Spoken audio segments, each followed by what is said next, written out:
The Mediterranean Caper by Clive Cussler. Dedication. To Amy and Eric, long may they wave. Prologue. It was oven hot, and it was Sunday. In the air traffic tower, the control operator at Brady Air Force Base lit a cigarette from a still glowing butt, propped his stocking feet on top of a portable air conditioner, and waited for something to happen. He was totally bored, and for good reason. Air traffic was slow on Sundays. In fact, it was nearly non-existent. Military pilots and their aircraft rarely flew on that day in the Mediterranean theater of operations, particularly since no international political trouble was brewing at the moment. Occasionally a plane might set down or take off, but it was usually just a quick refueling stop for some VIP who was in a hurry to get to a conference somewhere in Europe or Africa.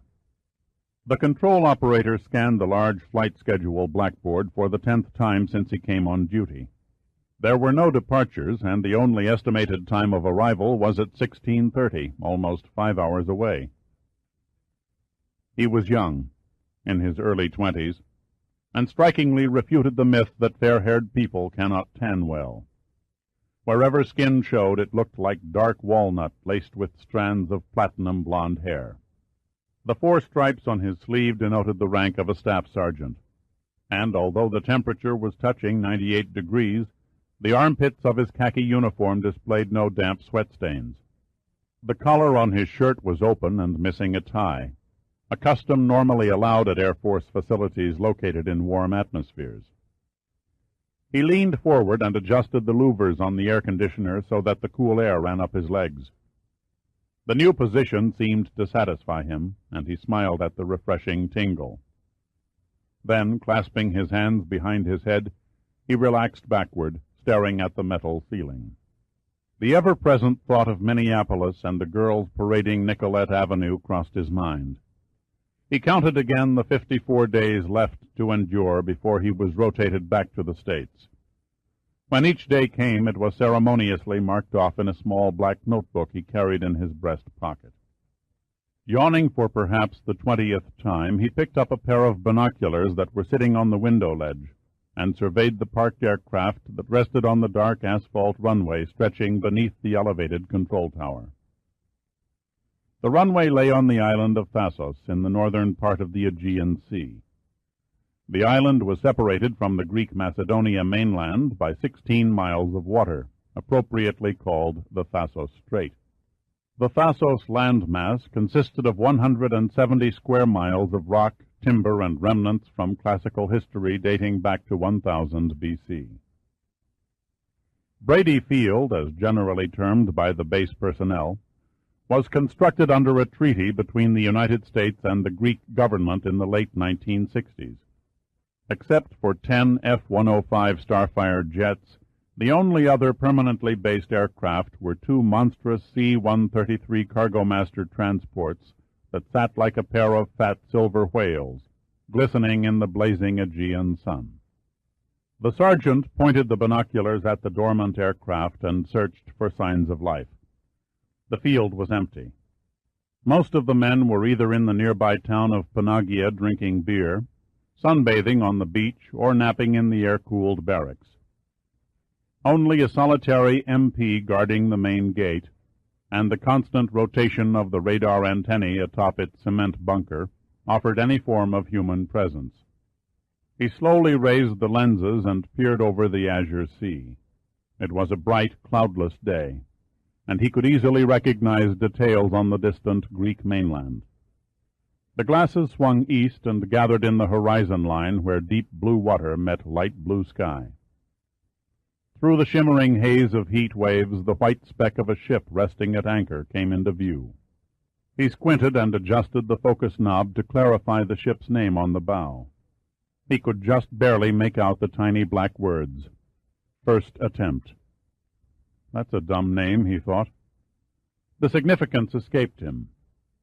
Other markings also darkened the ship's hull. In long, heavy black lines across the center of the hull were the vertical letters NUMA, which he knew stood for the National Underwater Marine Agency. A huge crooked crane stood on the stern of the ship and hung over the water, lifting a round, ball-like object from the depths.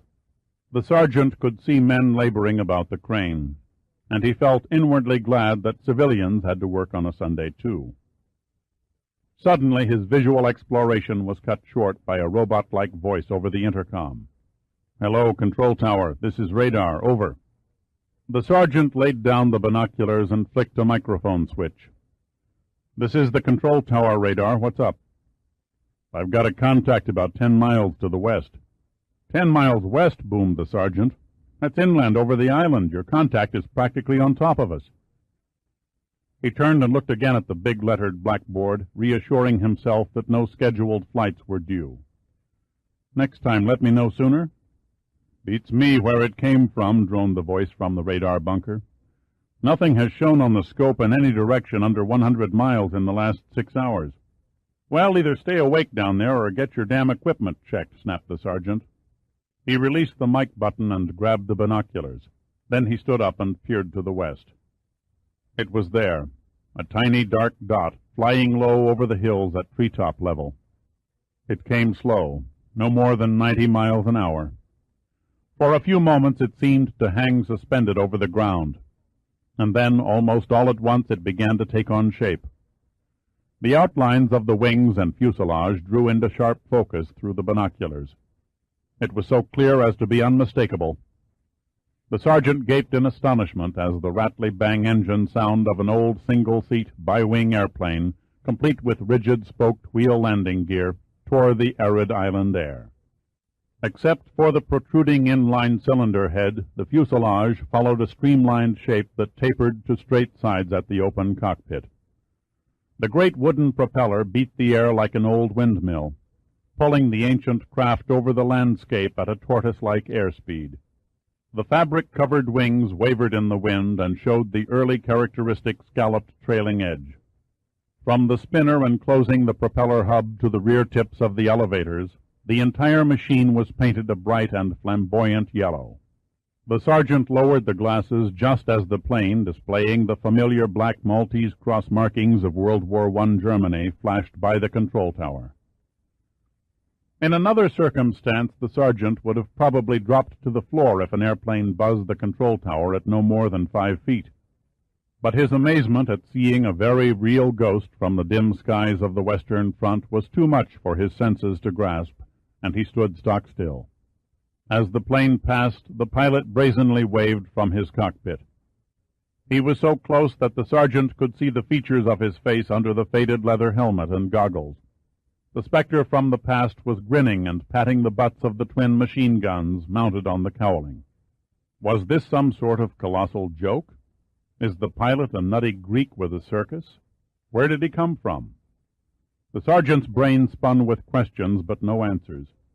Suddenly he became aware of twin blinking spots of light, emitting behind the propeller of the plane.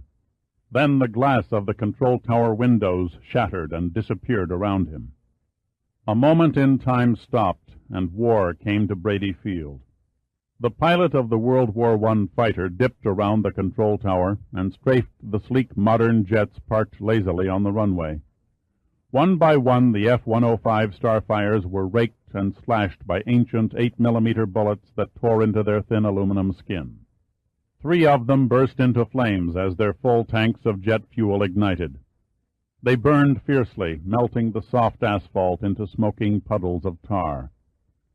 Again and again the bright yellow flying antique soared over the field, spitting a leaden stream of destruction. One of the C-133 cargo masters went next. It erupted in a gigantic roar of flames that rose hundreds of feet into the air. In the tower, the sergeant lay on the floor, looking dazedly at a red trail of blood that oozed from his chest. He gently pulled the black notebook from his breast pocket and stared in fascinated surprise at a small, neat hole in the middle of the cover. A dark veil began to circle his eyes, and he shook it off. Then he struggled to his knees and looked around the room. Glittering fragments of broken glass blanketed the floor, the radio equipment, the furniture. In the center of the room, the air conditioner lay upside down like a dead mechanical animal, its legs thrown stiffly in the air and its coolant trickling onto the floor from several round punctures. The sergeant dully peered up at the radio. Miraculously, it was untouched. Painfully, he crawled across the floor, slicing his knees and hands on the crystal slivers. He reached the microphone and grasped it tightly, bloodying the black plastic handle. Darkness crowded the sergeant's thoughts. What is the proper procedure, he wondered. What does one say at a time like this? Say something, his mind shouted. Say anything. To all who can hear my voice, Mayday! Mayday! This is Brady Field. We are under attack by an unidentified aircraft. This is not a drill. I repeat, Brady Field is under attack.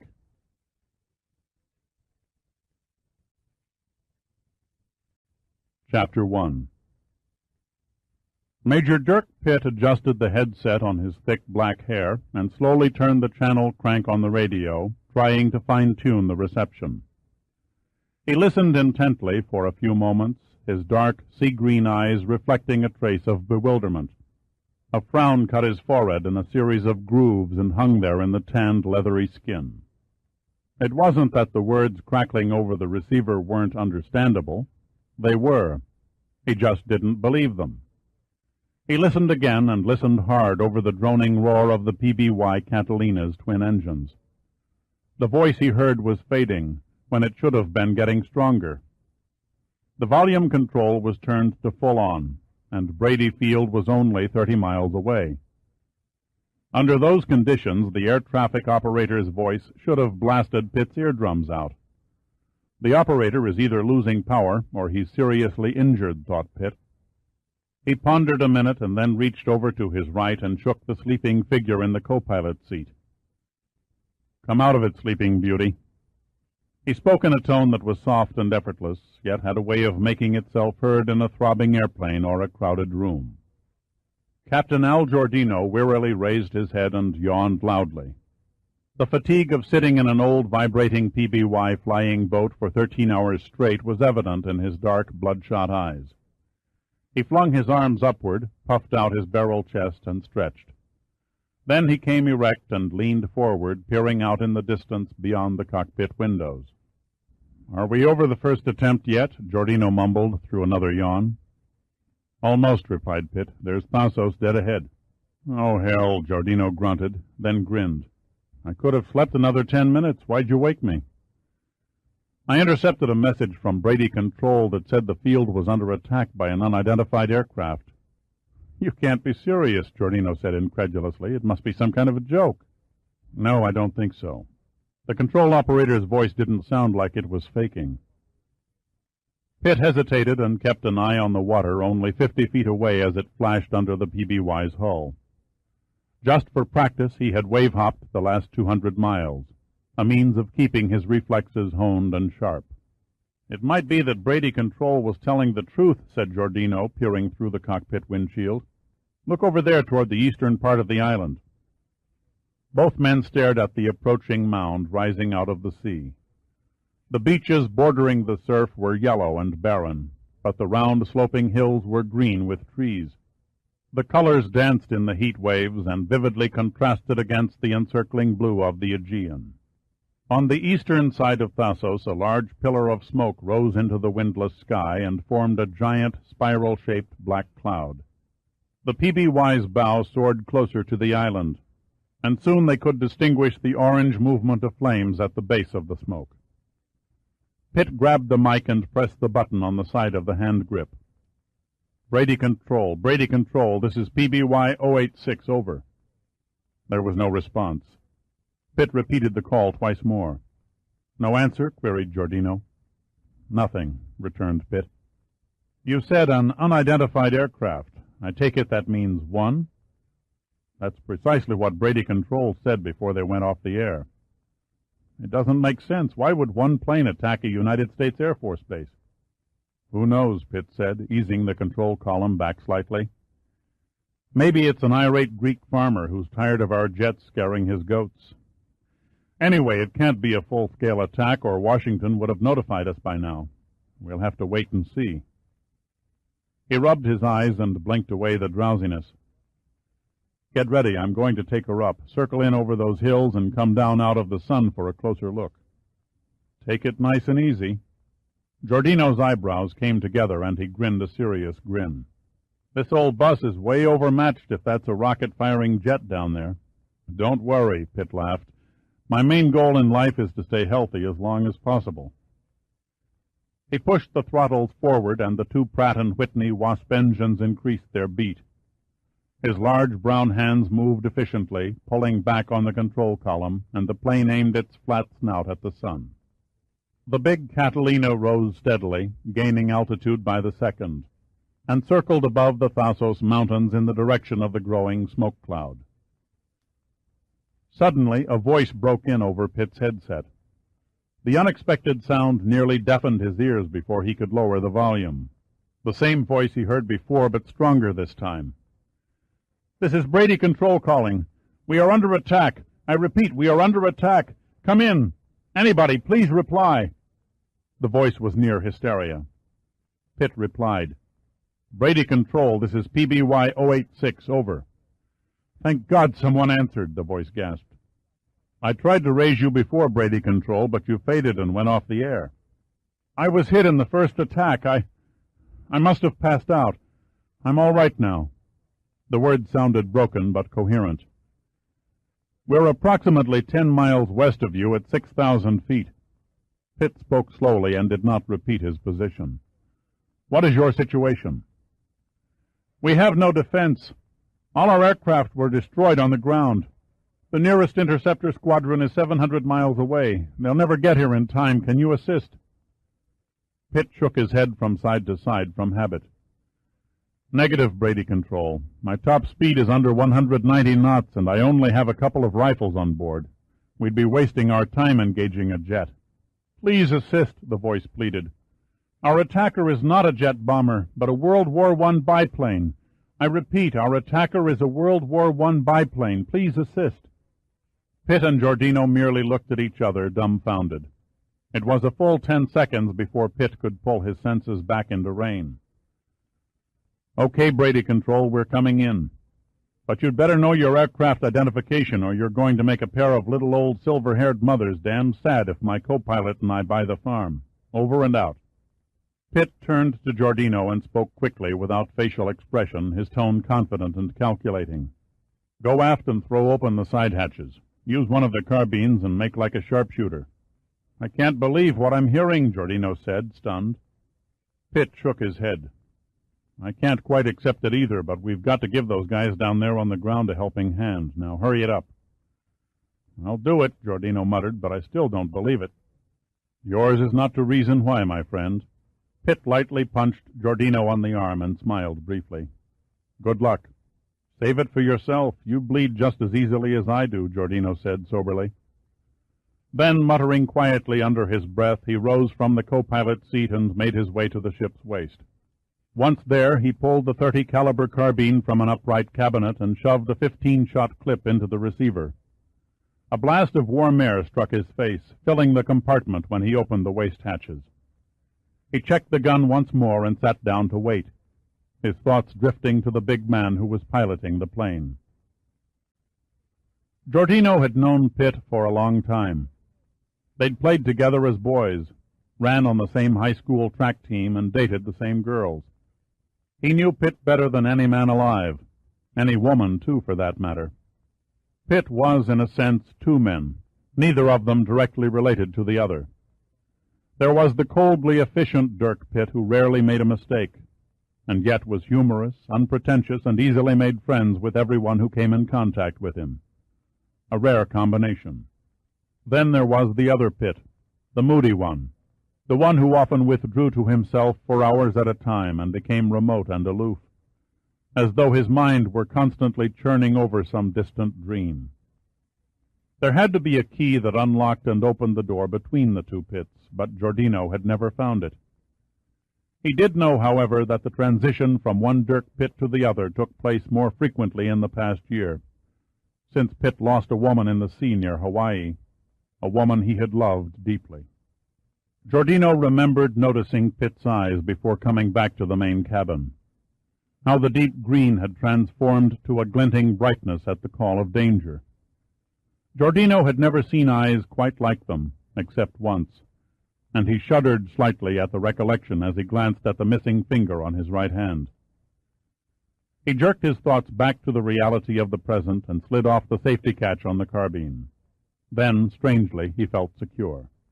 Back in the cockpit, Pitt's tanned face was a study in masculinity.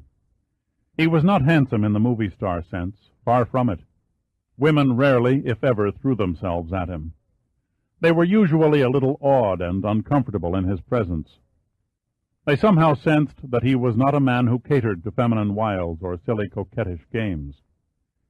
He loved women's company and the feel of their soft bodies, but he disliked the subterfuge, the lies, and all the other ridiculous little ploys it took to seduce the average female. Not that he lacked cleverness at getting a woman between the sheets. He was an expert, but he had to force himself to play the game. He preferred straightforward and honest women, but there were far too few to be found. Pitt eased the control column forward, and the PBY nosed over in a shallow dive toward the inferno at Brady Field.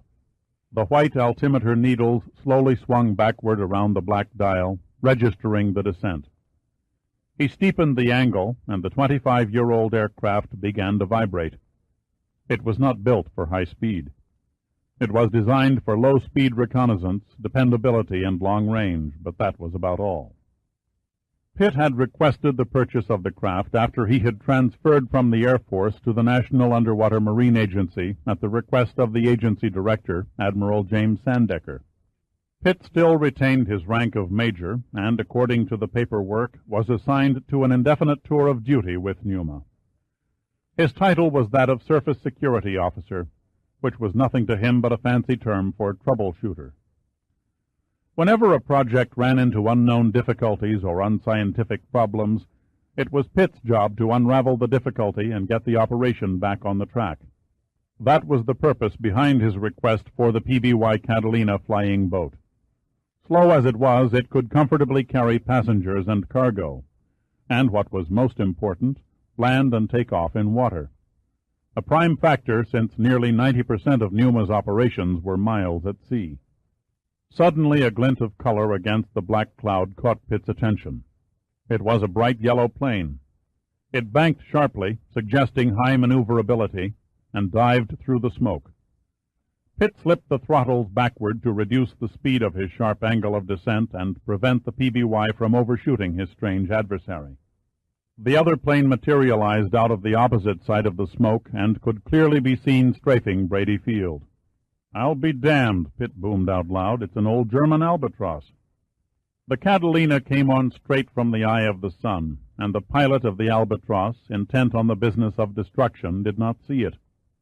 A sardonic grin spread on Pitt's face as the fight drew near. He cursed the fact that there were no guns waiting for his command to spout from the nose of the PBY. He applied pressure to the rudder pedals and side-slipped to give Giordino a better line of fire. The PBY thundered in, still unnoticed. Then, abruptly, he could hear the crack of Giordino's carbine above the roar of the engines. They were almost on top of the Albatros before the leather-helmeted head in the open cockpit spun around. They were so close, Pitt could see the other pilot's mouth drop open in shocked surprise at the sight of the big flying boat boring down from the sun. The hunter became the quarry. The pilot recovered quickly, and the Albatros rolled sharply away, but not before Giordino drilled it with a 15-shot clip from the carbine. The grim, incongruous drama in the smoke-ridden sky over Brady Field reached a new stage as the World War II flying boat squared off against the World War I fighter plane. The PBY was faster, but the Albatros had the advantage of 2 machine guns and a vastly higher degree of maneuverability. The Albatros was lesser known than its famous counterpart, the Fokker, but it was an excellent fighter and the workhorse of the German Imperial Air Service from 1916 to 1918. The Albatros twisted, turned, and zeroed in on the PBY's cockpit.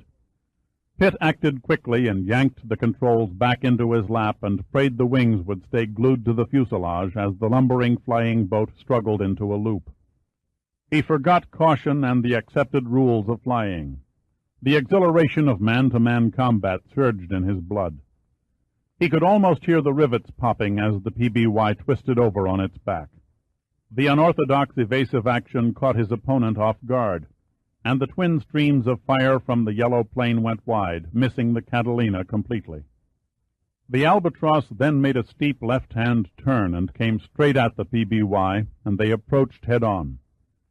Pitt could see the other plane's tracer bullets streaking about 10 feet under his windshield. Lucky for us, this guy's a lousy shot, he thought. He had a weird feeling in his stomach as the two planes sped together on a collision course. Pitt waited until the last possible instant before he pushed the nose of the PBY down and swiftly banked around, gaining a brief but favorable position over the Albatros. Again Giordino opened fire. But the yellow Albatros dived out of the spitting hail from the carbine and shot vertically toward the ground, and Pitt momentarily lost sight of it. He swung to the right in a steep turn and searched the sky. It was too late. He sensed, rather than felt, the thumping from a river of bullets that tore into the flying boat. Pitt threw his plane into a violent falling leaf maneuver and successfully dodged the smaller plane's deadly sting. It was a narrow escape. The uneven battle continued for a full 8 minutes, while the military spectators on the ground watched spellbound. The strange aerial dogfight slowly drifted eastward over the shoreline, and the final round began. The uneven battle continued for a full 8 minutes, while the military spectators on the ground watched, spellbound. The strange aerial dogfight slowly drifted eastward over the shoreline, and the final round began. Pitt was sweating now. Small glistening beads of the salty liquid were bursting from the pores on his forehead and trickling in snail-like trails down his face. His opponent was cunning, but Pitt was playing the strategy game too. With infinite patience, dredged up from some hidden reserve in his body, he waited for the right moment, and when it finally arrived, he was ready. The Albatros managed to get behind and slightly above the Catalina. Pitt held his speed steady, and the other pilot, sensing victory, closed to within 50 yards of the flying boat's towering tail section. But before the two machine guns could speak, Pitt pulled the throttle back and lowered the flaps, slowing the big craft into a near stall. The Phantom pilot, taken by surprise, overshot and passed the PBY, receiving several well-placed rounds in the Albatros's engine as the carbine spat at near point-blank range. The vintage plane banked in front of Pitt's bow, and he watched with the respect one brave man has for another when the occupant in the open cockpit pushed up his goggles and threw a curt salute. Then the yellow Albatros and its mysterious pilot turned away and headed west over the island, trailing a black streak of smoke that testified to the accuracy of Giordino's marksmanship. The Catalina was falling out of its stall into a dive now, and Pitt fought the controls for a few unnerving seconds before he regained stable flight. Then he began a sweeping upward turn in the sky. At 5,000 feet he leveled off and searched the island and seascape, but no trace of the bright yellow plane with the Maltese cross markings was visible. It had vanished. A cold, clammy feeling crept over Pitt. The yellow Albatros had somehow seemed familiar. It was as though an unremembered ghost from the past had returned to haunt him.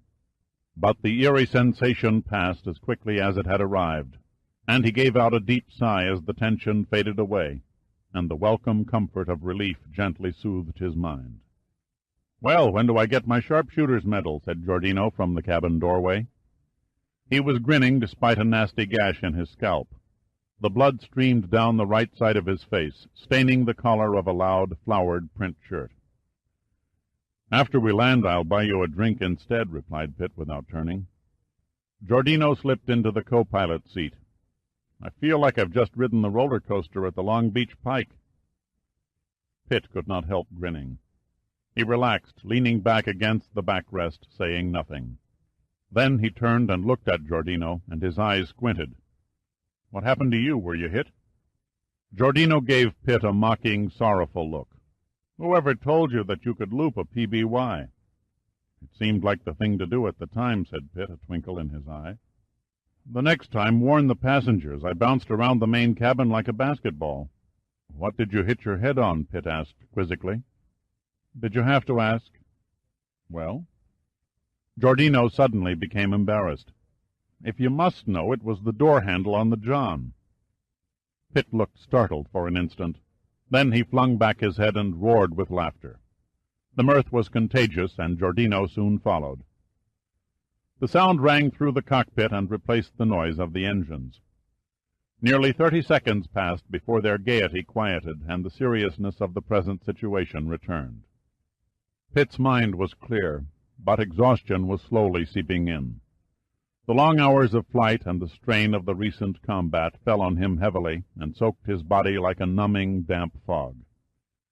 He thought about the sweet smell of soap in a cold shower and the crispness of clean sheets, and somehow they became vitally important to him.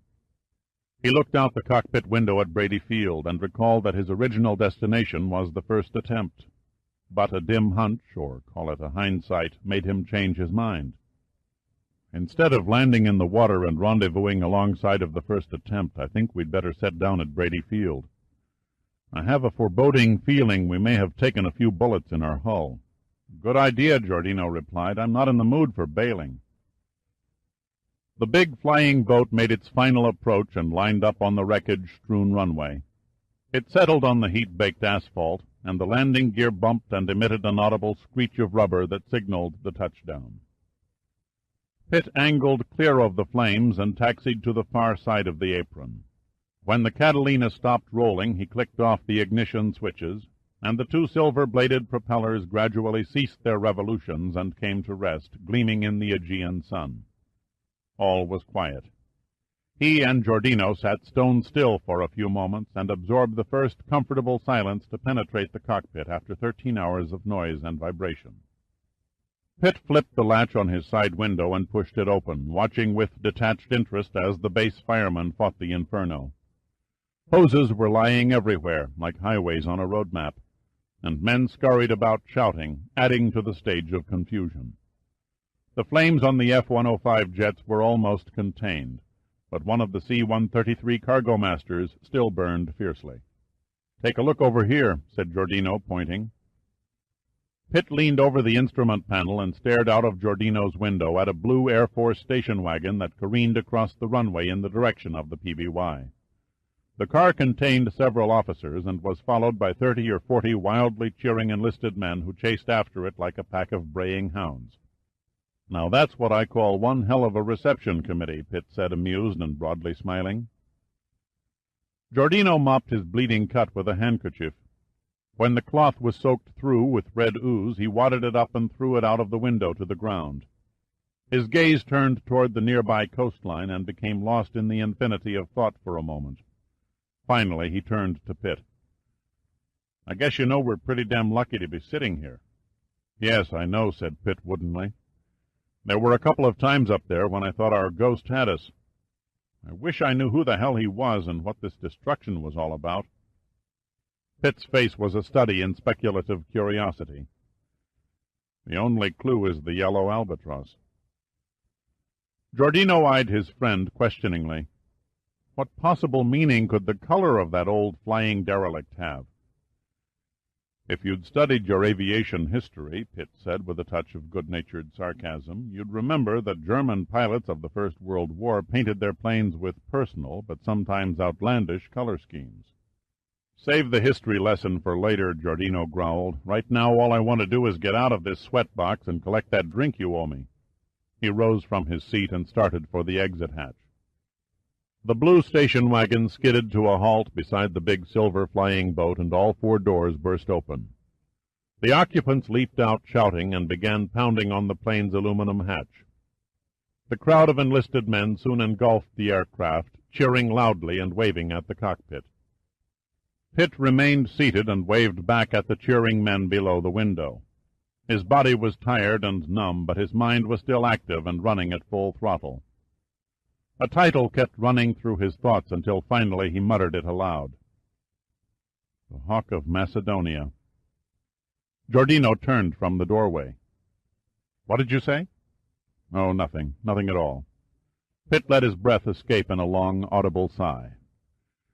"Come on, I'll buy you that drink now." Chapter 2. When Pitt awoke, it was still dark. He did not know how long he had slept. Perhaps he just dozed off. Perhaps he had been lost under the black cloak of sleep for hours. He did not know, nor did he care. The metal springs of the Air Force cot squeaked as he rolled over, seeking a more comfortable position. But the comfort of deep sleep eluded him. His conscious mind dimly tried to analyze why. Was it the steady humming noise of the air conditioner, he asked himself? He was used to drifting off under the loud din of aircraft engines, so that couldn't be it. Maybe it was the scurrying cockroaches. God knows Thasos was covered with them. No, it was something else. Then he knew. The answer pierced the fog of his drowsy brain. It was his other mind, the unconscious one that was keeping him awake. Like a movie projector, it flashed pictures of the strange events from the previous day over and over again. One picture stood out above all the rest. It was the photograph in a gallery of the Imperial War Museum. Pitt could recall it vividly. The camera had caught a German aviator posing beside a World War I fighter plane. He was garbed in the flying togs of the day, and his right hand rested upon the head of an immense white German shepherd. The dog, obviously a mascot, was panting and looking up at his master with a patronizing doe-like expression. The flyer stared back at the camera with a boyish face that somehow looked naked without the usual Prussian dueling scar and monocle. However, the proud Teutonic military bearing could be easily seen in the hint of an insolent grin and the ramrod-straight posture. Pitt even remembered the caption under the photo. "The Hawk of Macedonia. Lieutenant Kurt Heibert, of Jagdstaffel 91, attained 32 victories over the Allies on the Macedonian front, one of the outstanding aces of the Great War. Presumed shot down and lost in the Aegean Sea on July 15, 1918. For some time Pitt lay staring in the darkness. There would be no more sleep tonight, he thought. Sitting up and leaning on one elbow, he reached over a bedside table, groped for his Omega watch, and held it in front of his eyes. The luminous dial read 4:09. Then he sat up and propped the bare soles of his feet on the vinyl tile floor. A package of cigarettes sat next to the watch, and he pulled out one and lit it with a silver Zippo lighter. Inhaling deeply, he stood up and stretched. His face grimaced. The muscles of his back stung from the backslapping he had received from the cheering men of Brady Field right after he and Giordino had climbed from the cockpit of the PBY. Pitt smiled to himself in the dark as he thought about the warm handshakes and congratulations pressed upon them. The moonlight, beaming in through the window of the officers' quarters, and the warm, clear air of early morning made Pitt restless. He stripped off his shorts and rummaged through his luggage in the dim light. When his touch recognized the cloth shape of a pair of swim trunks, he slipped them on, snatched a towel from the bathroom, and stepped out into the stillness of the night. Once outside, the brilliant Mediterranean moon enveloped his body and laid bare the landscape with an eerie, ghost-like emptiness. The sky was all studded with stars and revealed the Milky Way in a great white design across a black velvet backdrop. Pitt strolled down the path from the officers' quarters toward the main gate. He paused for a minute looking at the vacant runway, and he noticed a black area every so often in the rows of multicolored lights that stitched the edges. Several of the lights in the signal system must have been damaged in the attack, he thought. However, the general pattern was still readable to a pilot making a night landing. Behind the intermediate lights he could make out a dark outline of the PBY, sitting forlornly on the opposite side of the apron like a nesting duck. The bullet damage to the Catalina's hull turned out to be slight, and the flight line maintenance crew promised that they would begin repairs first thing in the morning, the restoration taking 3 days. Colonel James Lewis, the base commanding officer, had expressed his apologies at the delay. but he needed the bulk of the maintenance crew to work on the damaged jets and the remaining C-133 cargo master. In the meantime, Pitt and Giordino elected to accept the colonel's hospitality and stay at Brady Field, using the first attempt's whaleboat to commute between the ship and shore. The last arrangement worked to everyone's advantage, since living quarters aboard the first attempt were cramped and at a premium. "Kind of early for a swim, isn't it, buddy?" The voice snapped Pitt from his thoughts, and he found himself standing under the white glare of floodlights that were perched on top of the guard shack at the main gate. The shack sat on a curb-lined island that divided the incoming and outgoing traffic and was just large enough for one man to sit in. A short, burly-looking air policeman stepped from the doorway and eyed him closely. "I couldn't sleep." As soon as he said it, Pitt felt foolish for not being more original. But what the hell, he thought, it's the truth. "Can't say as I blame you," said the AP. "After all that's happened today, I'd be real surprised if anyone on the base was sound asleep." The mere thought of sleep triggered a reflex, and the AP yawned. "You must get awfully bored sitting out here alone all night," said Pitt. "Yeah, it gets pretty dull," the AP said, hooking one hand in his Sam Browne belt and resting the other on the grip of a .45 Colt automatic clinging to his hip. "If you're going off base, you better let me see your pass." "Sorry, I don't have one." Pitt had forgotten to ask Colonel Lewis for a pass to get on and off Brady Field. A swaggering, tough look crossed the AP's face. "Then you'll have to go back to the barracks and get it." He swatted at a moth that flapped by his face toward a floodlight. "That would be a waste of time. I don't even own a pass," said Pitt, smiling helplessly. "Don't play dumb with me, buddy. Nobody gets in or out of the gate without a pass." "I did." The AP's eyes became suspicious. "How did you manage that?" "I flew in." A surprised look hit the AP. His eyes beamed in the brightness of the floods. Another passing moth lit on his white cap, but he did not notice it. Then it burst from him. "You're the pilot of that Catalina flying boat." "Guilty as charged," said Pitt. "Say, I want to shake your hand." The AP's lips opened in a big tooth-displaying smile. "That was the greatest piece of flying I've ever seen." He thrust out a massive hand. Pitt took the outstretched hand and winced. He had a strong grip of his own, but it seemed puny compared to the AP's. "Thank you, but I'd have felt a lot better about it if my opponent had crashed."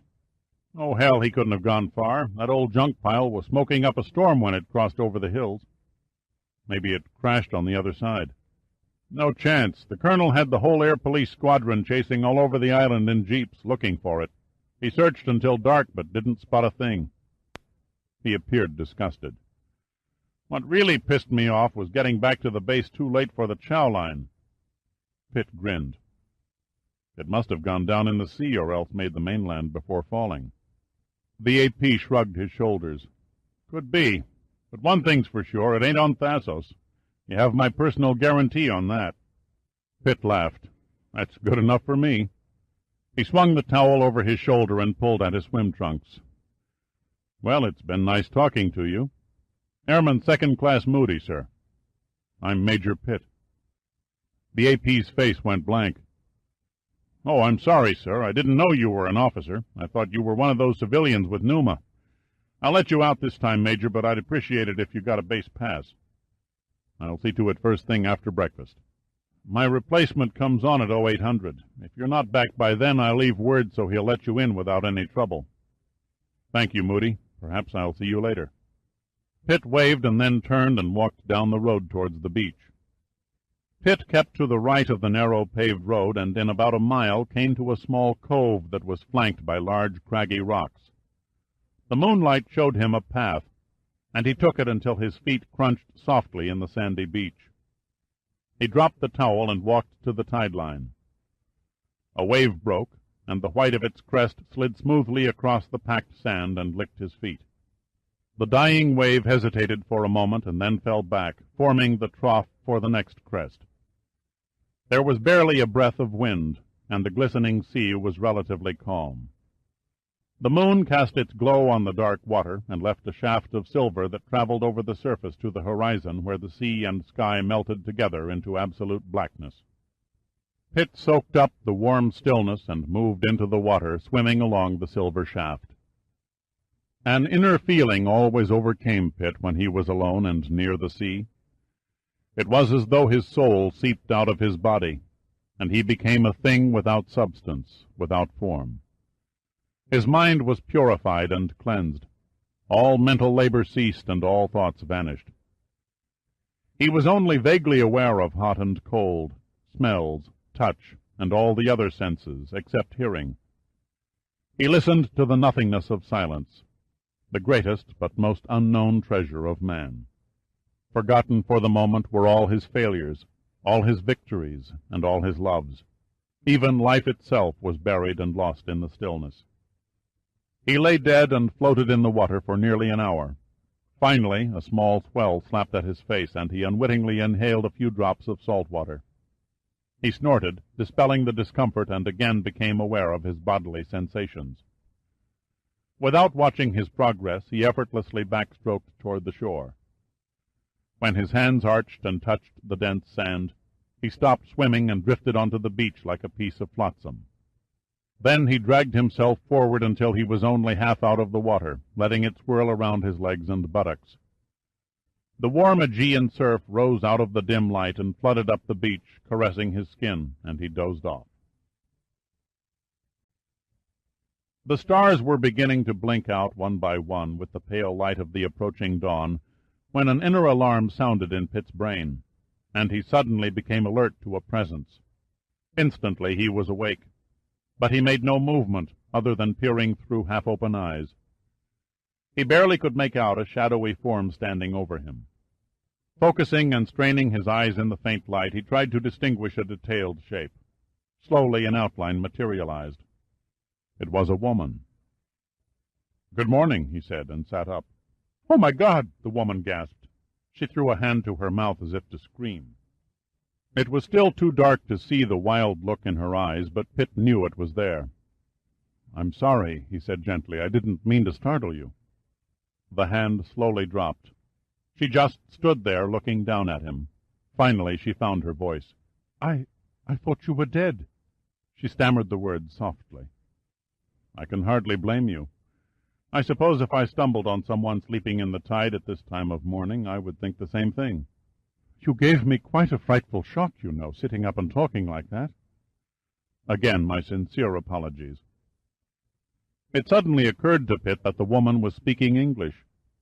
Her accent was decidedly British, but it had a trace of German. He rose to his feet. "Please allow me to introduce myself. My name is Dirk Pitt." "I'm Terry," she said, "and I can't tell you how happy I am to see you alive and healthy, Mr. Pitt." She didn't offer her last name, and Pitt didn't press for it. "Believe me, Terry, the pleasure is all mine."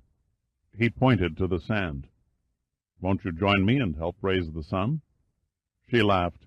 "Thank you, I'd like that. But then again, I can hardly see you. For all I know, you might be a monster or something." There was a note of whimsy in her tone. "Can I trust you?" "To be perfectly honest, no. I think it only fair to warn you that I've assaulted over 200 innocent virgins right here on this very spot." Pitt's humor was overly forward, but he knew it was a good system for testing a female's personality. "Oh, blimey, I would dearly love to have been number 201, but I'm not an innocent virgin." There was enough light now for Pitt to see the white of her teeth arched in a smile. "I certainly hope you won't hold that against me." "No, I'm very broad-minded about that sort of thing. But I must ask you to keep secret the fact that 201 wasn't pure as the driven snow. If it ever leaked out, my reputation as a monster would be ruined." They both laughed and sat down together on Pitt's towel and talked while the hot sun reluctantly began its climb over the Aegean Sea. As the blazing orange ball threw its first golden rays over the shimmering horizon, Pitt gazed at the woman in the new light and studied her closely. She was about 30 and wore a red bikini swimsuit. The bikini was not the exaggerated brief kind, even though the lower half began a good 2 inches below the navel. The material had a satin sheen to it and clung tautly to her body like an outer layer of skin. Her figure was a beguiling mixture of grace and firmness. The stomach looked smooth and flat, and the breasts were perfect, not too small, but not too large and out of scale. Her legs were long, creamy-colored, and slightly on the thin side. Pitt decided to overlook this faint imperfection, and swung his eyes to her face. The profile was exquisite.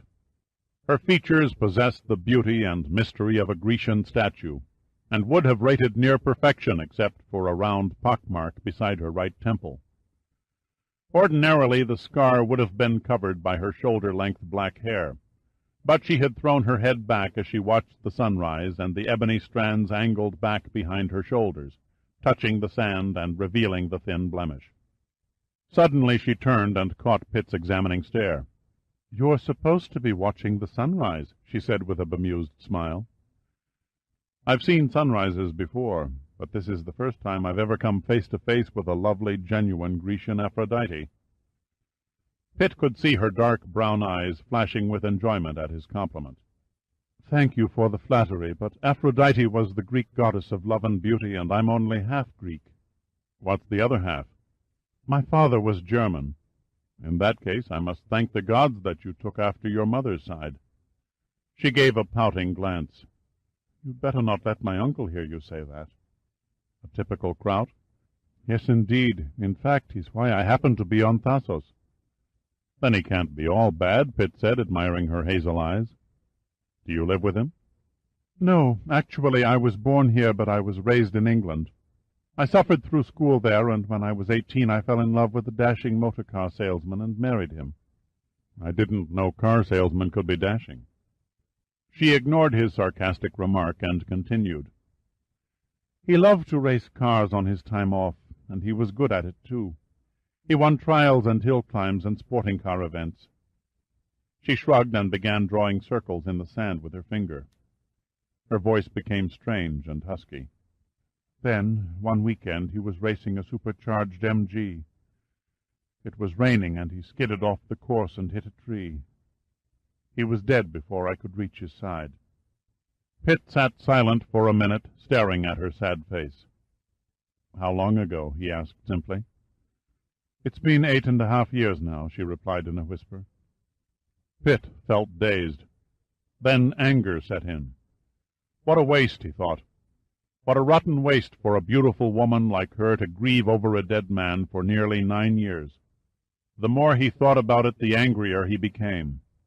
He could see tears welling in her eyes as she lost herself in the remembrance, and the sight sickened him.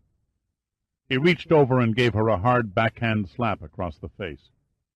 Her eyes jerked wide, and her whole body tensed from the sharp blow. It was as if she was struck by a bullet. "Why did you strike me?" she gasped. "Because you needed it badly," he snapped. "That torch you carry around is as worn out as an overcoat. I'm surprised someone hasn't taken you over a knee and spanked it off. So your husband was dashing. So what? He's dead and buried, and mourning over him for all these years won't resurrect him from the grave. Lock away his memory somewhere and forget him. You're a beautiful woman. You don't belong chained to a coffin full of bones. You belong to every man who turns and admires you as you pass by and who longs to possess you." Pitt could see his words were penetrating her weak defenses. "Now you think about it. It's your life. Don't throw it away and play Camille until you're withered and gray." Her face was distraught in the morning sun, and her breath came in sobs. Pitt let her cry for a long time. When she finally raised her head and turned it towards him, he could see that her cheeks were streaked with tears, mixed with tiny grains of sand clinging to the wetness. She looked up at him, and he caught the gleam in her eyes. They were soft and scared-looking, like a little girl's. He lifted her in his arms and kissed her. Her lips were warm and moist. "When was the last time you had a man?" he whispered. "Not since—" Her voice trailed away. Pitt took her as the long shadows of the rocks crept upward over the beach, shielding their bodies from the sun. A flight of sandpipers circled overhead and descended upon the damp sand at the water's edge. They scurried back and forth, playing tag with the surf. Every so often one of the birds would cast a beady eye at the two lovers in the shade, staring for a fleeting instant before returning to the chore of stabbing its long curved beak in the sand for food. The shadows shortened as the sun rose higher in the sky. A fishing boat chugged by 100 yards from the end of the rocks. The fishermen, dropping their nets in the water, were too busy to notice anything unusual on the shore. At last Pitt drew back and gazed down at Terry's serene and smiling face. "I don't know whether to ask for your thanks or your forgiveness," he said softly.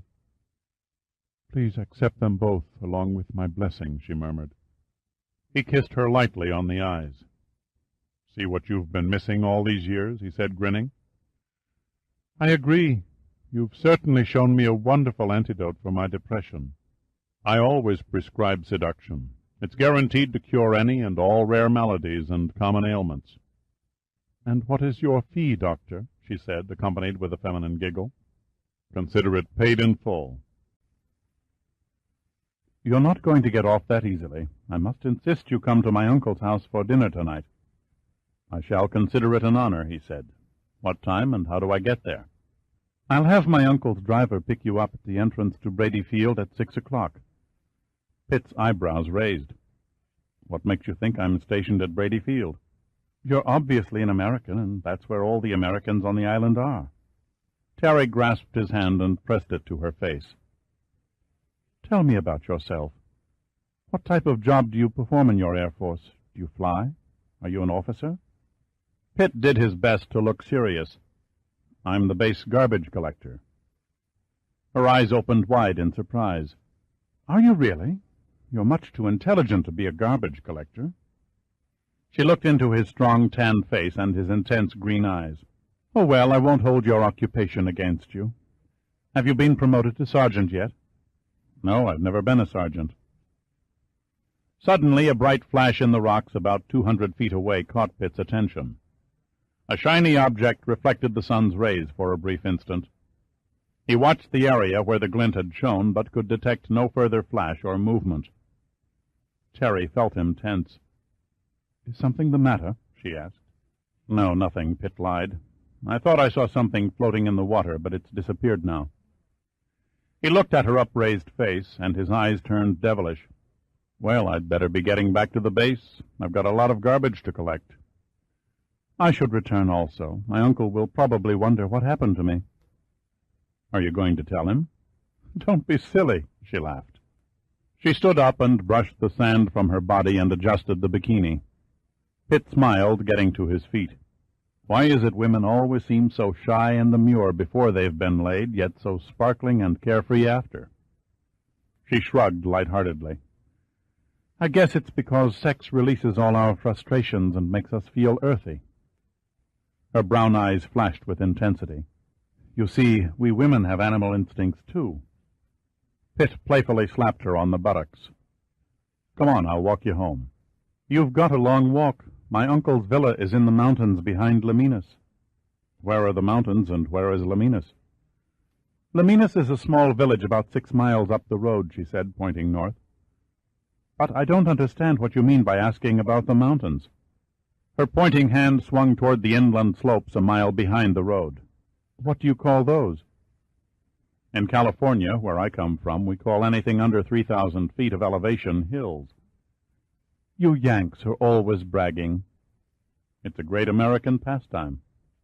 They leisurely walked up the path from the cove. On the shoulder, off to one side of the blacktop, sat a sporty little open-top Mini Cooper. The British racing green paint on the tiny car was barely visible beneath an outer coating of Phasos dust. "How do you like my smashing Grand Prix racing car?" Terry asked proudly. Pitt laughed, not so much at her exaggerated statement, but rather the British use of the word smashing in reference to a car. "By Jove, that's a bit of all right," he said, mimicking her native terminology. "Is it yours?" "Yes, I purchased it new in London just last month and drove it all the way from Le Havre." "How long will you be staying with your uncle?" "I took a 3-month holiday, so I'll be here at least another 6 weeks. Then I'm going to return home by boat. The drive across the continent was fun, but far too tiring." Pitt opened the door for her, and she slid behind the steering wheel. She groped under the front seat for a moment and pulled out a set of keys. She inserted one in the ignition and started the engine. The exhaust coughed once and then blasted forth with a nasty little growl. He leaned on the dusty door and lightly kissed her. "I hope your uncle won't be waiting for me with a shotgun." "Don't worry. He'll probably talk your arm off. He likes Air Force men. He was a flyer in the First World War." "Don't tell me," Pitt said sarcastically. "I bet he claims to have flown with Richthofen." "Oh, no, he was never in France. He fought right here in Greece." Pitt's sarcasm vanished, and a cold, eerie feeling came over him. He gripped the doorframe until his knuckles turned white. "Has your uncle ever mentioned Kurt Hybert?" "Many times. They used to fly patrols together." She shoved the gear shift into first. Then she smiled and waved. "See you tonight. Now don't be late. Cheery bye." Before Pitt could say another word, the midget car leapt up the road. He watched it snarl off into the distance toward the north. The dusty green blur passed over a crest of pavement, and the last thing he saw was Terry's black hair whipping in the wind. Already it was beginning to get uncomfortably hot. Idly he turned and began walking back to the airfield. He stepped on a sharp object with his bare foot and cursed under his breath while he hopped about on one leg trying to remove a small burr. Jerking it from his heel angrily, he flipped it in a roadside bush. He was carefully watching the ground to avoid another sting when he noticed a set of footprints. Whoever made them had been wearing hobnailed soles. Pitt knelt and studied the indentations. He could easily distinguish his and Terry's prints, since they had both been barefoot. His mouth twisted grimly. In several places the shoe prints covered the bare ones. Someone had followed Terry toward the beach, he reasoned.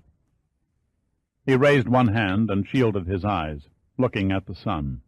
It was still quite early, so he decided to pursue the trail. The tracks led halfway down the path and then veered off in the direction of the rocks. Here the trail ended, so he scrambled over the hard, craggy surface and picked up the scent again on the other side. The tracks angled back to the road, only further away from the path this time. A branch scraped a thorny limb across Pitt's arm, drawing thin lines of blood, but he was not aware of it. He was beginning to sweat when he stepped back on the road. At last the hobnailed prints ended and heavy tire tracks began. The tire's tread left a peculiar set of diamond-shaped patterns in the dirt beside the pavement. There was no traffic visible in either direction, so Pitt calmly laid the towel down in the center of the road, sat on it, and began to reenact the scene in his mind. Whoever shadowed Terry had parked here, walked back to her car, and then followed her down the path. But before reaching the beach, the stalker must have heard voices, so he turned and made his way in the darkness to the rocks where he hid, spying on the girl and Pitt. After it became light from the dawn, the intruder returned to the road, using the rocks to conceal his movements. It was an elementary puzzle, and it fit neatly together, except for the fact that 3 pieces were missing. Why had Terry been followed, and by whom? A thought occurred to Pitt, and he smiled to himself. The simple answer was very likely a local peeping Tom. If that were the case, the observer got more than he bargained for. A knot formed in Pitt's stomach. It was the 3rd missing piece that bothered him the most. Something in his logical mind would not gel. He looked over at the tire tracks again. They were too large for an ordinary car. They could only come from a more massive vehicle, say a truck. His eyes narrowed and his brain began to churn. He wouldn't have heard Terry drive up because he was asleep, and the truck had probably coasted to a stop noiselessly. Pitt's intent gaze turned from the diamond tread tire tracks to the beach. The tide was creeping over the sand and erasing all signs of recent human activity. He gauged the distance from the road to the beach and began to term the problem in the manner of a 5th-grade schoolteacher. If a truck is at point A, and 2 people are on the beach 250 feet away at point B, why wouldn't the 2 people on the beach hear the truck start its engine in the silence of early morning? The answer eluded him, so Pitt shrugged and gave up. He shook out the towel and, wrapping it around his neck, walked back along the deserted road toward the main gate, whistling, "It's a Long Road to Tipperary." Chapter 3. The young blond crewman cast off the lines, and the little 26-foot double-ended whaleboat surged sluggishly away from the makeshift dock near Brady Field, setting a course over the blue carpet of water toward the first attempt. The throbbing four-cylinder Buddha engine pushed the sturdy boat along at 8 knots and cast the familiar nautical stink of diesel fumes over the deck. It was a few minutes to 9 now, and the sun was hotter, and even a slight breeze from the sea offered no relief. Pitt stood and watched the shore recede until the dock became a dirty speck on the surf line. Then he hoisted his 190 pounds onto the high tubular railing that circled the stern, and sat with his buttocks hanging precariously over the boat's frothing white wake.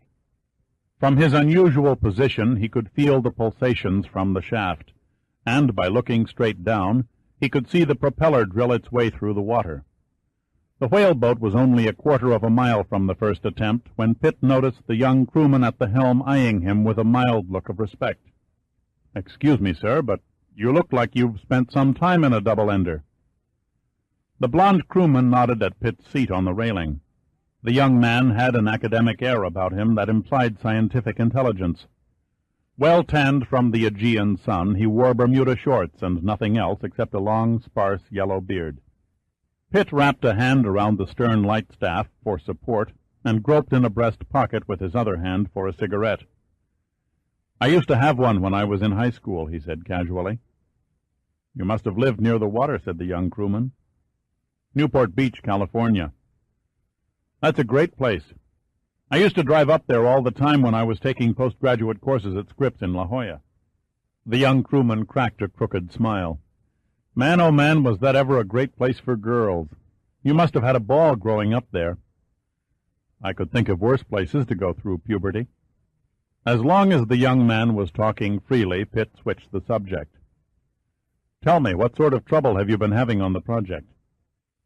"Everything went fine for the first couple of weeks, but as soon as we found a promising location to investigate, things turned sour, and we've had nothing but rotten luck since." "For instance?" "Mostly equipment failure, broken cables, missing and damaged parts, generator breakdowns, you know, things like that." They were nearing the first attempt now, and the young crewman turned back to the helm and maneuvered the small boat alongside of the boarding ladder. Pitt stood and looked up at the larger vessel, surveying its outward appearance. By maritime standards, she was a small ship. 820 tons, 152 feet in length overall. Her keel was originally laid on an ocean-going tug in the Dutch shipyards of Rotterdam before World War II.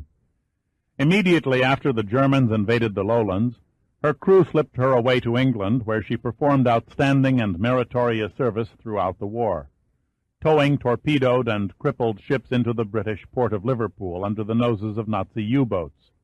After the end of European hostilities, her tired and battered hull was traded by the Dutch government to the U.S. Navy, who promptly enlisted her in the mothball fleet at Olympia, Washington. There she sat for 25 long years, sleeping under a gray plastic cocoon. Then the newly formed National Underwater Marine Agency purchased her remains from the Navy and converted her to a modern oceanographic vessel, rechristening her the first attempt. Pitt squinted from the bright glare of the white paint, coating the ship from stem to stern staff. He climbed the boarding ladder and was greeted on the deck by an old friend, Commander Rudy Gunn, the skipper and project director of the ship. "You look healthy," said Gunn unsmilingly, "except for your bloodshot eyes." He reached for a cigarette. Before he lit it, he offered one to Pitt, who shook his head and held up one in his hand. "I hear you've got problems," said Pitt. Gunn's face turned grim. "You're damn right I do," he snapped. "I didn't ask Admiral Sandecker to send you all the way from Washington just for fun and games." Pitt's eyebrows went up in surprise. This sudden harshness did not fit Gunn. Under normal circumstances, the little commander was a warm and humorous person. "Take it easy, Rudy," said Pitt softly. "Let's get out of the sun and you can brief me on what this mess is all about." Gunn removed his horn-rimmed glasses and rubbed a wrinkled handkerchief across his forehead. I'm sorry, Dirk. It's just that I've never seen so many things go wrong at one time. It's highly frustrating after all the planning that went into this project.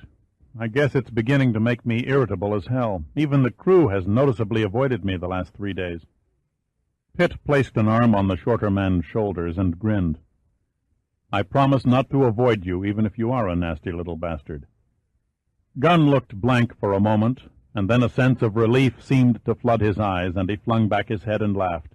Thank God you're here. He gripped Pitt's arm tightly. You may not solve any mysteries, but at least I'll feel a hell of a lot better just having you around. He turned and pointed toward the bow. Come along, my cabin is up forward. Pitt followed Gunn up a steep ladder to the next deck and into a small cabin that must have been designed by a closet-maker.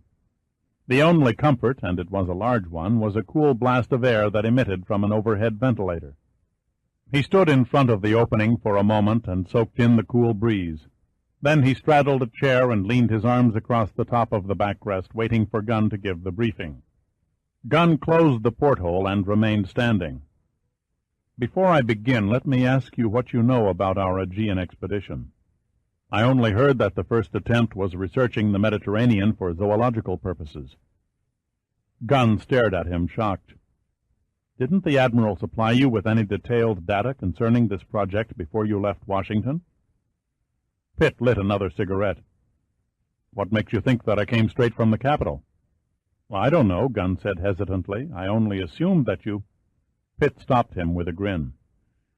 I haven't been anywhere near the States in over 4 months. He exhaled a puff of smoke toward the ventilator and watched the blue haze swirl into nothingness. Sandecker's message to you simply stated that he was sending me directly to Thasos. He obviously neglected to mention where I was coming from and when I would arrive. Therefore, you expected me to come soaring out of the blue sky 4 days ago. Again, I'm sorry, Gunn said, shrugging. You're right, of course. I figured 2 days at the most for that old tin duck of yours to fly from the capital. When you finally flew into that fiasco at Brady Field yesterday, you were already 4 days late by my schedule. It couldn't be helped. Giordino and I were ordered to airlift supplies into an ice probe station camped on an ice floe north of Spitsbergen. Right after we landed, a blizzard hit and grounded us for over 72 hours. Gunn laughed. You certainly flew from one extreme in temperature to another. Pitt didn't answer, but merely smiled. Gunn pulled open the top drawer of a small compact desk and handed Pitt a large manila envelope that contained several drawings of a strange-looking fish. You ever see anything like this before? Pitt looked down at the drawings. Most of them were different artists' conceptions of the same fish, and yet each varied in details. The first was an ancient Greek illustration on the side of a vase. Another had obviously been part of a Roman fresco. He noted that 2 of them were more modern stylized drawings depicting the fish in a series of movements. The last was a photograph of a fossil embedded in sandstone. Pitt looked up at Gunn questioningly. Gunn handed him a magnifying glass. Here, take a closer look through this. Pitt adjusted the height of the thick glass and scrutinized each picture. At first glance, the fish looked similar in size and shape to the bluefin tuna. But on closer inspection, the bottom pelvic fins took on the appearance of small jointed webbed feet. There were 2 more identical limbs located just in front of the dorsal fin. He whistled softly. This is a weird specimen, Rudy. What do you call it? I can't pronounce the Latin name, but the scientists aboard the first attempt have affectionately nicknamed it the teaser. Why is that? Because, by every law of nature, that fish should have become extinct over 200 million years ago. But as you can see by the drawings, men still claim they have seen it. Every 50 or 60 years there's a rash of sightings, but unfortunately for science, a teaser has yet to be caught. Gunn glanced at Pitt and looked away again. If there is such a fish, it must bear a charmed life. There are literally hundreds of accounts of fishermen and scientists who look you in the eye with a straight face and say they had a teaser on a hook or in a net, but before the fish could be hauled on board it escaped. Every zoologist in the world would give his left testicle to obtain a live or even dead teaser. Pitt mashed out his cigarette in an ashtray. What makes this particular fish so important? Gunn held up the drawings. Notice that the artists couldn't agree on the outer layer of skin. They illustrate tiny scales, smooth porpoise-like skin, and one even brushed in a kind of furry hide like a sea lion. Now, if you take the possibility of hairy skin together with the limb extensions, it may be we have the dim beginnings of the first mammal. True, but if the skin were smooth, you'd have nothing more than an early reptile. The earth was covered with them back in those days. Gunn's eyes mirrored a confident look. The next point to consider is that the teasers live in warm, shallow water, and every recorded sighting took place no more than 3 miles from shore. And they all occurred right here in the eastern Mediterranean, where the average surface temperature seldom drops below 62 degrees Fahrenheit. So what does that prove? Asked Pitt. Nothing solid, but since primitive mammal life survives better in milder climates, it lends a little support to the possibility that they might have survived to the present. Pitt stared at Gunn thoughtfully. I'm sorry, Rudy, you still haven't sold me. I knew you were a hardhead, said Gunn. That's why I left the most interesting part till last. He paused and removed his glasses and rubbed the lenses with a piece of Kleenex. Then he replaced the black rims over his hawkish nose. He continued speaking as if lost in a dream. During the Triassic period in geological time, and before the Himalayas and the Alps rose, a great sea swept over what is now Tibet and India. It also extended over Central Europe and ended in the North Sea. Geologists call this once great body of water the Sea of Tethys. All that remains of it today is the Black, the Caspian, and the Mediterranean seas. You will have to pardon my ignorance of geological time eras, Pitt interrupted, but when did the Triassic period take place? Between 180 and 230 million years ago, replied Gunn. During this time, an important evolutionary advance occurred in the vertebrate animals, as the reptiles demonstrated a great leap over their more primitive ancestors. Some of the marine reptiles attained a length of 23 feet and were very tough customers.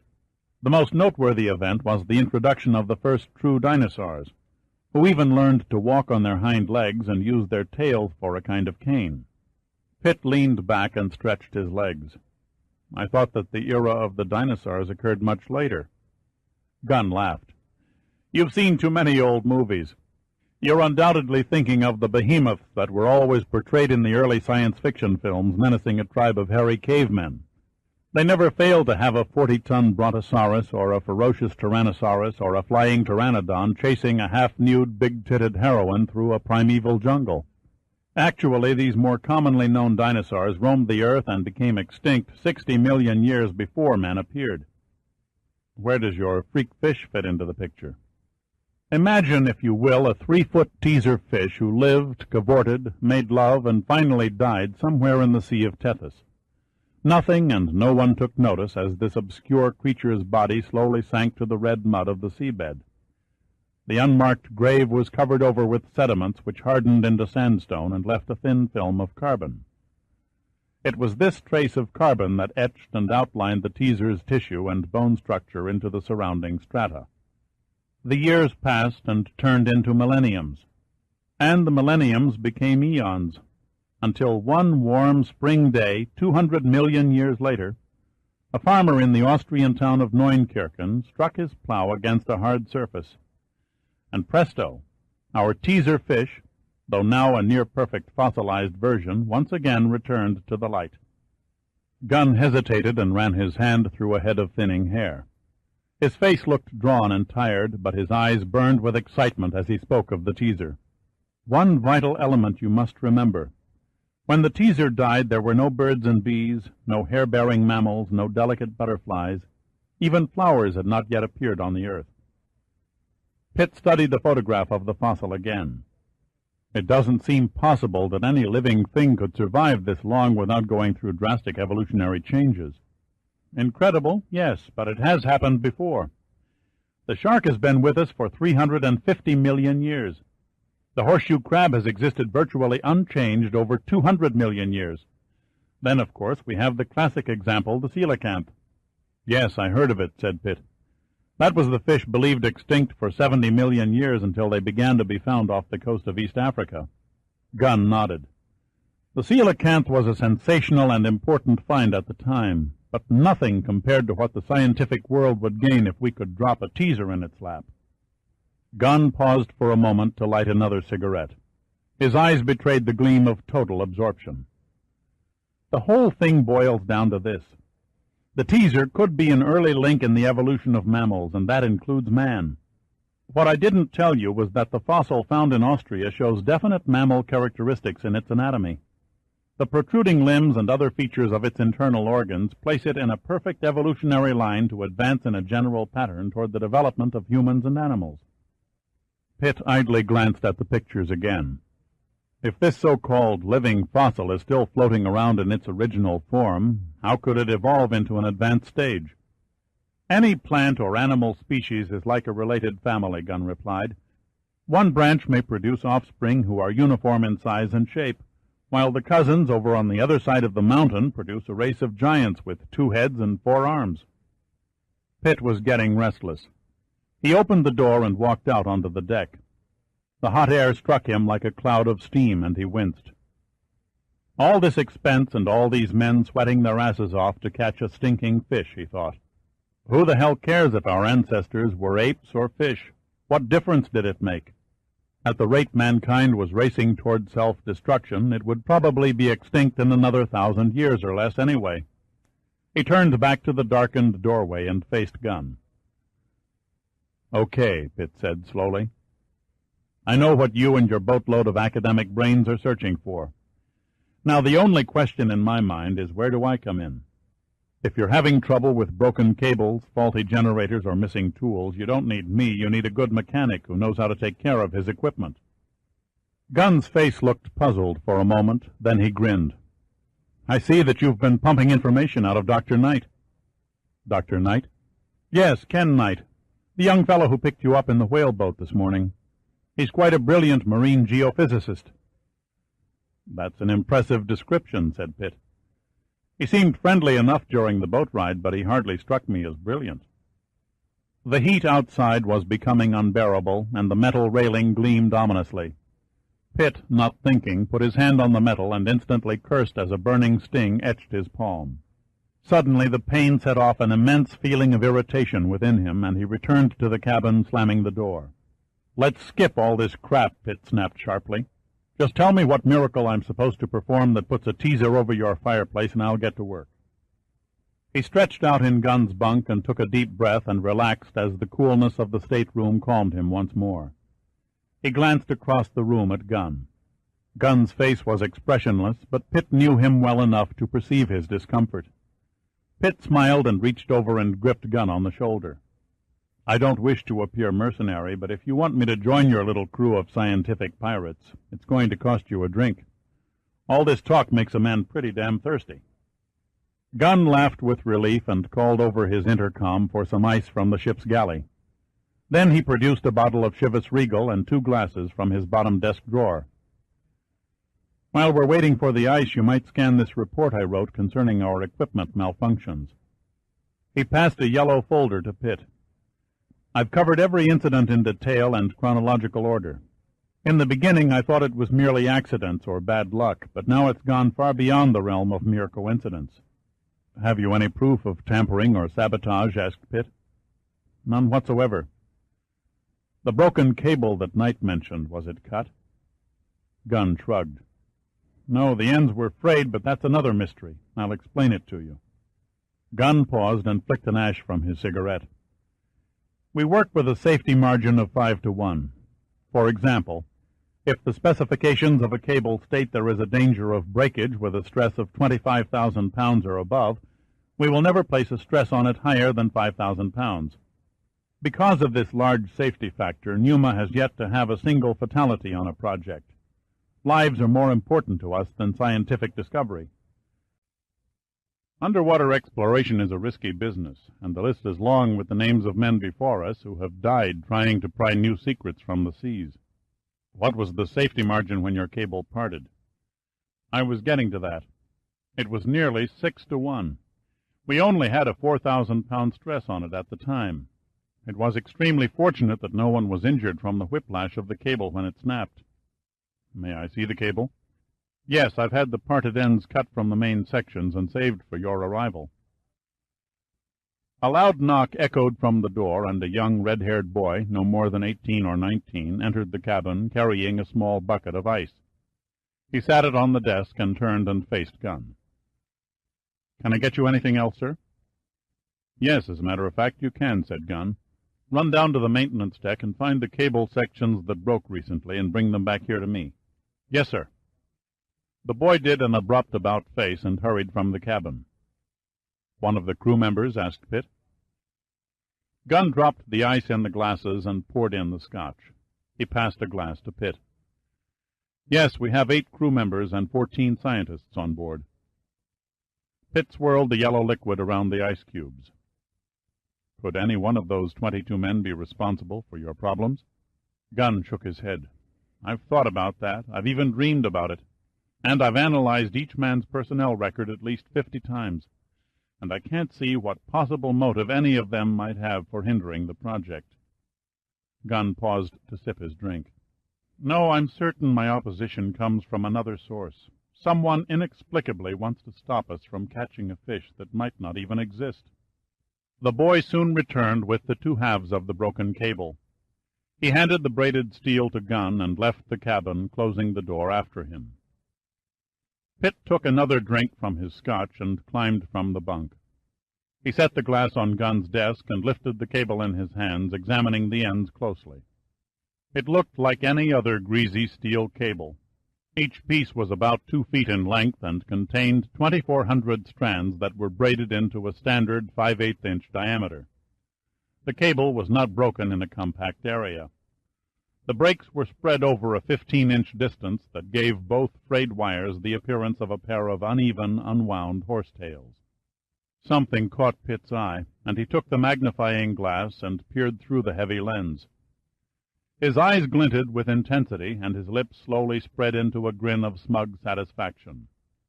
The old feelings of excitement and intrigue began to course through his veins. This might turn out to be an interesting operation after all, he thought. "See anything?" asked Gunn. "Yes, a great deal," replied Pitt. "Somewhere along the line you've found yourself an enemy who doesn't want you fishing around in his territory." Gunn became flushed, and his eyes opened wide. "What did you find?" "This cable was purposely cut," said Pitt. His voice was very cold. "What do you mean, cut?" cried Gunn. "Where do you see evidence of human tampering?" Pitt held up the magnifying glass for Gunn. "Notice how the breaks spiral down and bend inward toward the core? And see how the strands have a smashed appearance?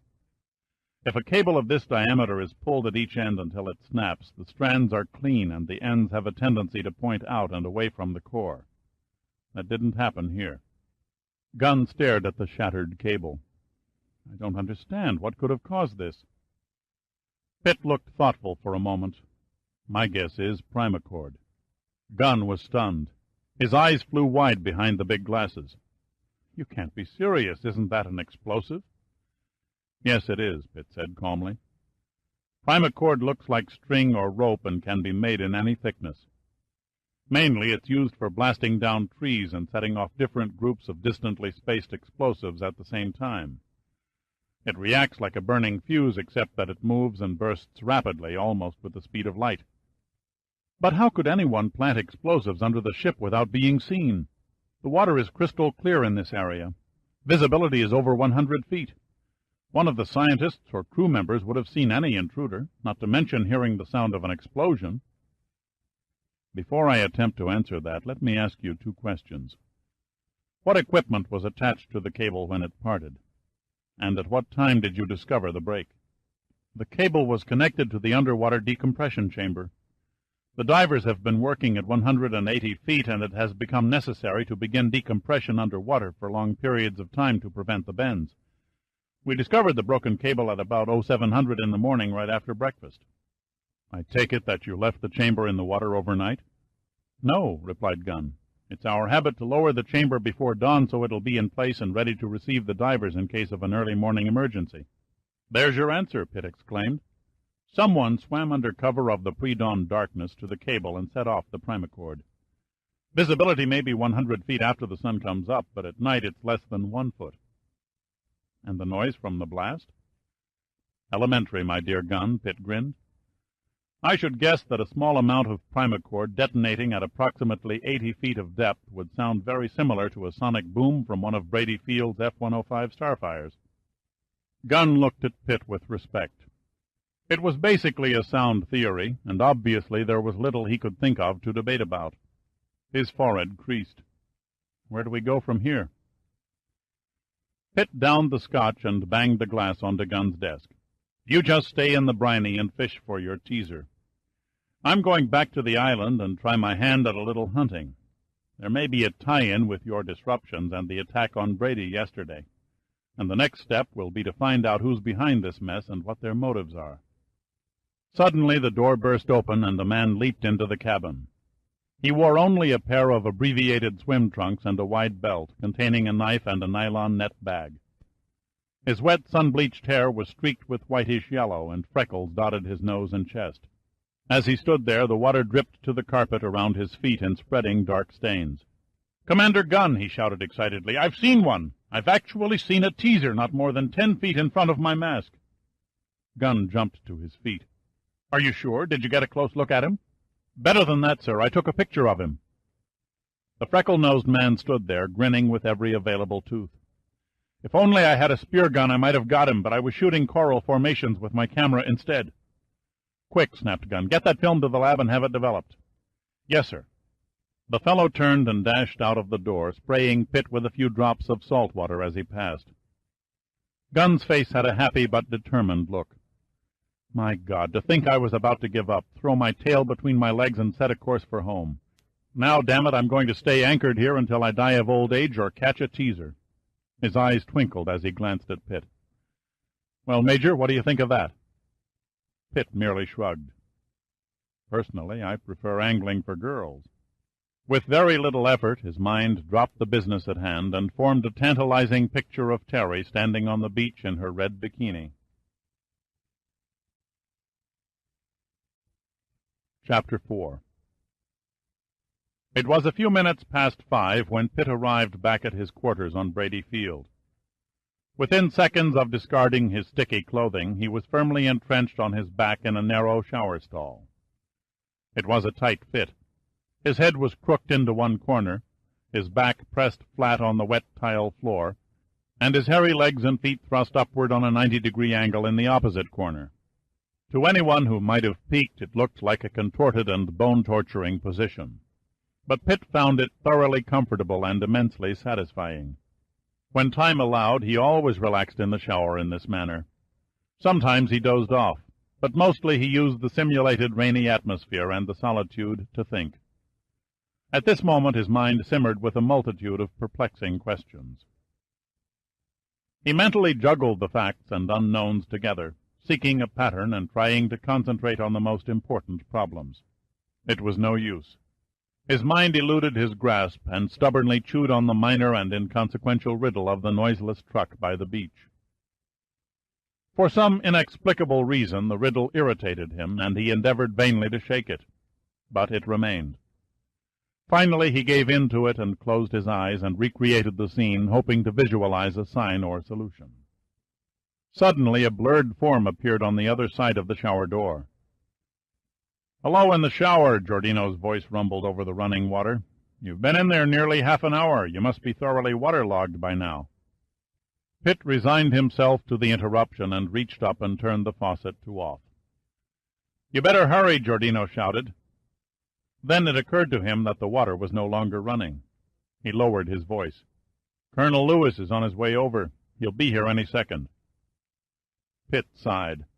Pushing his body to a sitting position, he awkwardly struggled to his feet, nearly slipping on the slick tile floor. A towel sailed over the shower door, falling in folds around his head. The mere thought of being prodded and pushed in order to impress a higher-ranking officer made the hairs on his neck bristle. He glared through the fuzzy glass panel. "Tell Colonel Lewis he can play with himself while he waits."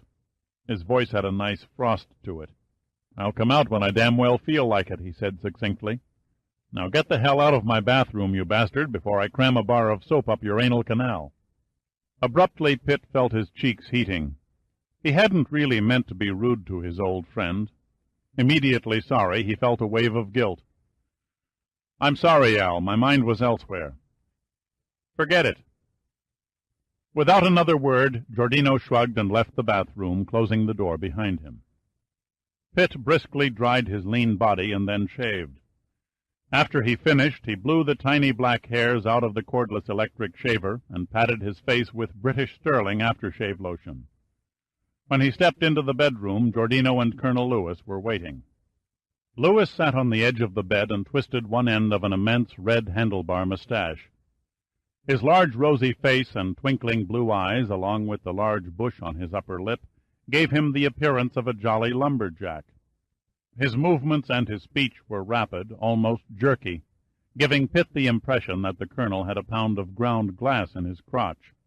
"Sorry to break in on you like this," boomed Lewis, "but I'm interested in knowing whether or not you've run onto anything substantial concerning the attack yesterday."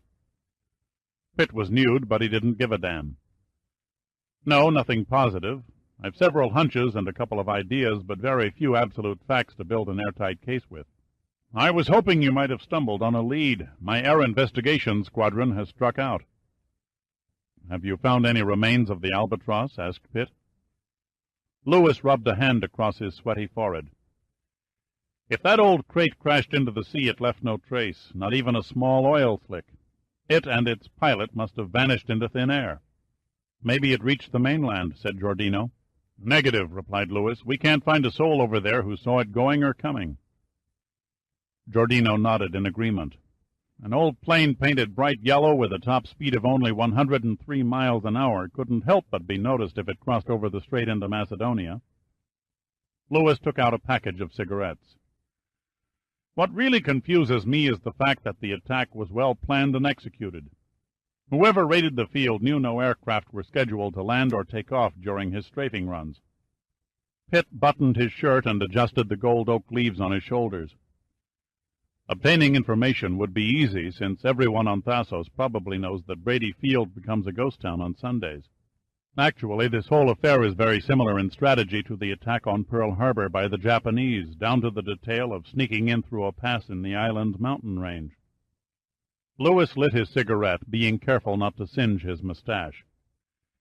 "You're right, of course, but there's no doubt that your unexpected arrival in the flying boat caught our attacker as well as ourselves off guard. Our own radar failed to track your Catalina because you flew the last 200 miles on the deck." He exhaled a cloud of smoke.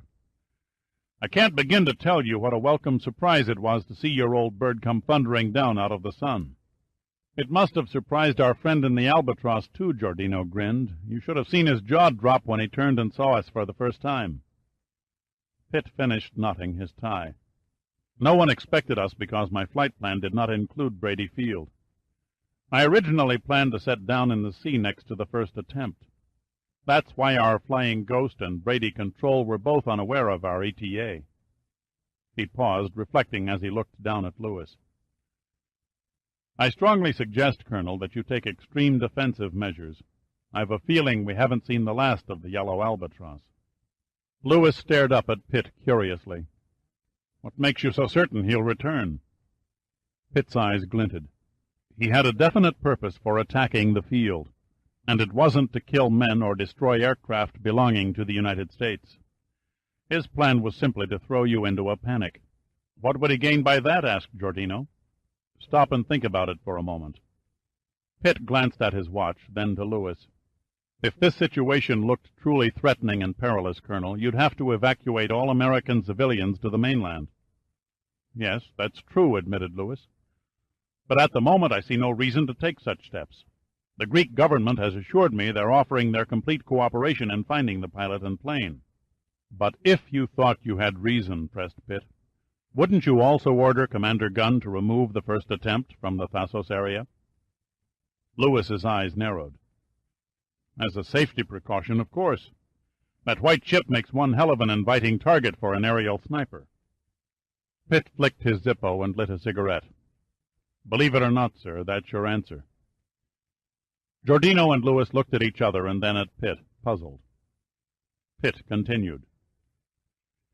"As you know, Colonel, Admiral Sandecker ordered Giordino and myself to Thasos to investigate the strange mishaps that have occurred during the Numa's offshore operations. This morning, while conversing with Commander Gunn, I discovered evidence of a sabotage which leads me to believe that there's a definite connection between the raid and the accidents aboard the first attempt. Now, if we take this assumption one step further, we begin to see that Brady Field was not the main objective of our reincarnated adversary. The raid was only an indirect means of removing Commander Gunn and the first attempt from Thassos. Lewis looked at Pitt thoughtfully. I suppose the next question is why? I don't have an answer yet, said Pitt. But I'm certain our mysterious friend and his flair for dramatics has a high-powered reason behind his game. He wouldn't go to such devious lengths for penny-ante stakes. He's most likely hiding something of great value, and the Pneuma researchers on the ship are in a position to stumble onto it. That something you speak of could be sunken treasure. Lewis' lips gleamed wetly. Pitt pulled an overseas cap out of his suitcase and set it jauntily on his head. That's one obvious conclusion. A faraway look came into Lewis's eyes, and he said softly, I wonder what it could be and how much it's worth. Pitt turned and faced Giordino. Al, contact Admiral Sandecker and ask him to research all possible lost or sunken treasure troves in the Aegean Sea within spitting distance of Thassos and send us the data as soon as possible. Tell him it's urgent. Consider it done, Giordino said. It's 11 o'clock in the morning in Washington, so we should have an answer by breakfast. Now we're getting somewhere, Lewis boomed. The sooner I get answers, the sooner I can get the Pentagon off my back. Is there any way I can help? Pitt glanced at his watch again. As the Boy Scouts say, be prepared. That's all we can do for the present. You can bet Brady Field and the first attempt are being closely observed. When it becomes apparent no one is being evacuated and the oceanography ship still floats out there on the Aegean, we can expect another visit from the Yellow Albatros. You've had your fun, Colonel. It's my guess Commander Gunn's turn is next. Please tell the commander, said Lewis, I'll give him whatever assistance I have at my disposal.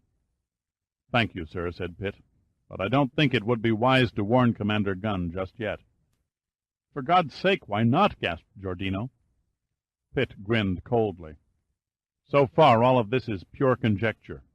Besides, any preparation on board the first attempt would be a dead giveaway of our intentions. No, we've got to bait our unknown World War I ghost and bring him out into the open. Giordino looked at Pitt evenly. You can't risk the lives of the scientists and ship's crew without giving them a chance to defend themselves. Gunn is in no immediate danger. Our ghost pilot will undoubtedly wait at least one more day to see if the first attempt departs before he attacks again. Pitt smiled until the mirth lines etched into the sides of his eyes. In the meantime, I'll put my creative talents to work on a plan for a trap. Lewis got to his feet and faced Pitt. For the sake of those men on the ship, I hope you come up with a good one. No plan is considered foolproof, Colonel, replied Pitt, until after it's been applied. Giordino walked toward the door. I'll run over to base operations and send that message to the Admiral. When you've finished, said Lewis, drop by my quarters for supper. Twisting his mustache, he turned to Pitt. You're invited, too. I'll give you men a real treat and whip up my renowned specialty, scallops with mushrooms in white wine sauce. It sounds very appetizing, said Pitt, but I'm afraid I must decline. I have a previous dinner engagement with a very attractive lady. Giordino and Lewis could only gawk at him in dazed amazement. Pitt tried to look nonchalant. She's sending a car to pick me up at the main gate at 6. I have just 2 minutes and 30 seconds to get there, so I'd best be leaving. Good evening, Colonel, and thank you for your invitation. I hope you'll give me a rain check. He faced Giordino. Al, let me know the minute the Admiral's reply comes in. Pitt turned and opened the door and left the room. Lewis slowly shook his head. Is he bullshitting, or does he really have a date with a girl? I've never known Dirk to bullshit about women, sir, said Giordino. He was beginning to enjoy Lewis's state of shock. But where did he meet her? To my knowledge, he hasn't been anywhere except the field and the ship. Giordino shrugged. Beats me. But knowing Pitt as I do, it wouldn't surprise me if he picked up a girl on the 100 yards between the main gate and the first attempt's loading dock. Lewis's booming laugh cracked across the room. Well, come along, Captain. I'm not a sexy girl, but at least I can cook. How about some of my scallops? "Why not?" said Giordino. "That's the best offer I've had all afternoon." Chapter 5. The furnace-like atmosphere cooled slightly as the fading sun fell to the west beyond the Thasos Mountains. Long crooked shadows from the mountain's tree-lined summits had moved down the slopes and were touching the seaward edge of Brady Field when Pitt passed through the main gate. He stopped on the outer road and inhaled the pure Mediterranean air, enjoying the inner sensation of having his lungs tingle. The habitual call for a cigarette tugged at his mind, but he pushed the urge aside and took another deep breath, looking out to sea. Beyond the rolling surf, the setting sun painted the first attempt a colorful golden orange. The visibility was crystal clear, and at a distance of 2 miles his eyes could pick out an amazing amount of detail on board the ship. He stood quiet and still for almost a full 2 minutes, lost in the beauty of the scene. Then he glanced about, looking for the car that Terry promised to send for him. It was there, sitting off to one side of the road like a palatial and sumptuous yacht resting at anchor. "Well, I'll be damned," Pitt muttered, spotting the car. He moved closer, and his face betrayed an admiration for fine automobiles. It was a Maybach Zeppelin town car, complete with a sliding glass partition separating the enclosed passenger compartment from the driver, who sat in the open exposed to the sun. Behind the large double M ornament on the radiator, the hood stretched back 6 feet and ended at a low split windshield, giving the car an image of great brutish power. The long flowing fenders and running boards gleamed black, but the coachwork was painted a deep multi-coated silver. It was a classic among classics, superb Teutonic craftsmanship evident in every fitting, every nut and every bolt. If the 1936 Rolls-Royce Phantom III typified the British ideal of silence and distinguished mechanical efficiency, then its German counterpart was found in the 1936 Maybach Zeppelin. Pitt stepped up beside the car and ran his right hand over a gargantuan spare tire that sat solidly mounted in the front fender well. He grinned a grin of satisfaction and relief as he noted the tire's tread was deeply grooved in a diamond-shaped pattern. He patted the big donut-like tire a couple of times and then turned and looked into the front seat. The driver sat slouched behind the wheel, idly drumming his fingers on the doorframe. He not only looked bored, but he yawned to prove it. He was dressed in a gray-green tunic that strangely resembled the uniform of a World War II Nazi officer, but the sleeves and shoulders bore no insignia. A high-brimmed cap covered his head, and the blonde color of his hair was betrayed by the brief hint of his sideburns. Old-fashioned, silver-rimmed spectacles covered his eyes and glinted in the setting sun.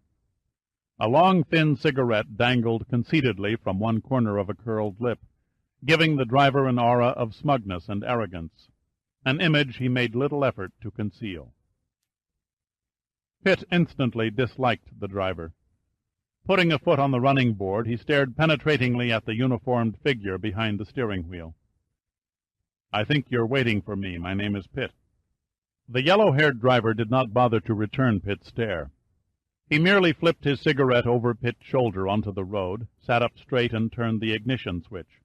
"If you are the American garbage receiver," he said in a heavy German accent, "you may get in." Pitt grinned, and his eyes hardened. "Up front with the foul-smelling rabble, or in back with the gentry?" "Wherever you choose," the driver said. His face turned crimson, but he still did not turn or look up. "Thank you," said Pitt smoothly. "I'll take the back." He pushed down on a huge chrome handle, swung the vault-like door open, and climbed into the town car. An old roll-style curtain perched over the partition window, and Pitt pulled it down, closing off all sight of the driver in front.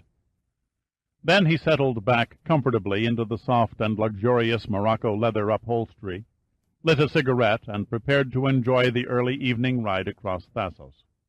The Maybach's engine quietly came to life, and the driver shifted through the whisper-silent gears, moving the immense car over the road in the direction of Limenos. Pitt rolled down a door window and studied the fir and chestnut trees dotting the mountain slopes, and the age-old olive trees lining the narrow beaches. Every so often, small fields of tobacco and wheat broke the uneven landscape, and reminded him of the small farms he had often seen when flying over the southern United States.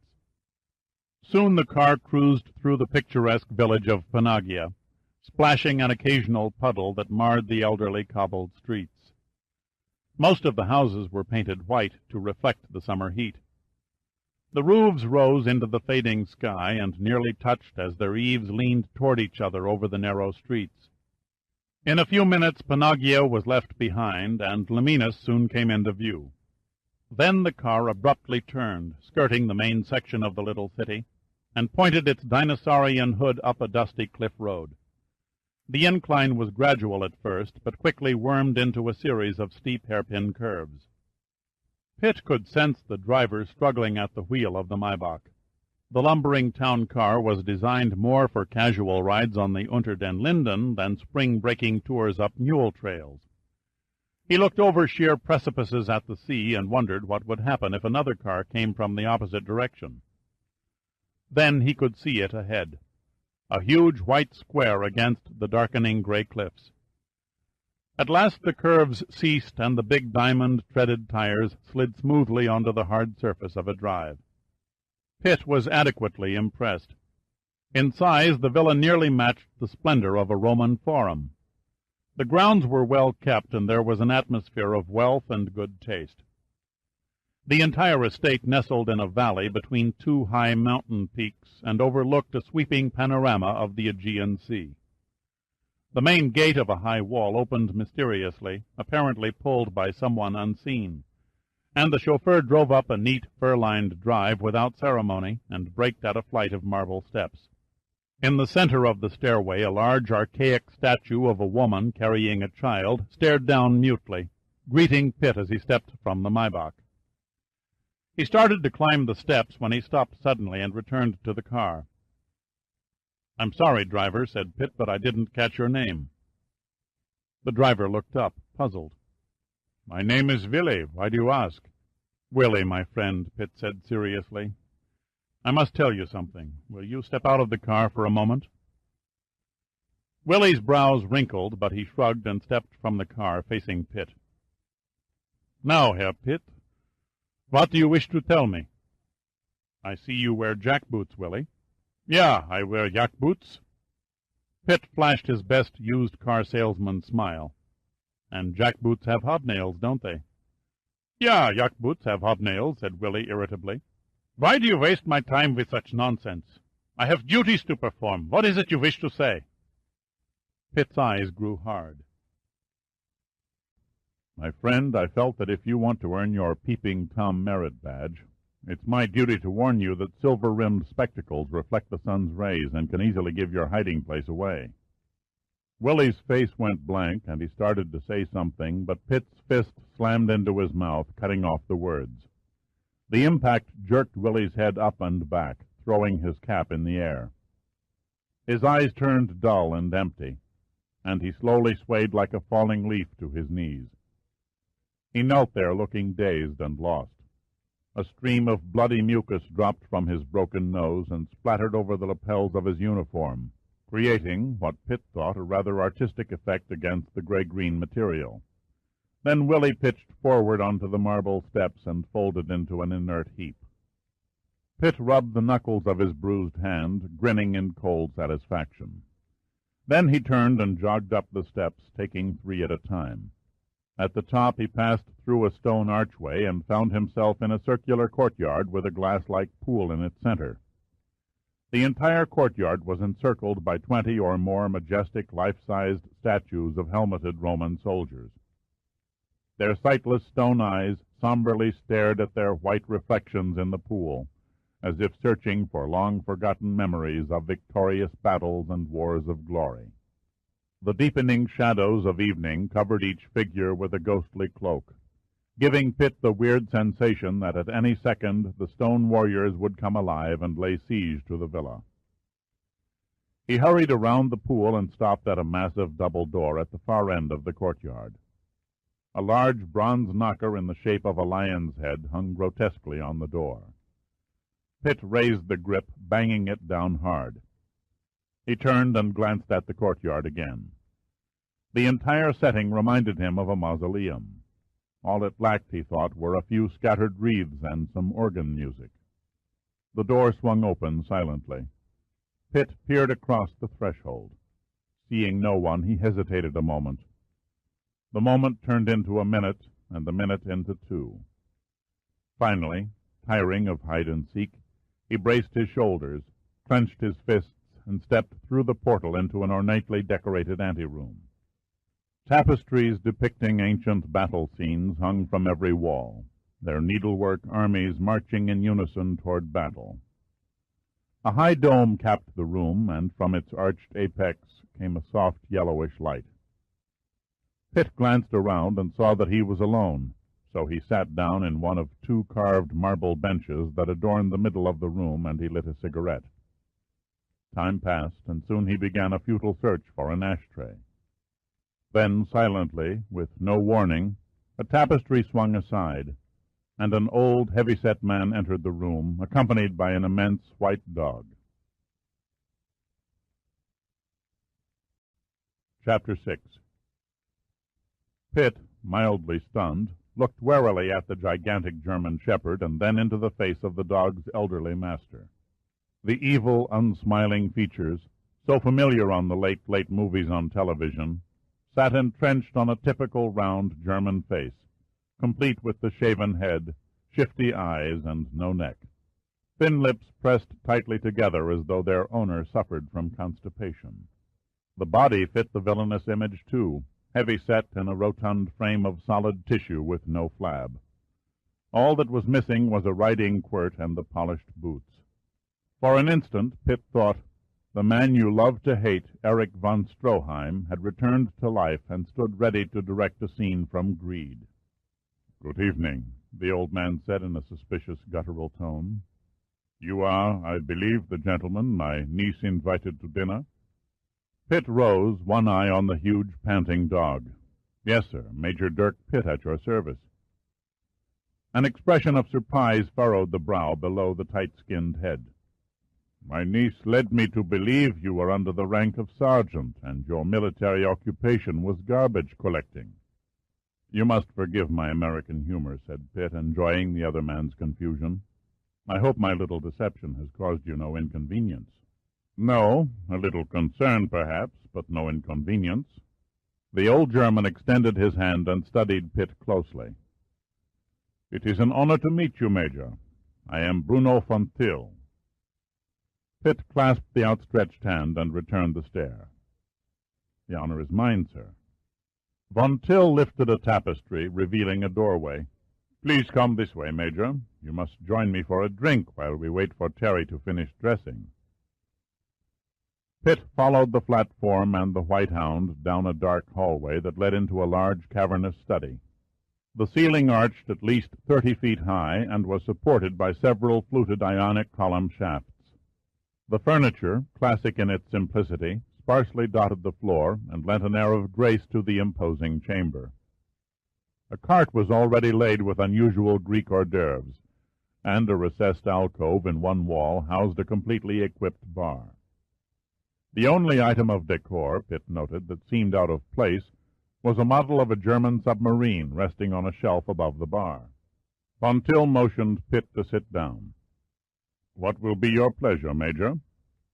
"Scotch rocks would be fine," replied Pitt, leaning back in an armless couch. "Your villa is most impressive. It must have an interesting history."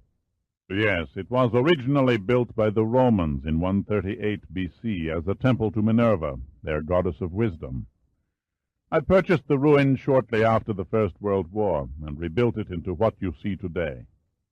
He handed Pitt a glass. "Shall we drink a toast?" "To whom or what shall we drink?" Von Till smiled. "You may have the honor, Major. Beautiful women, riches, a long life. Perhaps to the President of your country. The choice is yours." Pitt took a deep breath. "In that case, I propose a toast to the courage and flying skill of Kurt Hybert, the Hawk of Macedonia." Von Till's face went blank. He slowly eased into a chair and toyed with his drink. "You are a very unusual man, Major. You pass yourself off as a garbage collector. You come to my villa and assault my chauffeur. And then you astound me further by proposing a toast to my old flying comrade, Kurt." He threw a sly grin over his drink at Pitt. "However, your most outstanding performance was in seducing my niece on the beach this morning. For that feat I congratulate and thank you. Today, for the first time in 9 years, I saw Terry happily singing and laughing with an intense joy in living. I am afraid you force me to condone your lecherous conduct." It was Pitt's turn to act surprised, but instead he tossed his head back and laughed. "My apologies on every count, except slugging your perverted chauffeur. Willie had it coming." "You should not blame poor Willie. He was only acting on my orders to follow and guard Terry. She is my only living relative, and I wish no harm to come to her." "What harm could possibly come to her?" Von Till rose and walked to an open terrace window and looked out over the darkening sea. "Over half a century I have worked hard and paid a great personal price to build a substantial organization. Along the road I also accumulated a few enemies. I never know what one of them might do for revenge." Pitt's eyes searched Von Till. "Is that why you carry a Luger in a shoulder holster?" Von Till turned from the window and self-consciously adjusted his white dinner jacket over the bulge beneath his left armpit. "May I ask how you know it is a Luger?" "Just a guess," Pitt said. "You look like the Luger type." Von Till shrugged. "Ordinarily I do not act quite so mundane, but from the way Terry described you, I had every reason to suspect doubtful character." "I must admit I've performed a few sinful deeds in my day," Pitt said, grinning, "but murder and extortion weren't included." A scowl formed on Von Till's face. "I do not think you would be so flippant if you, how do you Americans say, were in my shoes." "Your shoes are beginning to sound very mysterious, Herr Von Till," said Pitt. "Just what kind of business are you in?" Suspicion marked Von Till's eyes, then his lips faded to a phony smile. "If I told you, it might upset your appetite. That, my dear Major, would make Terry exceedingly angry, since she has spent half the afternoon in the kitchen overseeing tonight's dinner." He shrugged in a typical European gesture. "Some other time, perhaps, when I know you better." Pitt spun the last swallow of scotch around in the glass and wondered what he had gotten himself into. Von Till, he decided, was either some kind of nut or a very shrewd operator. "May I get you another drink?" asked Von Till. "Don't bother, I'll get it."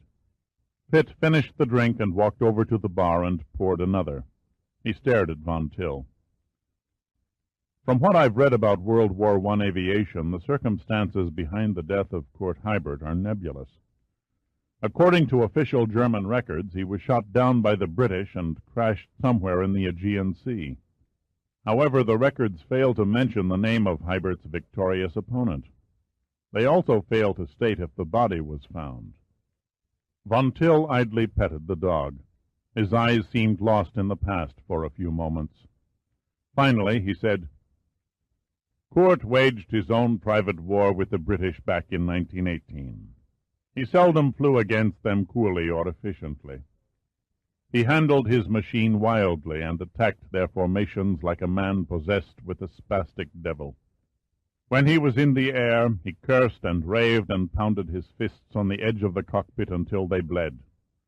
On takeoff, he always revved his engine to a roaring full throttle so that his Albatros leaped off the ground like a frightened bird. And yet, when he was not on patrol and could forget the war for a few moments, he could be a man of great humor, much unlike your American conception of the German soldier." Pitt shook his head slowly with a hint of a smile. "You must forgive me, Herr Von Till, but most of my comrades in arms have yet to meet a German soldier who was a barrel of laughs." The bald old German ignored Pitt's remark. His face remained serious. "The end for Kurt, when it came, was from a cunning British trick. They studied his tactics closely and soon learned that he had a weakness for attacking and destroying their observation balloons. A battle-weary balloon was overhauled, and the observer's basket was filled with high explosives and a uniformed dummy stuffed with weeds. A detonating wire ran to the ground, and the British then sat and waited for Kurt to make an appearance. Von Till sat down in a deeply pillowed sofa. He looked up at the ceiling, but he didn't see it. His mind looked instead into a sky that existed in 1918. They did not have to wait long. Only one day later, Kurt flew over the Allied lines and saw the balloon swinging slowly in the offshore breeze. He no doubt wondered why there was no ground fire, and the observer, leaning on the basket's railing, looked to be asleep, for he made no attempt to leap out and parachute to safety before Kurt's guns turned the hydrogen-filled bag into a cloud of fire. He had no idea it was a trap, asked Pitt. No, Von Till replied. The balloon was there, and it represented the enemy. Almost automatically, Kurt dove to the attack. He closed with the balloon, and his Spandau machine guns began raking the thin-skinned gas bag. Suddenly, the balloon erupted in a thunderous explosion that covered the entire area in fire and smoke. The British had detonated the explosives. Hybert crashed over the Allied lines, Pitt queried in thoughtful speculation. Kurt did not crash after the explosion, Von Till answered, shaking his mind back to the present again. His Albatros burst through the inferno, but the gallant plane that carried him faithfully through so many air battles was badly shattered, and he was seriously wounded. With its fabric wings torn and tattered, its control surfaces blown off, and a bloody pilot in the cockpit, the plane staggered over the Macedonian coastline and disappeared out to sea. The Hawk of Macedonia and his legendary yellow Albatros were never seen again. At least, not until yesterday. Pitt took a deep breath and waited for an obvious reaction. Von Till's eyelids widened on his otherwise expressionless face, and he said nothing. He seemed to be weighing Pitt's words. Pitt immediately came back to the original subject. Did you and Hybert often fly together? Yes, we flew patrol together many times. We even used to take a two-seater Rumpler bomber and drop incendiary bombs on the British aerodrome, which was located right here on Thasos. Kurt would fly while I acted as observer and bombardier. Where was your squadron based? Kurt and I were posted to Yasta 73. We flew out of the Xanthi aerodrome in Macedonia. Pitt lit a cigarette. Then he looked at Von Till's old but erect figure. Thank you for a very concise and detailed account of Hybert's death. You omitted nothing. Kurt was a very dear friend, Von Till said wistfully. I do not forget such things easily. I can even recall the exact date and time. It happened at 9 p.m. on July 15th, 1918. It seems strange that no one else knew the full story, Pitt murmured, his eyes cold and steady with purpose. The archives in Berlin and the British Air Museum in London have no information concerning the death of Hybert. All the books I've studied on the subject list him as missing in a mysterious situation, similar to the other great aces, such as Albert Ball and Georges Guinemer. Good God, snapped Von Till, exasperated. The German archives lack the facts because the Imperial High Command never gave a damn about the war in Macedonia. And the British would never dare publish one word about such an unchivalrous deed. Indeed, Kurt's plane was still in the air when they saw it last. The British could only assume their insidious plan was successful. No trace of man or plane was ever found? Nothing. Hybert's brother searched for him after the war, but Kurt's final resting place remains a mystery. Was the brother also a flyer? No, I met him on several occasions prior to the Second World War. He was a fleet officer in the German Navy. Pitt fell silent. Von Till's story was too damn pat, he thought. He had the strange feeling that he was being used, like a wooden decoy on a flight of geese. A faint, ominous tingling stirred inside him. He heard a tapping of high heels on the floor, and without turning, knew that Terry had entered the room. "Hello, everybody." Her voice was light and cheerful. Pitt swung around and faced her. She was wearing a mini-dress designed like a Roman toga that swirled about her slender legs. He liked the color, a golden orange that complemented her ebony hair. She looked at Pitt, her eyes immediately drawn to his uniform. Her face paled slightly, and she raised a hand to her mouth in the same gesture he had noticed on the beach. Then she smiled thinly and approached, radiating a beautiful and sexy warmth. "Good evening, gorgeous creature," Pitt said lightly, taking her outstretched hand and kissing it. Terry flushed, then looked up at his grinning face. "I was going to thank you for coming," she said, "but now that I've seen through the naughty little trick you've played on me, I've a good notion to toss you out on your bloody—" "Don't say it," Pitt interrupted. His lips curved devilishly. "I know you won't believe me, but just this afternoon the base commander took me off the garbage truck, made me a pilot, and promoted me to major." She laughed. "Shame on you. You told me your rank was under that of a sergeant." "No, I only said that I've never been a sergeant, and that's the truth." She slipped her hand through Pitt's arm. "Has Uncle Bruno been boring you with his flying tales of the Great War?"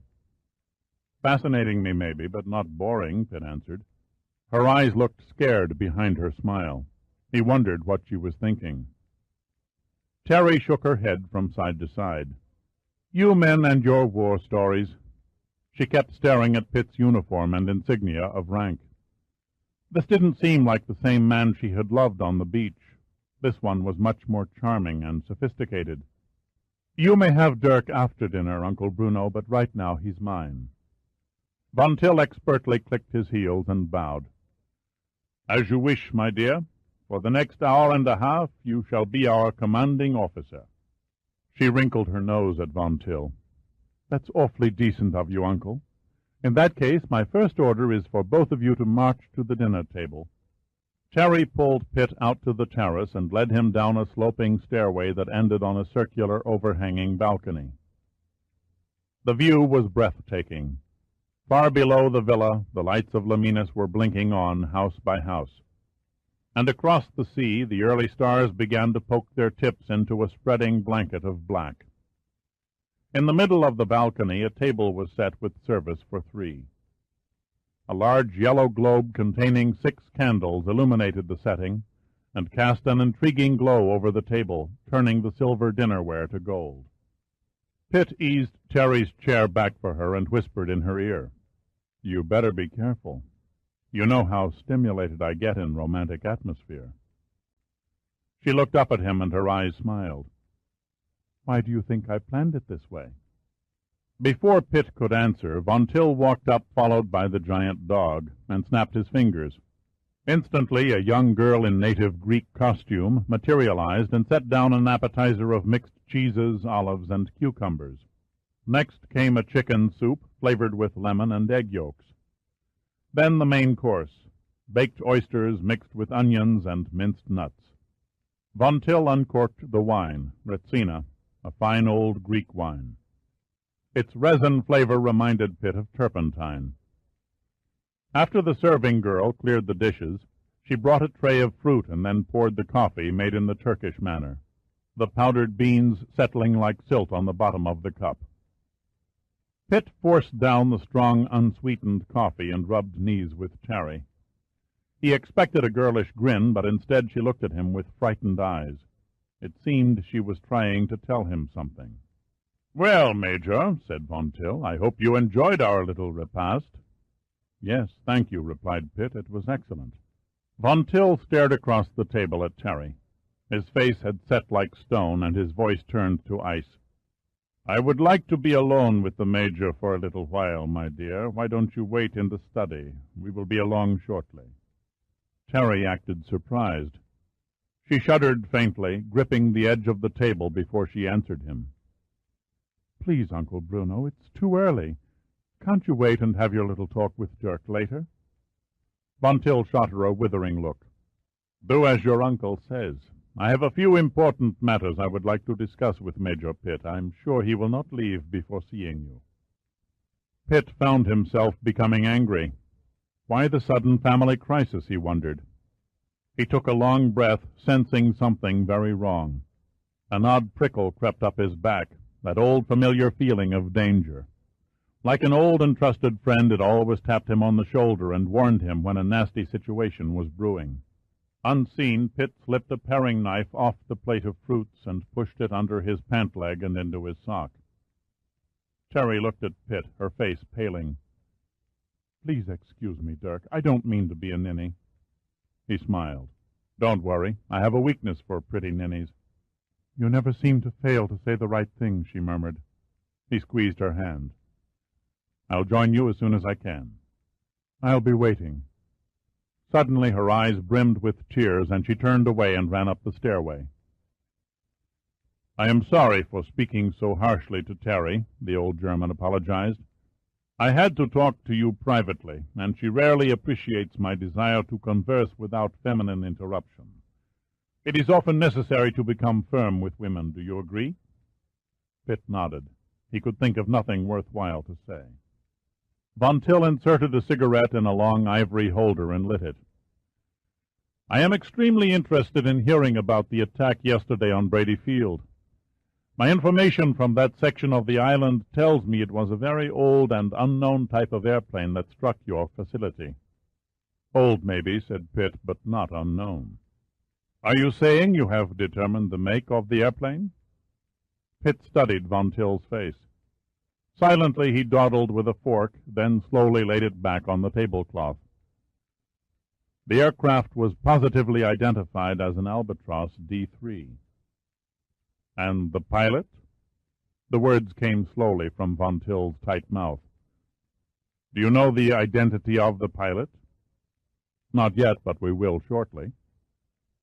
"You seem confident of an early capture." Pitt took his time about answering. He slowly and methodically lit a cigarette. "Why not?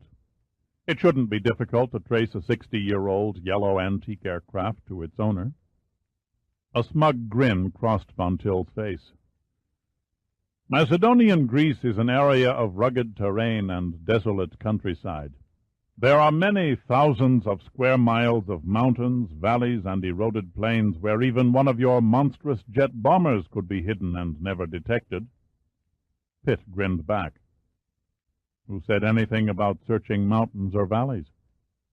"Where else would you look?" "In the sea," Pitt said, pointing at the black water far below. "Probably in the same spot where Kurt Hibert crashed back in 1918. Von Till arched an eyebrow.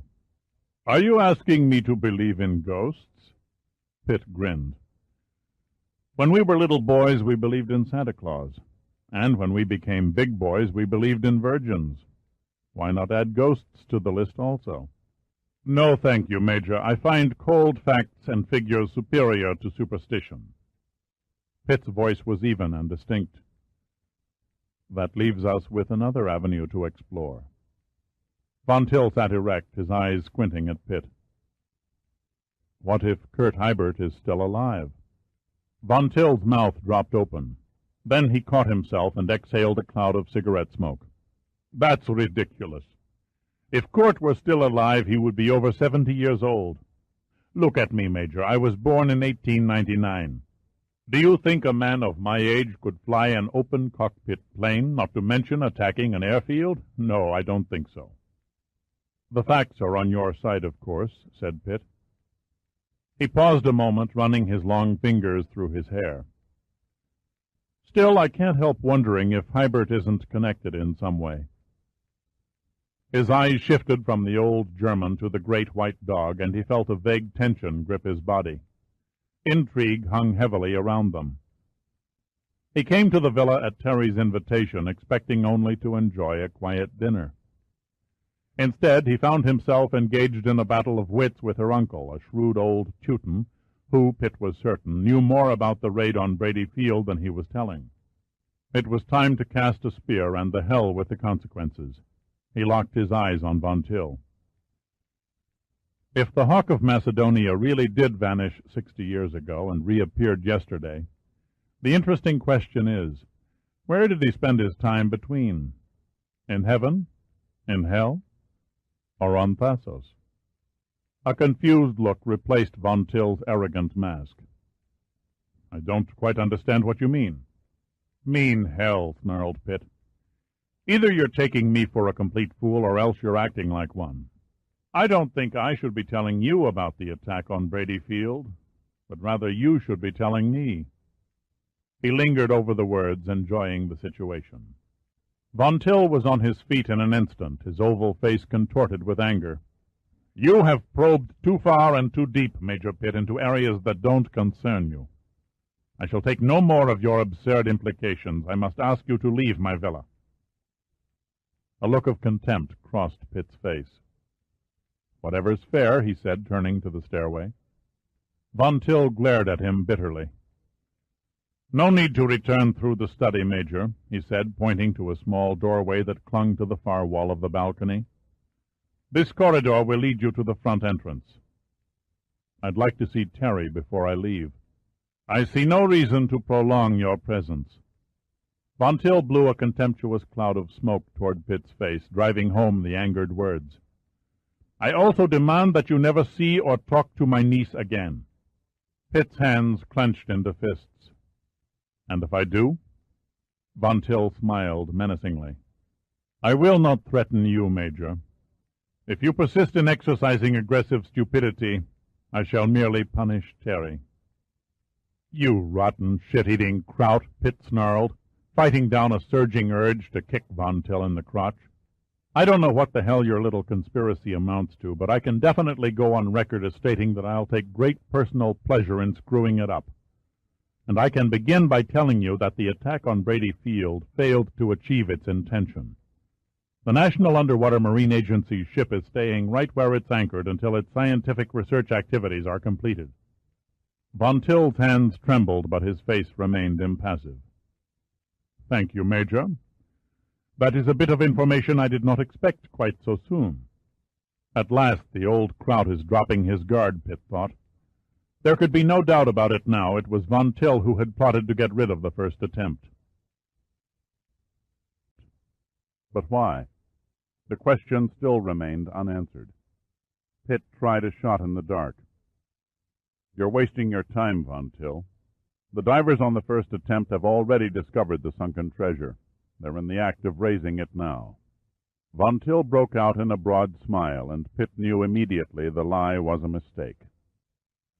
"A very poor attempt, Major. You could not be more wrong." He drew the Luger from under his armpit and pointed the dark blue barrel at Pitt's neck. Then he opened the corridor door. "If you please," he said, beckoning with the gun toward the threshold.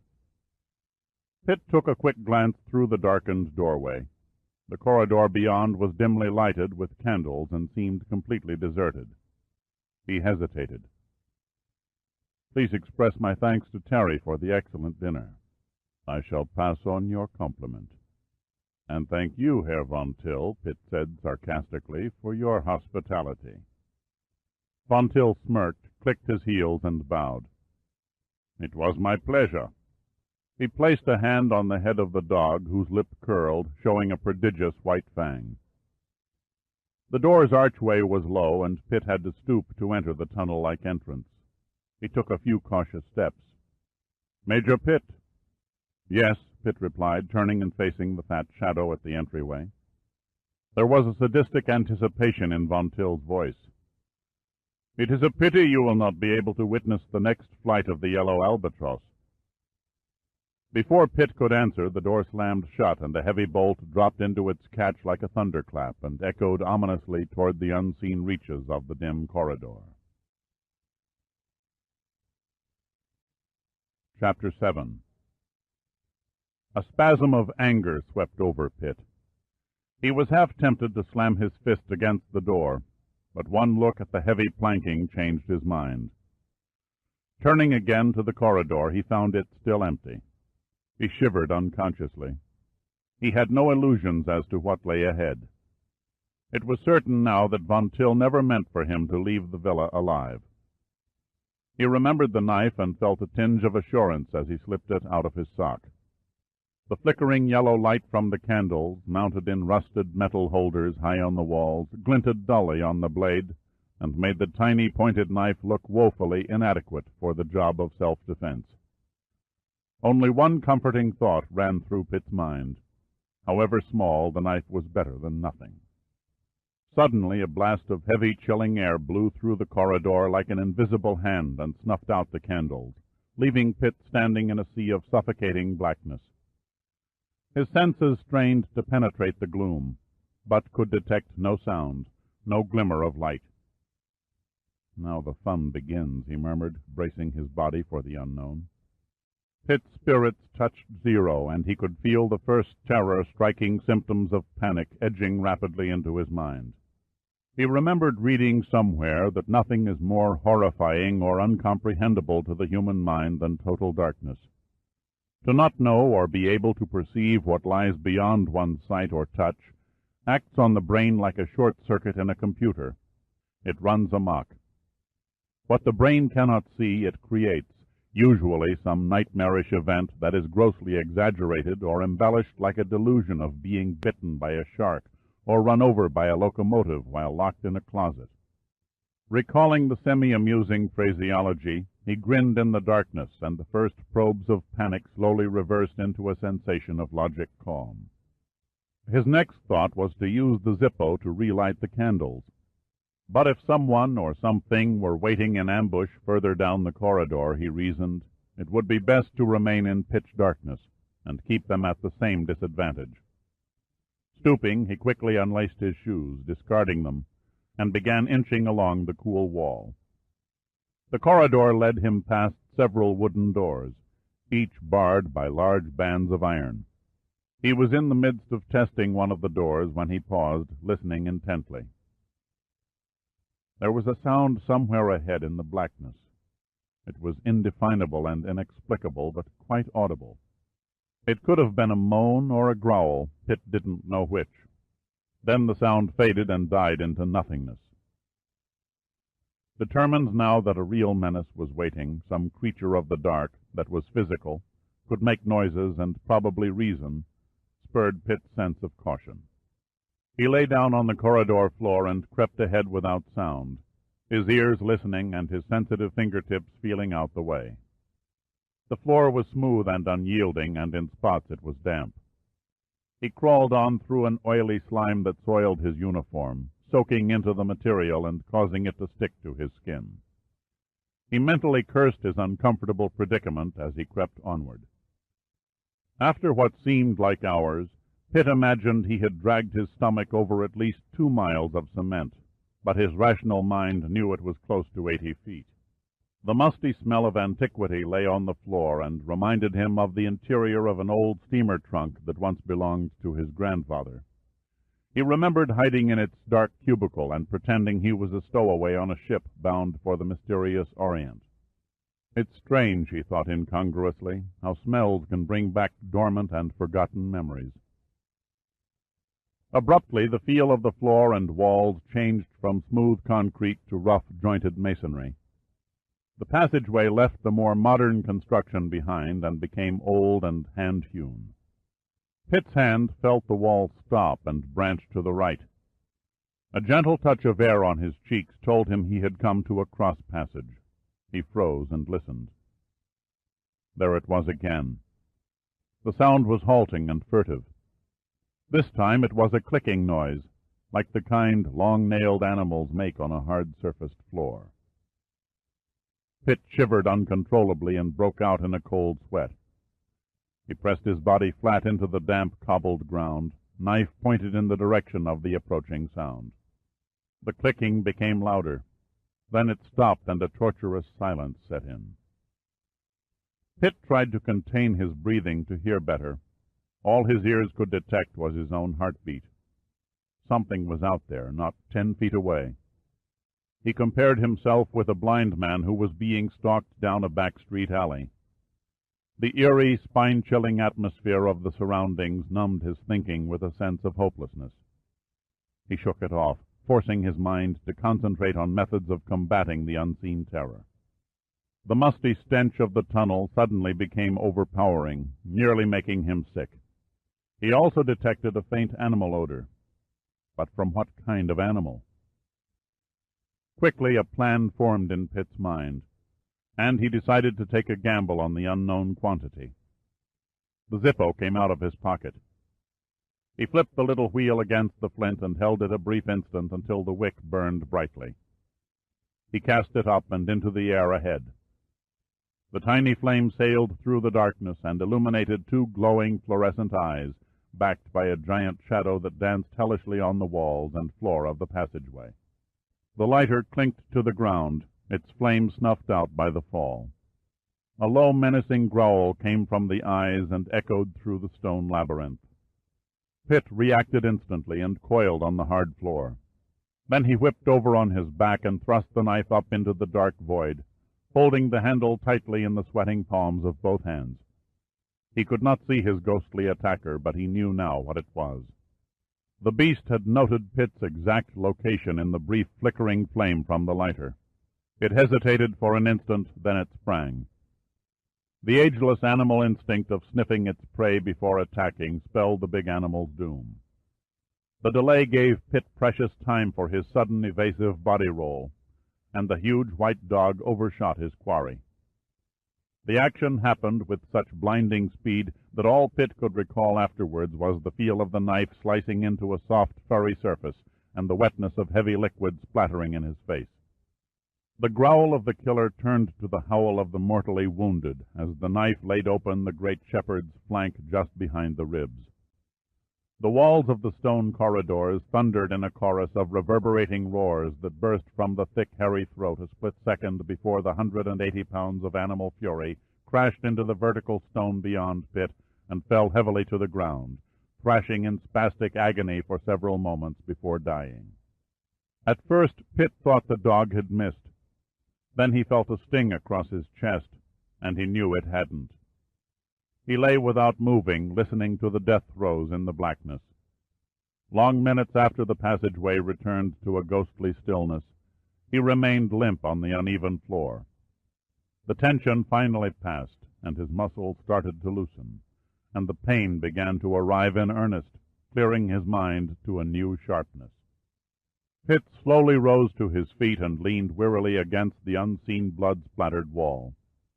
Another shudder shook his body, and he waited until his nerves calmed before stumbling into the darkness ahead, where he shuffled his feet back and forth until they came in contact with his lighter. He lighted the little metallic box and surveyed his wounds. Blood seeped from 4 evenly spaced furrows that began just above the left nipple and extended up and diagonally over his chest to the right shoulder. The claw marks were deep in the skin, but their depth barely penetrated the muscle tissue. Pitt's shirt hung down like a shredded flag of red and khaki. All he could do for the moment was tear off the dangling strips of ragged cloth and pad the gashes. It would have been the easiest thing in the world to collapse to the ground and let a wave of comforting unconsciousness gather him in its trough. The temptation was strong, but he resisted it. Instead, he stood on steady legs with a quartz-clear mind, planning his next move. After another minute, Pitt walked over to the dog. Holding the lighter aloft, he stared down at the dead animal. It was laying on its side, the entrails in a gruesome heap outside the body cavity. Trails of blood streaked the floor, running in separate little streams toward an unseen low point somewhere in the direction from which he had crawled. The weariness and the pain dropped from Pitt like a falling coat at the gruesome sight. Rage and anger engulfed his body and soared from the state of fearful, life-saving caution to a state of uncaring indifference toward danger and death. One thought held and gripped his mind: murder von Till. His next step sounded simple, absurdly simple. He must find a way out of the labyrinth. The odds seemed long and the chances hopeless. Yet the thought of failure never entered his mind. Von Till's words about the next flight of the yellow Albatros settled any doubts for him. The gears in Pitt's head meshed in analytical thought, spitting out facts and possibilities. Now that the scheming old German knew the first attempt was remaining anchored off Thasos, he would have it attacked by the Albatros. It would be too risky for the old plane to try another afternoon attack, Pitt reasoned. Von Till, no doubt, would send it aloft as soon as possible, probably at dawn. Gunn and his crew must be warned in time. He glanced at the luminous dial on his wristwatch. The needle-like hands registered 9:55. Dawn would break at approximately 4:40, he figured, give or take 5 minutes. That left 6 hours and 45 minutes for him to find an exit from this crypt and alert the ship. Pitt shoved the knife in his belt, snapped the lighter shut to conserve fuel, and started up the left passageway toward the source of a very slight air current. The going was easier now. Pitt was damned if he'd crawl any more. He hurried without hesitation. The passage narrowed to 3 feet in width, but the roof stayed out of reach above his head. Suddenly his outstretched hand struck solid wall. The passage ceased. It was a dead end. He flicked the lighter and saw his mistake. The air current came from a small crack between the rocks. An audible humming noise also issued from the crack. It was the sound of an electric motor, hidden somewhere beyond the wall in the bowels of the mountain. Pitt listened for a moment, but then the sound ceased. "If at first you don't succeed," he mused aloud, "try another passage." He retraced his steps and quickly reached the intersection, this time taking the tunnel directly opposite the one he had cautiously crawled through.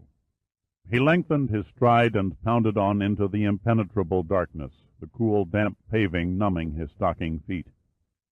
He idly wondered how many other men, or women for that matter, had Von Till literally thrown to the dog. In spite of the near-chilly air, the sweat ran off his body in streams. The pain across his chest seemed remote, too remote to belong to him. He could feel the blood mingling with the sweat and running down into his pants. He kept going and was determined to keep going until he dropped. A thought tugged at his mind to slow down and rest, but he rejected it and quickened his pace. Again and again his groping hands and the periodic but welcome flicker of the lighter discovered new passages that branched off into endless nothingness. In some the rocks had caved in, sealing them off, probably forever. The lighter was on its last breath, the fluid almost gone. Pitt used it as little as possible, relying more and more on his bruised and scraped fingers. An hour passed, and then another. He continued on, pushing his tired and torn body through the ancient passages. His foot struck something solid, and he pitched forward onto the bottom steps of a stone stairway. The edge of the 4th step caught him across the nose, gashing the bridge to the bone. Blood spurted down his cheeks and coated his lips. All at once the exhaustion, the emotional drain, and the despair flooded over his battered body, and he folded limply on the stairs. Everything began to slow down. He lay and listened to the blood drip on the step beneath his head. A soft white cloud materialized out of the black gloom and gently covered him. Pitt shook his sore and fuzzy head violently, trying to clear the cobwebs. Slowly, very slowly, like a man lifting a tremendous weight, he raised his head and shoulders and began agonizingly to crawl up the stairway. Step by step he struggled until at last he reached his destination. A webbing of heavy bars marked the top of the stairway. The grill work was ancient and heavily rusted, but still thick and strong enough to hold back an elephant. Pitt hauled himself painfully onto the landing. A curtain of fresh air greeted his skin, replacing the musty odor of the labyrinth. He gazed through the rectangles between the bars, and his spirits soared at the sight of the stars blinking in the sky. Back in the winding passageways he had felt like a dead man in a casket. It seemed like an eternity since he saw the outside world. He pulled himself to his feet and shook the bars. There was no movement. The lock on the massive gate had recently been welded closed. He checked the width between each bar, searching for the largest opening. The third space from the left held the greatest spread, about 8 1/2 inches. He laboriously stripped off all his clothes and set them on the other side of the barrier. Next he smeared his blood into the sweat and exhaled until his lungs arched in protest. Then, slipping his head between the bars, he strained to push 190 pounds into the outside landscape. The rust from the bars flaked off against his slippery skin and stuck to the glue-like blood. A racking moan of pain escaped his mouth as his genitals scraped over the ragged edge of one bar. He desperately clawed at the ground and gave a final heave. His body came free. Pitt grasped his scraped crotch and sat up, ignoring the stabbing pain and unable to believe his success. He was out, but was he in the clear? His eyes, now acutely used to the dark, darted around the immediate area. The vaulted bars of the labyrinth faced onto the stage entrance of a great amphitheater. The ponderous structure reflected a vaguely unearthly glow from the white light of the stars and the moon, whose imperfect circle peeped over a shadowed mountain summit. The architecture was Grecian, but the massiveness of the construction signified Roman hands. The edge of the round stage was separated from the theater's upper rim by almost 40 rows of steeply banked seats. Except for the invisible flight of nocturnal insects, the entire amphitheater was deserted. Pitt slipped into the remains of his uniform. Knotting the damp, sticky cloth of his shirt, he stiffly wrapped his chest with a crude bandage. Just to be able to walk and breathe in the warm evening air gave him a new surge of strength. He had gambled back there in the labyrinth, and without Theseus' string to guide him, had beat the immense odds and won. Laughter rang from his lips and traveled in loud echoes to the last row of the amphitheater and back. The pain and the exhaustion was forgotten as he visualized Von Till's face at their next meeting. "How would you like a ticket to see that?" Pitt shouted at his non-attendant gallery. He waited, caught in the mood of the eerie setting. There was no reply, no applause, only the silence of the warm Thasos night. For a moment he thought he saw a ghostly Roman audience cheering him on, but the toga-clad figures faded mutely away into the white marble, leaving Pitt with no answer to his lonely invitation.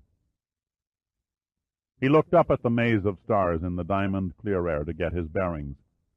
Polaris blinked its friendly light in return and advertised approximate north.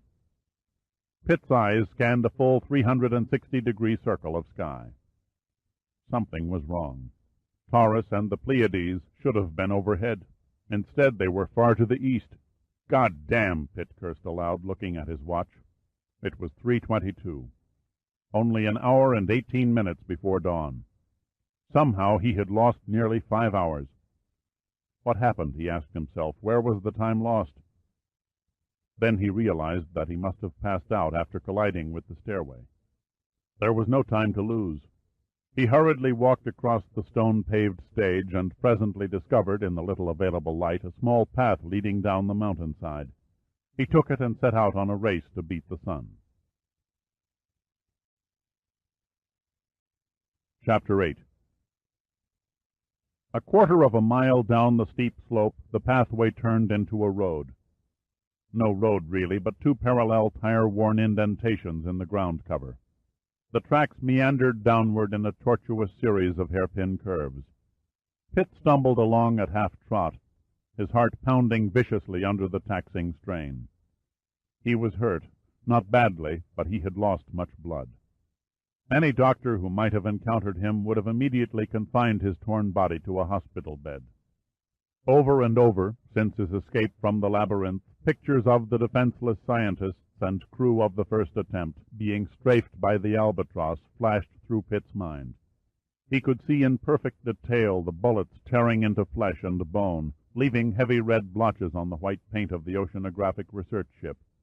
The carnage would all be over before the new interceptor jets at Brady Field could scramble, providing, of course, the replacement aircraft had arrived from the North Africa depot before dawn. These visions and others drove Pitt on to efforts beyond his normal capacity. He halted abruptly. Something moved in the shadows ahead. He left the vague trail and circled warily around a thick growth of chestnut trees, creeping closer to the unexpected obstacle. Then he raised up and peered over a fallen, decaying tree trunk. Even in the dim light, there was no mistaking the shape of a well-fed donkey that was tethered to a solitary boulder.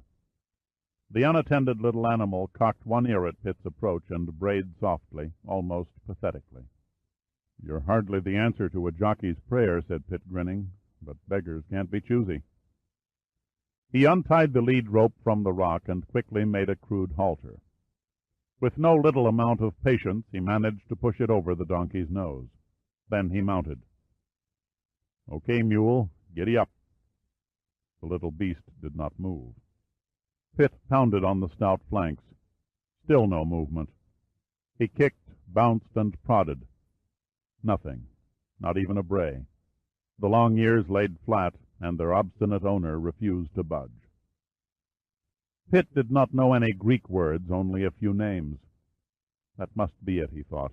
This dumb jackass was probably named after a Greek god or hero. "Forward, Zeus!" "Apollo?" "Poseidon?" "Hercules?" "How about Atlas?" It seemed as though the donkey had turned to stone. Suddenly an idea occurred to Pitt. He leaned over and inspected his mount's underbelly. It was void of exterior plumbing.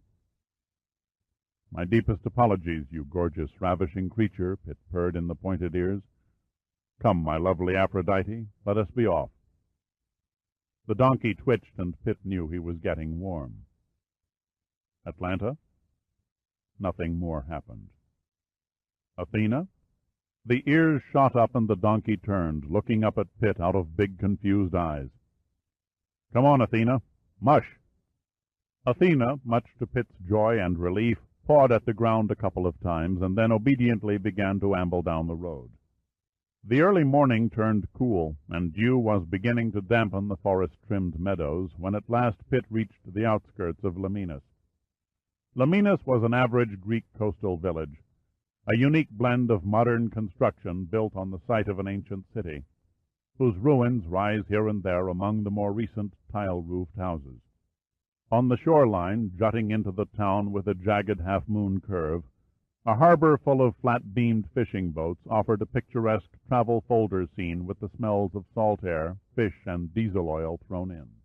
The wooden-hulled boats lay dead along the beach like a pack of beached whales, their masts carefully stowed along the gunwales and their anchor ropes stretched loosely to seaward. In rows, behind the white sand beach, high vertical poles stood, supporting long fences of stinking brown fish nets. And behind those again was the main street of the village, whose shuttered little doors and windows offered no sign of life to the bedraggled Pitt and his plodding four-legged transportation. The white-plastered houses with their tiny balconies made a restful real-life painting in the moonlight, a painting that had little bearing on the events which had brought Pitt to the village.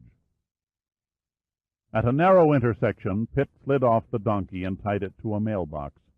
Then he took an American $10 bill from his wallet and wrapped it into the halter. "Thanks for the lift, Athena, and keep the change." He patted the animal affectionately on the soft, rounded nose, and, hitching up his disreputable-looking pants, walked unsteadily down the street toward the beach. Pitt looked for the telltale lines of a telephone, but could see none. There were no cars or other vehicles parked along the streets either, only a bicycle. But he was too physically drained to consider pedaling the 7 miles back to Brady Field. A lot of good it would do, he thought, even if he could find a phone or someone who owned a car. He couldn't speak Greek. The glowing arms and numbers on the Omega said 3:59. Another hot dawn would hit the island in 41 minutes. 41 minutes to warn Gunn and the men on the first attempt. Pitt looked across the sea, following the inward curve of the island. If it was 7 miles to Brady Field by land, then it was only 4 miles in a direct line across the water to the ship. There was no time left to loiter. He would simply have to steal a boat. Why not, he reasoned. If he could kidnap a donkey, he could pirate a boat. Within a few minutes he found a well-used dory with a high-flaring Carvel hull and a rust-coated one-cylinder gasoline engine. Fumbling in the gloom, his fingers found the throttle linkage and the ignition switch. The flywheel was massive, and it was all Pitt could do to crank it over. Every aching muscle strained at each silent revolution. Sweat broke from his forehead and dripped on the engine. His head throbbed and blurriness crept into his vision. Time after time he pulled the crank handle, rubbing the flesh from his hands. It seemed hopeless. The engine would not fire.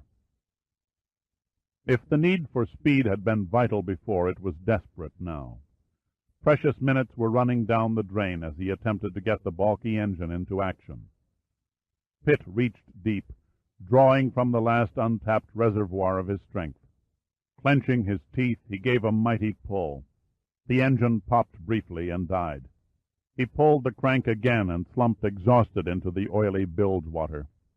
The engine coughed once, then twice, wheezed, coughed again, caught, and settled down to a popping thump as the solitary piston began to ram up and down inside its ring-worn sleeve. Too tired to rise, Pitt leaned over and cut the line with the faithful paring knife and kicked the gear lever in reverse. The shabby little boat, its paint peeling down the hull in scaly sheets, chugged backward into the harbor, circled in a 180-degree arc past the old Roman breakwater, and headed out to sea. Pitt jammed the throttle full against its stop as the dory reeled through the low swells, making perhaps a top speed of 7 knots. He hauled himself erect in the stern seat, clutching the tiller tightly between his hands, bleeding from the harsh rasping caused by the rusty crank handle. A half-hour passed, an interminable lapse of time under a cloudless sky and a brightening east horizon, and still the boat chugged steadily around the island. The progress seemed agonizingly slow to Pitt, but every foot gained was a foot closer to the first attempt. He caught himself dozing off from time to time, head dropping on his chest, then reawakening with a start. He urged his hazy mind on, driving it with a frenzy he didn't know he possessed.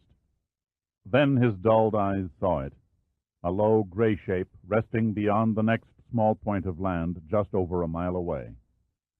He recognized the 2 white 32-point lights on bow and stern that signified a ship at anchor. The probing rays of the sun were rapidly stretching into the sky, clearly silhouetting the first attempt against the eastern horizon. First the superstructure, then the crane and radar mast, then the indiscriminate piles of scientific equipment scattered around the deck. Pitt talked to the noisy old engine, begging it for more revolutions. The lone cylinder snapped, crackled, and popped in reply, turning the warped and bent propeller shaft until it rumbled ominously inside worn and exhausted bearings. The race against the dawn was going to be close. The hot orange ball of the sun was barely poking its dome over the watery horizon when Pitt abruptly slowed the little engine, tardily jammed the throttle in reverse, and bored clumsily into the side of the first attempt. "Hello, the ship!" Pitt shouted weakly, too fatigued to move. "You dumbass," returned an irate voice. "Why don't you watch where you're going?" A shadowed face appeared over the rail and peered down at the dory, bumping against the big ship's hull. "Next time let us know when you're coming so we can paint a target on the side." In spite of the tension and fiery agony of his wounds, Pitt could not help smiling. "It's too early in the morning for jokes. Can the wisecracks and get down here and give me a hand." "Why should I?" said the lookout, straining his eyes in the early shadows. "Who the hell are you?" "I'm Pitt, and I'm injured. Now stop screwing around and hurry." "Is it really you, Major?" the lookout asked hesitantly. "What the goddamn hell do you want?" snapped Pitt. "A birth certificate?" "No, sir." The lookout vanished behind the railing and a moment later reappeared on the boarding ladder with a boat-hook in one hand. He caught the dory on the aft port gunwale and pulled it to the ladder. Securing a line to the little boat's stern, he leaped on board, caught his foot on a cleat, and fell sprawling on top of Pitt. Pitt clamped his eyes shut, grunting from the impact of the other man's weight. When he opened them again, he found himself staring into the yellow beard of Ken Knight. Knight started to say something, but then he more clearly saw the bloody and ragged body beneath him. The sight of Pitt's condition made the young scientist wince, and his face turned ashen. He sat rock-bound in unbelieving shock. Pitt's lips twisted into a bemused grin. "Don't waste time sitting there like a broken crutch. Help me to Commander Gunn's cabin." My God," Knight murmured, shaking his head dazedly and slowly from side to side. "What in the name of God happened?" "Later," Pitt snapped, "when there's time." He swayed forward onto his hands. "Help me, you dumb bastard, before it's too late." There was a desperation, a burning fierceness in Pitt's voice that startled Knight into action. Knight half-carried, half-dragged Pitt up the ladder and onto the deck. He stopped at Gunn's cabin and kicked at the door. "Open up, Commander Gunn. It's an emergency." Gunn threw open the door, dressed in nothing but a pair of shorts and his horn-rimmed glasses, looking like a confused professor who was just caught in a motel room with the dean of the university's wife. "What's the meaning?" He stopped suddenly, staring at the blood-caked apparition supported by Knight. His brown eyes swelled to immense proportions behind the thick lenses. "My God, Dirk, is that you? What happened?" Pitt tried to smile again, but it was only a slight curl of his upper lip. "I'm a dropout from hell." His tone was low, then it came on strongly. "Do you have any meteorological equipment on board?" Gunn didn't answer. Instead, he ordered Knight to get the ship's doctor. Then the bespectacled little skipper led Pitt into the cabin and gently lowered him on the bunk. "Just rest easy, Dirk. We'll have you patched up in no time." "That's just it, Rudy. There is no time," Pitt said, grasping Gunn's wrists with his ripped hands. "Do you have any meteorological equipment on board?" he repeated urgently. Gunn looked down at Pitt, his eyes reflecting bewilderment. "Yes, we have instruments to record various meteorological data. Why do you ask?" Pitt's hands released their grip and fell away from Gunn's wrists. A smug, cold smile gripped his eyes and spread his lips as he struggled up on his elbows. "This ship is going to be attacked any minute by the same aircraft that raided Brady Field." "You must be delirious," Gunn said, moving forward to help Pitt sit up. "My body may look like hell, but my mind at this minute is sharper than yours," Pitt said. "Now listen, and listen closely. Here's what has to be done." It was the lookout perched on the great A-frame crane that first spotted the little yellow plane against its vast blue background. Then Pitt and Gunn saw it too, not more than 2 miles away, flying at 800 feet. They should have seen it sooner, but it was coming at the first attempt straight out of the eye of the sun.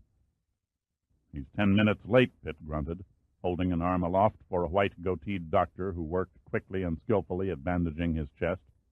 The elderly physician, oblivious to Pitt's movements on the ship's bridge, cleaned and dressed the raw cuts without bothering to turn and look at the approaching plane. He tied the final knot tightly, making Pitt twinge and display a wry face. "That's the best I can do for you, Major, until you stop running up and down the deck shouting orders like Captain Bligh."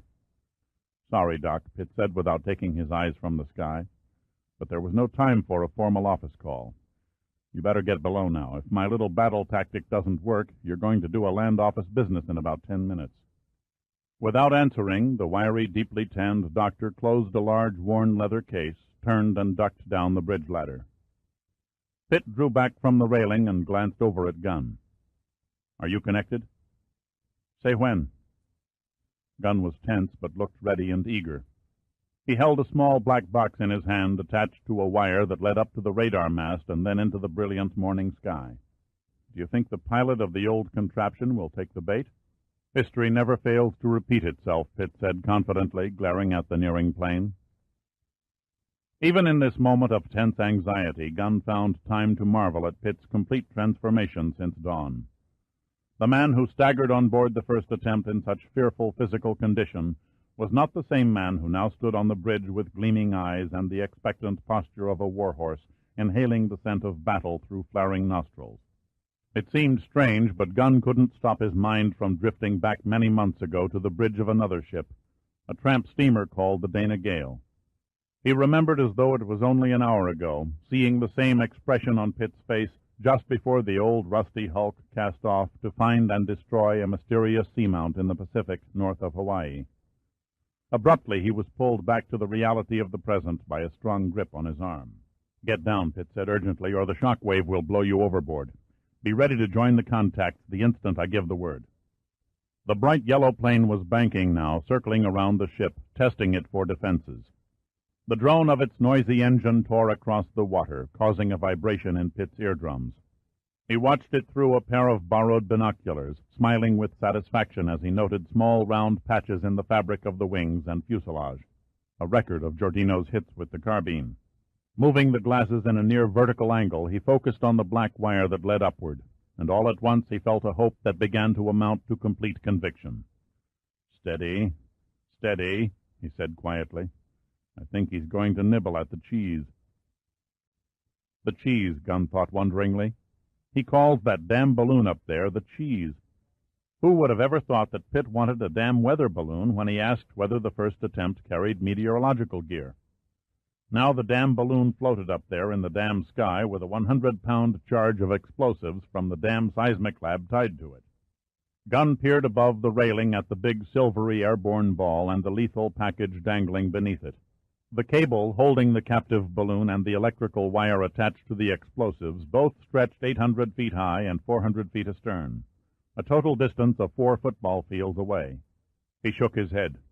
It was ironic that the explosive charge, normally utilized for producing underwater shock waves to analyze the bottom of the sea, would now be used to blow an airplane out of the sky. The roar of the plane's engine grew louder, and for one brief moment Pitt thought it was going to dive straight on at the ship. But then he realized that its angle of descent was too low.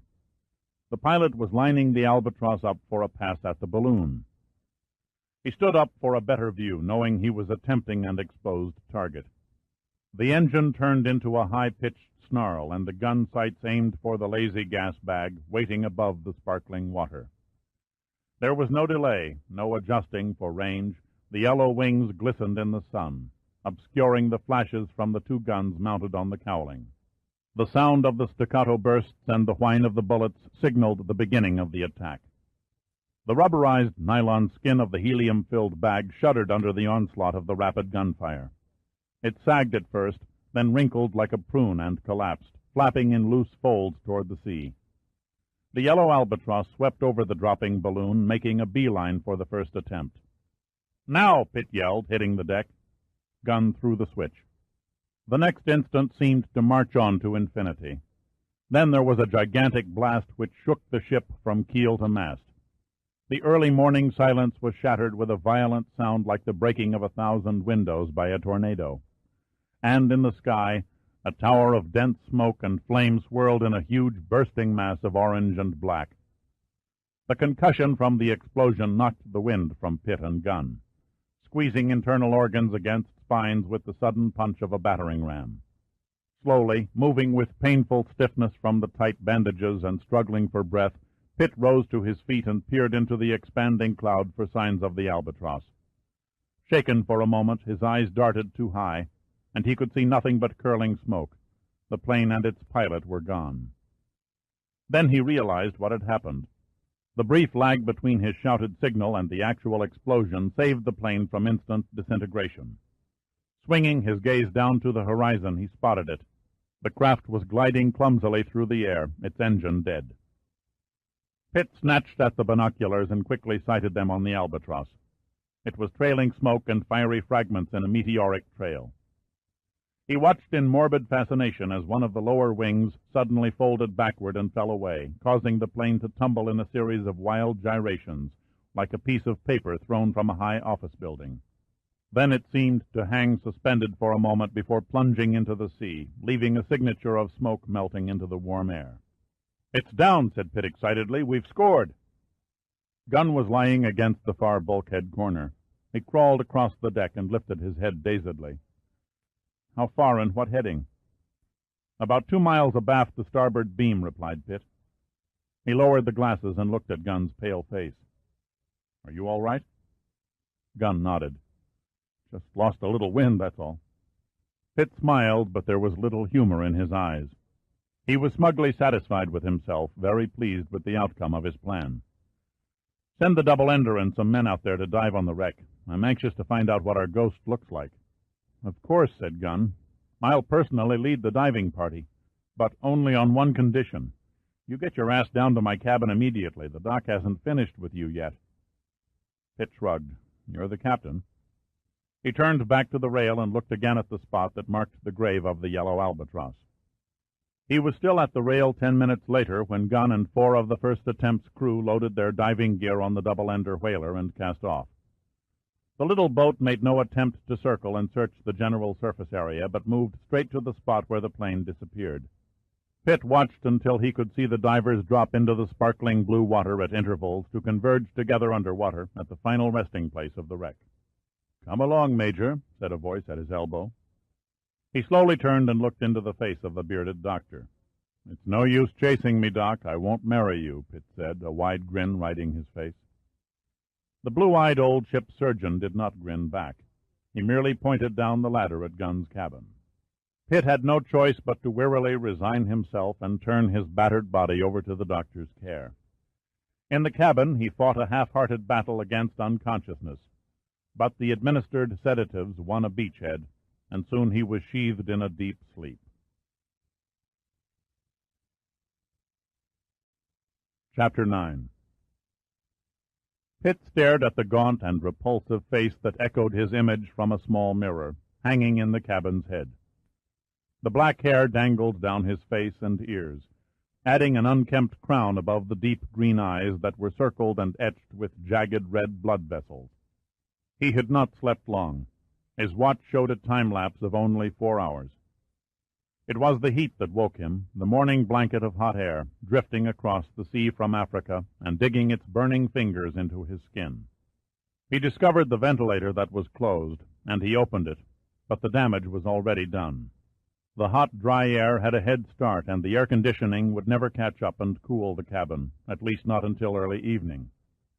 He pushed the tap and splashed water over his face, letting the coolness soak into his pores as it dribbled down his back and shoulders.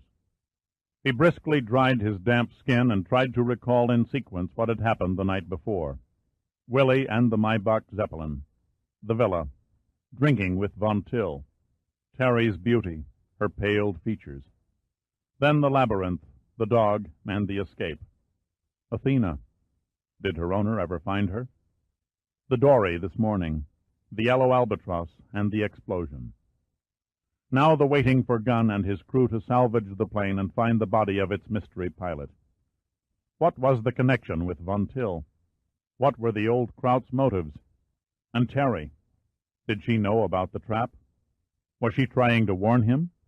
Or did she bait him into being used and pumped for information by her uncle? He shook all thoughts and questions from his mind. The bandages itched, and he fought the agonizing urge to scratch. God, it was hot. If only he had a nice cold drink. The only item of clothing the doctor hadn't cut off his body was his shorts. He rinsed them out in the basin and put them on wet. Within minutes they were completely dry. A light knock came from the door. It slowly swung open, and the red-haired cabin boy poked his head around the bulkhead. "Are you awake, Major Pitt?" he queried softly. "Yes, but just barely," Pitt replied. I didn't mean to bother you," the boy said hesitantly. "The doc asked me to check on you every 15 minutes to make sure you were resting comfortably." Pitt threw a withering stare at the cabin boy. "Who the hell can rest comfortably in this furnace with the air conditioning turned off?" A lost, bewildered look crossed the young, sunburned face. "Oh, my gosh, I'm sorry, sir. I thought Commander Gunn left it on." "What's done is done," Pitt said, shrugging. "How about something cold to drink?" "Would you like a bottle of Fix?" Pitt's eyes narrowed sharply. "A bottle of what?" "Fix. It's a Greek beer." "All right, if you say so." Pitt couldn't help but grin. "I've heard of taking a fix before, but never drinking one. I'll be right back, sir." The boy ducked around the bulkhead and closed the door. Suddenly it jerked open again, and the young boy's flaming hair reappeared. "I'm sorry, Major. I almost forgot. Colonel Lewis and Captain Giordino are waiting to see you. The colonel wanted to bust right in and wake you, but the doc wouldn't hear of it. He even threatened to throw the colonel off the ship if he tried it." "All right, send them in," said Pitt with impatience. "Just hurry with the beer before I evaporate." Pitt lay back on the bunk and let the sweat roll down his body onto the rumpled sheets, sopping the areas that came in contact with his skin. His mind continued to turn, ransacking every detail of the past, assembling for the present, pushing ahead and plotting future directions. Lewis and Giordino. They hadn't wasted any time in coming. If Giordino received an answer from Pneuma headquarters, it might help to supply one of the many missing pieces to the puzzle. The four borders were forming, but the middle was a scattered conglomeration of uncertain and unknown quantities. Von Till's evil face leered from the maze, his tight-lipped grin curling in smug disdain. Pitt's mind raced on. The great white dog. He tried to force it into another piece of the puzzle, but it wouldn't fit. That's strange, he thought. The dog doesn't correspond to the piece it's supposed to. For some unfathomable reason, he couldn't force the animal between Von Till and Kurt Hybert. Suddenly, Louis burst into the cabin with all the finesse of a sonic boom. His face was red and he was sweating. The tiny beads streamed down his nose and into his mustache, where they were absorbed like rain in a forest. "Well now, Major, aren't you sorry you passed up my invitation for dinner?" Pitt half smiled. "I admit there was a time or two last night when I regretted turning down your scallops." He pointed to the gauze and adhesive tape crisscrossing his chest. "But at least my other dinner engagement gave me a few memories that I can carry for a long, long time." Giordino stepped from behind Louis' hulking form and waved a greeting to Pitt. "See what happens every time I let you go out and carouse on your own?" Pitt could see the wide grin on Giordino's face, but he also noticed a fraternal look of concern in his friend's eyes. "Next time, Al, I'll send you in my place." Giordino laughed. "Don't do me any favors if you're a living example of the morning after." Louis parked his bulk heavily in a chair facing the bunk. "God, it's hot in here. Don't these damn floating museums carry air conditioning?" Pitt enjoyed a tinge of sadistic pleasure at Louis' steaming discomfort. "Sorry, Colonel, the unit must be overtaxed. I have a beer coming that should help make the heat a bit more endurable." "Right now," Louis snorted, "I'd even settle for a glass of Ganges River water." Giordino leaned over the bunk. "For Christ's sakes, Dirk, what mischief did you get yourself into after you left us last night? Gunn's radio message said something about a mad dog." "I'll tell you," said Pitt, "but first I need a couple of questions answered myself." He looked at Louis. "Colonel, do you know Bruno von Till?" "Do I know Von Till?" Louis repeated. "Only slightly. I was introduced to him once and have seen him occasionally at parties given by the local dignitaries, but that's about all. From what I gather, he's something of a mystery." "Do you, by chance, know what his business is?" Pitt asked hopefully. "He owns a small fleet of ships." Louis paused for a moment, closing his eyes in thought. Then they shot open, transmitting a look of sudden recollection. "Minerva. Yes, that's it. Minerva Lines, the name of the fleet." "I've never heard of it," Pitt murmured. "Small wonder," snorted Louis. "Judging from the decrepit rust buckets I've seen smoking by Thasos, I doubt whether anyone else knows of its existence either." Pitt's eyes narrowed. "Von Till's ships cruise along the Thasos coastline?" Louis nodded. "Yes, one passes every week or so. They're easy to spot. They all have a big yellow M painted on the smoke funnels." "Do they anchor offshore or dock at Laminas?" Louis shook his head. "Neither. Every ship I've bothered to notice came from the south, circled the island, and reversed course south again." "Without stopping?" "They lie to for perhaps half an hour, no more, right off the point by the old ruins." Pitt raised up out of the bunk. He looked questioningly at Giordino, then Louis. "That's odd." "Why?" asked Louis, lighting a cigar. "Thasos is at least 500 miles north of the main Suez Canal shipping lanes," Pitt said slowly. "Why should Von Till send his ships on a 1,000-mile detour?" "I don't know," Giordino said impatiently, "and frankly, I could care even less. Why not stop this verbal screwing around and tell us about your nocturnal escapades? What has this Von Till character got to do with last night?" Pitt stood and stretched, wincing from the stiff soreness. His mouth had a sand and gravel taste. He could not recall when his throat had been so dry before. Where was that dumb kid with the beer? Pitt caught sight of Giordino's cigarettes, and he motioned for one. He lit it and inhaled, increasing the rotten taste in his mouth. He shrugged, smiling wryly. "Okay, I'll give it to you from beginning to end, but please feel free to stare at me like I'm crazy. I'll understand." In the heat-tortured cabin, the steel walls almost too hot to touch, Pitt told his story. He held nothing back, not even a thin belief that Terry had somehow betrayed him to Von Till. Louis nodded thoughtfully on occasion, but made no comment. His mind seemed to linger elsewhere, returning only when Pitt graphically described an event. Giordino paced the small cubicle unhurriedly, leaning slightly against the slow rolling of the ship. When Pitt finished, no one spoke. 10 seconds passed, 20, then 30.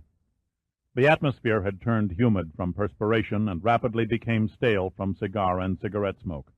"I know," Pitt said a little tiredly. It sounds like a fairy tale and makes very little sense, but that's exactly the way it happened. I left nothing out. Daniel in the lion's den, Lewis said flatly, without inflection. I admit what you've told us seems far-fetched, but the facts have a strange way of bearing you out. He pulled a handkerchief from a hip pocket and dabbed it across his forehead. You were correct in predicting that the antique plane would attack this ship, and you even knew when. Von Till supplied me with a hint. The rest was conjecture. I can't figure the weird setup, said Giordino. Using an old biplane to shoot up the sea and landscape merely to get rid of the first attempt seems overly complicated. Not really, said Pitt. It soon became obvious to Von Till that his sabotage attempts on the scientific operations of Numa's expedition were not succeeding according to plan. What crossed him up? Giordino inquired. Gunn was stubborn, Pitt grinned evenly. In spite of what he thought were accidents and setbacks due to natural causes, he refused to weigh anchor and give up. Good for him, Lewis grunted and cleared his throat to speak, but Pitt went on unruffled. Von Till had to find another direction. Using the old aircraft was a stroke of genius. If he had sent a modern jet fighter to attack Brady Field, all hell would have broken out in the form of an international crisis. The Greek government, the Russians, the Arabs, all would have become involved, and this whole island would have been teeming with military personnel on emergency alert.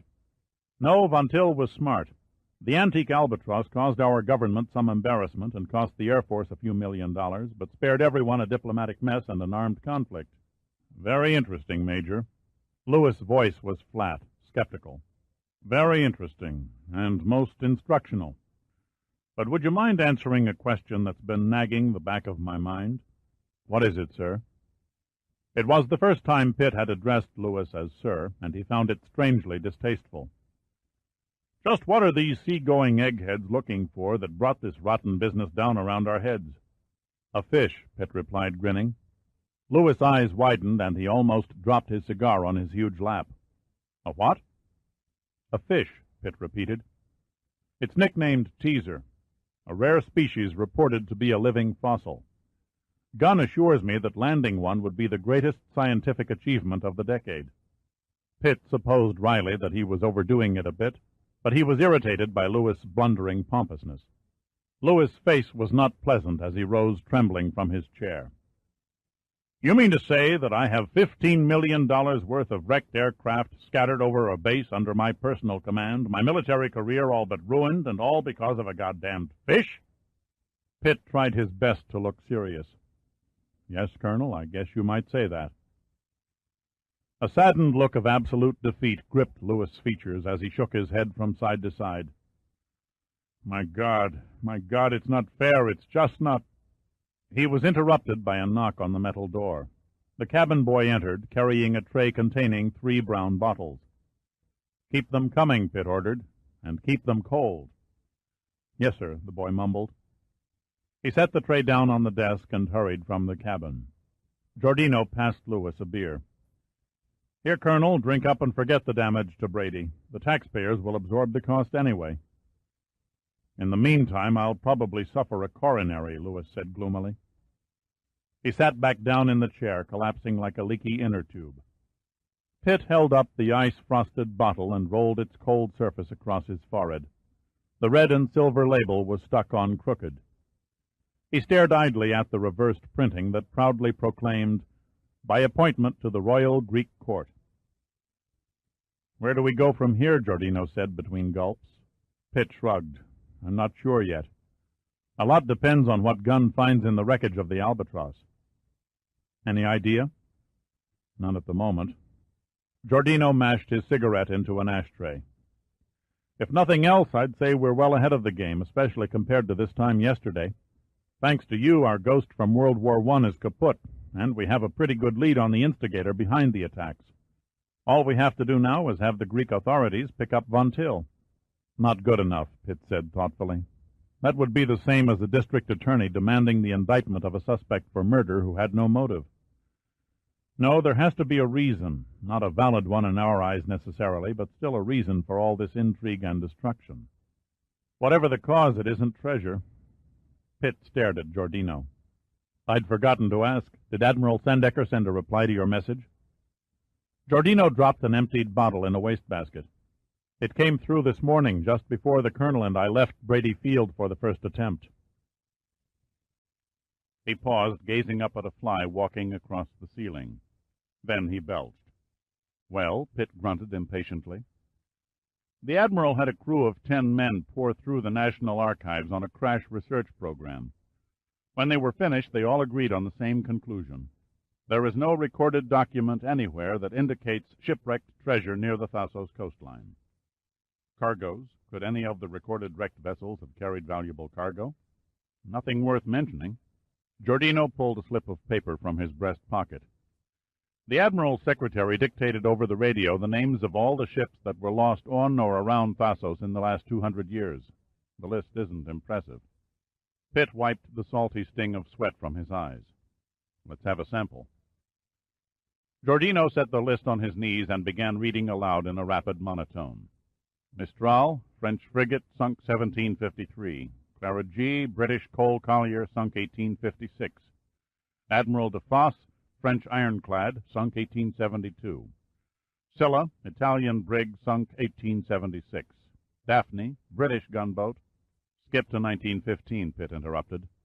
HMS Forshire, British cruiser, sunk by German shore batteries on the mainland, 1915. Von Schroeder, German destroyer, sunk by British warship, 1916. U-19, German submarine, sunk by British aircraft, 1918. "No need to continue," Pitt said, yawning. "Most of the lost wrecks on your list were warships. The chances are slim that one of them might have carried a king's ransom in gold." Giordino nodded.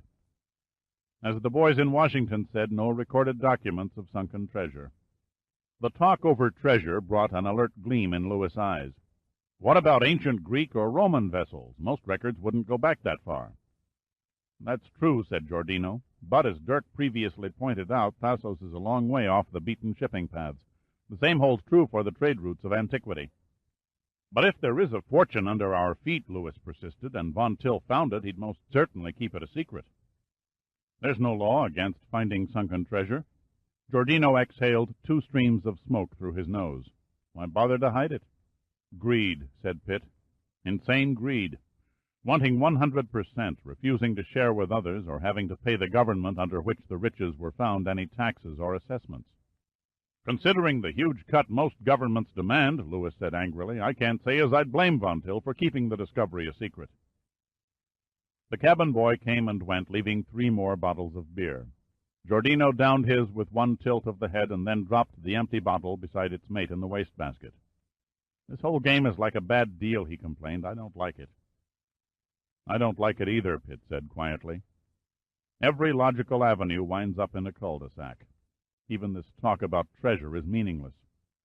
I tried to bait Von Till into admitting he was after treasure, but the wily old bastard offered no indication of interest. He's trying to hide something, but it's not sunken gold bullion or lost diamonds." He broke off and pointed out a porthole across the sea where Thasos slept under the rising heat waves. "The solution lies elsewhere, either near the island or on it, or maybe both. We'll soon know more when Gunn raises the Albatros and its occupant." Giordino, both hands clasped behind his head, leaned his chair back on 2 legs. "By all rights, we could leave now and be back in Washington this time tomorrow. Since the mysterious renegade plane is destroyed, and we know who instigated the accidents on board the first attempt, things should settle back to normal. I see no reason why we can't pack up and head for home."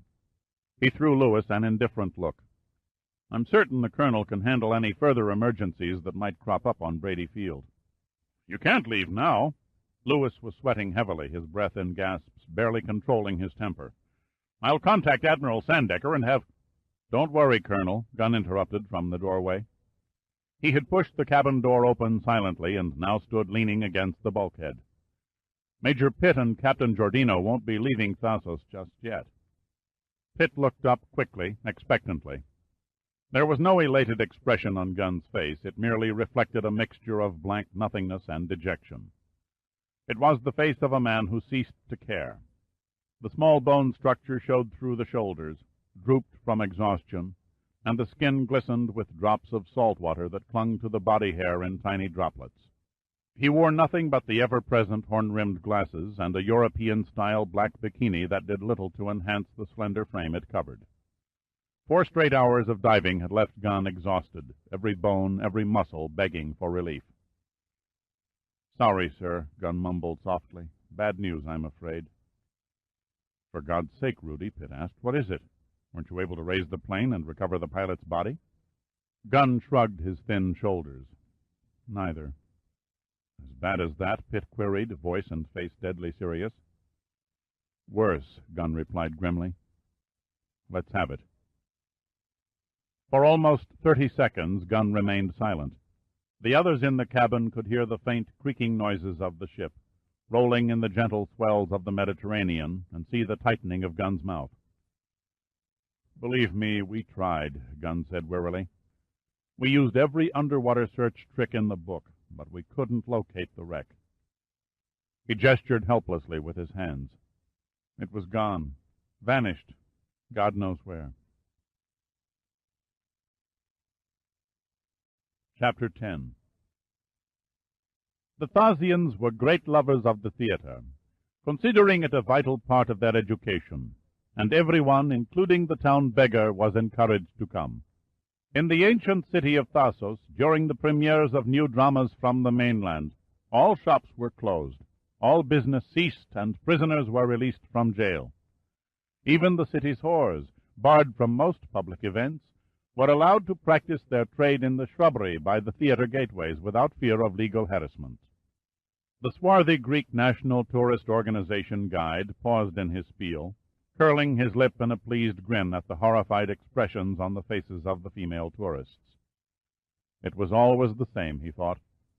The women whispering in put-on embarrassment, while the men, draped in Bermuda shorts and festooned with light meters and cameras, guffawed and poked each other's ribs in unison with know-it-all winks.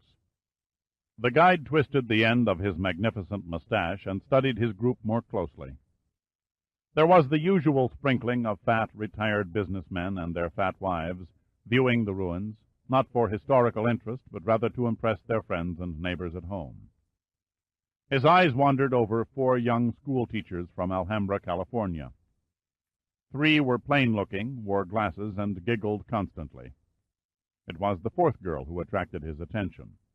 Excellent possibilities. Large protruding breasts, red hair, long legs, like most Americans, and quite shapely. The kind of eyes that flirt and suggest better things to come.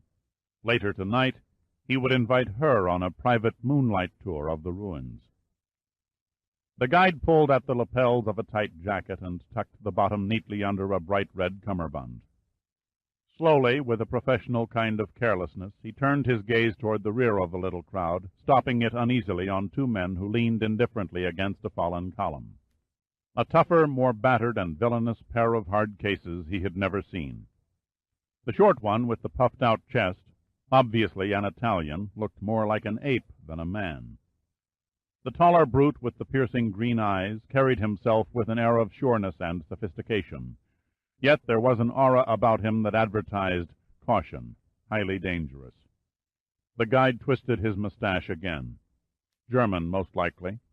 Must love to fight, judging from the bandages on the nose and hands. Strange, most strange, the guide mused. Why would those 2 take a dull tour of old ruins?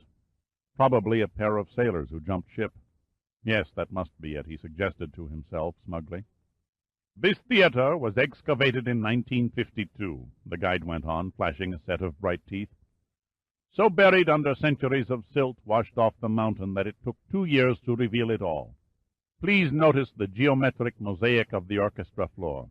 It was fashioned from naturally colored pebbles and signed Sinus Setit. He hesitated a moment, letting his flock of excursionists study the floral design of the worn and faded tiles. Now, if you will follow me up the stairway to your left, we will take a short walk over the next mound to the shrine of Poseidon.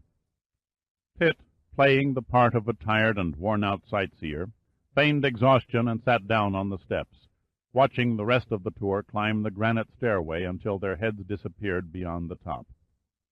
4:30, his watch read. 4:30. Exactly 3 hours since he and Giordino left the first attempt and casually strolled into Leminus, joining the guided tour of the ancient ruins. Now he and Giordino, the little captain was impatiently pacing the stone floor beside him, clutching a small flight bag, waited a few more minutes, making absolutely sure the tour was continuing without them. Satisfied that they weren't missed, he silently motioned to Giordino and pointed toward the stage entrance of the amphitheater. For the 100th time, Pitt tugged at the irritating chest bandage, thought about the ship's doctor, and grinned in self-amusement. Permission to leave the ship and return to Von Till's villa had been firmly denied by the bearded doctor, and by Gunn, too. But when Pitt insisted that, if necessary, he was ready to fight the entire ship's crew and swim back to Leminus, the old physician had thrown up his hands in defeat and stormed from the cabin. So far, paying for the wine while killing time in a small taverna, waiting for the sightseeing trip to begin, was his only contribution to the back-door reconnaissance of the villa. It was Giordino who had cursed and sweated over the huge lump of rust attached to the dory's propeller shaft, trying to crank it to life. And it was Giordino who nursed the weather-beaten derelict back to the harbor at Leminus. Fortunately, the old boat had not been missed. No irate owner or local police officer waited on the beach to punish the Yankee pirates for boat theft. To tie the dory up to its original mooring and walk across the beach to the main part of town took only a few minutes. Pitt, certain it was a waste of time, led Giordino a block out of their way to see if Athena was still attached to the corner mailbox. The donkey was gone, but immediately across the narrow street, over a neat little white plastered office building, a sign, lettered in English, advertised the Greek National Tourist Organization. The rest was simple. Joining a tour, whose itinerary included the amphitheater, and mingling with a group of sightseers, offered the perfect cover for reaching the labyrinth and gaining entrance to Von Till's retreat without detection. Giordino rubbed a sleeve across his damp brow. Breaking and entering in the middle of the afternoon. Why can't we wait until dark like any other honorable burglars? The sooner we nail Von Till, the better, Pitt said sharply. If he's off balance from the destruction of the Albatros this morning, the last thing he would expect is a resurrected Dirk Pitt in broad daylight.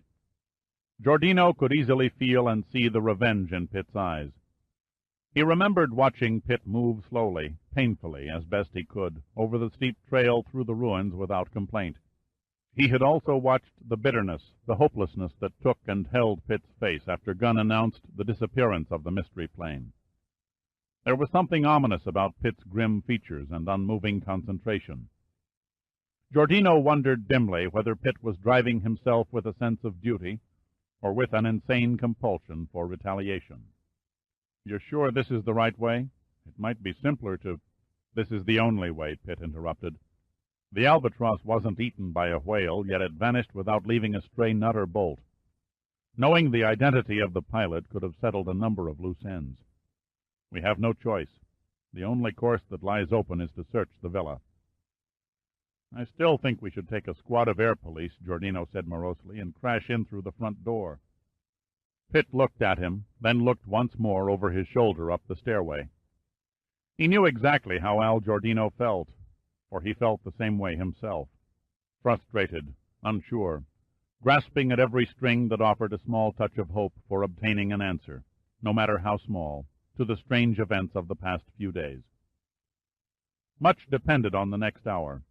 Whether they could enter the villa unseen, whether they found evidence against Von Till, whether Terry was a willful member of her uncle's as yet unknown scheme. Pitt glanced at Giordino again, saw the set brown eyes, the grim mouth, the knotted hands, saw all the signs of an intense mental concentration on the possible dangers that lay ahead. There was no better man to have on your side when the odds were long. "I can't seem to pound it through your thick head," he said quietly. "This is Greek soil. We have no legal right to invade a private residence. I couldn't begin to think of the problems it would cause our government if we broke in Von Till's door. As it is now, if we're caught by the Greek authorities, we'll play the roles of a couple of crewmen from the first attempt who wandered into the underground passage during a guided tour to sleep off a shore leave drunk. They should buy that. They have no reason not to. That's why we're not packing any weapons. You guessed it. We'll have to risk a disadvantage to save a possible predicament. Pitt halted at the crumbling archway. The iron grillwork looked different in the daylight, not nearly so massive and indomitable as he remembered it. "This is the place," he said, his fingers idly flaking a spot of dried blood from one of the rusting bars. "You squeezed through that?" Giordino asked incredulously. "It was nothing," Pitt replied, broadly grinning. "Just another one of my many accomplishments." The grin quickly faded. "Hurry, we don't have much time. The next tour will be through here in another 45 minutes. Giordino stepped up to the heavy bars, and within seconds was a man absorbed with a difficult and hazardous job to do. He opened the flight bag and carefully removed the contents, laying them out in order on an old towel. Quickly he fitted 2 small charges of TNT around a single bar, spacing them 20 inches apart, inserted the primer, and heavily wrapped each charge under several layers of metal plumber's tape. Next he spun strands of heavy wire around the bulbous bands, and then covered the wire with more layers of thick adhesive tape. A final look at the charges, embedded in the thick wrappings like cocoons, and he connected the wires to the detonator. Obviously pleased with his handiwork — the entire operation had taken less than 6 minutes from start to finish — he motioned Pitt toward the safety of a wide block retaining wall. Slowly Giordino followed, walking backward, playing out wires leading from the detonator to the charges. At the wall, Pitt grasped him on the arm to draw his attention. "How far will the explosion be heard?" "If I did it right," Giordino replied, "it shouldn't sound any louder than a pop gun to someone standing 100 feet away." Pitt stood on the lower base of the wall and hurriedly scanned a 360-degree circle of landscape. Seeing no sign of human activity, he nodded, grinning at Giordino. "I hope dropping in uninvited through the service entrance isn't beneath your dignity." "We Giordinos are pretty broad-minded," he said, returning Pitt's grin. "Shall we?" "If you insist." They both ducked below the top of the old wall, holding the sun-warmed stones with their hands to absorb any shock. Then Giordino turned the little plastic switch on the detonator. Even at the short distance of 10 or 15 feet, the sound of the explosion was nothing more than a mere thump.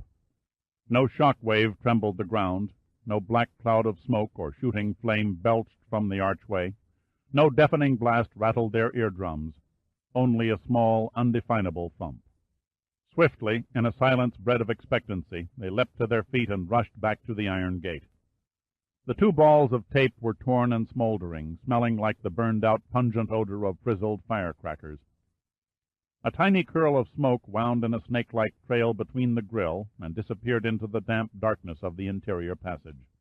The bar was still in place. Pitt looked questioningly at Giordino. "Not enough punch?" "It was ample," Giordino said confidently. "The charges were the right size to do the job. Please observe." He gave the bar a vigorous kick with his heel. It remained solid, unyielding. He kicked it again, this time harder, his mouth tight from a jolting pain in his heel and sole. The top end of the bar broke loose, bending its jagged and torn tip inward until it lay on a horizontal plane. A tense smile creased Giordino's mouth, and his teeth slowly spread into view. "And now for my next trick." "Never mind," Pitt snapped brusquely. "Let's get the hell going. We've got to get to the villa and back in time to join the next tour."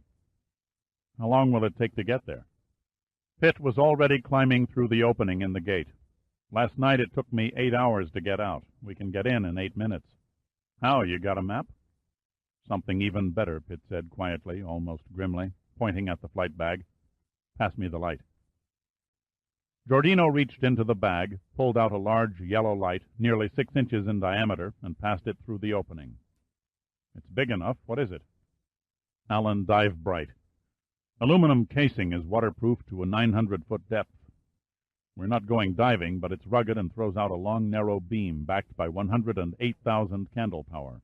That's why I borrowed it from the ship." Giordino said no more, merely shrugged and slipped between the bars, following Pitt into the passage. "Hold on a second till I remove the evidence." Giordino's stubby hands nimbly unwound the shredded wrappings. A pile of old fallen stones covered the smoldering remains, before he turned to face Pitt, squinting his eyes until they became accustomed to the dim light. Pitt played his light into the darkness.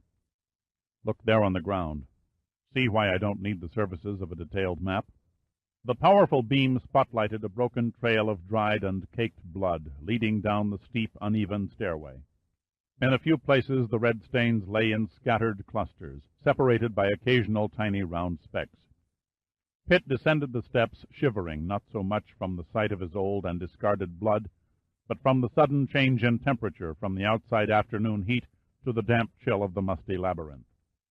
At the bottom he took off at a half-trot, the swaying light in his hand casting a series of bouncing shadows that leaped from the crack-lined ceiling to the rough-hewn rock floor. The loneliness and the fear that gripped him the night before was not present. Giordino, that indestructible sawed-off package of muscle, a trusted friend for many years, was beside him now. Damned if anyone or any barrier would stop him this time, he thought doggedly. Passage after passage, like gaping mouths in the shadows, slipped by. Pitt kept his eyes trained on the ground, analyzing the dark red spots. At the honeycombed intersections he paused briefly, studying the trail. If the blood led up a tunnel and then returned, it meant a dead end. Wherever the course indicated a single line, he pursued it. His body was aching and his vision was hazy at the outer edges, a bad sign. He was bone-tired and felt it to the deadening tips of every nerve ending. Pitt stumbled and would have gone down, but Giordino grabbed his arm in a wrench-like grip, holding him erect. "Take it easy, Dirk," Giordino said firmly, his voice followed by a faint echo. "No sense in overdoing it. You're not in condition to play all-American hero." "It's not far," Pitt said heavily. "The dog should lie around the next couple of bends." But the dog was gone. Only the hardened blood pools remained where the great white animal had thrashed out the final moments of life. Pitt stared mutely at the huge stains. The dank odor of blood permeated the passageway, adding to but not quite overcoming the musty atmosphere. He vividly recreated the attack in his mind. The dog's gleaming eyes, the leap in the dark, the knife sinking into warm flesh, and the agonized animal howl. "Keep going," Pitt said grimly, all weariness forgotten. "The entrance is only another 80 feet. They plunged on amid the black depths of the mountain. Pitt didn't bother to watch the blood trail. He knew where he was to the inch. He so thoroughly recalled the feel of the walls and floor that he would have been completely confident of finding the door at a dead run without the flashlight and in absolute darkness. The light in his hand swayed in wild arcs as they pounded along into the modern corridor construction. Suddenly the dive-bright's beam probed the massive door, holding it in a dazzling circle of light. "This is it," Pitt said softly between labored gasps for breath. Giordino pushed his way past and knelt to the ground, examining the inside bolts. He wasted no time. Already his fingers were probing the slight crack that separated the door from the frame molding. "God damn," he grunted. "What is it?" "Big sliding latch on the outside. I don't have the equipment to jimmy it from this side." "Try the hinges," Pitt murmured. He aimed the light toward the opposite side of the door. Almost before he said it, Giordino had snatched a short pointed bar from the flight bag and was prying the long pins from their rusty shafts. Giordino laid the hinge pins lightly on the ground and let Pitt ease the door open. It swung noiselessly, only an inch, at his touch. Pitt peeked through the widening crack, taking a swift look around, but there was no one in sight, no sound except their own breathing. Pitt pulled the door aside and dashed across the balcony, blinking in the harsh sunlight, and hurried up the stairway. Giordino, he knew, was right on his heels. The doorway to the study was open, the drapes blowing inward in billowing folds from an offshore westerly breeze. He flattened against the wall, listening for voices. Then seconds passed, ticking off to half a minute. The study was quiet. Nobody home, he thought. Or if they are, they're an awfully dead group. Pitt took a deep breath, turned quickly, and stepped inside the room. The study seemed quite empty. It was exactly as Pitt remembered it. The columns, classic furniture, the bar. His eyes sped around the room, stopping at the shelf containing the model submarine. He walked over and closely examined the workmanship on the miniature craft. The carved black mahogany that made up the hull and conning tower gleamed with a satin-like sheen. Every detail from the rivets to a tiny embroidered Imperial German battle flag looked fantastically real, so much so that at any second Pitt half expected to see a diminutive crew leap out of a hatch and man the deck gun. The neatly painted numbers on the side of the conning tower identified it as the U-19, a close sister of the U-boat that torpedoed the Lusitania. Pitt whirled sharply from the model as Giordino's fingers dug deeply in his arm, as Giordino's head leaned closely to his own. "I thought I heard something." The voice was a mere breath.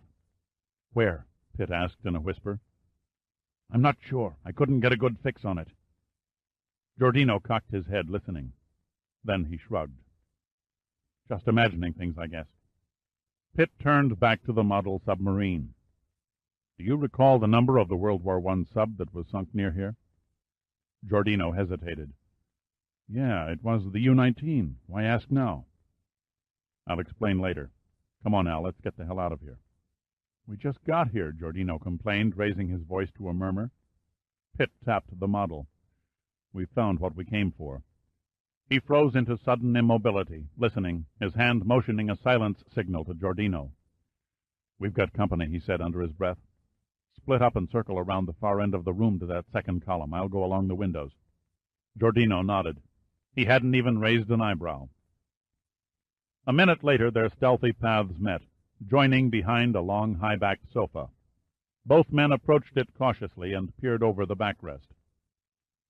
Without moving, without uttering a word, Pitt stood rooted to the carpet.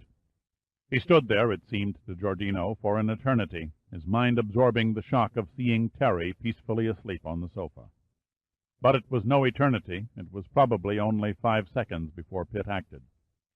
Terry lay curled in a ball, her head resting on a huge humped armrest, her black hair falling in piles, nearly touching the floor. She wore a long red negligee that fluffed about her arms and covered her body from neck to toe, teasingly displaying the dark triangle below her belly and the 2 pink discs of her breasts through its diaphanous material. Pitt whipped out his handkerchief and had it firmly stuffed in her mouth before she fully awoke. Then, snatching the hem of her negligee, he yanked it above her head and knotted it around the arms, making her completely helpless. Terry began to struggle back to full consciousness. It was too late.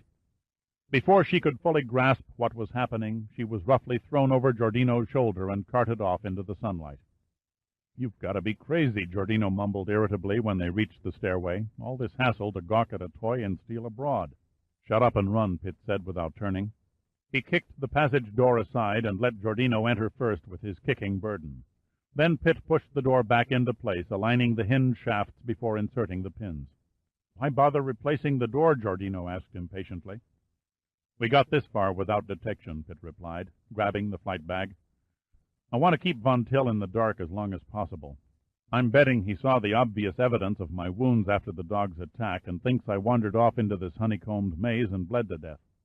Quickly, Pitt turned and ran through the corridor, holding the light low so Giordino, grunting under his struggling burden, could see where he was stepping. The thick coat of blackness, pierced by the small island of incandescence, opened briefly at their approach and then closed, returning the labyrinth back to its eternal night. 1 foot before the other, the endless routine repeated over and over. Their feet pounded across the hard floor, echoing through the darkness with a peculiar hollow sound. The dive-bright and flight bag clutched tightly in his hands, only dimly aware of the curious tingling in the pit of his stomach, Pitt rushed forward. Rapidly, with no attempt at stealthy caution, no expectancy of trouble, but with that strange inner sensation, half-belief of a man who has accomplished something he had thought was impossible. "I'm on the path of Von Till's secret, and I've got his niece," Pitt said to himself again and again. But somehow a lingering fear prodded his mind. 5 minutes later they reached the stairway. Pitt stepped aside, holding the light on the steps, letting Giordino climb first. Then he turned, beaming the light back in the passage, taking a last look, and his face became grim. He wondered how few men, and women too, had suffered but escaped from that honeycombed hell. One thing, he thought, no one will ever know fully the history of the labyrinth. Only the ghosts lingered, the bodies had long since turned to dust. Then his mouth twisted and he looked away. Without another backward glance he mounted the steps for the last time, vastly relieved at seeing sunlight again at the top landing. He was halfway through the rusting bars, vaguely aware that Giordino was standing oddly quiet with Terry still slung over a shoulder, when he heard a loud, contemptuous laugh roar beside the archway. "My compliments, gentlemen, on your exquisite taste in souvenirs. However, I feel it is my patriotic duty to inform you that the theft of valuable objects from historical sites is strictly forbidden under Greek law." Chapter 11. Pitt froze while his mind raced to absorb the shock. He stood there, one leg outside, the other bent awkwardly inside the passage for what seemed to him a lifetime. He threw the dive bright and the flight bag behind him down the stairway and then squinted, waiting for his eyes to adjust to the bright sunlight. He could barely discern a vague, formless shape that detached itself from the low stone wall and moved in front of him. I don't understand," Pitt mumbled dumbly, feigning a peasant kind of stupidity. "We're not thieves." Again the resounding laugh, and the blurred form transformed into the Greek National Tourist Organization guide, who wore a broad, white-toothed smile beneath his great mustache. A swarthy hand gripped a 9mm Clisenti automatic pistol, the barrel aimed directly at Pitt's heart. "Not thieves," the guide said sarcastically in faultless English. "Then kidnappers, perhaps." "No, no," pleaded Pitt, a forced tremor in his voice. "We're only two lonely seamen on shore leave in a strange land having a bit of fun." He winked and grinned a knowing grin. "You understand?" "Yes, I understand perfectly." The gun remained level and steady as a rock. "That is why you are under arrest." Pitt could feel a knot deep down under in his stomach, the dry, sandy taste of defeat in his mouth. God, this was a worse setback than he had feared. It could be the end of everything, a trial and then expulsion from the country. He kept the stupid, insipid expression on his face. Then he stepped forward from the gate, making an imploring gesture with his hands. "You must believe me. We haven't kidnapped anybody. Look," he said, pointing to Terry's upended and naked bottom. "This woman is nothing but a village whore we found wallowing in a pigsty of a taverna. She told us to take the tour of the ruins, promising to meet us at the amphitheater." The guide looked amused. He reached out with his free hand and fingered the material of Terry's negligee, then ran his fingertips lightly over her smooth, rounded mounds, triggering a spasm of thrashing legs and feet. "Tell me," he said slowly, "how much did she charge?" "At first she asked 2 drachmas, said Pitt sullenly. "But after the fun and games she tried to hold us up for 20 drachmas. We, of course, refused to pay." "Of course," the guide replied dully. "He speaks the truth," burst Giordino. The words rushed as if he couldn't get them out fast enough. "This dirty tramp is the thief, not us." "A masterly performance," said the guide. "A pity it is wasted on such a small audience. We Greeks may lead simple, mundane lives compared to you of more sophisticated countries, but we do not possess simple minds." He gestured the gun toward Terry. "This girl is no cheap prostitute. Expensive, maybe, but not cheap. Her skin also makes you out a liar. It's far too white. Our island girls are famous for their rich, dark texture and full hips. Hers are much too narrow." Pitt said nothing. He watched the guide carefully, waiting for an opening. Any movement on his part, he knew, would trigger Giordino into instantaneous action. The Greek looked a dangerous man, cunning and alert, but there was no hint of sadistic antagonism that Pitt could see in the dark, sun-wrinkled features. The guide beckoned to Giordino. "Release the girl. Let us have a look at her other end." Giordino, without taking his eyes off Pitt, slowly dropped Terry, letting her slide down his shoulder to the ground.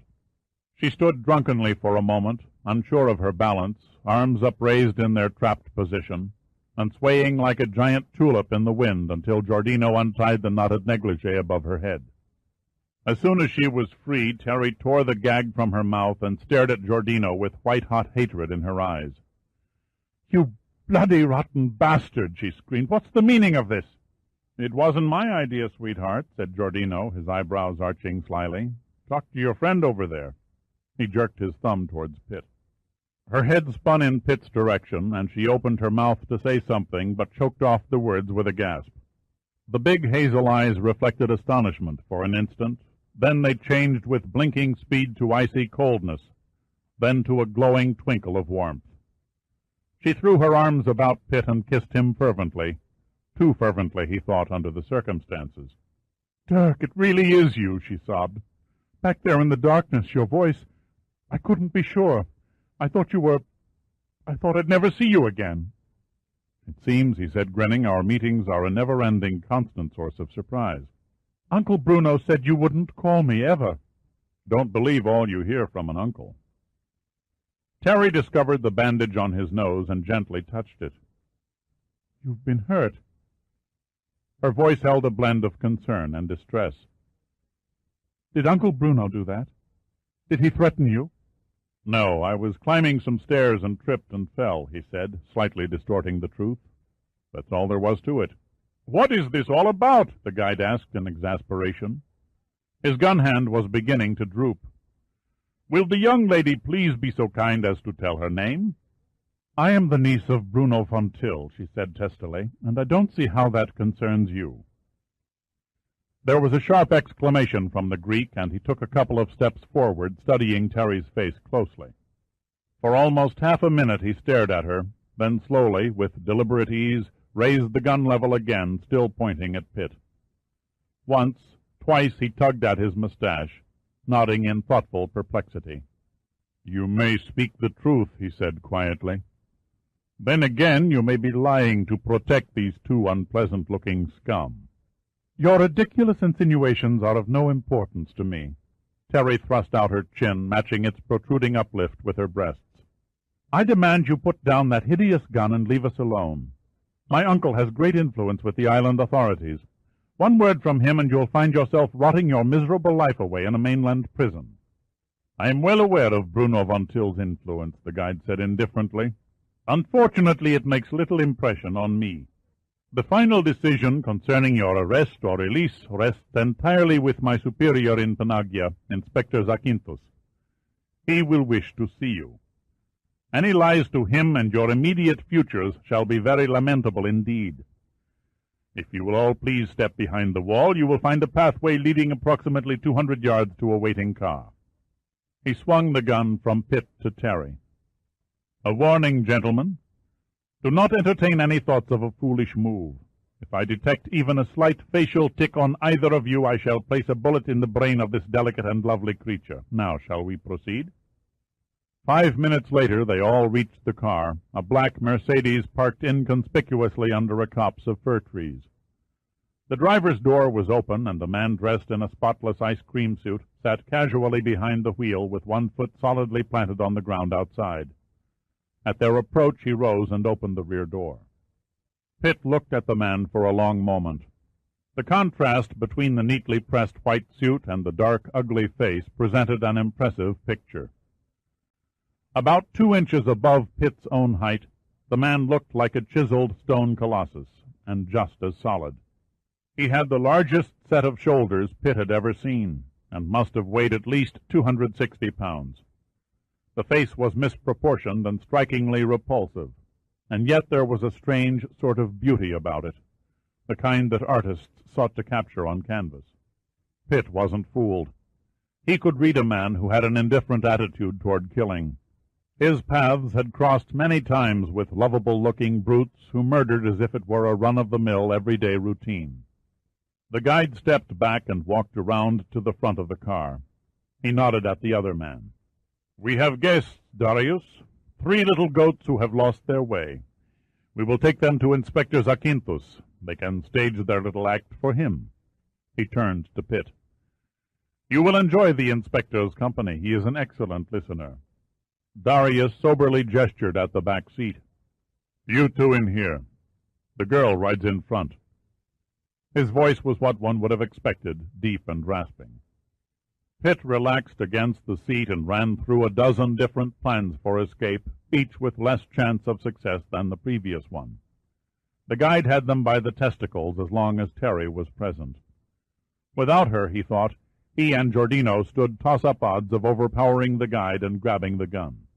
There was also the possibility that if they made an attempt, the guide wouldn't have the courage to shoot a woman, but Pitt wasn't about to risk Terry's life to find out. The guide bowed with obviously forced courtesy. "Be a gentleman, Darius, and offer the lovely young lady your coat. Her, prominent attractions might prove embarrassing and somewhat distracting as we drive." "Don't bother," Terry said contemptuously. "I'll not wear that bloody ape's coat. I have nothing I want to hide. Besides, it'll give me great pleasure to see a greasy worm like you squirm." The guide's eyes grew cold, then he smiled thinly and shrugged. "As you wish." Terry lifted her negligee tightly around her thighs and climbed into the car. The guide followed, sandwiching her between him and the hulking Darius, who hunched over the steering wheel. Then the Mercedes diesel engine knocked into life, and the car started rolling over the narrow, twisting road, on many stretches edged by deep and marsh-covered ditches. The guide's flickering eyes bounced from Pitt to Giordino and back again, never once twitching the automatic glued to Terry's right ear. His determined vigilance and unflagging concentration was, it seemed to Pitt, unduly fanatical. Pitt, warily watching for any negative sign from the guide, very slowly extracted a cigarette from his breast pocket and just as slowly lit it. "Tell me, whatever your name is." "Polycletus Anaximander Zeno," the guide offered, "at your service." "Tell me," Pitt repeated without an attempt at pronouncing Zeno's full name. "How did you happen to be coiled back there at the passage when we came out?" "I have an inquisitive nature," Zeno said through a twisted smile. "When I perceived that you and your friend had mysteriously disappeared from my tour, I asked myself, what would those two surly-looking characters find in the ruins that would interest them? The answer eluded my humble mind, so I turned my gawking entourage over to a fellow guide and returned to the amphitheater. You were nowhere to be found. Then I spied the broken bar in the gate. No great feat, I assure you. I know every stone and crack on the site. Certain you would reappear, I sat and waited. You'd have felt like an idiot if we hadn't. It was only a question of time. There is no other way out of the pit of Hades." "The pit of Hades?" Pitt's curiosity was aroused. "Why do you call it that?" "I find your sudden interest in archaeology quite unexpected. However, since you ask—" There was puzzlement in Zeno's eyes, yet a mixture of attention and amusement. "During the golden age of Greece, our ancestors held their criminal trials in the amphitheater. This location was chosen because their juries consisted of 100 elected townspeople. It was their contention, and a very wise one, that the more people who rendered a judgment, the more just the verdict. In a matter of circumstantial evidence, the defendant, if decided guilty, was given a choice of instant death or the pit of Hades." "What was so bad about the pit?" Giordino asked, his eyes trained on the reflection of Darius' face in the rearview mirror, sizing him up. "The pit was in reality not a pit," Zeno continued, "but rather a vast underground labyrinth with 100 different passages and only 2 openings, an entrance and a hidden exit, which was a closely guarded secret. At least the condemned were given an opportunity to reach freedom." Pitt flicked an ash into the tray on the armrest. "The choice was not as opportune as it might appear. You see, the labyrinth contained a very hungry lion who had little to eat, except, of course, an occasional passing felon." Pitt's studied calm folded and his face turned grim, but he quickly gained control again. The picture of von Till's smirking features entered his mind again. Why did the old kraut, he wondered, use historical events to cloak his mysterious schemes? Perhaps this obsession for dramatics might prove to be the chink in von Till's armor. Pitt sat back and drew deeply on his cigarette. "A fascinating myth." "I assure you it is no myth," Zeno said seriously. "The number of condemned Greeks who died in the pit of Hades, their screams echoing through the dark tunnels, is endless. Even in recent years, before the entrance was barred, several people wandered into the pit and vanished, swallowed up by the unknown. There is no record of a successful escape." Pitt flipped his cigarette through an open window into the passing countryside. He looked at Giordino, then more slowly at Zeno. A smug grin spread across his face and widened into a broad smile. Zeno stared at Pitt speculatively. Then he gave an uncomprehending shrug and motioned to Darius. Darius nodded, and a few seconds later the Mercedes turned onto the main road. The wheels sped over the worn two-lane pavement. The trees, lining the shoulders like forgotten sentinels, flashed past in a blur of dust and green leaves. The air was cooler now, and twisting around in the seat, Pitt could see the setting sun's rays strike the bald, tree-bare peak of Hypsarion, the highest point on the island. He remembered reading somewhere that a Greek poet had described Thasos as a wild ass's back, covered with wild wood. Though the description was 2,700 years old, he thought, it was still true today. And then Darius backshifted and the Mercedes was slowing down. It turned again, this time leaving the highway, its tires crunching on a rough, gravel-strewn country lane that led upward into a wooded ravine. Why Darius had left the main road before reaching Panagia, Pitt could not guess, any more than he could guess why Zeno acted the part of an armed undercover agent instead of a friendly tourist guide. That old feeling of danger tapped Pitt on the shoulder again, and he felt a tinge of uncontrolled anxiety. The Mercedes bumped heavily over a dip, rose steeply up a long ramp, and entered a large barn-like building through a doorway that had been designed to accommodate heavy trucks requiring high roof clearances.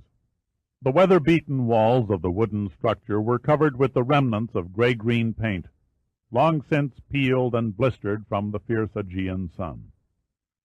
An instant before the inside gloom enveloped the car, Pitt caught a glimpse of an overhead sign whose faded black letters were printed in German.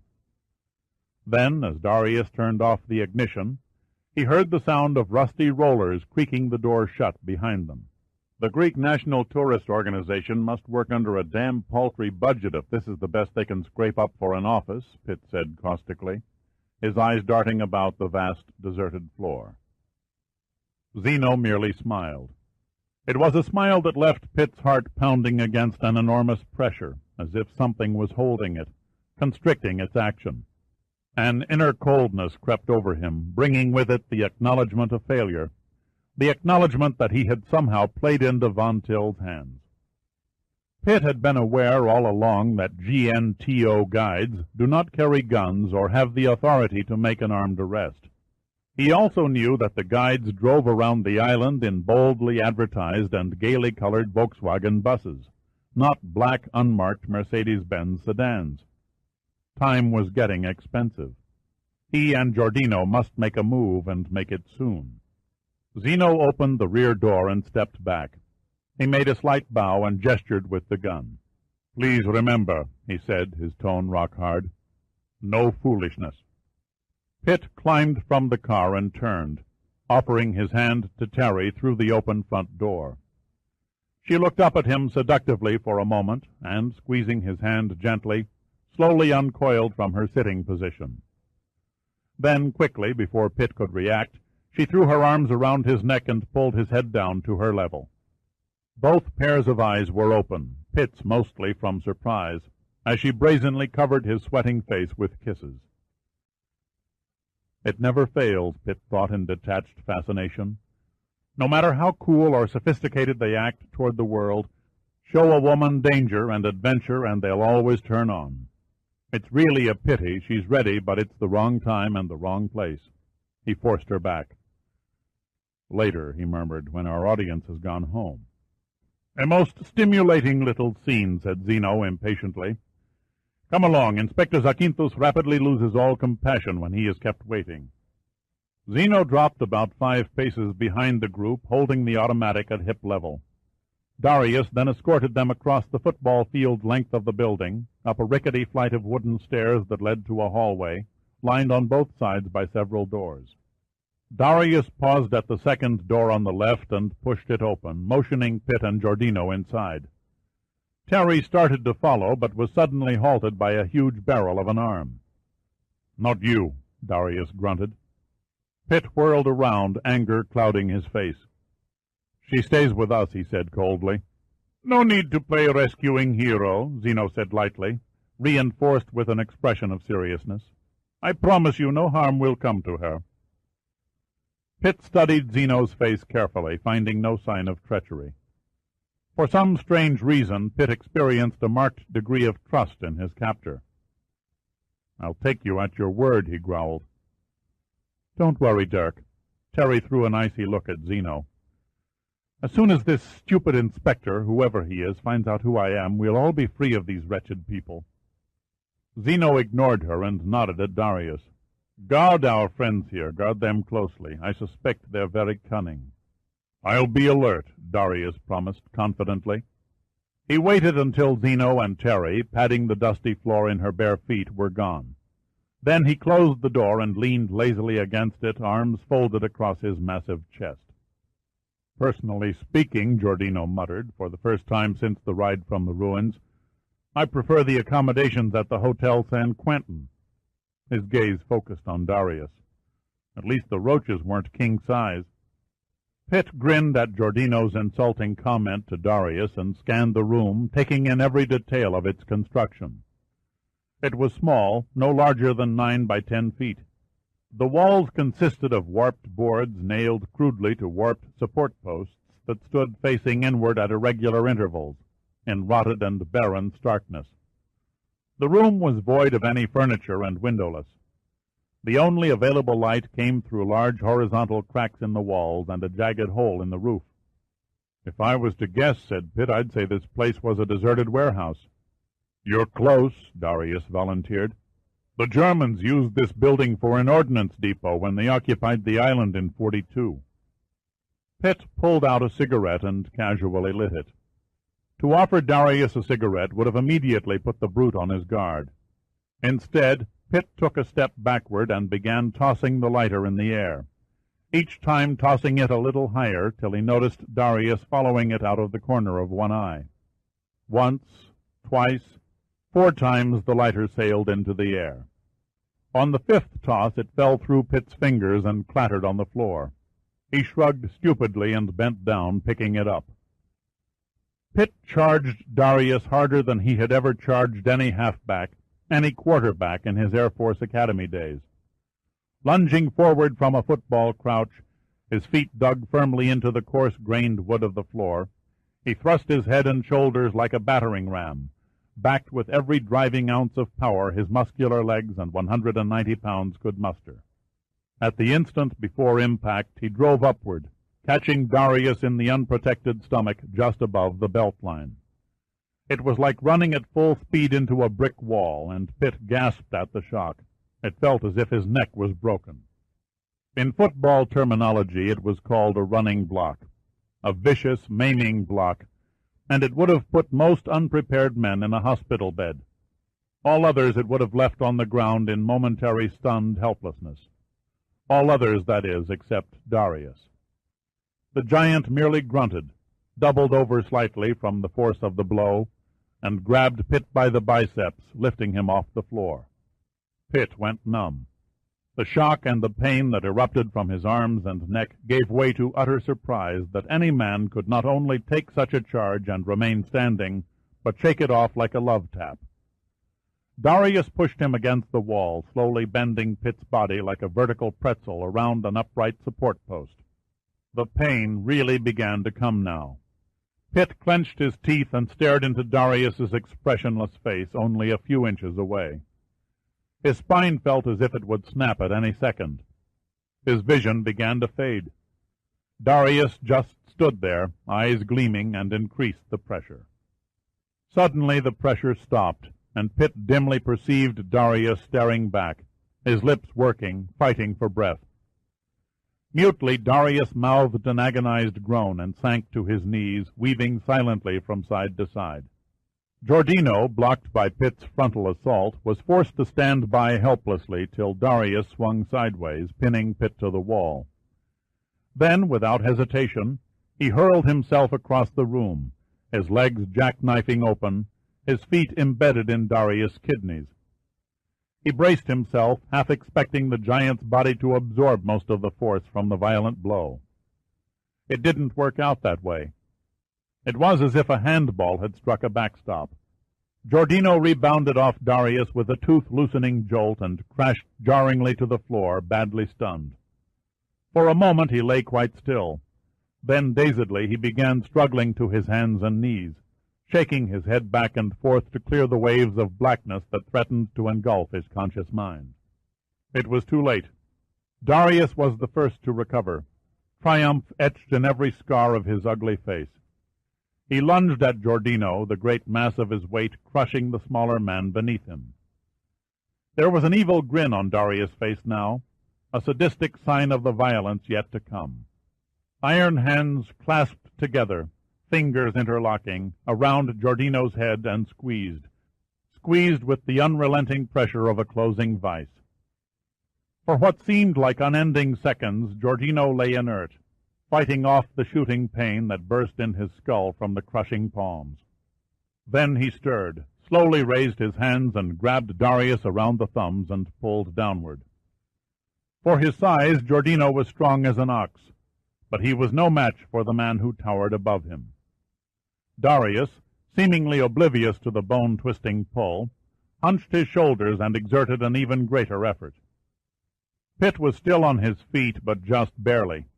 His back was a spreading sea of pain that flowed to every part of his body.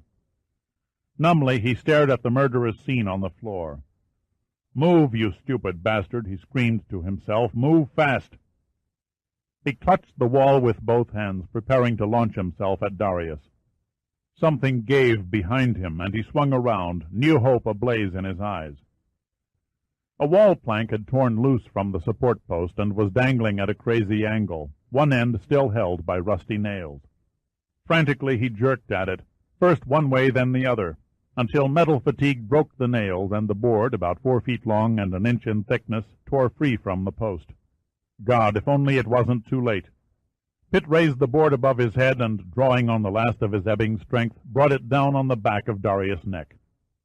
Pitt would never again forget the shock of hopelessness and despair that flooded through his mind at that moment, as the rotted plank shattered with all the harmless force of a piece of peanut brittle around the giant's shoulders.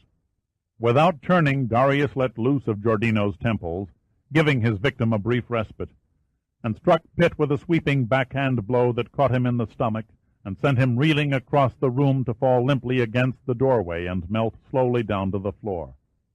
Somehow, clutching the doorknob, Pitt pulled himself to his feet and stood there swaying drunkenly, conscious of nothing, not even the pain, the blood that began to seep through the bandages onto his shirt, and Giordino's face now turning blue under the tremendous hands. One more try, he told himself, knowing it would be his last. Pitt's mind slowed down. The forgotten words of a Marine drill sergeant he once met in a Honolulu bar returned and pounded into his brain. "The biggest, toughest, meanest son of a bitch in the world will always go down, and go down fast, from a good swift kick in the balls." Weakly he staggered behind the crouching Darius, who was too intent on killing Giordino to notice him. Pitt aimed and kicked Darius between the legs. His toe collided with bone and something that was rubbery and soft. Darius released Giordino's head and threw his monstrous hands upward, fingers clawing at the air. Then he rolled over on his side, twisting about the floor in silent agony. "Welcome to the land of the walking dead," Pitt said, lifting Giordino to a sitting position. "Did we win?" Giordino asked in a whisper. "Just barely. How's your head?" "I won't know till I look for it." "Don't worry," Pitt grinned. "It's still attached to your neck." Giordino gently probed his hairline between his fingers. "Christ, my skull feels like it has more cracks than a broken windshield." Pitt cast a wary look at Darius. The giant, ashen-faced and breathing heavily, was stretched out full length on the dusty floor, both hands clutched over his crotch. "The party's over," Pitt said, helping Giordino to his feet. "Let's disappear before Frankenstein recovers." Suddenly, the ominous click, the hollow thud of the door flung open against its stop, froze Pitt and Giordino in their tracks. They had no warning, not even a moment to brace themselves, nothing except the knowledge that time had run out and they could fight no more. Then a tall, thin man with large, sad eyes sauntered easily into the room, one hand shoved casually into the pants pocket of an expensive Ivy League suit. He stared at Pitt pensively for a long moment over the bowl of a long-stemmed pipe, gripped tenaciously between uncommonly even teeth. Like an account executive who just stepped out of an advertising agency, he looked suave, neat, and citified. His free hand, in a practiced gesture, reached up and removed the pipe. "Sorry to invade your privacy, gentlemen. I'm Inspector Zakynthos." Chapter 12. Zakynthos was hardly what Pitt had expected. There could be no doubt about it, the slurred accent, the neatly styled hair, the casual introduction. Zakynthos was an American. 10 seconds, each spent scrutinizing every detail of Pitt and Giordino, elapsed before Zakynthos slowly turned and looked down at the moaning Darius. Zakynthos' face seemed glacial with elaborate indifference, but the tone of his voice betrayed bewilderment. "Remarkable. Truly remarkable. I didn't think it was possible." He looked at Pitt and Giordino again, this time with mixed doubt and admiration written in his eyes. For a highly trained professional to even lay a hand on Darius is considered a great accomplishment, but for a pair of sad-looking underdogs like you to wipe the floor with him is nothing short of miraculous. "Your names, my friends?" A devilish glint flashed in Pitt's green eyes. "My little companion is David, and I'm Jack the Giant Killer." Zakynthos smiled a tired smile. "The day is long and hot, and you've incapacitated one of my best men. Please don't compound my misery with sick humor." "In that case, Dirk," Giordino murmured slyly, "tell him the one about the nymphomaniac and the guitar player." "Come now," Zakynthos said, as if talking to children. "I have no time to waste on such drivel. Information, if you please. We'll begin with your correct names." "Screw you," Pitt snapped angrily. "We didn't beg to be dragged here by that ape who calls himself Zeno, and we didn't ask to be pushed around by Earthquake Magoon there on the floor. We've done nothing illegal. Immoral, perhaps, but not illegal. If you hope to get any answers from us, I suggest you supply a few yourself." Zakynthos stared at Pitt, his lips pressed tightly together. "Your arrogance arouses my professional curiosity," he said tartly. "During the years since I chose investigation as my life's work, I've confronted scores of shrewd and dangerous felons. A few have spit in my face and threatened revenge. Some stood immovable and silent. Still others begged on their knees for mercy. But you, my bedraggled friend, have to be different." He waved his pipe accusingly at Pitt. "By God, it's classic, truly classic. I look forward to matching my wits against yours at the interrogation." He broke off as Zeno stepped into the room. The Greek started to say something, but his mouth hung open, and his great mustache appeared to droop in astonishment when he spied Darius, now sitting up in a tight ball. "Great thunderbolts of Zeus, my inspector, what has happened?" "You should have warned Darius to be more careful." "But I did warn him," Zeno explained apologetically. "Even then, for Darius to be overpowered, I did not think it possible." "My words exactly."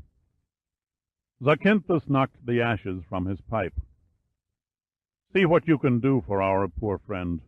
I'm going to take these men to my office and determine if they're as cunning with words as they are with their hands and feet." "After what they did here, do you think it wise, my inspector, to be alone with them?" "I think they realize they have nothing to gain by further physical activity." Zakynthos threw Pitt and Giordino a bantering smile. "Just to be on the safe side, Zeno, handcuff the little one's right wrist to this clever devil's left ankle. Not a foolproof restraint method by any means, but at least it will make resistance somewhat inconvenient." Quickly Zeno pulled a pair of chromium-plated handcuffs from a clip on his belt, unsnapped the ratchets, and secured them into place, leaving Giordino in an awkward stooped position. Pitt glanced up through the hole in the roof at the evening sky. It was darkening by the moment as the sunlight began to retreat. His back still ached, but he felt grateful that it was Giordino and not he who was bent double. He flexed his shoulders, wincing at the pain that erupted from every square inch of his torso. Then he looked back at Zakynthos. "What have you done with Cherry?" he asked quietly. "She's quite safe," Zakynthos replied. "As soon as I can verify her claim of being von Till's niece, I shall release her." "What about us?" Giordino's voice reached up. "In due time," Zakynthos said curtly, motioning to the doorway. "After you, gentlemen." 2 minutes later, with Giordino clumsily shuffling beside Pitt, they entered Zakynthos' office.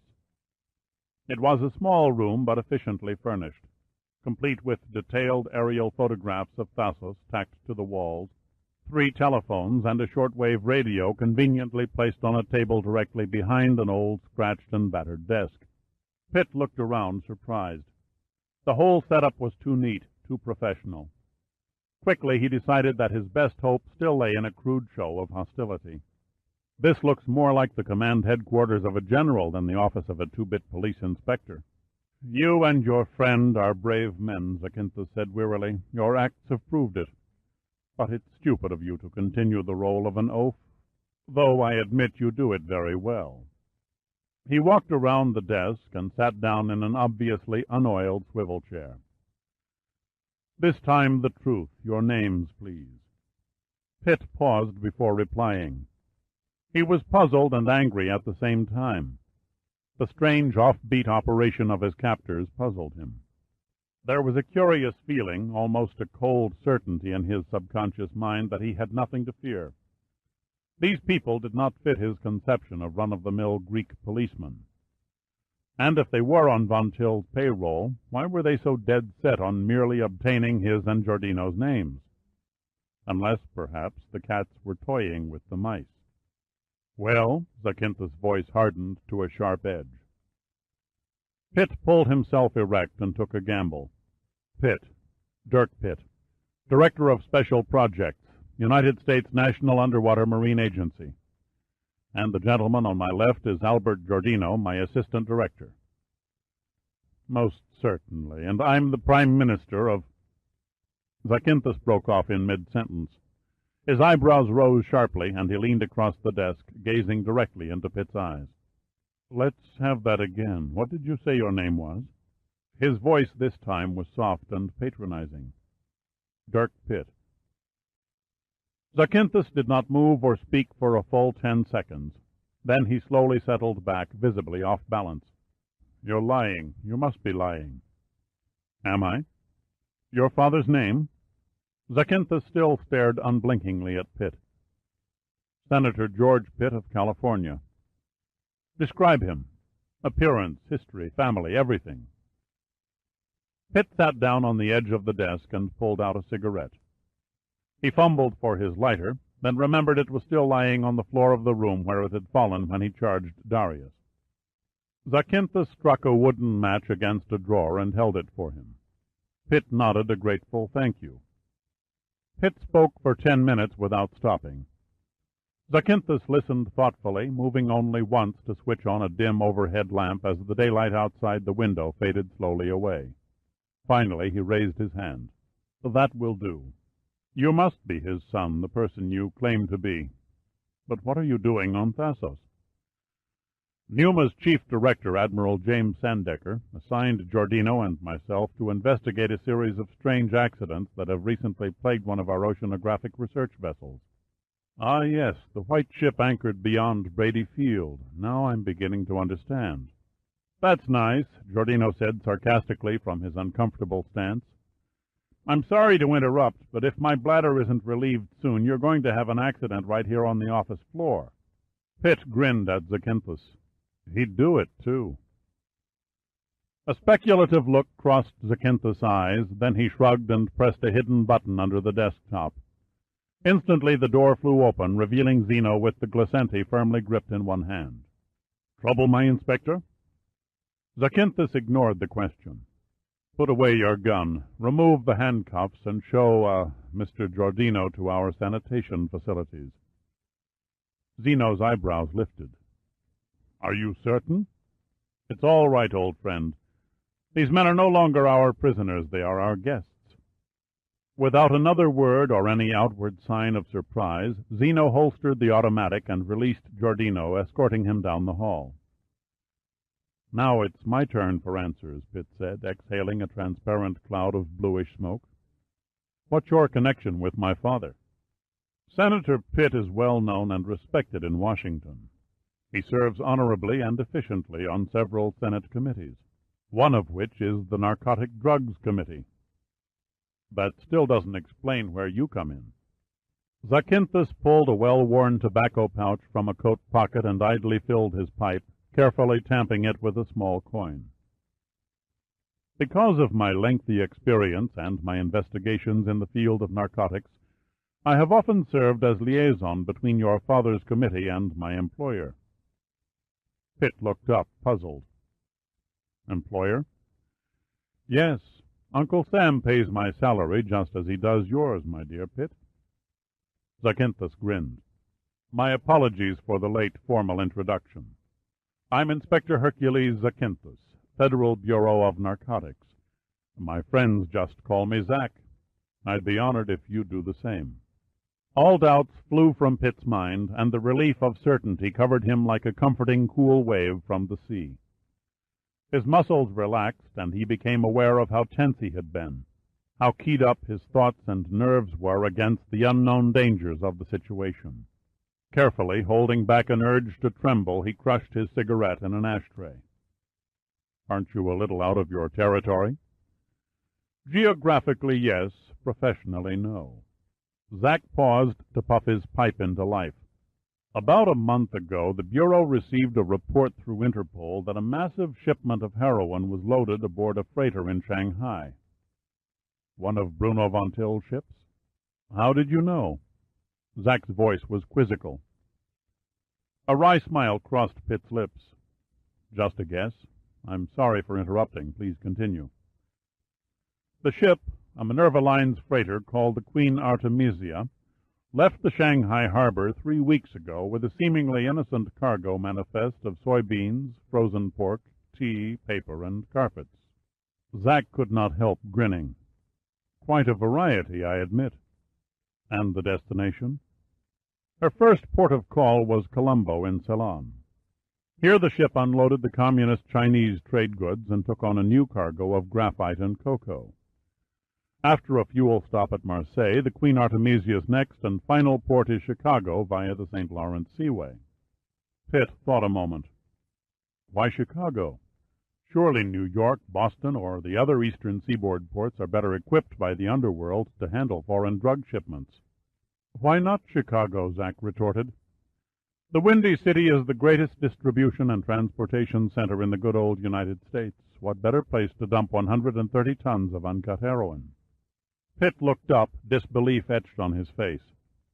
That's impossible. No one on this earth could get that kind of an amount through a customs inspection. No one, that is, except Bruno von Till. The voice was a low murmur, and Pitt suddenly felt cold. It's not his real name, of course. That was lost somewhere in his past, long before he became an elusive smuggler, the most diabolic and crafty purveyor of human misery of all time. Zack swung around and gazed unseeing out the window. Captain Kidd, the blockade runners of the Confederacy, and all the slave traders rolled into one couldn't hold a candle to Von Till's setup. You make him sound like the arch-villain of the century, Pitt ventured. What did he do to deserve the honor? Zack flicked a glance at him, then looked again through the window. The numerous revolutionary bloodbaths suffered by Central and South America in the last 20 years would never have occurred without secret armed shipments from Europe. Do you recall the great Spanish gold theft of 1954? Spain's already shaky economy nearly toppled after a large government gold reserve vanished from the secret vaults of the Ministry of Treasury. Shortly after, India's black market was glutted with gold bars bearing the crest of Spain. How was a cargo that size smuggled 7,000 miles? It's still a mystery. But we do know a Minerva Lines freighter left Barcelona the night of the theft and arrived in Bombay a day before the gold appeared. The swivel chair squeaked and Zack refaced Pitt. The inspector's melancholy eyes looked vague and lost in contemplation. Immediately prior to Germany's surrender in World War II, he continued, 85 high-ranking Nazis suddenly materialized in Buenos Aires on the same day. How did they get there? Again, the only ship arrival that morning was a Minerva Lines freighter. Again, in the summer of 1954, an entire busload of teenage schoolgirls disappeared on an outing in Naples. 4 years later, an Italian embassy aide discovered one of the missing girls wandering aimlessly through one of the back alleys of Casablanca. Zack paused for nearly a minute, then went on very quietly. She was completely insane. I saw photographs of her body. It was enough to make a grown man cry. And her story, Pitt prompted gently. She remembered being carried aboard a ship with a large M painted on the funnel. That was the only thing she said that made any sense. The rest was insane babble. Pitt waited for more, but Zack had fallen silent, relighting his pipe and filling the room with a sweet aromatic odor. White slavery is a rotten business, Pitt said tersely. Zack nodded. Those are only 4 cases of hundreds that are indirectly connected to Von Till. If I could quote word for word from the Interpol files, we would be sitting here for a month, and then some. Do you think Von Till masterminds the crimes? No, the old devil is much too smart to become involved in the actual deed. He merely supplies the transportation. Smuggling is his game, and on a grand scale at that. Why in hell hasn't the filthy bastard been stopped? Pitt asked, half angry, half confused. I wish I could answer that without a feeling of shame. Zack shook his head sadly. But I can't. Nearly every law enforcement agency in the world has tried to catch Von Till with the goods, so to speak. But he has eluded every trap, murdered every agent sent to infiltrate Minerva lines. His ships have been searched and researched 1,000 times, yet nothing illegal is ever found. Pitt idly watched the smoke curl from Zack's pipe. No one is that clever. If he's human, he can be caught. God knows we've tried. Our combined law enforcement agencies have studied every inch of the Minerva ships, shadowed them day and night at sea, guarded them like hawks at the docks, and searched every bulkhead with electronic detection gear. I can rattle off the names of at least 20 investigators, damn good ones, too, who have made Von Till's arrest their life's work. Pitt lit a second cigarette and stared at Zack steadily. Why are you telling me all this? Because I think you might help us. Pitt sat silent, scratching the irritating chest bandage. Might as well nibble at the bait, he thought. How? For the first time a flicker of devilishness showed in Zack's eyes, then disappeared as quickly as it had come. I understand you're quite friendly with Von Till's niece. I've laid her, if that's what you mean. How long have you known her? We met for the first time on the beach yesterday. The surprise on Zack's face slowly turned to a sly grin. You're either a very fast worker or a very adept liar. Suit yourself, Pitt said offhandedly. He stood up, stretching to loosen his sore muscles. I know what you're thinking, and you can forget it. It would be interesting to learn just what you see in my thoughts. The oldest tactic in the world, Pitt smiled knowingly. Your intention would have me continue my intimate friendship with Terry in the hope that Von Till would accept me as one of the family. This arrangement would in turn give me the run of the villa and a chance to observe the old Kraut's actions at first hand. Zack met his eyes evenly. You have excellent perception, my dear Pitt. What do you say? Are you game? No chance. May I ask why? I met Von Till over dinner last night, and we didn't part the best of friends. In fact, he even sicked his dog on me. Pitt knew Zack would not appreciate the humor. But what the hell, he thought. Why go through the whole maddening story again? He began to wish longingly for a drink. From sex with the niece to dinner with the uncle, and all in the same day. Zack shook his head incredulously. You are indeed a fast worker. Pitt merely shrugged. It's a pity, Zack continued. You could have been a great help to us on the inside. He puffed on his pipe until the embers in the bowl glowed a vivid orange red. We've had the villa under constant surveillance from a distance, but could detect nothing out of the ordinary. 200 yards, that was as near as we could get without arousing Von Till's suspicions. We thought our little masquerade as tourist guides had finally paid off when you and his niece were apprehended by Colonel Zeno. Colonel Zeno? Zack nodded, then paused deliberately for effect. Yes. He and Captain Darius are members of the Greek gendarmerie. Technically, Zeno outranks me a few steps, you might say. A rank of colonel in the police, Pitt asked. Isn't that a bit unusual? Not if you understood their law enforcement system. You see, with the exception of Athens and a few other larger cities which have their own metropolitan bureaus, the Greek rural and suburban areas are policed by the gendarmerie, a branch of the national army, and a very elite and efficient outfit. In spite of his hatred for Zeno and Darius, Pitt was impressed. That explains their presence, but what about you, Inspector? A narcotics agent after illegal drugs in Greece is the same as an FBI agent after a spy in Spain. It's just not done. In an ordinary case, you're quite correct. Zack's face turned grim and his voice hard. But Von Till is not an ordinary case. When we get him behind bars and put an end to his filthy smuggling operation, we will automatically cut international crime by 20%. And that, I assure you, is no small margin. An inner anger had taken control of Zack, and he stopped for a moment, taking several deep breaths until it subsided. In the past, each country worked separately, using Interpol channels to relay vital information across national borders. For instance, if I learned through the Narcotics Bureau's undercover sources that an illegal shipment of drugs was bound for England, I would simply send my information to Interpol London, who in turn would alert Scotland Yard. Time willing, they'd set a trap and apprehend the smugglers. Sounds like a neat and workable arrangement. Unfortunately, it has yet to work with Von Till, Zack said quietly. No matter how many warnings, how many traps, he always manages to evade the nets and come up like the proverbial sweet-smelling rose, fresh out of the excretion barrel. But this time it's going to be different. He pounded the desk for effect. Our governments have allowed us to form an international investigation team that can cross any border, use any police facilities, and have at their command men and equipment of the military. Zack sighed heavily, then went on apologetically. I'm sorry, Pitt. I didn't mean to be long-winded. But I hope I've answered your question as to why I'm on Thasos.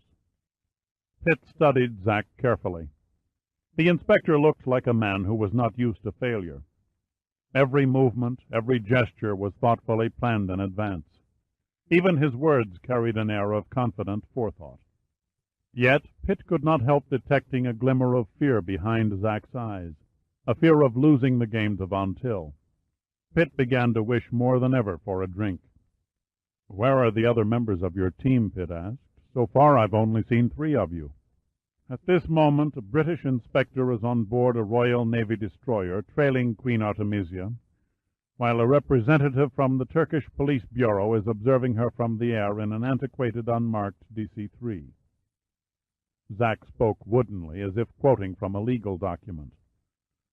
2 detectives of the French Sûreté Nationale are also on hand, posing as Marseille dock workers, awaiting the Queen's arrival for refueling. A feeling of detached unreality began to creep up on Pitt. Zack's words were becoming dull and unmeaning. Indifferently, almost, with a kind of hazy academic interest, he wondered how much longer he could stay awake. He had had only a few hours' sleep in the last 2 days, and it was catching up. Pitt rubbed his eyes and shook his head vigorously, then forced his mind back to alertness. Zack, old buddy.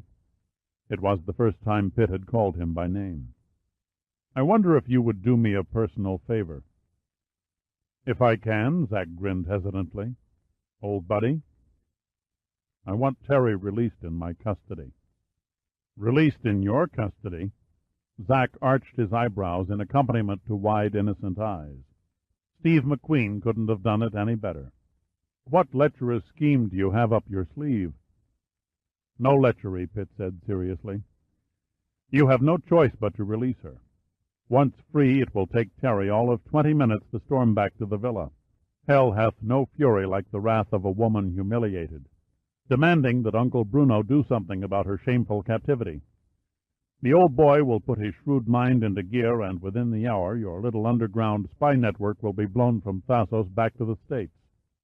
You underestimate us, Zack said urbanely. I'm well aware of the consequences. Plans have been made for just such an emergency.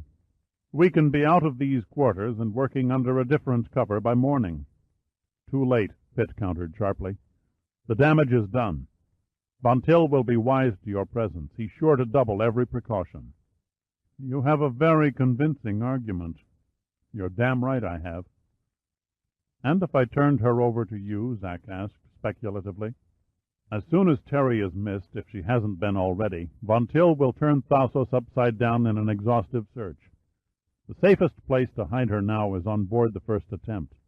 He won't think to look for her there, at least not until he's sure she isn't on the island. Zack stared a long moment at Pitt, examining every inch of the man as if he were seeing him for the first time, wondering why someone with an excellent position and influential family would take such difficult and dangerous risks, never knowing when a miscalculation might spell the end of his career or even his death. Zack idly tapped his pipe against an ashtray, knocking the loose ashes from the round briar bowl. "It will be as you say," Zack murmured. "Providing, of course, the young lady will cause no trouble." "I don't think so," Pitt grinned. "She has other things on her mind besides international drug smuggling. I'd say that sneaking off to the boat with me holds more interest than another dull evening with Uncle Bruno. Besides, show me a woman who doesn't crave a little taste of adventure now and then, and I'll show you a—" He broke off as the door opened and Giordino walked in, followed by Zeno. Giordino had a wide grin stretched across his cherub face, and he clutched a bottle of Metaxa 5-star brandy in one hand. "Look what Zeno found." Giordino flicked off the bottle lid and sniffed the contents, screwing up his face into a mock look of ecstasy. "I've decided they're not such bad guys after all." Pitt laughed and turned to Zeno. "You'll have to excuse Giordino. He always comes unglued at the mere sight of booze." "If so," Zeno grinned beneath his mustache, "we have much in common." He stepped around Giordino and set a tray with 4 glasses on the desk. "How's Darius?" Pitt asked. "He is on his feet," Zeno replied, "but he will be limping for a few days." "Tell him I'm sorry," Pitt said sincerely. "I regret—" "No regrets are necessary," Zeno interrupted. "In our line of work, these things happen." He passed a glass to Pitt, noticing for the first time the blood-stained shirt. "You seem to have your injuries also." "Courtesy of Von Till's dog," Pitt said, holding the glass to the light. Zack nodded silently. He now grasped more fully Pitt's hatred for Von Till. He relaxed, hands hanging limply over the arms of the swivel chair, secure in the knowledge that Pitt had revenge on his mind, not sex. "After you get back to your ship, we'll keep you posted by radio on Von Till's activities." "Good," Pitt said simply. He sipped the brandy, enjoying the fiery lava-like liquid that trickled down his throat into the stomach. "One more favor, Zack. I'd like you to use your official status and send a couple of messages to Germany." "Of course. What do you wish to say?" Pitt had already picked up a pad and pencil off the desk. "I'll write everything down, including names and addresses, but we'll have to fake my German spelling." When Pitt finished, he passed the pad to Zack. "Ask them to forward their reply to the first attempt. I've added Pneuma's radio frequency." Zack scanned the pad. "I don't understand your motives." "Just a wild hunch." Pitt poured another shot of Metaxa in his glass. "By the way, when will the Queen Artemisia make her detour by Thasos?" But how do you know that?" "I'm psychic," Pitt said briefly. "When?" "Tomorrow morning." Zack looked at Pitt long and consideringly. "Sometime between 4 and 5 a.m. Why do you ask?" "No reason, just curiosity." Pitt braced himself for the burn and downed the drink. The jolt was almost too much. He shook his head from side to side, blinking away the tears that burst from his eyes. "My God," he whispered hoarsely, "that stuff goes down like battery acid." Chapter 13. The eerie phosphorescent froth gradually diminished and fell away from the old straight-up-and-down bow of the Queen Artemisia as the aging ship slowly lost way and came to a stop. Then the anchor clattered down into 10 fathoms of water, and the navigation lights blinked out, leaving a black silhouette resting on an even blacker sea. It was as though the Queen Artemisia had never been. 200 feet away, a small wooden packing crate bobbed lazily on the swells. It was a common type of crate, one of empty thousands that float in cast-off neglect on every sea and waterway of the world. To the casual eye, at least, it looked like ordinary flotsam. Even the stenciled letters that advertised "This End Up" pointed incongruously downward toward the seabed. There was, however, one thing that made this particular crate quite different. It wasn't empty. There must be a better way, Pitt thought wryly from inside the box as a wave bumped it against the top of his head. But at least this was a damn sight better than swimming in plain view when the morning light appeared. He took a mouthful of salt water and coughed it out. Then he puffed lightly into the mouthpiece of his flotation vest, increasing his buoyancy, and returned his gaze to the ship through a jaggedly cut peephole. The Queen Artemisia lay silent. Only the faint hum of her generators and the slap of the waves on her hull betrayed her presence. Gradually the sounds faded away, and the ship became a part of the silence. For a long time Pitt listened, but no other sounds traveled across the water to his bobbing outpost. No footsteps on a steel deck, no masculine voices shouting commands, no clank of human-operated machinery, nothing. The silence was total and very puzzling. It was like a phantom ship with a phantom crew. The starboard anchor was down, and Pitt made his way toward it, slowly pushing the box from within. The light breeze and the incoming tide worked in his favor, and soon the box gently nudged the anchor chain. He swiftly removed the U.S. diver's air tank and attached its backpack webbing through one of the big steel chain links. Then, using the regulator's single air hose as a line, he slipped his fins, mask, and snorkel over the second stage mouthpiece and let the whole package dangle just beneath the surface. Pitt grabbed the chain, looking up at the seemingly endless links that vanished into the darkness, and felt like Jack climbing the beanstalk. He thought of Terry, lying asleep in a cozy bunk back on the first attempt. He thought of her soft and fluid body, and he began to wonder what in hell he was doing here. Terry had wondered, too, but over a different question. Why take me to a ship? I can't go out there and meet all those brainy scientists looking like this. She lifted the hem of her transparent negligee, displaying her legs to the thighs. Oh, what the hell, Pitt laughed. It'll probably be the sexiest thing that's happened to them in years. What about Uncle Bruno? Tell him you went shopping on the mainland. Tell him anything. You're over 21. I guess it would be fun to be naughty, she giggled. It's just like a romantic adventure story in the cinema. That's one way to look at it, Pitt had said. He'd figured she would think that, and he'd been right. Pitt went up the anchor chain, copying the style of a Polynesian native climbing a palm tree after coconuts. He soon reached the hawser hole and peered over the rail. He hesitated, listening and watching for any movement in the shadows. Not a soul was visible. The foredeck was deserted.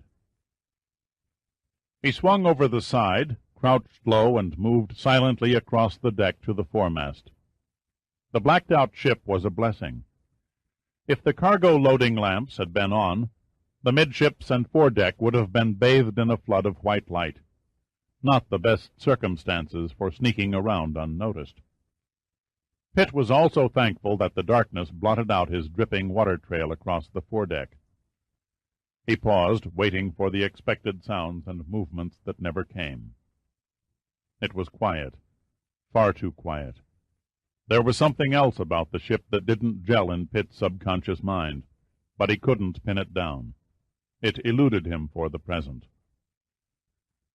Pitt reached down, unsheathing the diver's knife strapped to his calf, and moved aft, holding the 7-inch stainless blade well out in front of him.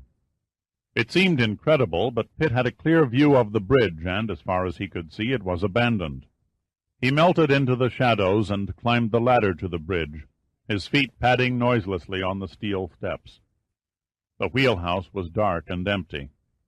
The spokes of the wheel reached out in dark loneliness, and the binnacle stood like a mute, brass-plated sentinel. Pitt couldn't make out the wording, but he knew from the angle of the pointers that the telegraph stood at all stop. In the dim light from the stars, he was able to make out a rack attached to the ledge below the port window. His fingers played over the contents. Aldous lamp, flare gun, flares. Then he got lucky. His hand touched the familiar cylindrical shape of a flashlight. He slipped out of his swim trunks and wrapped them around the lens until the light offered nothing but a faint glow. Then he checked every foot of the wheelhouse. Deck, bulkheads, equipment. The tiny indicator lights of the control console showed only the glimmer of life. The curtains were drawn in the chart room at the back of the wheelhouse. It was inconceivable that any chart room could be so clean.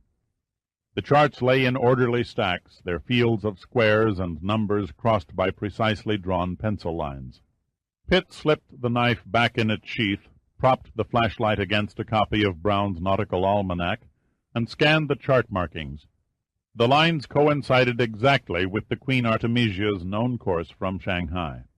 He noted the fact that there were no mistakes or erasures by whoever figured the compass corrections. It was neat, too much so. The logbook was open at the last entry. 03.52 hours. Brady Field beacon bearing 312 degrees, approximately 8 miles. Wind southwest, 2 knots. The gods protect Minerva. The time showed that this entry had been made less than an hour before Pitt swam out from the beach. But where was the crew? There was no sign of the deck watch, and the lifeboats were secure in their davits. The abandoned helm didn't make sense. None of it made sense. Pitt's mouth was dry, a dusty cavern in which his tongue lay like a rubber sponge. A hammer pounded in his head, blurring his thinking. He left the wheelhouse, softly closing the door behind him, and found an alleyway leading to the captain's cabin. The door was ajar. He gently eased it full open and stepped soundlessly and sideways into the steel cubicle. A movie set. It looked like a movie set. That was the only way Pitt could describe it. Everything was neat and tidy, and exactly where it should have been. Across the far bulkhead, the Queen Artemisia loomed in tranquil splendor from an amateurish oil painting. Pitt shuddered at the choice of colors. The ship sailed on a purple sea. The signature in the lower right corner was signed by a Sophia Remick. There was the usual photograph on the desk, with a matronly, round-faced woman staring out of a cheap metal frame. The inscription read, "To the captain of my heart, from his loving wife." It was unsigned, but obviously written by the same hand that had autographed the painting. And next to the photograph, on an otherwise barren desktop, a carefully laid pipe reposed in an empty ashtray. Pitt picked it up and smelled the blackened bowl. It hadn't been smoked in months. Nothing looked used or handled. It was a museum without dust, a house without odor, and like the ship herself, quiet as a graveyard. He returned to the alleyway, closing the door behind him, almost wishing some strange voice, any voice, would shout, "Who goes there?" or "What are you doing here?" The stillness made his sweat run cold. Pitt began to imagine vague shapes in shadowy corners. His heartbeat thumped at an accelerating pace. It couldn't have been more than 10 seconds that he stood there, not moving a muscle, forcing his mind back into rational control. It'll be dawn soon, he thought. Hurry, must hurry. He ran down the port alleyway, ignoring any attempt at stealth and secrecy, and threw open the other cabin doors. Each small compartment was like the Black Hole of Calcutta. One quick sweep of the hooded light told the same story as the captain's cabin. He also searched the radio cabin. The transmitter was warm and preset on a VHF frequency. but the radio operator was conspicuous by his absence. Pitt slipped the door shut and headed aft. Companionways, port and starboard alleyways, they all seemed to merge into one long, black, underground tunnel. It was an effort not to lose his sense of direction in the maze. A naked man, except for the flotation vest, in a dark nightmare of gray paint and steel walls. He tripped over a bulkhead step and fell, banging a shin and dropping the flashlight, all in harmony with an uttered, "God damn!" The flashlight had fallen on the hard deck, shattering the lens and blinking out. He knelt on his hands and knees, muttering additional curses and searching frantically. After agonizing seconds, his hands grasped the aluminum-plated case. The glass of the lens tinkled with grim foreboding inside the cloth cover. He picked it up and pushed the switch forward. The bulb blinked on as dull as ever. Pitt uttered a gasp of relief and shined the subdued beam down the passage. It dimly illuminated a door that was titled Fire Passage, Number 3 Hold. The great chambers of Carlsbad Caverns couldn't have looked much more formidable than Number 3 Hold. All that Pitt's light showed was a vast steel cave, crammed with countless sacks and stacked from deck to hatch cover on wooden tiers. The air was permeated with a sweet incense kind of odor. The cocoa from Ceylon, Pitt surmised. He took the diver's knife and cut a small half-inch hole in the coarse cloth of one of the sacks. A flow of stony hard beans fell to the deck, bouncing and rattling like hail on a Quonset hut. A quick examination under the flashlight proved the parchment-skinned beans to be the genuine article. Suddenly he heard a noise. It was faint and indistinct, but it was there. He froze, listening. Then it stopped as abruptly as it had come, and silence once more gripped the haunted ship. A deserted ship with all its dark and hidden secrets. Maybe it's a ghost ship after all, Pitt mused. Another Mary Celeste or Flying Dutchman. All that was missing was a stormy sea with rain lashing the top decks and lightning flashing in the night and a gale shrieking through the derricks. There was nothing more to see in the hold. Pitt left and headed for the engine room. He lost a precious 8 minutes finding the right companionway. The heart of the ship was warm from the heat of the engines and smelled of hot oil. He stood on the catwalk above the huge and lifeless machinery and searched for a sign that would indicate bona fide human activity. The flashlight caught the beam of burnished pipes that snaked across the bulkheads in geometric parallel lines, ending in a mass fusion of valves and gauges. Then the faint beam fell on a carelessly wadded oily rag. Above the rag was a shelf containing several coffee-stained cups, and to the left of those a tray of scattered tools with greasy finger marks. At least someone was working this part of the ship, he thought, quite relieved. He knew that most engine rooms were kept as clean as a hospital ward, but this one was messy. But where was the chief engineer and his oilmen?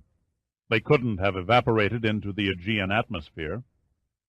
Pitt started to leave, then he stopped. There it was again, the same mysterious sound, echoing through the ship's hull. He stood stock still, holding his breath for what seemed a lifetime. It was an odd, uncanny sound, like the scraping of a ship's keel over a submerged rock or coral reef. Pitt involuntarily shivered. It also reminded him of the way chalk squeaked across a blackboard. The sound lasted for perhaps 10 seconds. Then it was punctuated with the dull clank of metal against metal. Pitt had never sat bathed with cold sweat in a cell on San Quentin's death row, waiting for the warden and the prison guards to escort him to the gas chamber. Nor did he have to be there to describe the experience, for he knew exactly what it felt like. To be alone in a claustrophobic atmosphere, expecting the footsteps of death to come treading from the black unknown, was a blood-chilling business. When in doubt, he thought, run like a son of a bitch. And run like a son of a bitch he did. Back through the alleyways, back up the companion stairs, until at last his lungs were greeted by the pure, wholesome air on deck. The early morning was still dark, and the derricks reached toward the velvet ceiling of a sky that was alive with a dazzling array of stars. There was scarcely a stir of wind. Over the bridge, the radio mast swayed back and forth across the Milky Way, and below Pitt's feet, the hull creaked from the rolls of the gentle swells. He hesitated a moment, gazing at the dark line of the Thasos coast, yet a bare mile away. Then he looked down at the smooth black surface of the water. It looked so inviting, so peaceful. The flashlight still glowed. Pitt cursed his stupidity for not switching it off when he reached the open deck. Might as well have advertised my presence with a neon sign, he thought. He quickly doused the light. Then, carefully, so as not to cut himself on the broken glass, he unwrapped his swim trunks and removed the remains of the lens. He hurled the tiny slivers over the railing and listened till the faint splash, like rain on a pond, reached his ears. He was tempted to deep-six the flashlight, too, but his mind shifted into gear and rejected the impulse. Leaving the rack in the wheelhouse void of the flashlight would be about as clever as sending the captain, if there was a captain, a telegram and saying, "Just before dawn there was a prowler on board your ship who ransacked it from stem to stern." It very definitely wasn't a smart move, not with people like these who had outfoxed nearly every law enforcement agency in the world. The fact that the lens was missing would be a gamble that Pitt would have to take. He glanced at his watch as he hurried back to the wheelhouse. The luminous hands showed 4:13. The sun would be blossoming soon. He scrambled onto the bridge and replaced the flashlight in the rack. His haste was almost frantic. He had to be off the ship, into his diving gear, and a good 200 yards distant before daylight gave him away. The forward deck was still deserted, or at least it seemed to be. A fluttering noise came from behind Pitt. Instantly he spun around in a sudden renewed fear and unsheathed the knife in one deft movement. His nerves were stretched taut to the border of panic. His head pounded like a drum roll. God, he thought, I can't be caught now, not this close to safety. It was nothing but a gull that had flown out of the night and landed on a ventilator. The bird pointed a tiny eye at Pitt and cocked its head questioningly, no doubt wondering what sort of crazy human would run around a ship in the early morning, clothed in nothing but a flotation vest, while holding a knife in one hand and a bathing suit in the other. The relief made Pitt feel weak at the knees. It had been quite a scare, and he was badly shaken. When he boarded the ship, he didn't know what he expected to find. What he found was silence tinged with unknown terror. Limply, he leaned against the railing, getting a grip on himself. At this rate, he'd have heart failure or a mental breakdown before sunrise. He took several deep breaths, exhaling slowly until the fear subsided. Without a backward glance, he swung over the rail and shinnied down the anchor chain, vastly relieved at departing the ghostly ship. It was a welcome comfort to be in the soothing water again. The sea opened its arms and gave him a sense of remoteness from danger. It took only a minute for Pitt to slip on his swim trunks and retrieve his diving gear. Fitting an aqualung tank on your back in the darkness with the swells pushing you against the sides of a steel hull isn't an easy operation. But the ditch and recovery experience he had obtained during his early diving days came in handy now, and he accomplished the task with little effort. He looked around for the wooden crate, but it had drifted into the black curtain of night and disappeared, the wave action and incoming tide by this time carrying it halfway to the beach. He lay there dead in the water and considered the possibility of diving under the Queen Artemisia and examining her hull. The weird scraping noise he had heard in the engine room seemed to have come from somewhere outside the plates and below the keel. Then it occurred to him the plan was hopeless. Without an underwater light he could see nothing, and he wasn't in the mood to grope like a blind man along a 400-foot hull that was encrusted with razor-sharp barnacles. He'd heard old tales that described in detail the ancient and brutal practice of keel-hauling insubordinate British sailors.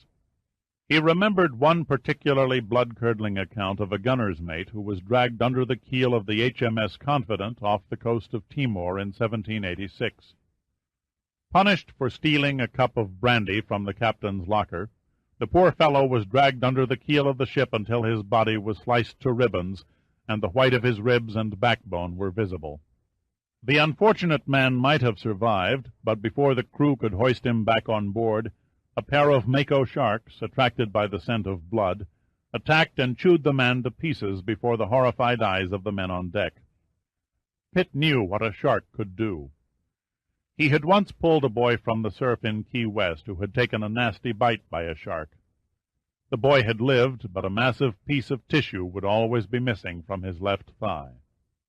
Pitt cursed out loud. He must stop thinking about things like that. His ears began to ring from a humming sound. At first he thought it was a trick of his imagination. He shook his head violently. It was still there, only louder. It seemed to be gaining momentum. Then Pitt knew where the humming was coming from. The ship's generators had started again. The navigation lights blinked on, and the Queen Artemisia suddenly came alive with sound. If there was ever a time when the better part of valor was discretion, it was now. Pitt clamped the mouthpiece of the regulator between his teeth and dove clear of the ship.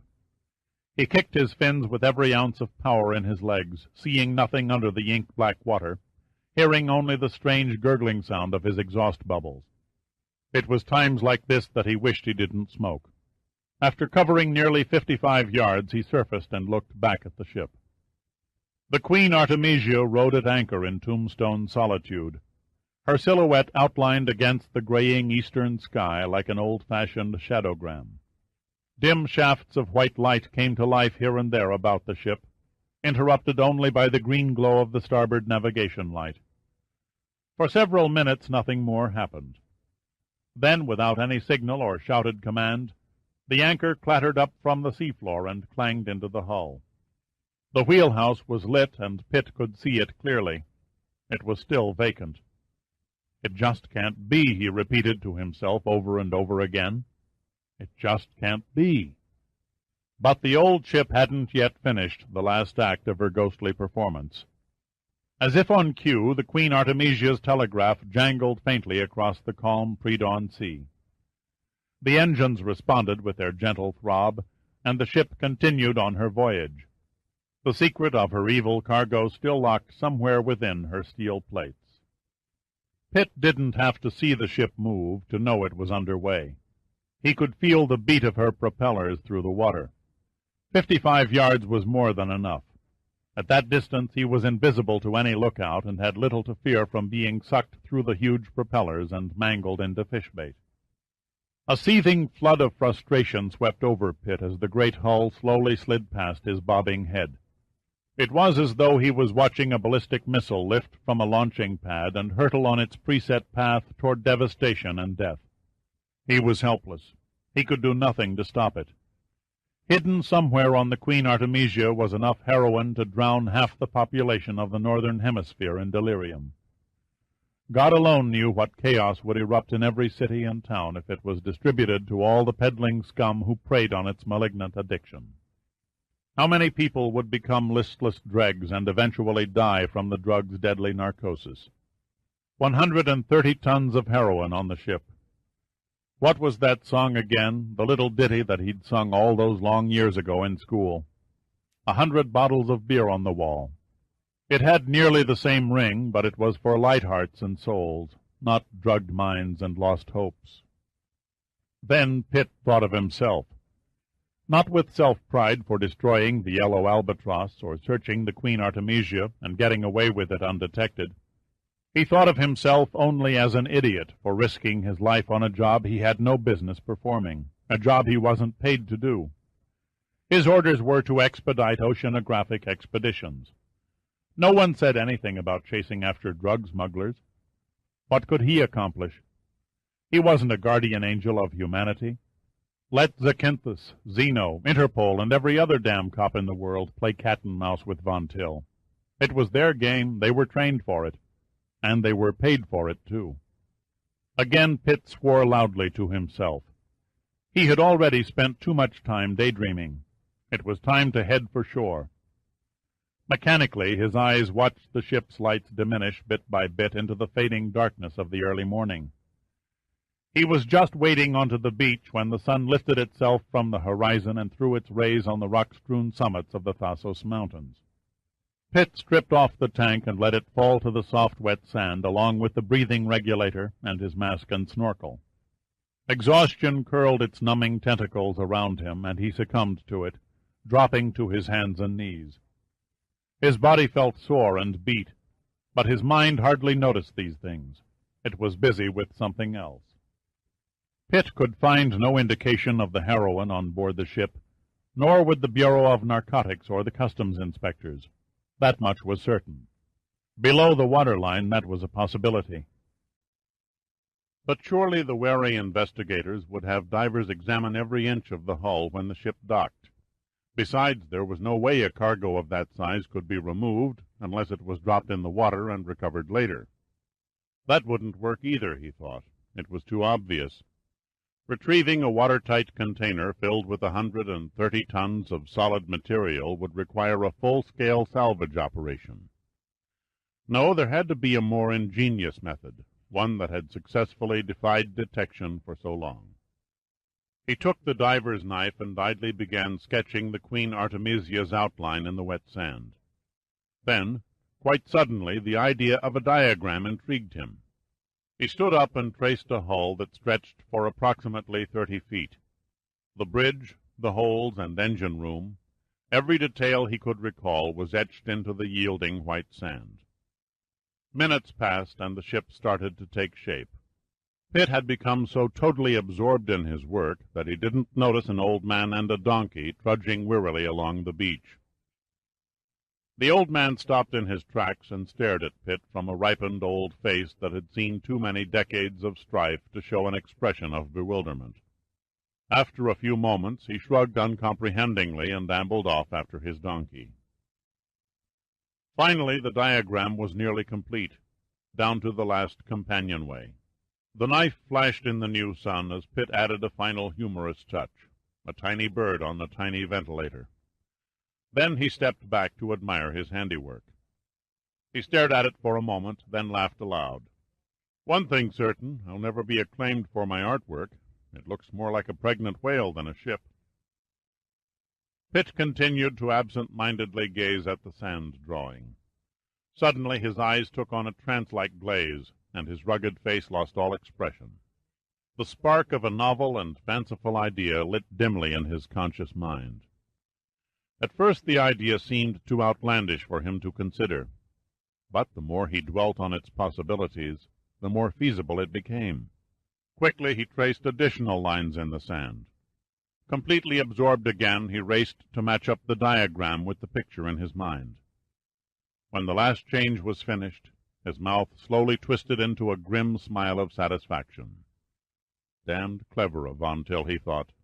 Damned clever. He wasn't tired any more. His mind was no longer burdened with unsolvable questions. It was a new approach, a new kind of answer. It should have been discovered long before. Quickly, he gathered up the diving equipment and started to hike over the incline that separated the beach from the coastal road. There was no thought of quitting the game now. The next inning would prove to be the most interesting. At the top he turned and looked back at the sketch of the Queen Artemisia in the sand. The rising tide was just washing over and erasing the ship's funnel, the funnel marked with the big Minerva M. Chapter 14. Giordino lay stretched out beside a blue Air Force pickup truck, dead asleep, his head resting on a binocular case and both feet propped carelessly on a large rock. A trail of ants tramped across his outflung forearm, and, ignoring the obstacle in their path, continued their uninterrupted journey toward a small mound of loose dirt. Pitt looked down, smiling. If there was one thing Giordino could do, and do well, he thought, it was sleeping anywhere at any time and under any condition. Pitt shook his fins, letting the salty dampness dribble on Giordino's composed face. No drowsy babble, no sudden reaction greeted the rude sprinkling.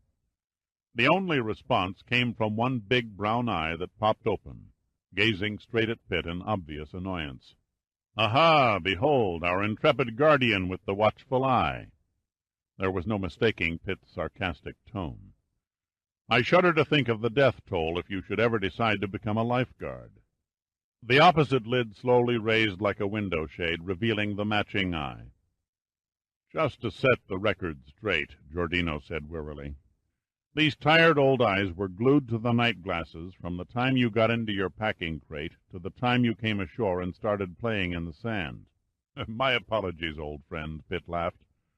"I suppose that doubting your unflagging vigilance will cost me another drink."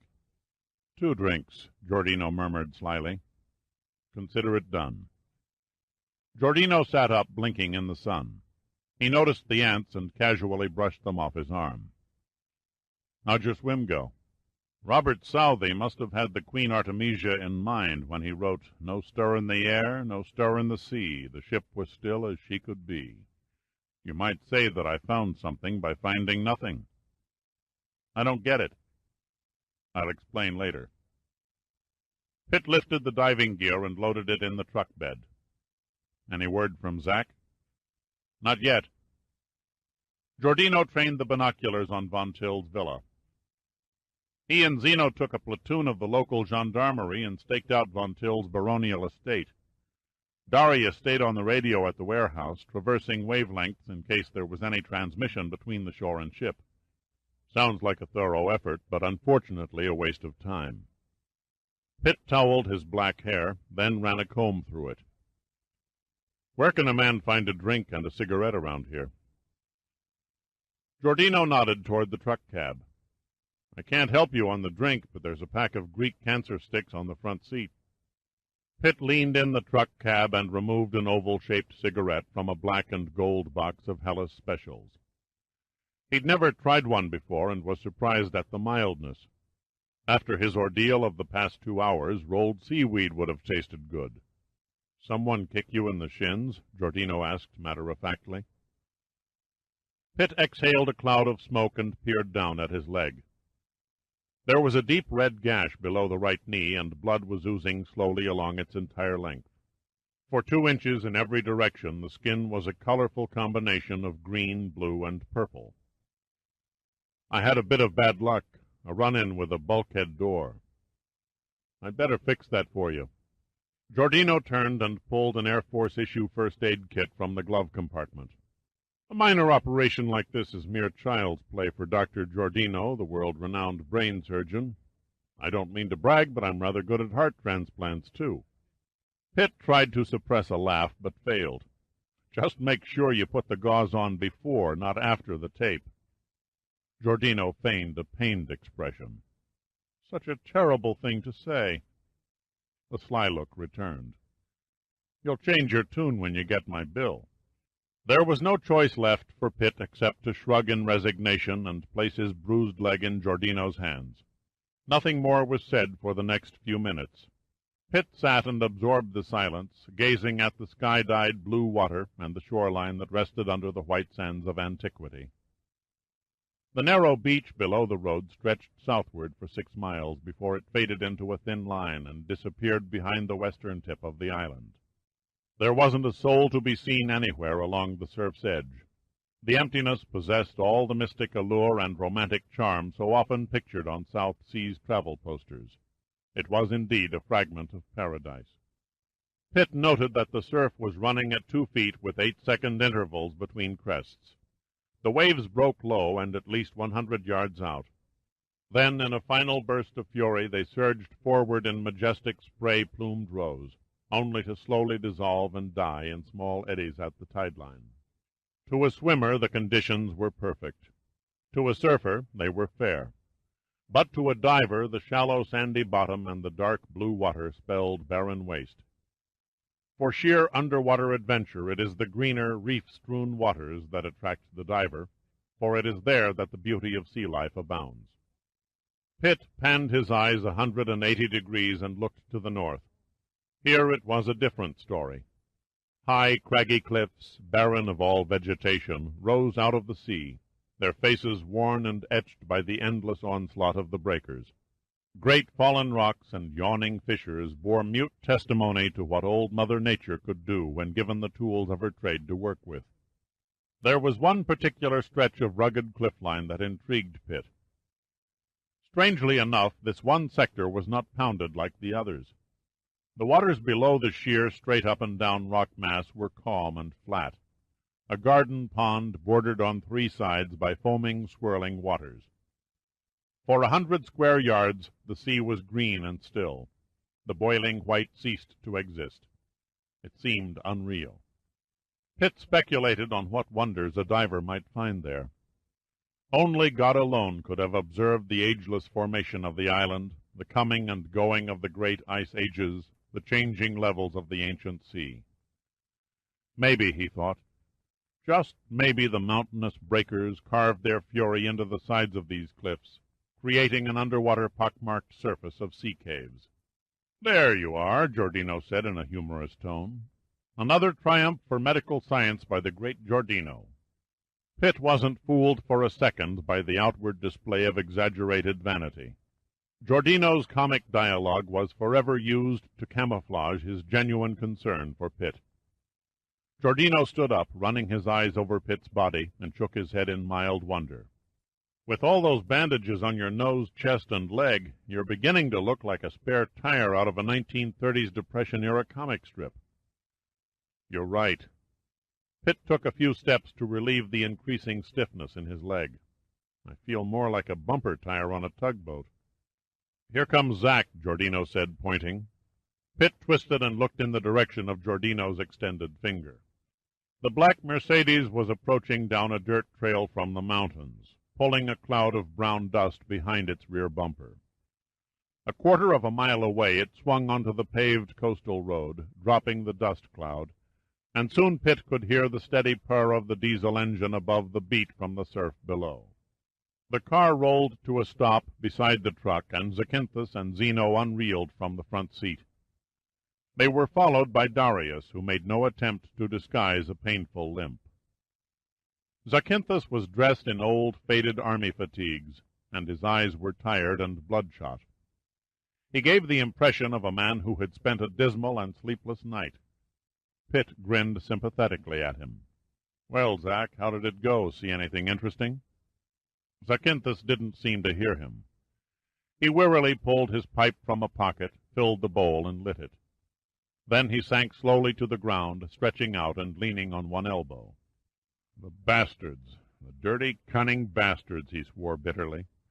"We spent the whole night straining our eyes and sneaking around trees and boulders, with mosquitoes attacking us at every turn. And what did we find?" He took a deep breath to answer his own question, but Pitt beat him to it. "You found nothing, you saw nothing, and you heard nothing." Zacynthus managed a faint smile. "Does it show that much?" "It shows," Pitt replied briefly. "This whole business is exceedingly exasperating." Zacynthus accented his words by pounding his fist into the soft earth. "Exceedingly exasperating," Pitt echoed. "Is that the best you can do?" Zacynthus sat up and shrugged his shoulders helplessly. "I've just about reached the end of my rope. I feel as though I've just clawed my way up a steep mountain, only to find the peak enshrouded in fog. Possibly you understand, I don't know, but I've dedicated my life to tracking down scum like Von Till." He paused for a moment, then went on very quietly. "I've never failed to crack a case. I can't give up now. That ship must be stopped, and yet, thanks to our lily-white code of justice, it can't be stopped. God, can you imagine what will happen if that cargo of heroin reaches the States?" "I've given it some thought." "Screw your code of justice." Giordino seemed vexed. "Let me stick a limpet mine on that old tub's hull, and bang!" He formed a blast cloud with his hands. "The fish inherit the drugs." Zacynthus nodded slowly. "You have a direct approach, but a simple mind," Pitt interrupted again. He grinned at Giordino's scornful glance. "Believe me, I would much prefer to see 100 schools of doped-up fish than one drug-crazed schoolboy." Zacynthus' voice was grim. "Destroying that ship would only solve the immediate problem. It's like cutting off one tentacle of an octopus. We'd still be left with Von Till and his able gang of seagoing smugglers, not to mention the unanswered riddle of his, I am forced to admit, ingenious operation. No, we must be patient. The Queen Artemisia hasn't docked at Chicago yet. We'll get another chance at her in Marseille."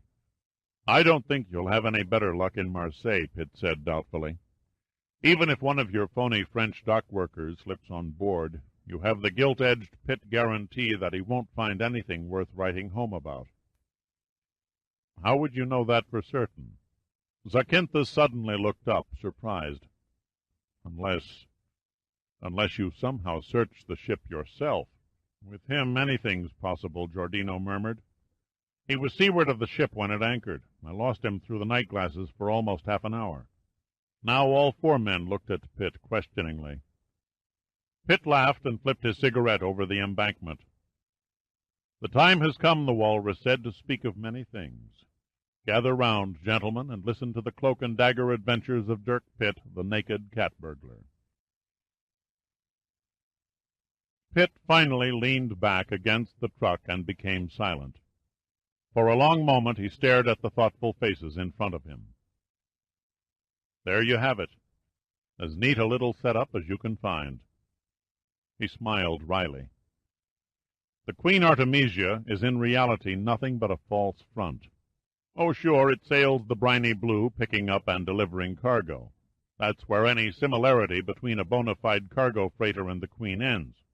She's an old ship, true, but beneath her steel skin beats a complete, up-to-date, centralized control system. I saw the same equipment on an old ship in the Pacific just last year. No large crew is required. 6 or 7 men can handle her easily." "No fuss, no muss," Giordino said admiringly. "Precisely," Pitt nodded. "Each compartment, each cabin is set up as a stage prop. When the ship reaches port, the crew materializes from the wings and turns into a cast of actors. Pardon this humble man's blind perception, Major." The peasant choice of words failed to mask the Oxford accent of Zeno's voice. "I do not understand how the Queen Artemisia can engage in commercial shipping without the necessary maintenance during long voyages." "It's like a historical landmark," Pitt explained. "Let's say a famous castle where the fires in the fireplaces still burn, the plumbing still works, and the grounds are always trimmed and neat. 5 days out of the week the castle is closed, but on the weekends it opens for the tourists, or, in this case, the customs inspectors." "And the caretakers?" Zeno asked quizzically. "The caretakers," Pitt murmured, "live in the cellar." "Only rats live in cellars," Darius ventured dryly. "A very appropriate observation, Darius," Pitt said approvingly, "particularly when you consider the 2-legged variety we're dealing with. Cellars, stage props, castles. A crew buried somewhere in the hull." "What are you driving at?" Zakynthos demanded. "Please get to the point." "I'm coming to it. To begin with, the crew isn't quartered in the hull. They're quartered under it." Zakynthos' eyes narrowed. "That's not possible." "On the contrary," Pitt grinned, "it would be entirely possible if the good Queen Artemisia was pregnant." There was a brief, incredulous silence. All four stared at Pitt in blank skepticism. Giordino broke the silence first. "You're trying to tell us something, but I'll be damned if you're getting through." "Zack admitted that Von Till's method of smuggling is ingenious," Pitt said, "and he's right. The ingenuity lies in the simplicity. The Queen Artemisia and the other Minerva ships can operate independently, or they can be controlled by a satellite vessel attached to their hulls. Think about it for a minute. It's not as ridiculous as it sounds." Pitt spoke with a calm surety about him that began to crack any doubts. "The Queen didn't cruise 2 days off her course just to blow kisses at Von Till. Contact must have been made somehow." He turned to Zakynthos and Zeno. "You and your men watched the villa and saw no sign of a signal." "Nor did anyone enter or leave," Zeno added. "Same goes for the ship," said Giordino, eyeing Pitt curiously. "No one set foot on the beach except you." "Darius and I make it unanimous," said Pitt. "He heard no radio transmissions, and I found the radio cabin deserted." "I'm beginning to see your point," Zack said thoughtfully. "Any communication between the ship and Von Till could only have taken place under water. But I'm still not sure I buy your satellite vessel theory." "Try this one." Pitt paused. What travels long distances underwater, carries a crew, has the capacity to hold 130 tons of heroin, and would never be searched by Customs or the Bureau of Narcotics inspectors? The only logical answer is a full-scale submarine. Nice try, but it won't pass. Zack shook his head. We've had divers search beneath the waterline of every Minerva ship at least 100 times. They have yet to discover a submarine. They most likely never will. Pitt's mouth felt dry, and his cigarette tasted like burnt cardboard. He flipped the butt out into the middle of the road and watched it smoke until the tar beneath the glowing ember melted into a tiny black pool. It's not the method that's at fault. Your divers are missing the boat, if you'll forgive the pun, because of timing. Are you suggesting the sub is released before the ship's dock? Zacynthus asked. That's the general idea, Pitt agreed. What then? Where does it go? For the answers, let's begin with the Queen Artemisia in Shanghai. Pitt paused a moment, collecting his thoughts. If you had been standing on the wharves of the Huangpu River, watching the ship take on cargo, you'd have seen an ordinary loading operation. Cranes lifting sacks. They would be easiest to handle the heroin into the ship's holds. The heroin came first, but it didn't remain in the holds. It was transferred to the sub, probably through a hidden hatch that wouldn't show up on any customs detection gear. The legitimate cargo was then loaded on board, and the Queen shoved off for Ceylon. There the soybeans and tea were exchanged for the cocoa and graphite, another legitimate cargo. The detour to Thasos came next, for orders from von Till most likely, then on to Marseille for fuel and the final drop in Chicago. There's something bugging me, Giordino murmured. Such as? I'm no expert on pig boats, so I can't figure how one could play baby kangaroo with a freighter, or where it could accommodate 260,000 pounds of drugs. Modifications had to be made, Pitt acknowledged. But it wouldn't take any great engineering feat to remove the conning tower and other projections until the top deck fitted flush against the mothership's keel. The average fleet-type sub of World War II had a displacement of 1,500 tons, a length of over 300 feet, a hull height of 10 feet, and a beam of 27 feet, roughly twice the size of a suburban house. Once the torpedo rooms, the 80-man crew quarters, and the unnecessary paraphernalia were cleared out, there would be more than ample space to store the heroin. Pitt saw that Zacynthus was regarding him in a very peculiar manner. There was a deep look of contemplation on his face. Then his features showed the first traces of genuine understanding. "Tell me, Major," he asked, "what speed could the Queen Artemisia make with a sub fastened to her hull?" Pitt thought a moment. "I'd say about 12 knots. Unencumbered, however, the ship's normal cruising speed would be closer to 15 or 16. Zacynthus turned to Zeno. "It's quite possible the Major's on the right track." "I know what you are thinking, my inspector." Zeno's teeth parted beneath the great mustache. "We have often concerned our thoughts with the puzzling variance of the cruising speeds among Minerva ships." Zacynthus' eyes came back to Pitt. "The heroin drop, when and how is it made?" "At night, during high tide. Too risky during the day. The sub could be spotted from the air." "That checks," Zacynthus interrupted. "Von Till's freighters are always scheduled to reach port after sunset." As to the drop, Pitt hadn't even taken notice of the interruption. "The sub is released immediately after entering port. Without a conning tower or periscope, it must be guided from the surface by a small craft. Here the only real chance of failure comes in, being rammed in the dark by an unsuspecting vessel." "No doubt they'd have a pilot on board who was familiar with every inch of the harbor," Zacynthus said thoughtfully. "A first-rate harbor pilot is an absolute necessity for an operation like Von Till's," Pitt agreed. "Dodging underwater obstacles over a shallow bottom in the dark is no exercise for an amateur yachtsman." "The next problem on the agenda," Zacynthus said slowly, "is to determine the location where the sub can unload and distribute the heroin without fear of detection." "How about a deserted warehouse?" Giordino volunteered. His eyes were closed, and he looked like he was dozing, but Pitt knew from long experience that he hadn't missed a word. Pitt laughed. The evil villain who slinks around deserted warehouses went out with Sherlock Holmes. Waterfront property is at a premium. An idle building would only arouse instant suspicion. Besides, as Zack here can tell you, a warehouse would be the first place an investigator would look. A faint smile crossed Zacynthus' lips. Major Pitt is right. All docks and warehouses are closely watched by our Bureau and Customs, not to mention the county harbor patrols. No, whatever the method, it must be extremely clever. Clever enough to have worked smoothly and successfully all these years. There was a long pause, then he went on quietly. Now, at long last, we have a definite lead.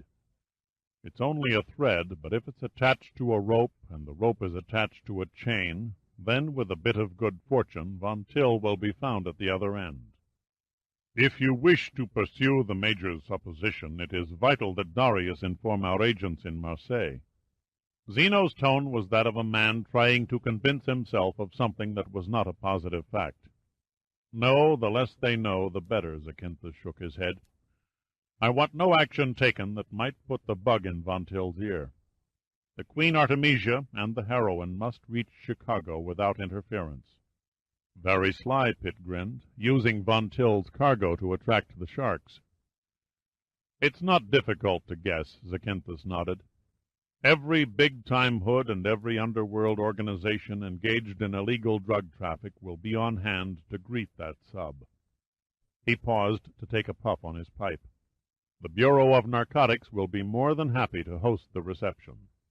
Providing you can find the drop location, Pitt added. We'll find it, Zacynthus said confidently. The Queen won't enter the Great Lakes for at least 3 weeks. That will give us time enough to search every pier, boatyard, and yacht club that even touches the shoreline. Discreetly, of course. No sense in blowing the whistle and losing all the players.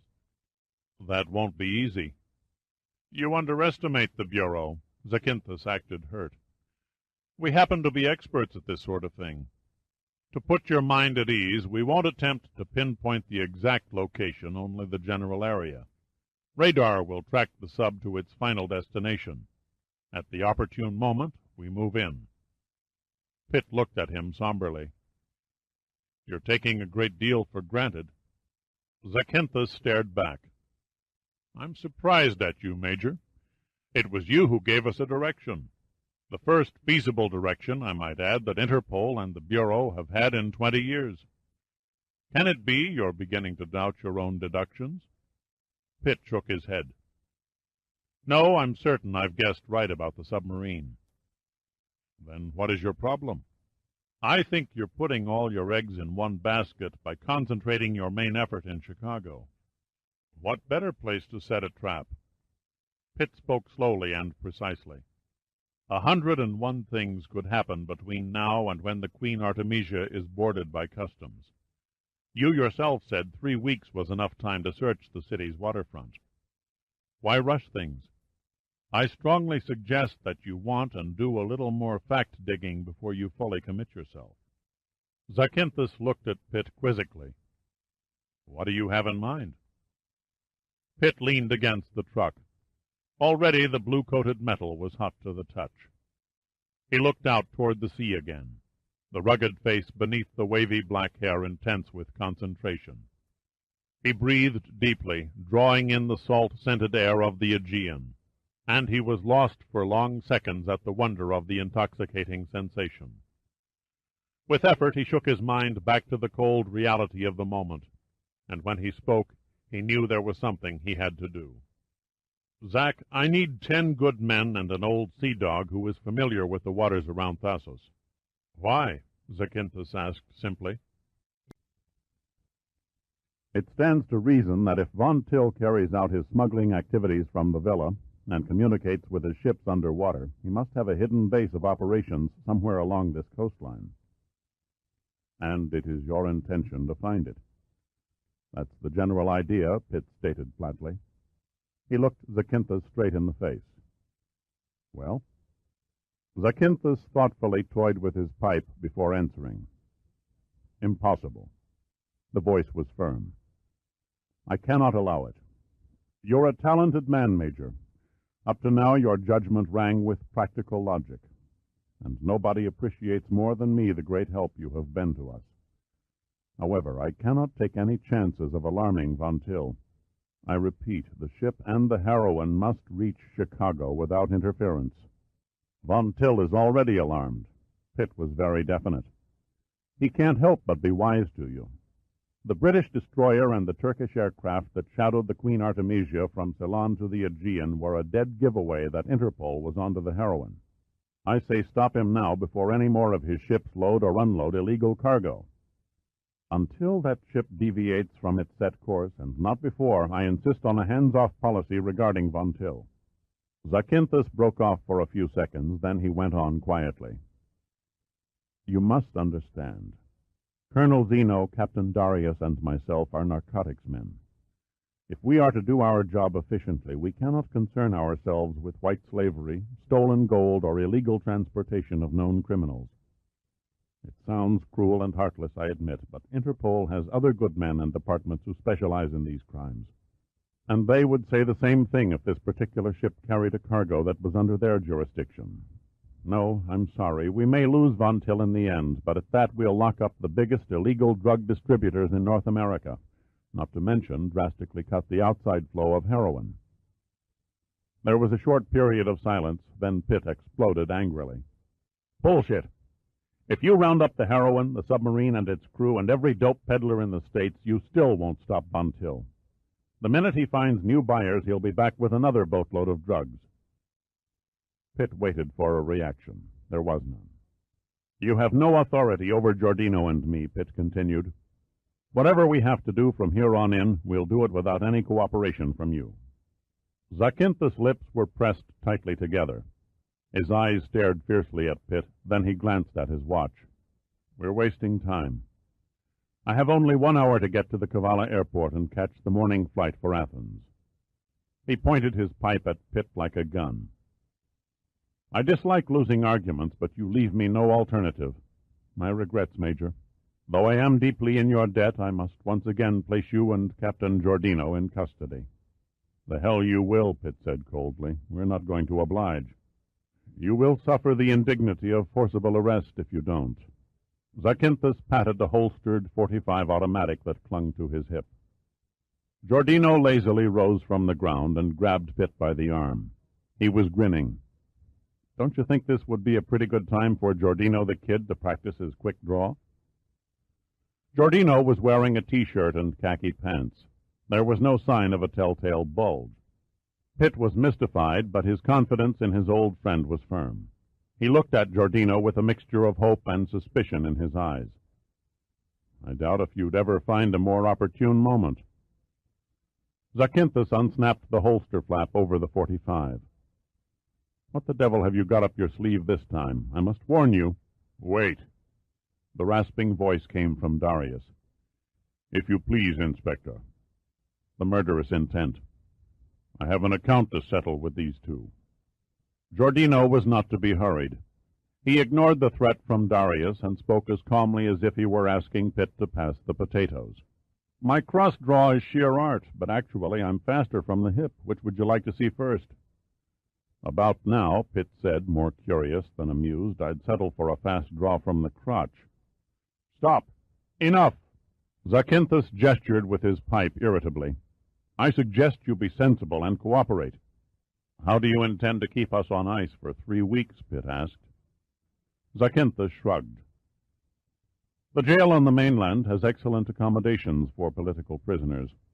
Colonel Zeno here might be persuaded to use his influence and get you a cell overlooking the... Zakynthos' mouth abruptly dropped open in mid-sentence. His brown eyes narrowed in helpless rage, and he froze as immobile as a city park statue. A tiny gun, no larger than an ordinary cap pistol, had suddenly materialized in Giordino's hand. The pencil-thin muzzle pointed directly at the spot between Zakynthos' eyebrows. Even Pitt was caught off guard. Pure logic told him that Giordino had been bluffing. The last thing he or anyone else expected was for Giordino to produce an honest-to-God firearm. Chapter 15. A gun, no matter if it looks small and insignificant or massive and downright mean, is always a perfect attention-getter. To say that Giordino was the center of attraction would be a classic understatement. He played the role to the hilt, the automatic held at full arm's length, a grim smile on his face. If Academy Awards were given for sheer bravado, he'd have won at least 3. For a long moment no one spoke. Then finally Zeno rammed a fist into one hand. A wan smile etched his swarthy face. "It was I who said you 2 men were cunning and dangerous, and yet I am foolish enough to keep offering you new opportunities to prove it." "We don't relish these embarrassing little scenes any more than you do," Pitt said equably. "Now, if you gentlemen will excuse us, we'll close up shop and go home. No sense getting shot in the back." Giordino waved the baby automatic negligently at the 3 narcotics officers. "We'd better borrow their guns before we exit stage right." "That won't be necessary," Pitt said. "No one is going to pull any triggers." He looked into Zakynthos' eyes, then into Zeno's, and found them thoughtful and speculative. "It's really a standoff. You're tempted, but you won't shoot us from behind because you're all honorable men. Besides, it wouldn't be practical. The investigation of our deaths would only prove to be a messy affair. Von Till would love that. On the other hand, you know damn well we won't shoot back because we don't have nearly enough at stake to kill any one of you. Patience. I ask nothing but patience on your parts for the next 10 hours. I promise you, Zack, we will meet again before sunset, and on much friendlier terms." Pitt's voice seemed strangely prophetic, and the speculative look in Zakynthos' eyes changed to blank puzzlement. Pitt was briefly tempted to prolong the game of cat and mouse. Then he thought better of it. Zakynthos and Zeno appeared resigned to defeat, but not Darius. The huge brute moved 2 steps forward. His face was flushed with anger, and his fists opened and closed like the shells of 2 giant South Pacific clams. It was clearly the time to beat a quick and orderly retreat. Pitt moved slowly around the front of the truck, using the hood and fenders as a barrier between him and Darius. He climbed behind the steering wheel, wincing slightly as the sun-splashed seat burned his naked thighs and back, and started the engine. Giordino followed him into the cab, never taking his eyes off the men beside the Mercedes, the gun very level in his hand. Then, calmly, without any sign of desperate speed, Pitt smoothly shifted gears and aimed the truck toward Brady Field and the first attempt's whaleboat dock. He glanced in the rearview mirror, then to the road and back to the mirror again several times, until the 3 figures in the road disappeared when the truck rounded a curve through an ancient grove of olive trees. "Nothing like a gun to even the odds," Giordino sighed, leaning back comfortably against the seat. "Let's see that pop gun." Giordino passed it, butt first. "You'll have to admit it came in damn handy." Pitt studied the Lilliputian gun, looking up from time to time to dodge potholes in the road.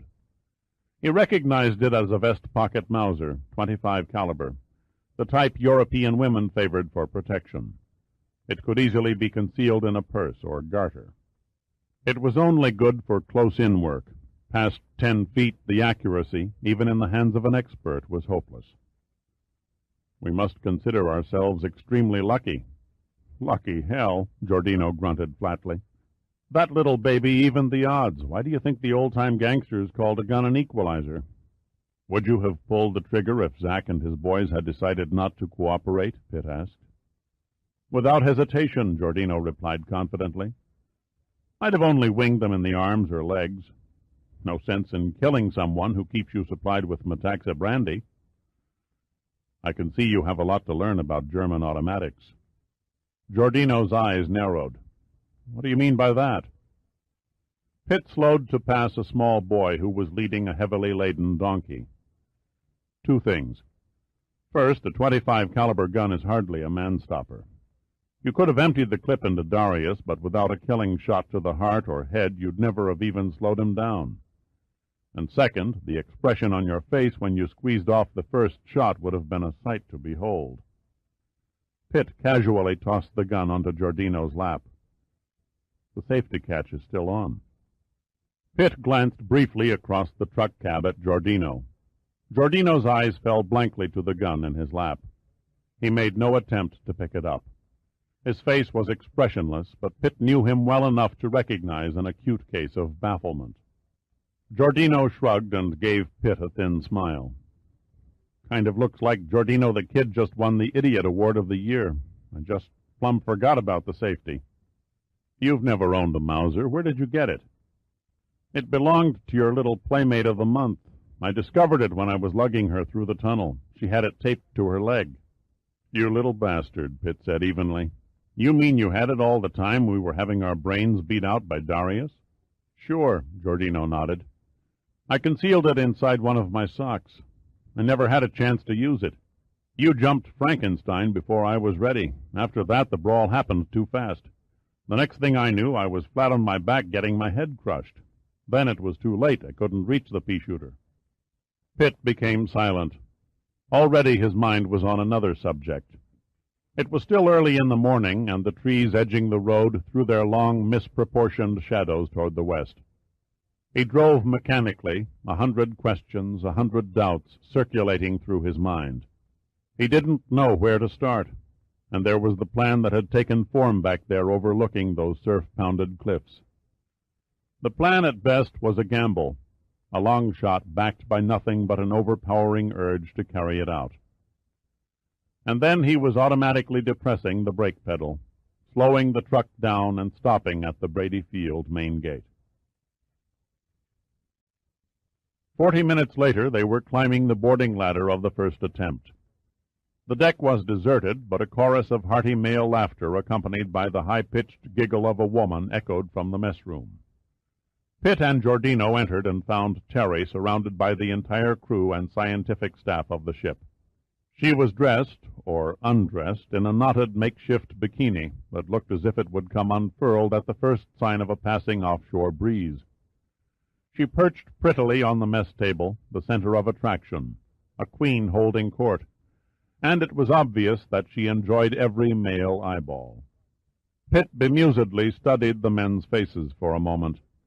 It was an elementary task to separate the scientists from the professional crewmen. The latter stood quietly and gazed lecherously at the generous display of feminine skin, their minds throwing pornographic scenes on the inside walls of their skulls like movie projectors. Most of the vocal activity came from the scientists. The marine biologists, the meteorologists, the geologists, each vying with frantic zeal for Terry's attention and behaving like schoolboys whose dormitory had just been invaded by a box-office sex queen. Commander Gunn saw Pitt and came over to him. "I'm glad you're back. Our radio man is about to go psycho. Since dawn this morning, he's been receiving signals faster than he can write. Most of them are marked for your attention." Pitt nodded. "Okay, let's go and read my fan mail." He turned to Giordino. "See if you can tear our Queen Bee away from her ardent admirers for a few minutes and escort her to Gunn's cabin. I want to ask her one or two very personal questions." Giordino grinned. "From the looks of that crowd, I'll probably get lynched if I try." "If things get too tough, just flash your gun," Pitt said sarcastically. "But don't forget to remove the safety." Giordino's mouth dropped open like a landed fish. Before he could recover, Pitt and Gunn had left. The radio man, a young black in his early 20s, looked up when they entered. "This one just came in for you, sir." He handed the message to Gunn. Gunn studied it for a moment, then his lips slowly arched into a wide smile. "Listen to this. To Commander Gunn, officer commanding Numa ship first attempt. What in the goddamn hell kind of hornet's nest have you people stirred up in the Aegean? I sent you out there to study sea life, not play cops and robbers. You are hereby ordered to render every assistance, repeat, every assistance at your command to the local Interpol authorities. And don't return home without a goddamn teaser. Admiral James Sandecker, Numa, Washington." "I'd say the Admiral is a bit off his usual form," murmured Pitt. "He used goddamn only twice." "Please lead me out of the dark," Gunn asked mildly. "What possible assistance could we be to Interpol?" Pitt pondered a moment. Gunn would have to be led up to a crucial decision. It was decidedly too early to bear all the facts. Pitt dodged the question. We may be the only hope left to destroy Von Till and his empire. It may mean taking a few risks, but the stakes are high. Gunn removed his glasses and stared sharply at Pitt. How high? Enough heroin to hop up the entire population of the United States and Canada, Pitt said slowly. 130 tons worth, to be exact. Gunn betrayed no sign of surprise. He calmly held up his glasses to the light, examining the lenses for smudges. Satisfied there were none, he replaced the horned rims over his low-set ears. Offhand, I'd say that's a pretty fair amount. Why didn't you tell me about this last night when you brought the girl on board? I needed more time and more answers, and right now I'm still short on both. But I think I've run onto something that will put this whole insane puzzle into a transparent pattern. I still don't know what you expect from me. We've got to hit Von Till below the belt, way below the belt. This is an underwater show. I need every able-bodied man you can spare with scuba gear and weapons that can be carried in water. Diving knives, spear guns, anything. What guarantee can you give me that no one will get hurt? Absolutely none, Pitt said quietly. Gunn stared at Pitt for a full 10 seconds, his face expressionless. You realize the seriousness of what you're asking me? Most of the men aboard this ship are scientists, not commandos. They're tigers with a salinometer, a Nansen bottle, or a microscope, but their skill at knifing another man in the guts or shooting a barbed spear into a navel leaves much to be desired. What about the crew? All good men to have on your side in a barroom brawl, but like most professional seamen, they have an unhealthy dislike for any activity below the surface. They can't, or rather won't, put on a face mask and dive. Gunn shook his head. I'm sorry, Dirk, you're asking too much. Come off it, Pitt snapped rudely. This isn't the Little Bighorn, and I'm not asking you to send the 7th Cavalry against Sitting Bull and the Sioux Nation. Look, not 50 miles from here, a Minerva Lines freighter is churning across the Aegean with a cargo that is as lethal as any nuclear bomb. If that amount of heroin were dumped on the market in the States, our grandchildren would still be suffering from the cultural shockwaves. It's a nightmarish thought. Pitt paused, letting his words sink in. He lit a cigarette and then continued. The Bureau of Narcotics and the Customs Department will be waiting. They've set a trap. If, and that's a big if, all goes well, the heroin and the smugglers, plus half the illegal drug sellers in the States, will be neatly scooped up and salted away behind bars. Then what's the problem, Gunn pressed? Where do the divers fit into the picture? Let's just say I have a nagging doubt. Von Till hasn't come within a nautical mile of being caught with the goods, so to speak, for decades. Legally, our government agents can't board the cargo ship until it touches the United States continental shelf 3 weeks away.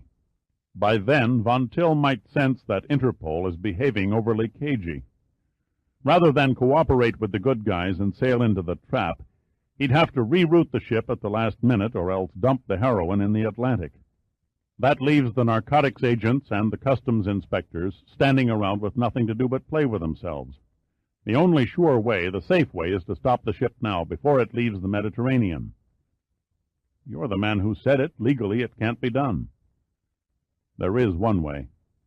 Pitt drew on the cigarette, then slowly let the smoke trickle through his nose. Prove a solid case against Von Till and Minerva Lines before morning. Gunn shook his head again. Even then, boarding a ship in international waters, particularly a ship that is registered to a friendly nation, can lead to political repercussions. I doubt if any country would want to touch it. There is one opportunity, Pitt said. The ship stops at Marseille for fuel. Interpol would have to work fast. If they received the necessary evidence and rushed through the legal paperwork, they could seize the ship in port. Gunn leaned against the doorway and gave Pitt a penetrating stare. The catch is that you want to risk the lives of the people under my command. It has to be, Pitt said quietly. I think you're hedging, Gunn said slowly. You're up to your ears in stormy waters. I don't like any of it. I'm responsible to Numa for this ship and its personnel. All that interests me is the safe completion of this expedition. Why us? I don't see why Interpol or the local police can't conduct their own search operation. Finding divers on the mainland is no problem. This was getting too damn awkward, Pitt thought. At this stage of the game, he couldn't let on that Zakynthos was very much against even the slightest harassment of Von Till. Pitt had known Gunn for a little over a year, and in that time they had become good friends. The commander was a smart customer. The next scene would have to be played cool, very cool indeed. Pitt gazed suspiciously at the busy radio operator for a moment, then turned back to Gunn. Call it fate, coincidence, or any other term you wish to choose, that put the first attempt at Thasos at the exact moment to expose a beautifully planned criminal conspiracy. Von Till's entire smuggling operation depends upon the use of a submarine. Maybe more than one, we don't know yet. The heroine is the biggest job he's ever undertaken. It's damn hard for the mind to conceive, but he could easily net over $200 million on this one shipment. He planned well. Nothing could stand in his way. Then, one day, he looks out of his window, and there sits an oceanographic research ship not over 2 miles away. Learning that you were scouting the water for a legendary fish, he began to run scared. There was a good chance that one of your divers might discover his base of operation and, what's most important, his method of smuggling. He was desperate. He couldn't blow you out of the water. The last thing he wanted was a full-scale investigation into the loss of this ship. There was no hope of instigating anti-American riots or violence. The people who live on the island are fun-loving farmers and fishermen. They couldn't care less about staging a demonstration against a scientific expedition. If anything, they welcomed you. The local merchants aren't about to turn down free-spending researchers. Von Till gambled on a long shot. He staged that attack on Brady Field, hoping Colonel Lewis would order you out of the area as a safety precaution. When this failed, he threw caution to the winds and came directly at the first attempt. I don't know, Gunn said hesitantly. You make it sound logical. Except for the submarines. No civilian can go to his nearest yacht broker and buy a submarine. The only way Von Till could lay his hands on a sub without attracting attention would be to raise one that was sunk in shallow water during time of war. You're beginning to sound interesting, Gunn said quietly. He was tuned in on Pitt's channel now. He had the shrewd look of an old prospector who just discovered a map to a hidden gold mine. Pitt went on. This is a job for professional underwater divers. By the time Interpol could put together a team of their own, it would be too late. The last was only a half-truth, but it served Pitt admirably to drive home the next point. The time is now. And other than Cousteau, you've got the finest divers and equipment in the Mediterranean. I'm not going to give you any crap about being the last hope of mankind, or that it's better to sacrifice a few to save millions. All I'm asking you is for a few volunteers to help me explore the cliffs below Von Till's villa. We may strike out and find nothing. On the other hand, we may uncover enough evidence to impound the ship and the heroine and put Von Till away for good. Hit or miss, we've got to try. Gunn said nothing. His expression indicated deep thought and concentration. Pitt looked at him, considering, and then threw in the hook. It would be interesting if we could find out what happened to the yellow Albatros. Gunn looked at Pitt across the cramped radio room and thoughtfully jangled some loose change in his pocket. A more hard-headed and determined man he had never seen. Gunn remembered that he had trusted Pitt's judgment on that Delphi-Aya affair in Hawaii last year, and he hadn't been let down. If Pitt said he was going to kill every shark in the sea, Gunn mused, he would probably damn near do it. He studied the damp and, by this time, peeling bandages on Pitt's body, jangled the change in his pocket again, wondered what he would be thinking about this time tomorrow. Okay, you win, he said wearily. I'll no doubt regret this decision at my court-martial. It's a small satisfaction to know that I'll go out with a blaze of headlines. Pitt laughed. No such luck, my friend. Whatever happens, you merely ordered a routine hunt to collect marine specimens from a shelf under the cliffs. If we stumble into an embarrassing incident, you can say it was by pure accident. I hope Washington will buy that. Don't worry. I think we both know Admiral Sandecker well enough to be assured that he'll stand by us regardless of the consequences. Gunn pulled a handkerchief from his hip pocket and dabbed at the sweat on his face and neck. Well, where do we go from here? Round up your volunteers, Pitt said briefly. Assemble them and the equipment on the fantail at noon. I'll explain their mission with a few well-chosen words, and then we'll go from there. Gunn glanced at his watch. It's 9 now. I can have them ready to dive in 15 minutes. Why wait 3 hours? I need the extra time to catch up on my sleep, Pitt said, grinning. I don't want to doze off 60 feet below the surface. That's not a bad idea, Gunn said seriously. You look like the morning after New Year's Eve. He turned and started through the cabin door, then stopped. By the way, do me a favor and send that girl ashore as soon as possible.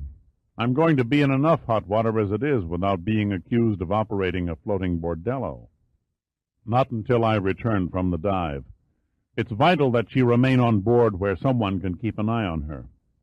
Okay, let's have it, Gunn said quietly in a defeated tone. You're holding out on me again. Who is she? Would you believe Von Till's niece? Oh, no, Gunn looked stricken. That's all I need. Don't work yourself into a coronary, Pitt said softly. Everything will work out. You have my word on it. I hope so, Gunn sighed. He looked skyward and shrugged in helpless despair. Why me, God? Then he was gone. Pitt stared out the empty doorway for a long moment at the blue, uneven sea. The radio operator was bent over the big Bendix set, transmitting, but Pitt didn't hear him. He was lost in the inner silence of concentration, and the silence that comes with the blistering heat and its energy-sapping partner, humidity. His body was numb from too little sleep and numb from too much mental strain.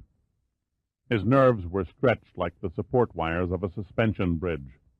If one snapped, the rest would part strand by strand until the whole structure swayed and dropped into oblivion. Like a gambler who has bet his last big stake on a 10-to-1 horse, he felt his heart pound against his rib cage, driven beyond its regular beat by the deep fear of uncertainty. Excuse me, Major. The radioman's low, resonant voice seemed far away. These communications are for you. Pitt said nothing. He merely extended his hand and took the messages. The one from Munich came in at 6. The black man's tone was hesitating and unsteady. It was followed at 7 by 2 transmissions from Berlin. Thank you, Pitt murmured woodenly. Anything else? This last one, sir, it's really weird.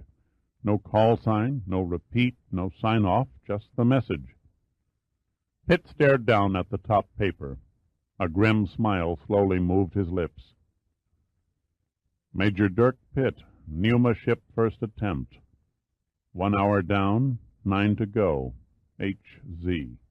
Any reply, Major? The voice stammered unevenly. Suddenly, Pitt became aware of the sickly expression on the radio operator's face. You feel all right? To tell the truth, Major, no. Ever since breakfast, I've had the worst case of bowel drizzlies in my life, and I've barfed twice. Pitt could not help grinning. Compliments of the ship's cook, is that it? The radioman shook his head and rubbed his eyes in one easy movement. Can't be. Cookie's the greatest. Strictly Gourmetsville. No, it's probably the local version of the flu. Could even be a skunky bottle of beer or something. Stay with it, Pitt said. We need a good man on the radio for the next 24 hours. You can count on me.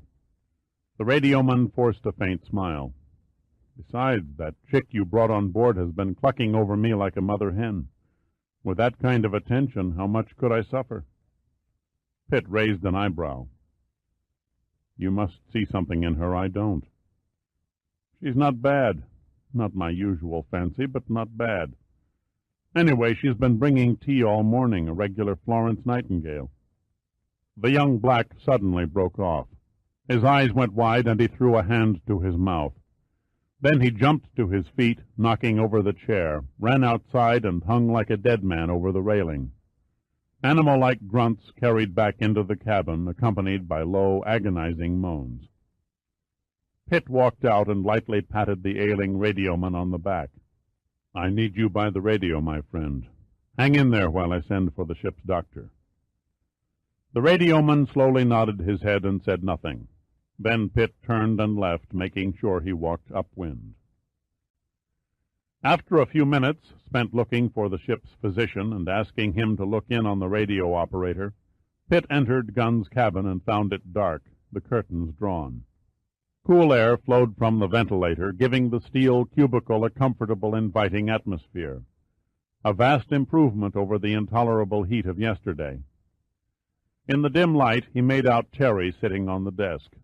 Her chin was resting on a drawn-up knee. She looked up at him and smiled. "What kept you?" "Business," he replied. "Monkey business, I'll bet." Her face bore a distinct feminine pout. "Where is the big adventure you promised me? Every time I turn around, you've disappeared." "When duty calls, dear heart, I must answer." Pitt straddled a chair and leaned over the backrest. "A very intriguing bit of apparel you're wearing. Where did you get it?" "Nothing to it, really." "I can see that." She smiled at his remark and went on. "I simply snipped out a pattern from some pillow ticking. The halter is tied in the back with a bow, and the pants are knotted on each side. See?" She stood and undid the knot over her left hip, letting the diminutive cloth dangle teasingly. "Very, very clever. What do you do for an encore?" "How much is it worth to you?" she asked seductively. "How about an old Milwaukee streetcar token?" "You're impossible," she pouted. "I'm beginning to think you're daft." He had to force his eyes to ignore her body. "Right now I've got some details that need clearing up." She stared at him blankly for a few seconds, started to say something, then thought better of it. His face was unsmiling and serious. She shrugged, slowly retied the bikini, and settled into a vacant chair. "You're acting terribly mysterious." "I'll revert to my old, sweet, lovable self after you've answered a few simple questions." She scratched at an imaginary itch above her left breast. "Ask away, then." Question number 1. What do you know about your uncle's smuggling operations? Her eyes went wide. "I don't know what you're talking about." "I think you do." "You're insane," she said, glaring at him. "Uncle Bruno owns a steamship line. Why should a man of his wealth and social standing stoop to petty smuggling?" "Nothing he does can be considered petty," Pitt said. He paused a moment, monitoring her expression, and then continued. Question number 2. Before you came to Thasos, when was the last time you saw Von Till? "Not since I was a little girl," she answered vaguely.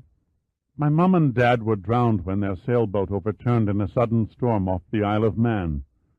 Uncle Bruno was with them at the time. So was I. He saved my life. Since that awful accident, he has been very good to me. The best boarding schools, money when I needed it. He always remembers my birthday." "Yes, he's all heart," Pitt said sarcastically. "Isn't he a bit old to be your uncle?" "Actually, he was my grandmother's brother." Question 3. How come you never paid him a visit before now? "Whenever I wrote and begged him to let me come to Thasos, he always wrote back and said he was too busy, involved with some vast shipping transaction or something." She giggled softly. "I fooled him this time, though. I simply popped in and surprised him." "What do you know about his past?" "Nothing, really.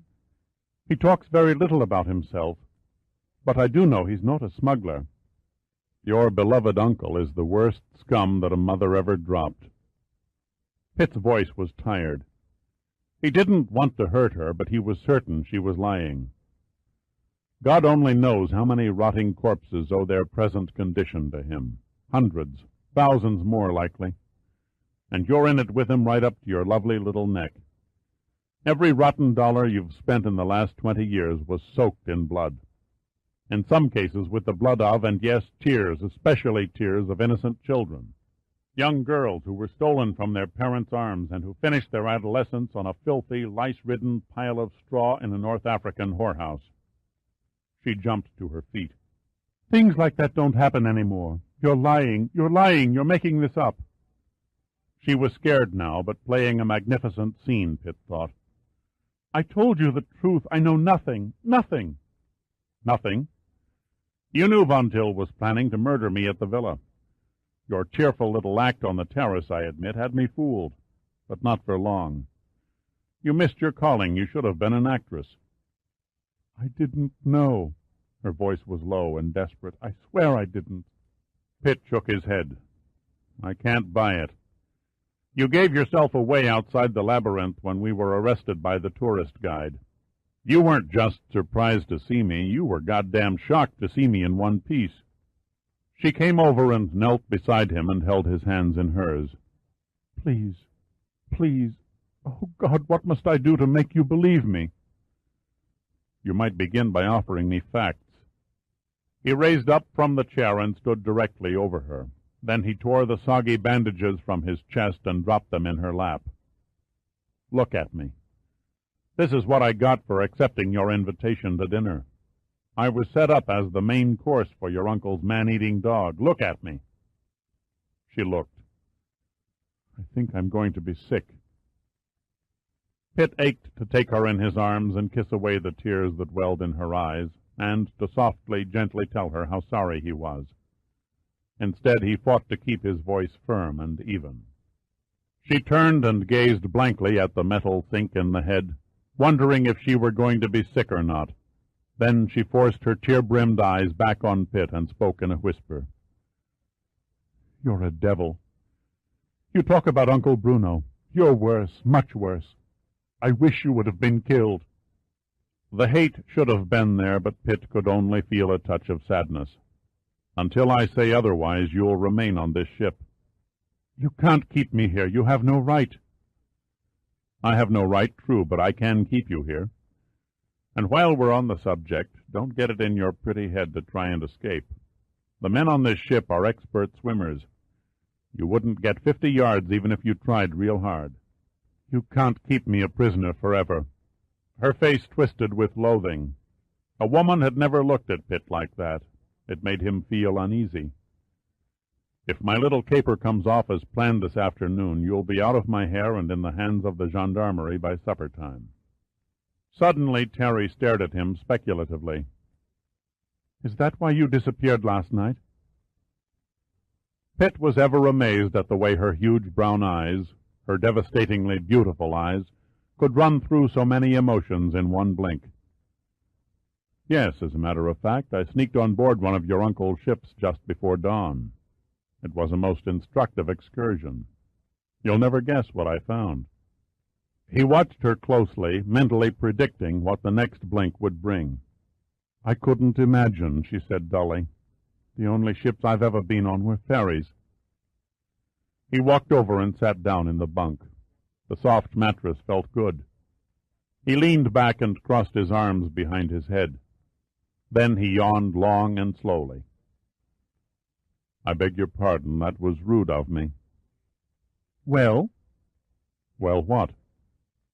You were going to tell me what you found on Uncle Bruno's ship. Pitt shook his head and grinned. Female curiosity, once piqued, it's insatiable. Since you insist, I found a map to an underwater cave. A cave? Of course. Where else do you think your good uncle conducts his slimy business from? Why are you telling me these stories? The hurt look was back. None of them can be true. Oh, good God, get some sense in your head. I'm not telling you anything new. Von Till may have hoodwinked Interpol, the gendarmerie, and the Bureau of Narcotics, but he didn't fool yours truly. You're talking nonsense, she said slowly. Am I? He asked thoughtfully. At precisely 4:30 this morning, your uncle's ship, the Queen Artemisia, anchored off the coast below the villa. The ship was loaded to the gills with heroin. Surely you must know about the heroin. Everyone else does. It has to be the worst-kept secret of the year. I've got to hand it to your uncle. He's a master of the old magician's routine. Dazzle the audience with one hand while you perform the trick with the other. His little act is about to end, however. I have a little trick of my own that will bring down the curtain. She was silent for a moment. What are you going to do? What any red-blooded, all-American boy would do. I'm going to take Giordino and a couple of other men and dive along the shore until I find the cave. It most likely lies at the base of the cliffs directly under the villa. Once we discover the entrance we will enter, seize any equipment and evidence, make a citizen's arrest of your uncle, and then call the gendarmerie. You're insane, she said again, only with much more feeling this time.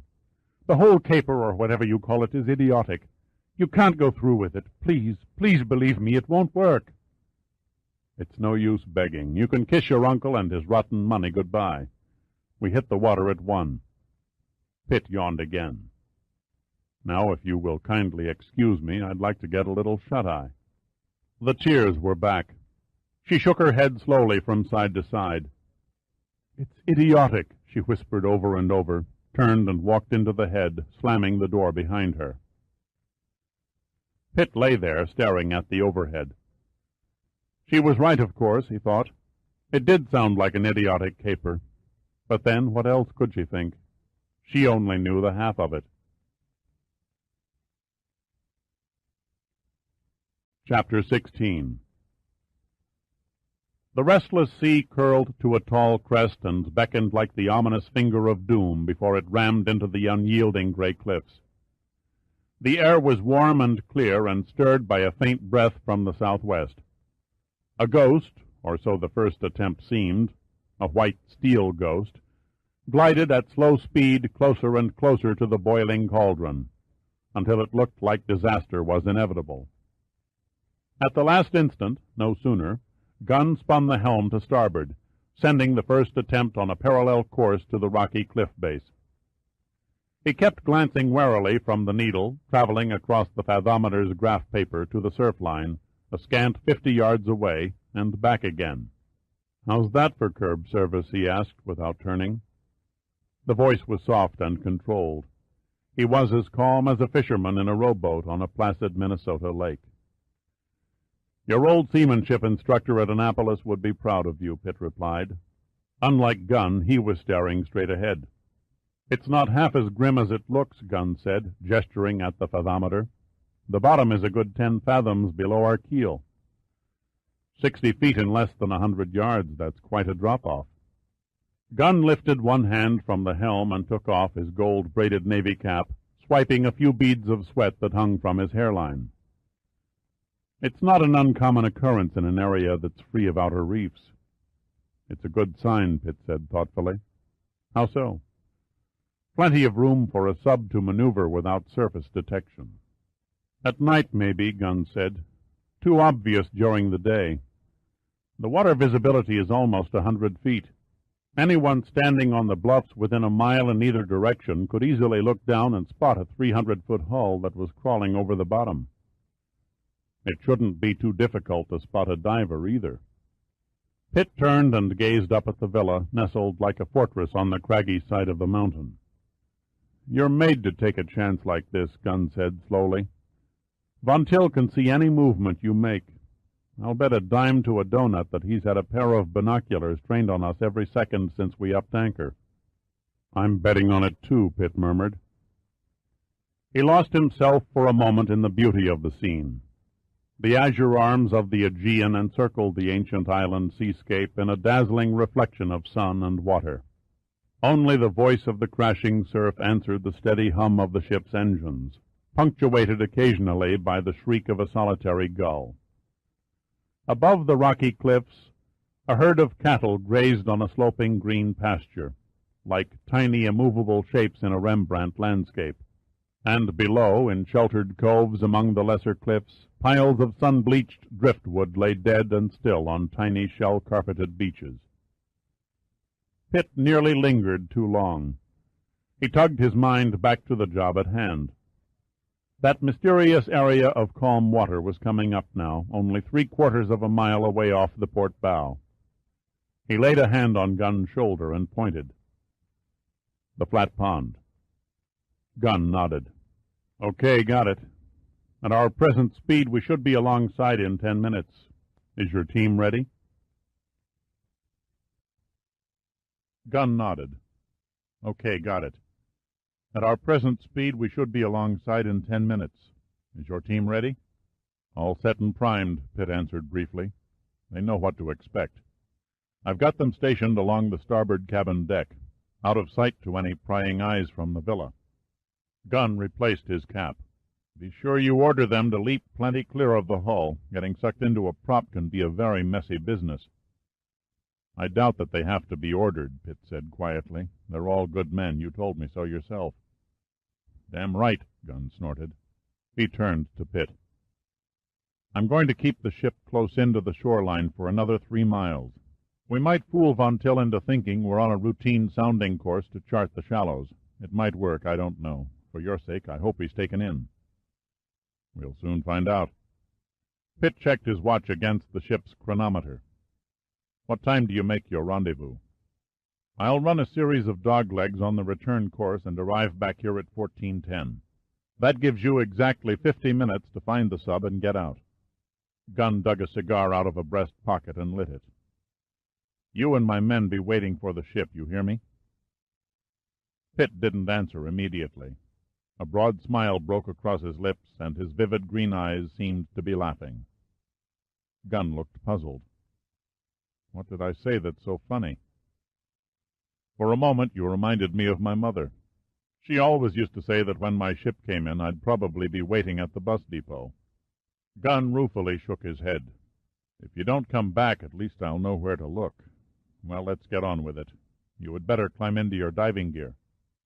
Pitt simply waved in acknowledgment, left the hot confine of the wheelhouse, and dropped down the ladder to the first attempt's starboard cabin deck. He found 5 deeply tanned men waiting for him. Probably, Pitt reflected, the 5 most eager and intelligent men he'd ever known.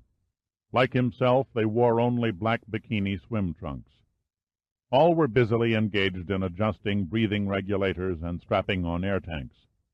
Each man rechecked the other's equipment, making certain the tank valves and harness webbing were in their proper position. The nearest diver, Ken Knight, looked up at Pitt's arrival. I have your gear all ready for you, Major.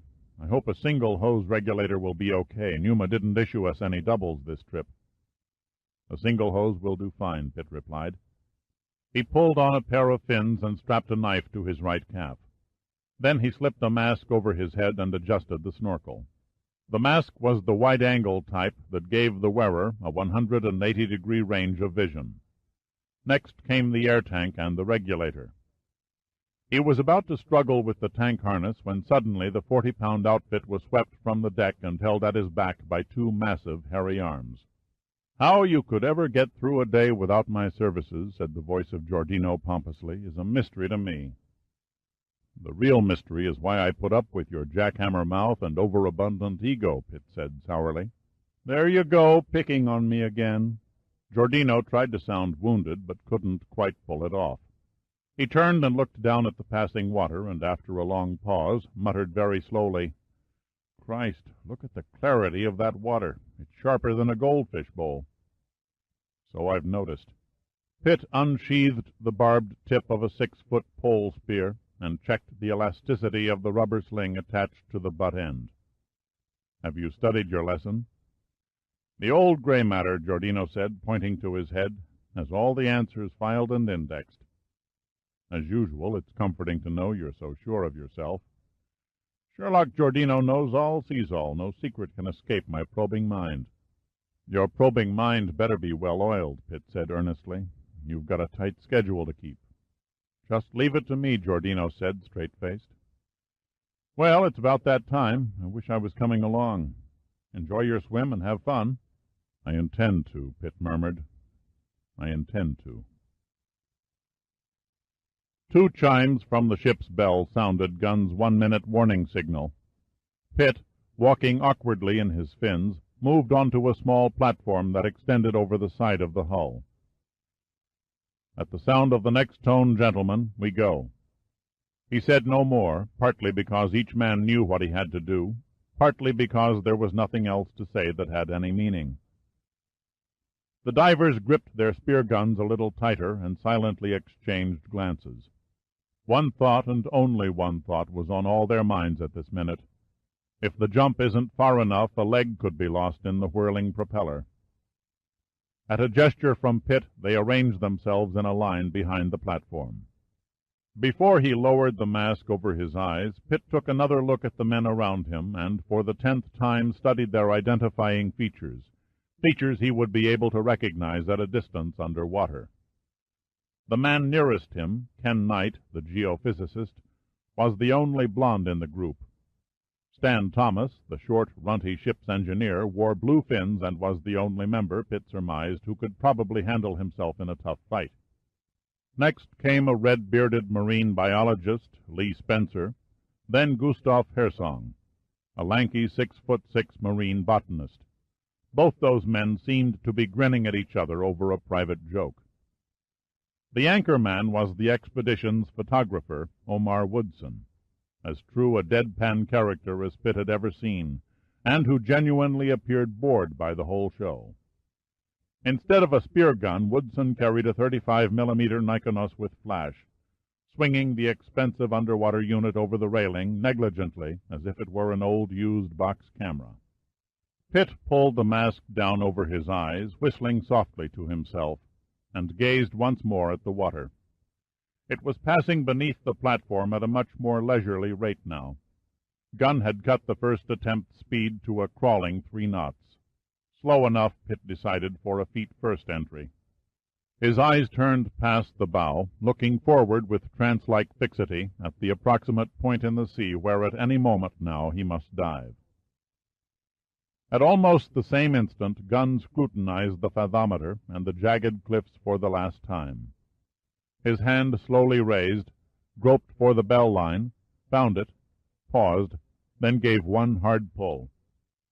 The metallic clang burst into the hot afternoon air and carried across the surf to the steep coastal wall, echoing in a muted undertone back toward the ship.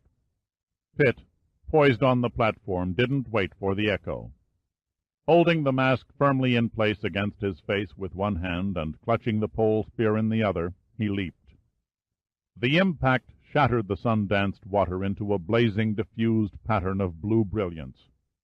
Immediately after the surface closed over his head, Pitt rolled frontward and kicked his fins as fast, it seemed to him, as a Mississippi River paddle-wheeler at full throttle. 5 seconds and 15 feet later, he glanced over his shoulder and watched the dark shape of the ship's hull slide slowly overhead. The whirling twin propellers seemed frighteningly closer than they really were. Their thrashing sound traveled at 4,900 feet per second underwater, as compared to less than 1,100 feet through air, and the light refraction magnified their flashing blades by nearly 25%. Teeth clenched on the regulator's mouthpiece, Pitt swung around and stared in the direction of the shrinking ship to see how the others had fared. His sigh of relief was answered by the hiss of his exhaust bubbles from the regulator. Thank God they were all there, and in one piece. Knight, Thomas, Spencer, and Hersong, all in a group within touching distance. Only Woodson had dragged his feet. He hung in the water about 20 feet beyond the rest. The visibility was startling. The long purplish tentacles of a jelly-like Portuguese man-of-war were clearly discernible nearly 80 feet away.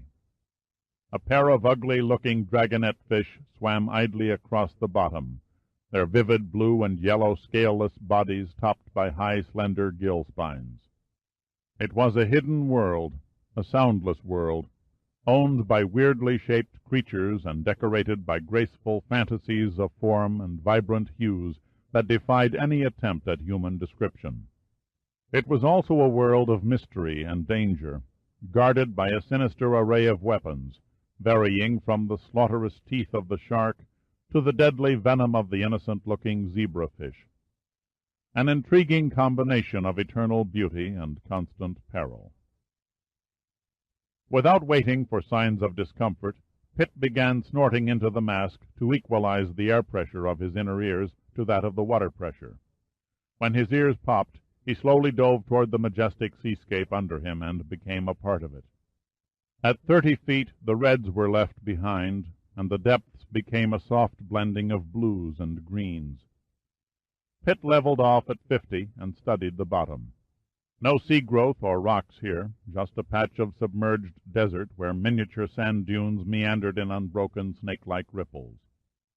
Except for an occasional bottom-dwelling stargazer fish, buried with only a pair of stony eyes and a portion of its grotesque fringed lips protruding above the sand, the seafloor was deserted. Exactly 8 minutes after they had left the first attempt, the bottom began to slope upward, and the water became slightly murky from the surface wave action. A rock formation covered with swaying seaweed appeared in the gloom ahead.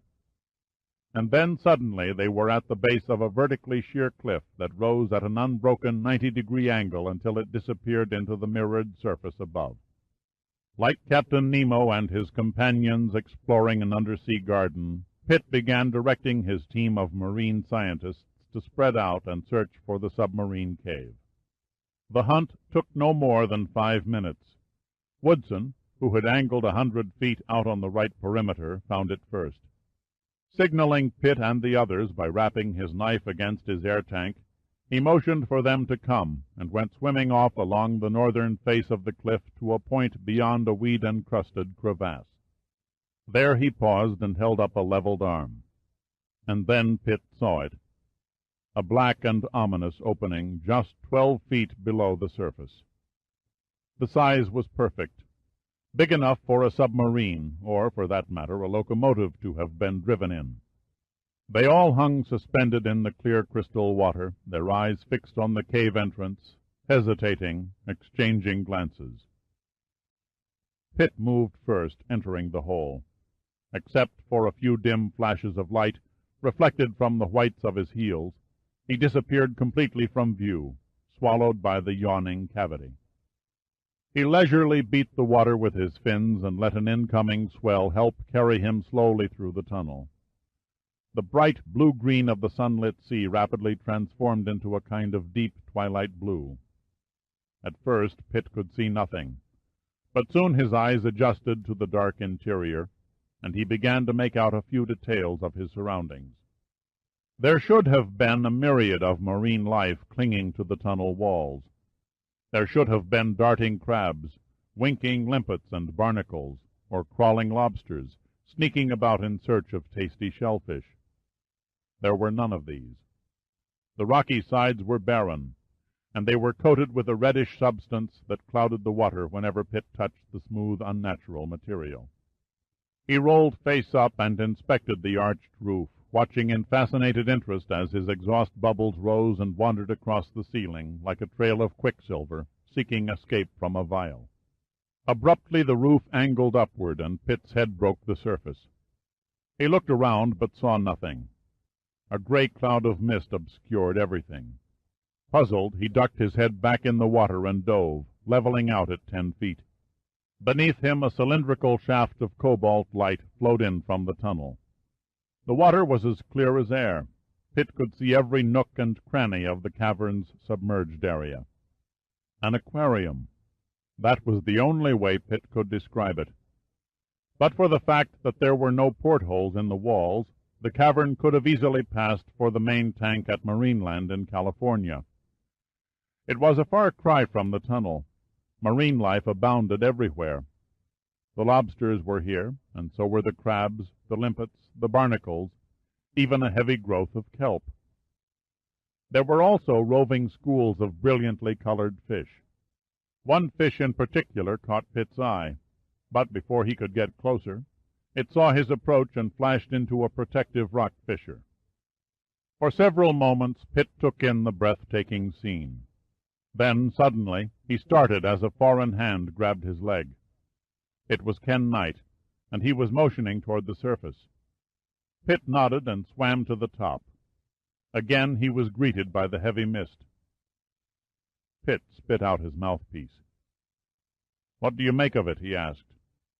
The rock walls amplified his voice to a roar. "A fairly common occurrence," Knight answered, roaring back matter-of-factly.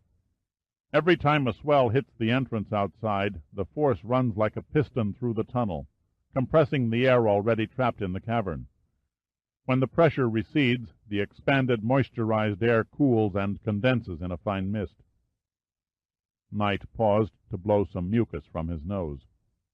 The swells are running at about 12-second intervals, so it should start to clear up at any time. No sooner had he said it than the mist disappeared, revealing a dim cavern that arched to a dome 60 feet overhead. It was a drowned grotto and nothing more, no traces of man-made equipment. Pitt felt as though he had entered a deserted cathedral whose spires stood in ruined desolation from a World War I artillery shelling or a World War II aerial bombardment. The walls were twisted and broken in jagged fissures, and the shattered rocks at their base showed that another rockfall could come at any time. Then the mist returned and smothered all vision. Pitt, in the few seconds it took to survey the cavern, was conscious of nothing but the gnawing fear of self-doubt. Then came a creeping wave of numbed disbelief, then the chagrin that he had bungled it. "It can't be," he muttered. "It just can't be." Pitt's free hand curled into a white-knuckled fist, and he pounded the water in an outburst of temper and despair. This cavern had to be Von Till's base of operations. God help us from the mess that I've surely caused. "I'd still vote for you, Major." Knight reached out and touched Pitt on the shoulder. "The geology bears out your hunch. This would seem the most logical spot. It's a dead end. Except for the tunnel, there's no openings anywhere. I saw a ledge on the far end of the cave. Maybe if I—" "No time for that," Pitt interrupted impatiently. "We must get back out as fast as we can and keep searching." "Excuse me, Major." Hersong had caught Pitt's arm, an action that surprised Pitt by seemingly coming out of nowhere. "I found something that might be of interest." The mist went through its cycle and then cleared again, revealing a peculiar expression on Hersong's face that caught Pitt's attention. He grinned at the lanky botanist. "Okay, Hersong, let's make it quick. We hardly have time for a lecture on marine flora." "Believe it or not, that's just what I had in mind," Hersong grinned back. The glistening water trickled through the strands of his red beard. "Tell me, did you notice that growth of Macrocystis pyrifera on the wall opposite the tunnel?" "I might have," Pitt answered flatly, "if I knew what you were talking about." Macrocystis pyrifera is a brown algae of the Phaeophyta family, perhaps better known as kelp. Pitt stared at him, considering, and let him continue. "What it boils down to, Major, is that this particular species of kelp is native only to the Pacific coast of the United States. The water temperature in this part of the Mediterranean is far too warm for Macrocystis pyrifera to survive. On top of that, kelp, like its land plant cousins, needs sunlight to provide the process for photosynthesis. I can't imagine kelp thriving in an underwater cave. Nope, if you'll forgive the vernacular, it just ain't done." Pitt was slowly treading water. "Then if it isn't kelp, what is it?" The mist was back, and Pitt couldn't see Hersong's face. He could only hear the botanist's rumbling voice. "It's art, Major. Pure art. Without a doubt the finest plastic replica of Macrocystis pyrifera I've ever beheld." "Plastic?" Knight boomed, his tone echoing around the cavern. "Are you sure?" "My dear boy," Hersong said disdainfully, "do I question your analysis of core samples, or—" "That red slime on the tunnel walls," Pitt cut in. "What do you make of that?" "Couldn't say for sure," Hersong said. "Looked like some type of paint or coating." "I'll back him, Major." The face of Stan Thomas suddenly materialized out of the fading mist. "Red anti-fouling paint for ship hulls. It contains arsenic. That's why nothing grows in the tunnel." Pitt glanced at his watch. "Time is running out. This must be the place." "Another tunnel behind the kelp?" Knight asked in a careful sort of voice. "Is that it, Major?" "It's beginning to look encouraging," Pitt said quietly. "A camouflaged second tunnel that leads to a second cavern. Now I can see why Von Till's operation was never discovered by any native of Thasos."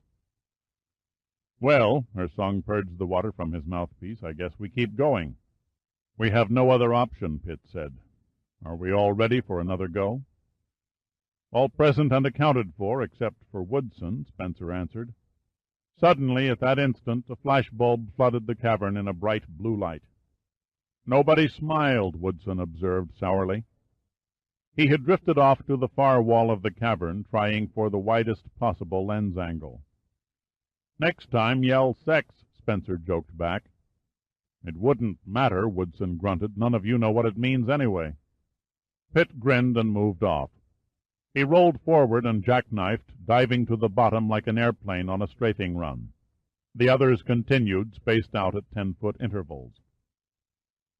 The forest of counterfeit kelp was thick and nearly impenetrable. Thin branches rose from the bottom to the surface, flaring into a wide-spreading canopy. Her song was right. It was a work of art. Even at arm's length, Pitt couldn't have told the plastic from the real thing. He unsheathed the knife and began slicing his way through the brown swaying stems. Working his way forward, stopping only to untangle his air tank, he finally broke into another tunnel. The second had a larger diameter than the first, but was much shorter in length. After 4 stout kicks, Pitt surfaced in a new cavern, only to be enveloped in the unending white mist. Every few moments, the splash of a head breaking the water announced the arrival of another member of the team. "See anything?" The voice was Spencer's. "Not yet," Pitt replied. Mechanically, his eyes strained unblinkingly into the damp gloom. He thought he saw something now, something more imagined than real. Gradually, he became aware of a dark shape, materializing out of the fog.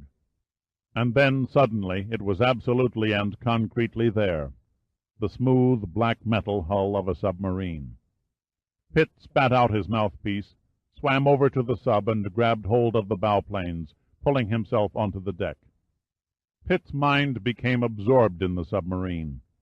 At least 10 times he'd wondered how he'd react, how he would feel when he finally touched the heroine's underwater carrier. Elation at being proved right, that and more. Anger and disgust flooded over him. If they could only talk, what tales of insidious tragedies these steel plates could relate. "Please drop your spear on the deck and keep very, very still." The voice behind Pitt was hard, and so was the gun barrel that dug into his spine. He eased the pole spear slowly to the wet deck. "Good. Now order your men to drop their weapons on the bottom. No tricks. A concussion grenade in the water can turn a swimmer into an ugly mass of jelly." Pitt nodded at the 5 floating heads. "You heard the man. Drop the spear guns. The knives, too. There's no sense in antagonizing these nice people. I'm sorry, men, it looks like I've blown it." There was nothing else left to say. Pitt had led these 5 men into a trap from which they might never escape alive. All emotion left him. He was conscious now only of time. On cue, Pitt raised his hands over his head and slowly turned around. "Major Pitt, you are an uncommonly aggravating young man." Bruno von Till stood on the deck of the submarine, grinning like Fu Manchu about to feed a victim to the crocodiles. His eyes were narrowed slits beneath the skin-topped head, and he seemed, at least to Pitt, to radiate a personal and long-practiced repulsiveness. But something was wrong, terribly wrong. The old German had both hands in his jacket pockets. He carried no gun. It was the man beside him who held the gun. A mountain of a man with a face of carved stone and a torso like a tree trunk. Von Till's eyes fully opened, and his voice rose in a mocking tone. "Forgive me for not offering introductions, Major." Von Till gestured toward his companion. "But I understand that you and Darius have already met."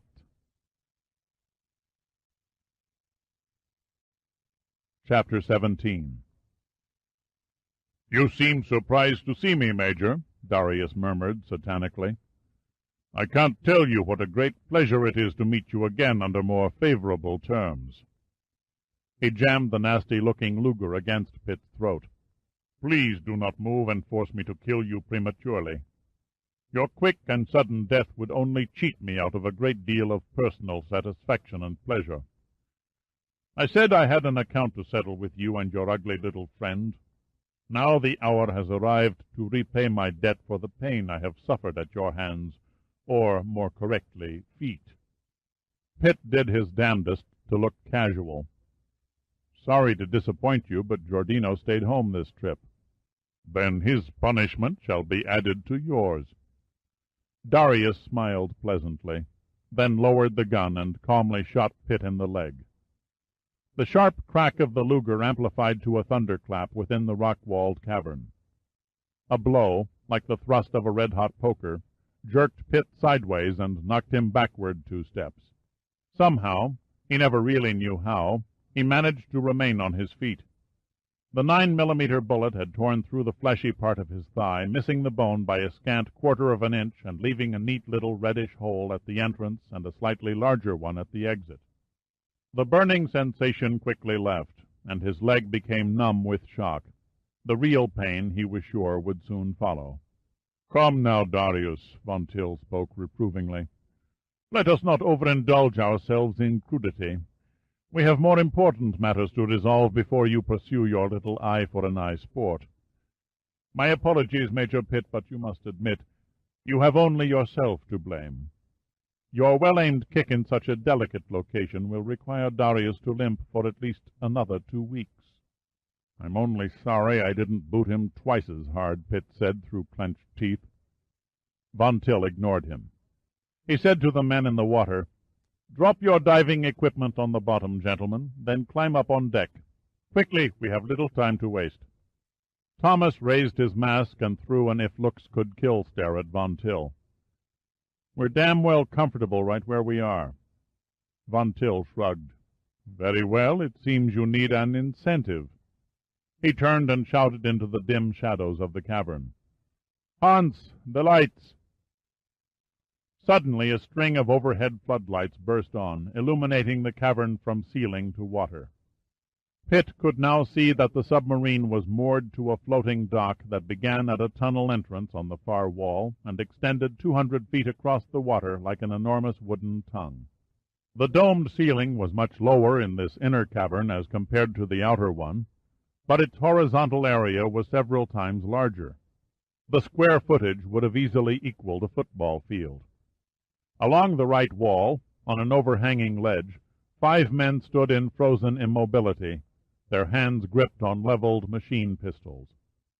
Each was dressed in the same style of uniform that Pitt had previously seen on Von Till's chauffeur. There was no mistaking the businesslike manner in which they aimed their weapons at the men in the water. "I think you'd better do as the man says," Pitt advised.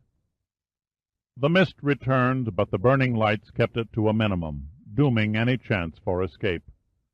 Spencer and Hersong climbed aboard the sub first, followed by Knight and Thomas. Woodson, as usual, was last, still clutching his camera in defiance of Von Till's commands. Knight helped Pitt off with his air tank. "Let me take a look at your leg, sir." Gently he eased Pitt to a sitting position on the deck. Then he removed the lead weights from his weight belt and wrapped the nylon webbing around Pitt's wound, stemming the blood flow. He looked up at Pitt and grinned. "It seems as though every time I turn around you're bleeding." "A messy habit I can't rid myself of lately." Pitt stopped short. The mist was disappearing again, and the lights had now exposed a second submarine moored on the opposite side of the dock. He surveyed both subs, comparing them. The one he and his men rested on had a flush deck from stem to stern. No projections anywhere. The other sub was different. It still retained its original conning tower, a massive structure that sat on its hull like a distorted half-bubble. 3 men, backs turned to the drama behind them, were busily removing the machine guns from a shattered airplane that sat on the broad deck. "Now I know where the yellow Albatros materialized from," said Pitt. "An old Japanese I-boat, capable of launching a small scout plane. They haven't been in use since World War II.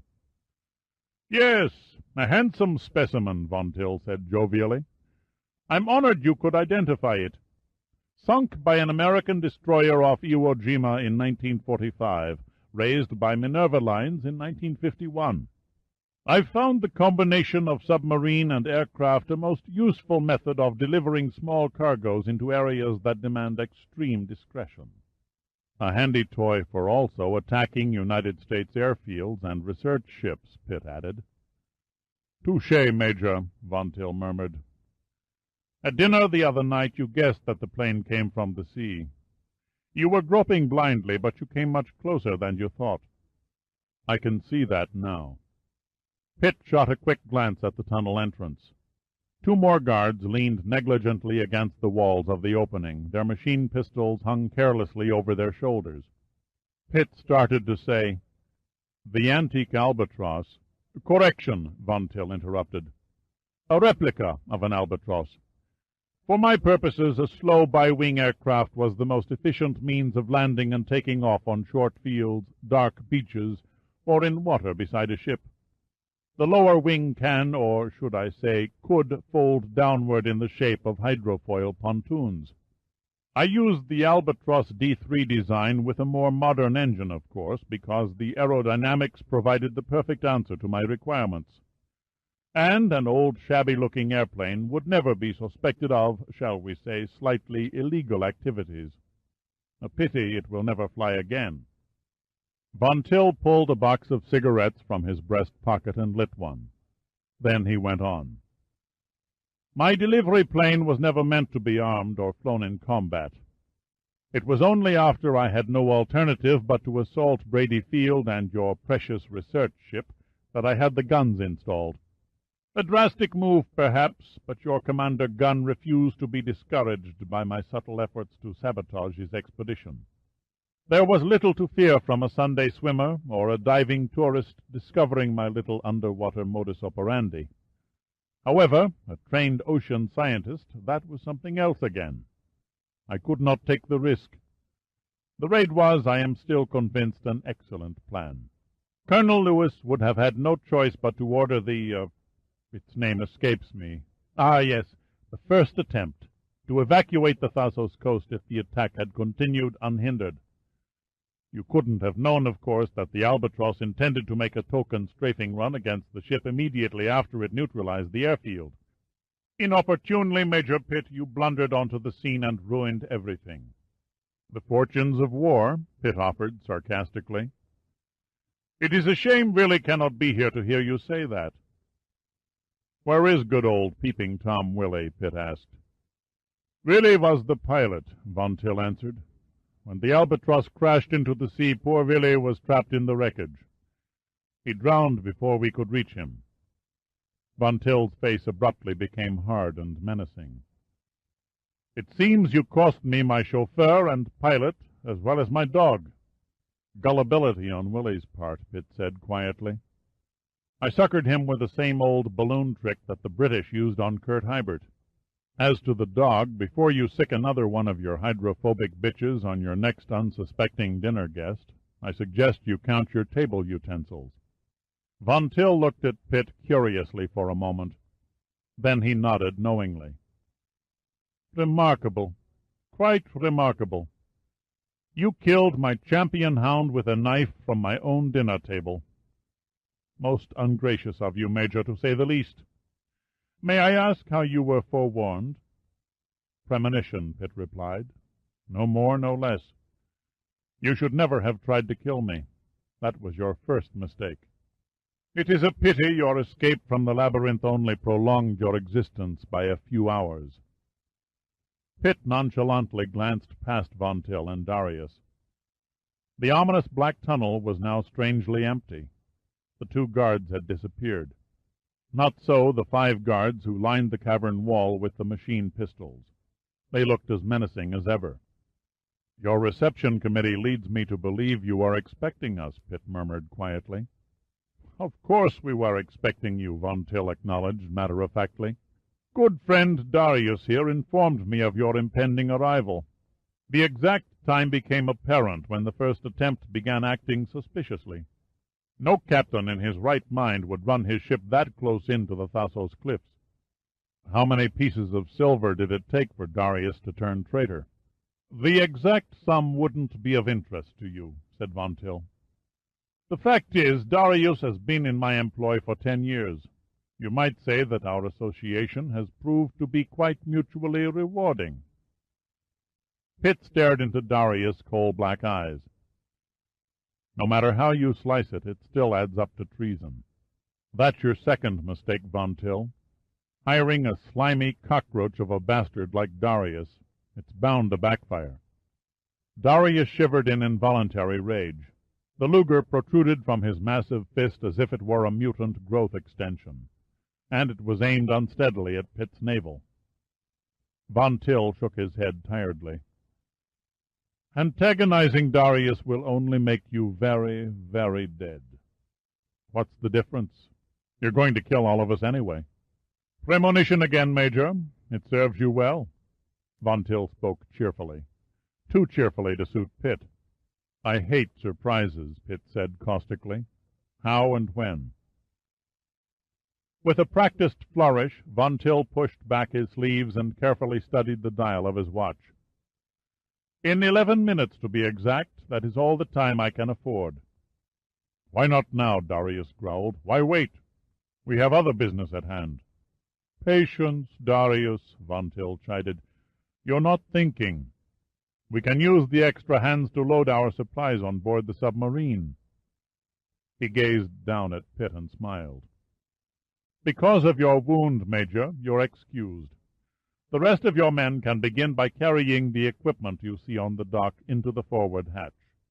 "We don't work for butchers," Pitt spoke softly and evenly. "Very well, if you insist." Von Till beamed at Darius. "Shoot away his left ear. With your next bullet, take off his nose. After that, his—" "Stow it, you sadistic old Hun." The words fairly spat from Woodson's lips. "We'll load your goddamned pig boat." They had no choice. Pitt had no choice. He could only sit by helplessly and watch as Spencer and Hersong began attacking a small mountain of wooden crates on the dock and passing them to Knight and Thomas on the sub. Woodson vanished into the hatch. Only his arms, rising occasionally above the deck to receive a crate, revealed his whereabouts. The burning sensation returned to Pitt's leg in earnest now. If he hadn't known better, he'd have sworn that a microscopic little man was running back and forth through his wound with a flamethrower. Once or twice he nearly blacked out. Each time he fought desperately to hold on until the engulfing waves of darkness subsided. On sheer willpower alone, he kept his voice on a conversational tone. "You only answered the when half of my question, Von Till. Does the method of your demise really matter that much to you?" "Like I said, I hate surprises." Von Till studied Pitt in cold speculation, then he shrugged. "I suppose it does no harm to hide the inevitable." He paused to check his watch again. "You and your men will be shot. A bit barbaric and ruthless, I grant, but I prefer to think of it as a rather humane death, especially when compared to being buried alive." Pitt thought for a moment. The loading of supplies and equipment. Those men removing the guns from the wrecked Albatros. It all spells getaway. You're folding your tent, Von Till, and stealing off into the night. Then, after you've left, 1 minute, 5 minutes, maybe even half an hour, explosive charges will detonate and seal the cavern under tons of rock, entombing the 6 of us and erasing all evidence of your underwater smuggling operation. Von Till looked at Pitt in puzzled suspicion. "Go on, Major. I find your assumptions extremely fascinating. You're running on a tight time schedule, and you're running scared. Under our feet, beneath this dock, rests 130 tons of heroin, loaded into the sub at Shanghai and carried across the Indian Ocean and through the Suez Canal by a Minerva Lines freighter. I have to hand it to you. Anyone else would have tried to sneak the heroin into the United States through the back door without fanfare. Not so Bruno von Till. BBD&O, together with J. Walter Thompson and all the other agencies on Madison Avenue, couldn't have created a more professional job of advertising the Queen Artemisia's illegal cargo and final destination. It was shrewd thinking. Even though Interpol agents have finally unriddled your underwater transportation, it makes little difference. All their eyes are still trained on the Queen Artemisia. Do you follow me?" They stood mute and offered no affirmative or negative reply. "As Darius has undoubtedly informed you," Pitt went on, "Inspector Zakynthos and the Bureau of Narcotics are currently wasting their time and efforts in preparing a trap for the ship when it reaches Chicago. I shudder to think of the four-letter words that will fall on Lake Michigan when they discover nothing but the ship's crew wearing their best actors' smiles, and the holds filled with nothing but the cocoa from Ceylon." Pitt paused and shifted his throbbing leg to a more comfortable position. He noticed that Knight and Thomas had joined Woodson below the hatch. Then he continued, "It must be a great source of satisfaction to know that Interpol has taken your bait, hook, line, and sinker. They're totally unaware that the sub and the heroine were dropped here last night in order to be transferred to the next Minerva Line ship that happens past, which, by the way, should be the Queen Jocasta, bound for New Orleans with a cargo of Turkish tobacco and due to drop anchor a mile offshore in approximately 10 minutes. That's why you're running scared, Von Till. Time has caught up with you, and you have to gamble on a rendezvous with your ship in broad daylight." "You have a vivid imagination," Von Till said contemptuously. But Pitt could see the lines of concern in the old man's face. "There is absolutely no way you can prove your wild theories." Pitt ignored his words. He said, "Why should I bother? I'm going to die in a few minutes anyway." "You have a point, Major," Von Till said slowly. "I compliment you. Your perception is excellent. I see no harm in admitting that you are correct in everything you have said, with one exception. The Queen Jocasta will not dock in New Orleans. At the last minute it will alter course for Galveston, Texas." The three men on the other sub had removed the guns from the Albatros and mysteriously dropped out of sight. Hersong stepped off the dock and passed a crate through the hatch to Spencer, who had now vanished into the hull with Thomas, Knight, and Woodson. Pitt spoke quickly. He needed every second now. "One question before Darius gets carried away. Out of old-world courtesy, you can't deny me that." Darius stood there, his evil face masked with murderous intent. He looked like a sadistic kid in a biology class who could hardly wait to dissect a frog. "Very well, Major," Von Till said conversationally. "What is it? How will the heroin be distributed after it's unloaded in Galveston?" Von Till smiled. "One of my lesser-known business ventures is a small fleet of fishing boats. Not a financially rewarding venture, I might add, but one that becomes quite useful at times. At the moment, my boats are dropping their nets in the Gulf of Mexico, awaiting my signal. When it comes, they will raise their nets and arrive in port at the exact same moment as the Queen Jocasta. The rest is simple. The ship releases the submarine, which is in turn led by the fishing boats to a cannery. The cargo is then unloaded under the building, and the heroin is packed into cans labeled cat food. I must say it is ironic, all that powder being shipped into every one of your 50 states in cat food cans. The joke is on the Bureau of Narcotics. By the time their suspicions are aroused, it will be too late. The heroin will have already been received and carefully hidden. Admit it, Major. Doesn't the prospect of all that heroin being smelled, swallowed, or injected by millions of your own countrymen shock your holier-than-thou Yankee moral standards?" Now Pitt was smiling. "It might, if it ever came to pass." Von Till's eyes narrowed. Pitt wasn't acting like a doomed man. Something very definitely was off-key. "It will come to pass, I promise you that." "Millions of people," Pitt said wonderingly. "You stand there with a smile on your ugly mouth and openly boast of the misery you're going to extract from millions of people for a few lousy dollars." "Hardly a few dollars, Major. I think $500 million would be a closer figure." "You'll never live to count it, much less spend it." "And who is going to stop me? You, Major? Inspector Zakynthos? Possibly a lightning bolt from the sky. Wishing will make it so." "I've had enough of his stupid words," Darius said bitterly. Now let him pay for his arrogance." The supremely grotesque face was a cloud of black malevolence. Pitt didn't like the look. He didn't like the look at all. He could almost feel Darius' finger tighten around the trigger of the Luger. "Come now," Pitt said slowly. "Killing me now wouldn't be sporting. My 11 minutes aren't up yet." Actually, to Pitt, it seemed he had been talking for hours. Von Till stood silent for several seconds and toyed with his cigarette. Then he said, "There is one point that intrigues me, Major. Why did you kidnap my niece?" Pitt's lips tightened to a sly grin.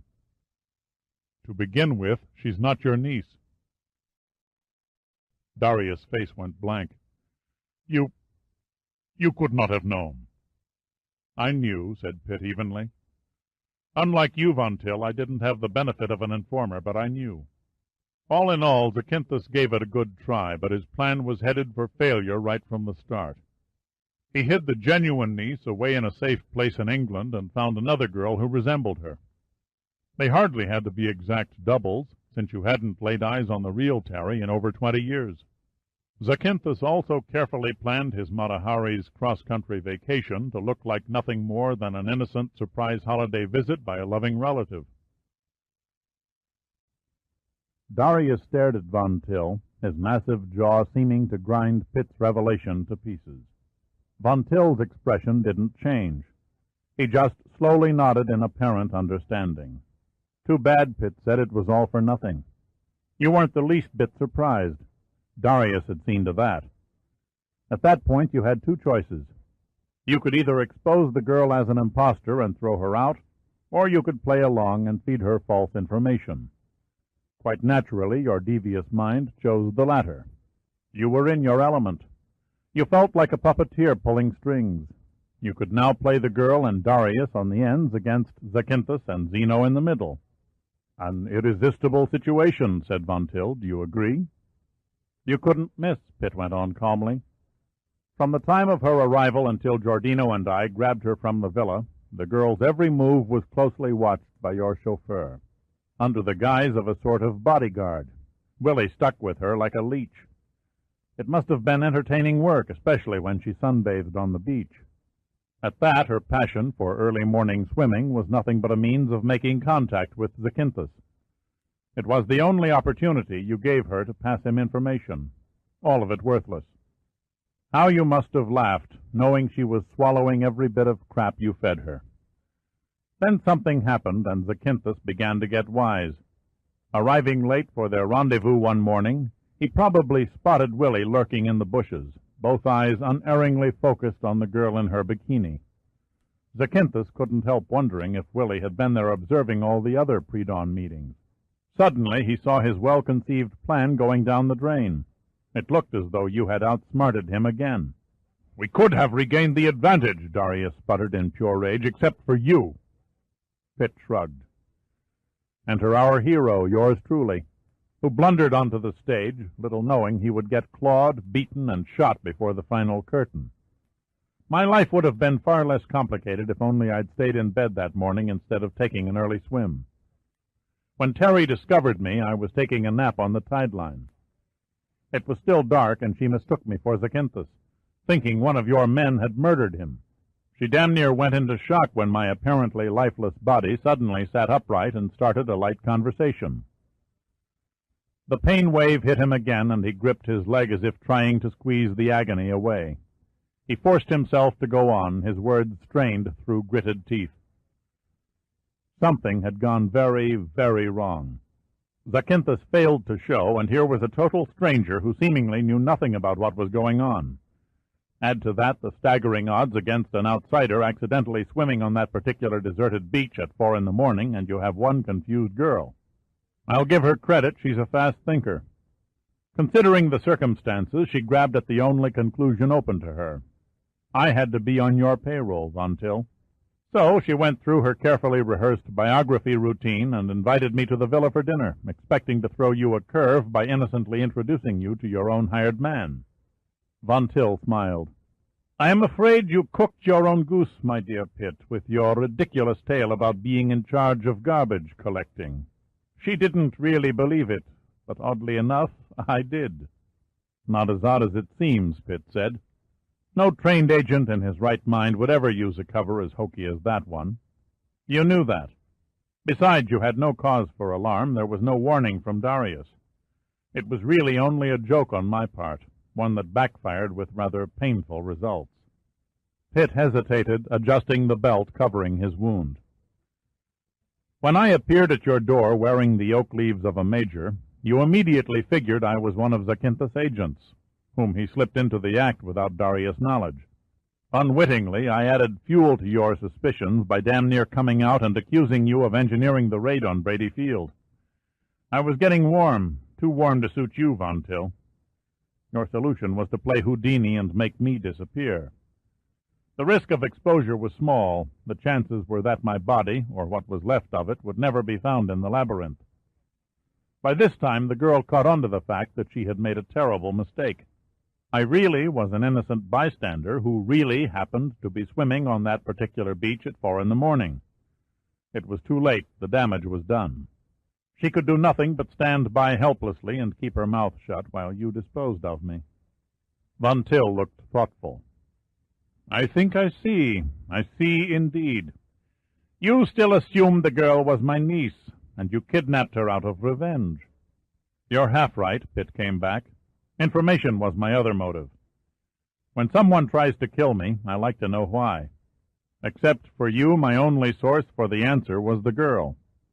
But Colonel Zeno appeared outside the labyrinth and put a crimp in my plan before I had a chance to question her.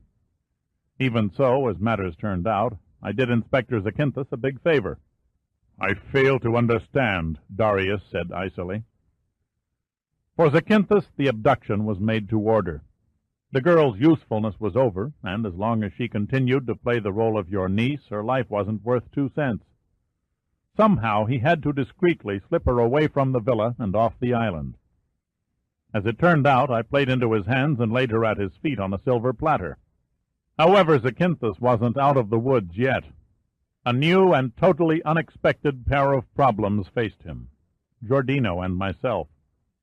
He knew we were out to get your scalp, and as much as he liked the idea, he still had to stop us.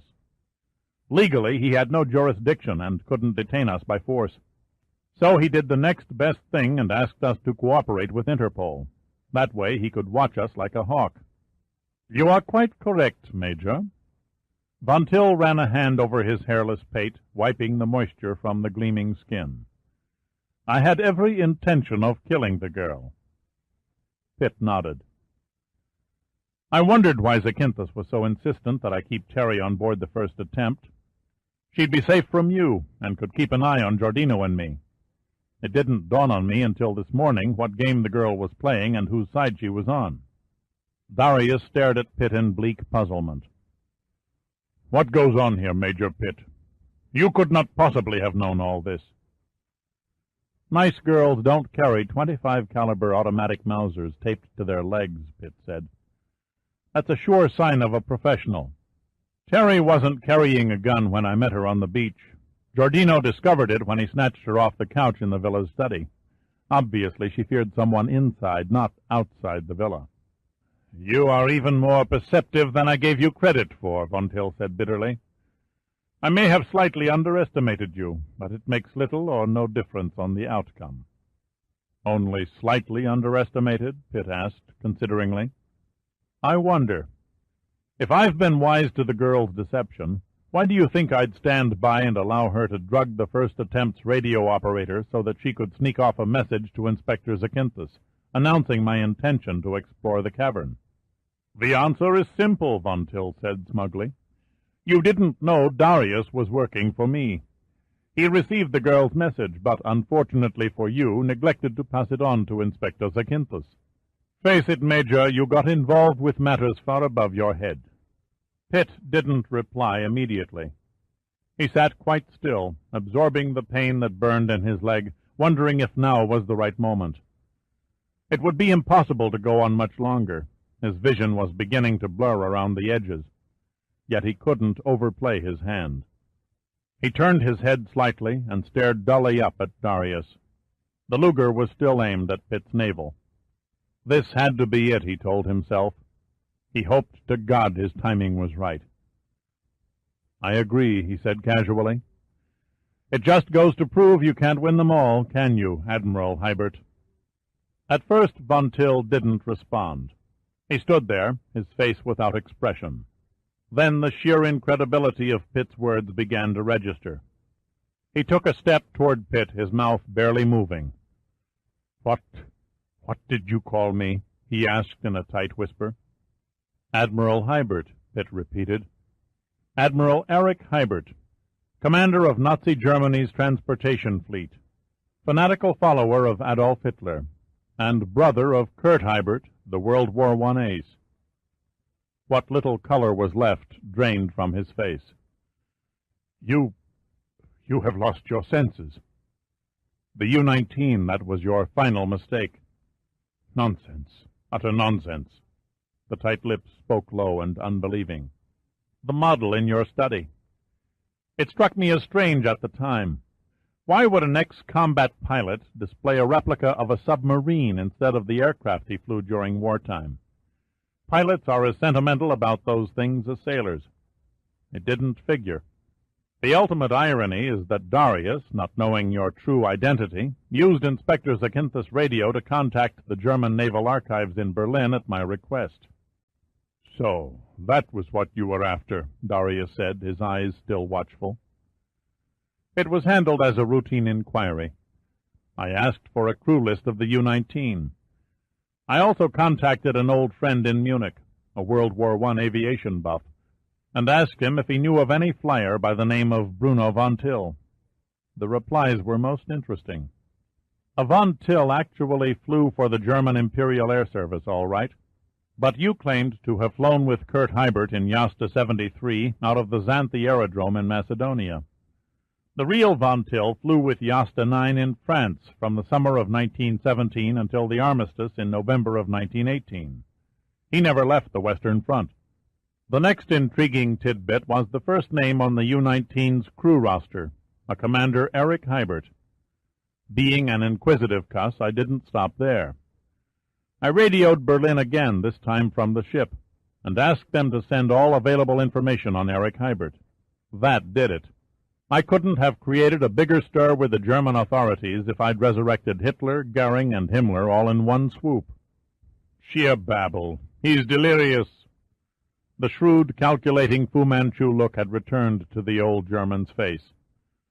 "No one in their right mind would believe such a ridiculous fairy tale. A model submarine, hardly a valid connection between me and Hibert." "I don't have to prove anything. The facts speak for themselves. When Hitler took power, you became his devoted follower. In return for your loyalty, and in recognition of your previous valuable combat experience, he promoted you to officer commanding transportation fleet, a title you held throughout the war until just before Germany's surrender, when you seem to have vanished."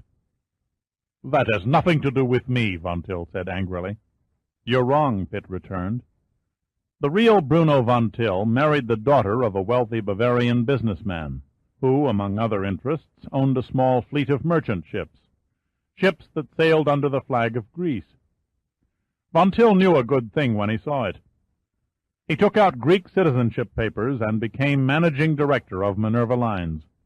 Financially, the company was a loser, but he built it into a first-class carrier fleet by smuggling arms and essential war materials into Germany in direct violation of the Versailles Treaty. That's how you knew him. You helped engineer the operation. You both had a good thing going, but von Till was no mental retard.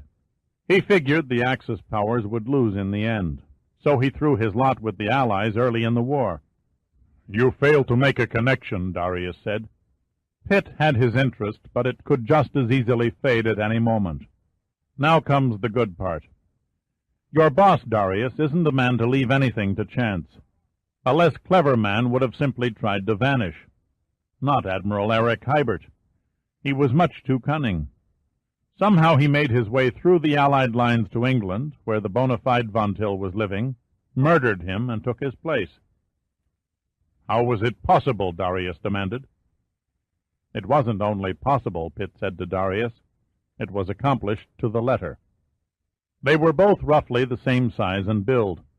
A few alterations here and there by a skilled surgeon, a few gestures and speech mannerisms practiced until perfect, and the man who stands before you became a dead ringer for the original Bruno von Till. Why not? There were no close friends. Von Till was sort of a loner. No one knew him well. His wife had died childless. There was, however, a nephew who had been born and raised in Greece. Even he didn't catch on to the switch till years later. Then it cost him his life. Mere child's play for a professional killer like Hybert. The nephew and his wife were murdered in a faked boating accident. Terry, their young daughter, was spared. No benevolence on Hybert's part, I assure you. The public image of a considerate and protective granduncle was too good to pass by. Pitt stole another encompassing look at the guards, the tunnel, and the Japanese I-boat. Then he turned back to Von Till. After the switch, smuggling was merely a sideline for you, Hybert. The inventive creation of a submarine attached to the keel of a ship came natural for an old U-boat commander. To the outside world, Hybert, alias Von Till, had it made. Minerva Lines was thriving, the money was rolling in. But you were worried. Things were going too well. The more prominent you became, the better your chances of being exposed. So you moved to Thasos, rebuilt the villa, and played the role of an eccentric millionaire recluse. Business as usual was no problem. A high-power shortwave radio was installed, so you could operate Minerva Lines without ever setting foot on the mainland of Europe. But your perverted past was too strong. You let the company fleet run down to a fourth-rate freight hauler and turned your talents almost entirely to smuggling. "Where is all this talk leading?" Darius interrupted. "The fait accompli, the payoff," Pitt explained. It seems that Admiral Hybert here was conspicuous by his absence at the Nuremberg war trials. His name is right up there next to Martin Bormann on the wanted war criminals list. A real sweetheart, this one. While Eichmann was burning the Jews, Hybert was emptying the POW camps by driving Allied prisoners into the holds of old merchant vessels and setting them adrift in the North Sea, trusting to British and American bombers to do the Nazis' own dirty work. In spite of the fact that he had disappeared at the end of the war, he knew what was in store if he stayed in Germany.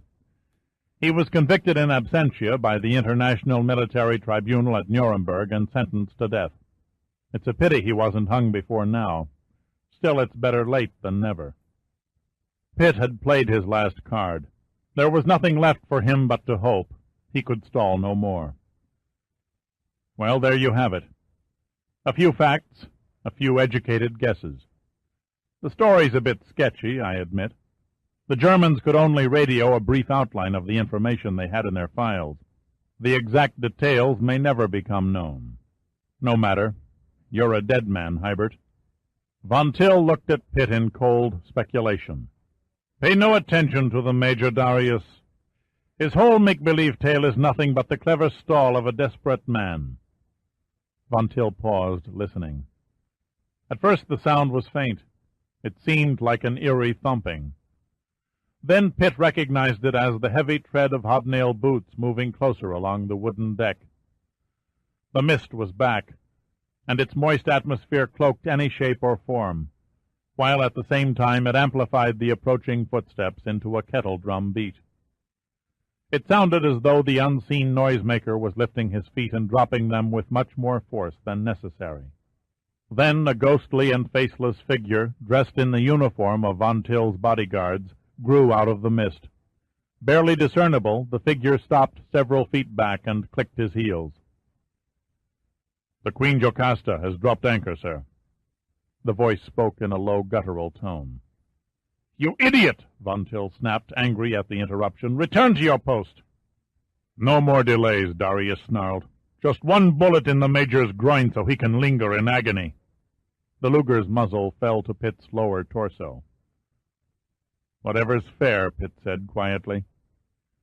He had a strange, expressionless stare that was more disturbing to Von Till than any show of fear ever could have been. Von Till arched forward in a curt, precise bow. "I'm sorry, Major," the old German said slowly and very deliberately. "Our interesting little chat has come to an end.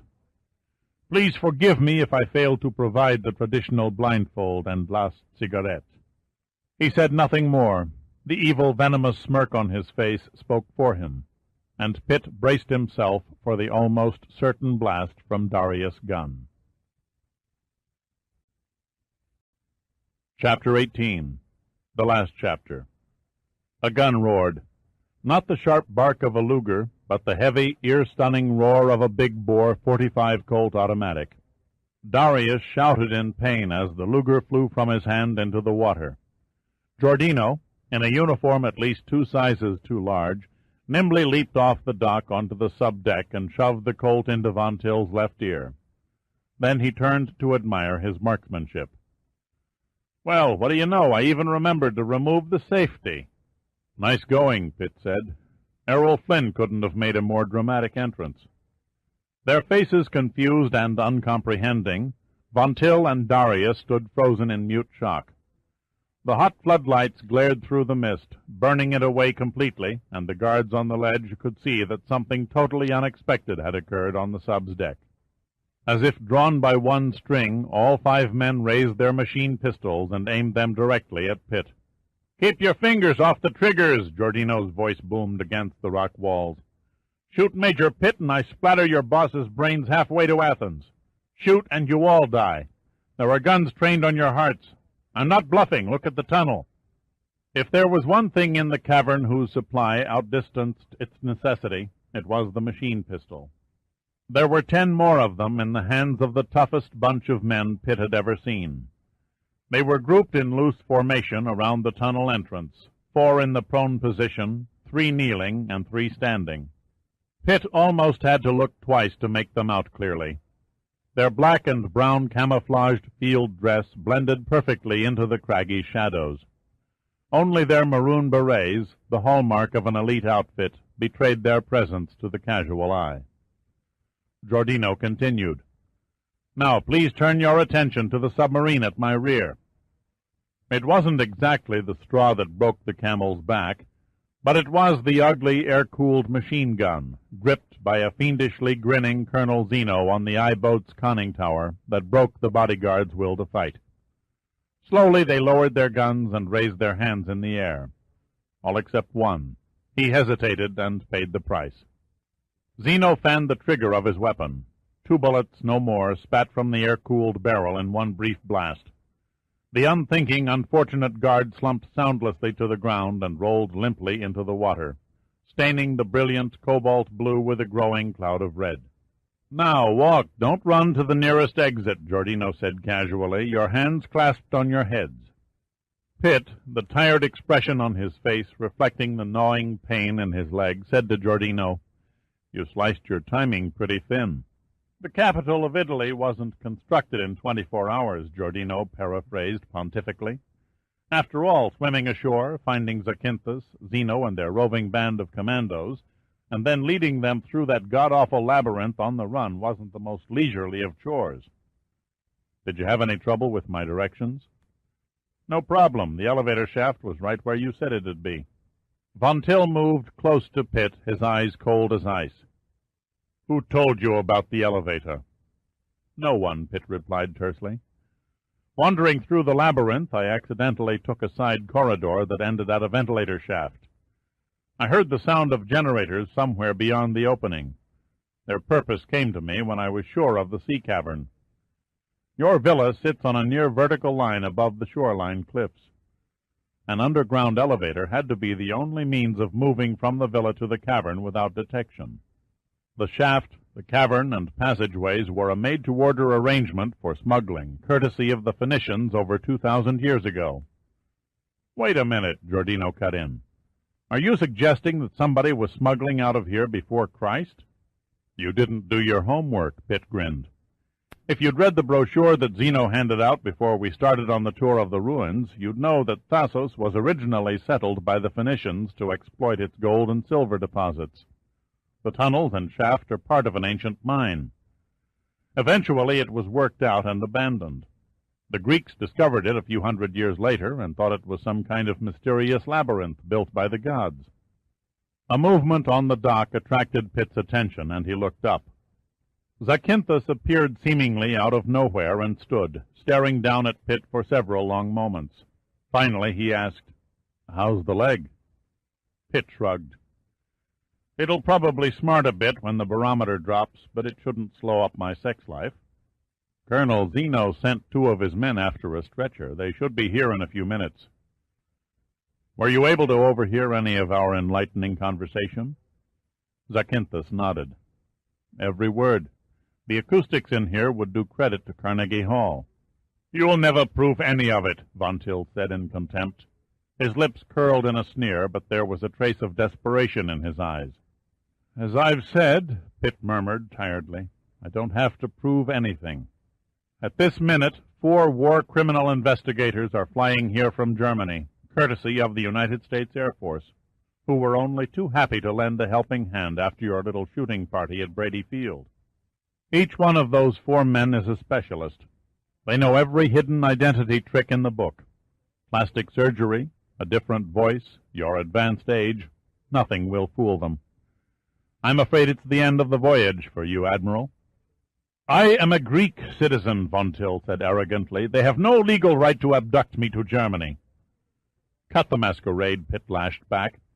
"Von Till was the Greek citizen, not you. Colonel Zeno, will you please explain the facts of life for the Admiral?" "With pleasure, Major." Zeno had left the conning tower of the Japanese I-boat and was now standing next to Zakynthos.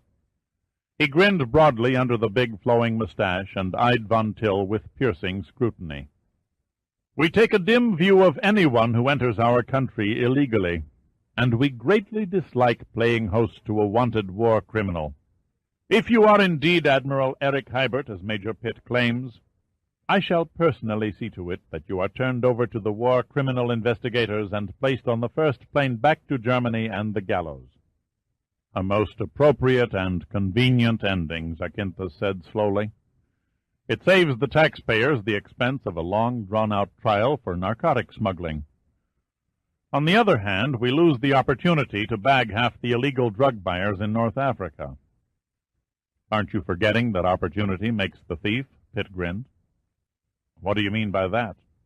"Simple arithmetic, Zack. Now you know how the heroin drop is made and where.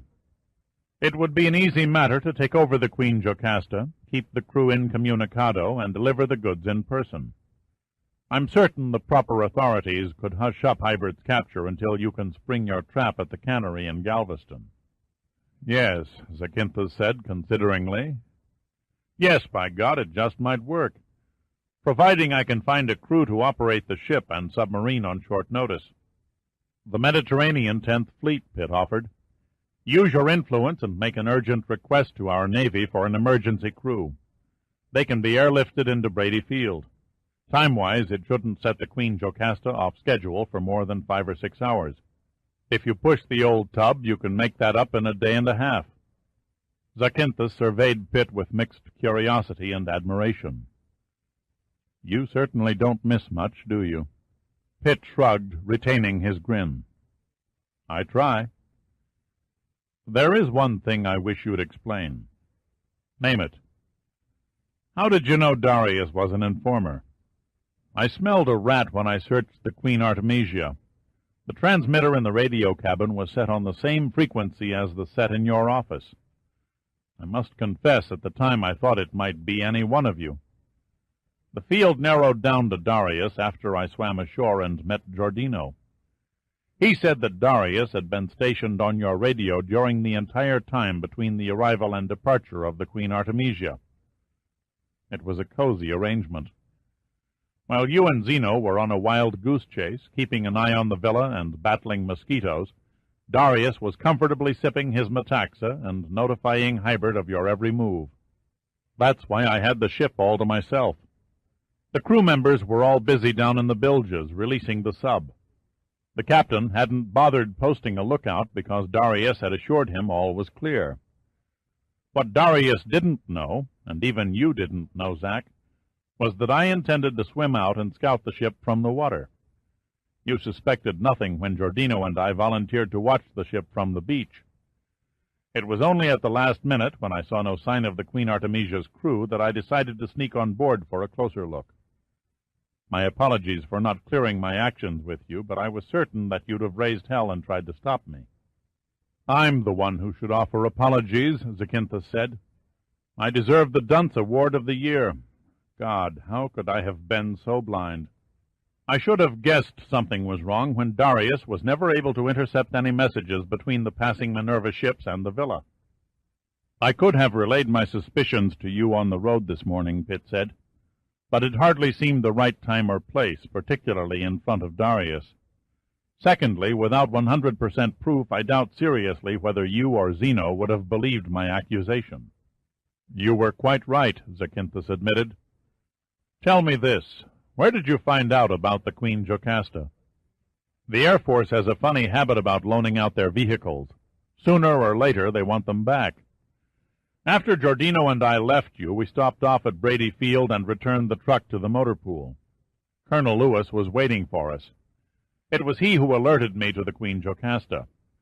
One of his morning patrols sighted her cruising north toward Thasos. The next step was to check the ship's cargo and destination with the Minerva Line's agent in Athens. His reply added to an interesting coincidence. Not only were two Minerva ships passing by the villa within 12 hours of each other, but both were headed for ports in the United States. I began to get the picture. Von Till, or rather Hybert, intended to switch the sub and the heroine from the Queen Artemisia to the Queen Jocasta. "You might have let me in on your secret," Zakynthos said with a noticeable trace of bitterness. "I came within a hair of locking Giordino up when he bounded into my headquarters, demanding that I, together with Colonel Zeno's men, follow him into the labyrinth." Pitt studied him. The inspector's face was grim. "I considered it," Pitt said honestly. "But I figured the less everyone concerned knew, the less chance there was for Darius to get suspicious. I also purposely kept the girl in the dark because it was essential that her message, warning your headquarters of my plans to search for the cavern, reek with serious intentions when Darius intercepted it. My actions were devious, I admit, but my reasons were valid." To think that the Bureau's finest investigator was shown up by a rank amateur. Then Zakynthos grinned, and there was a warm hint in the smile that removed the acid from his words. "But it was worth it. Well worth it." Pitt was greatly relieved.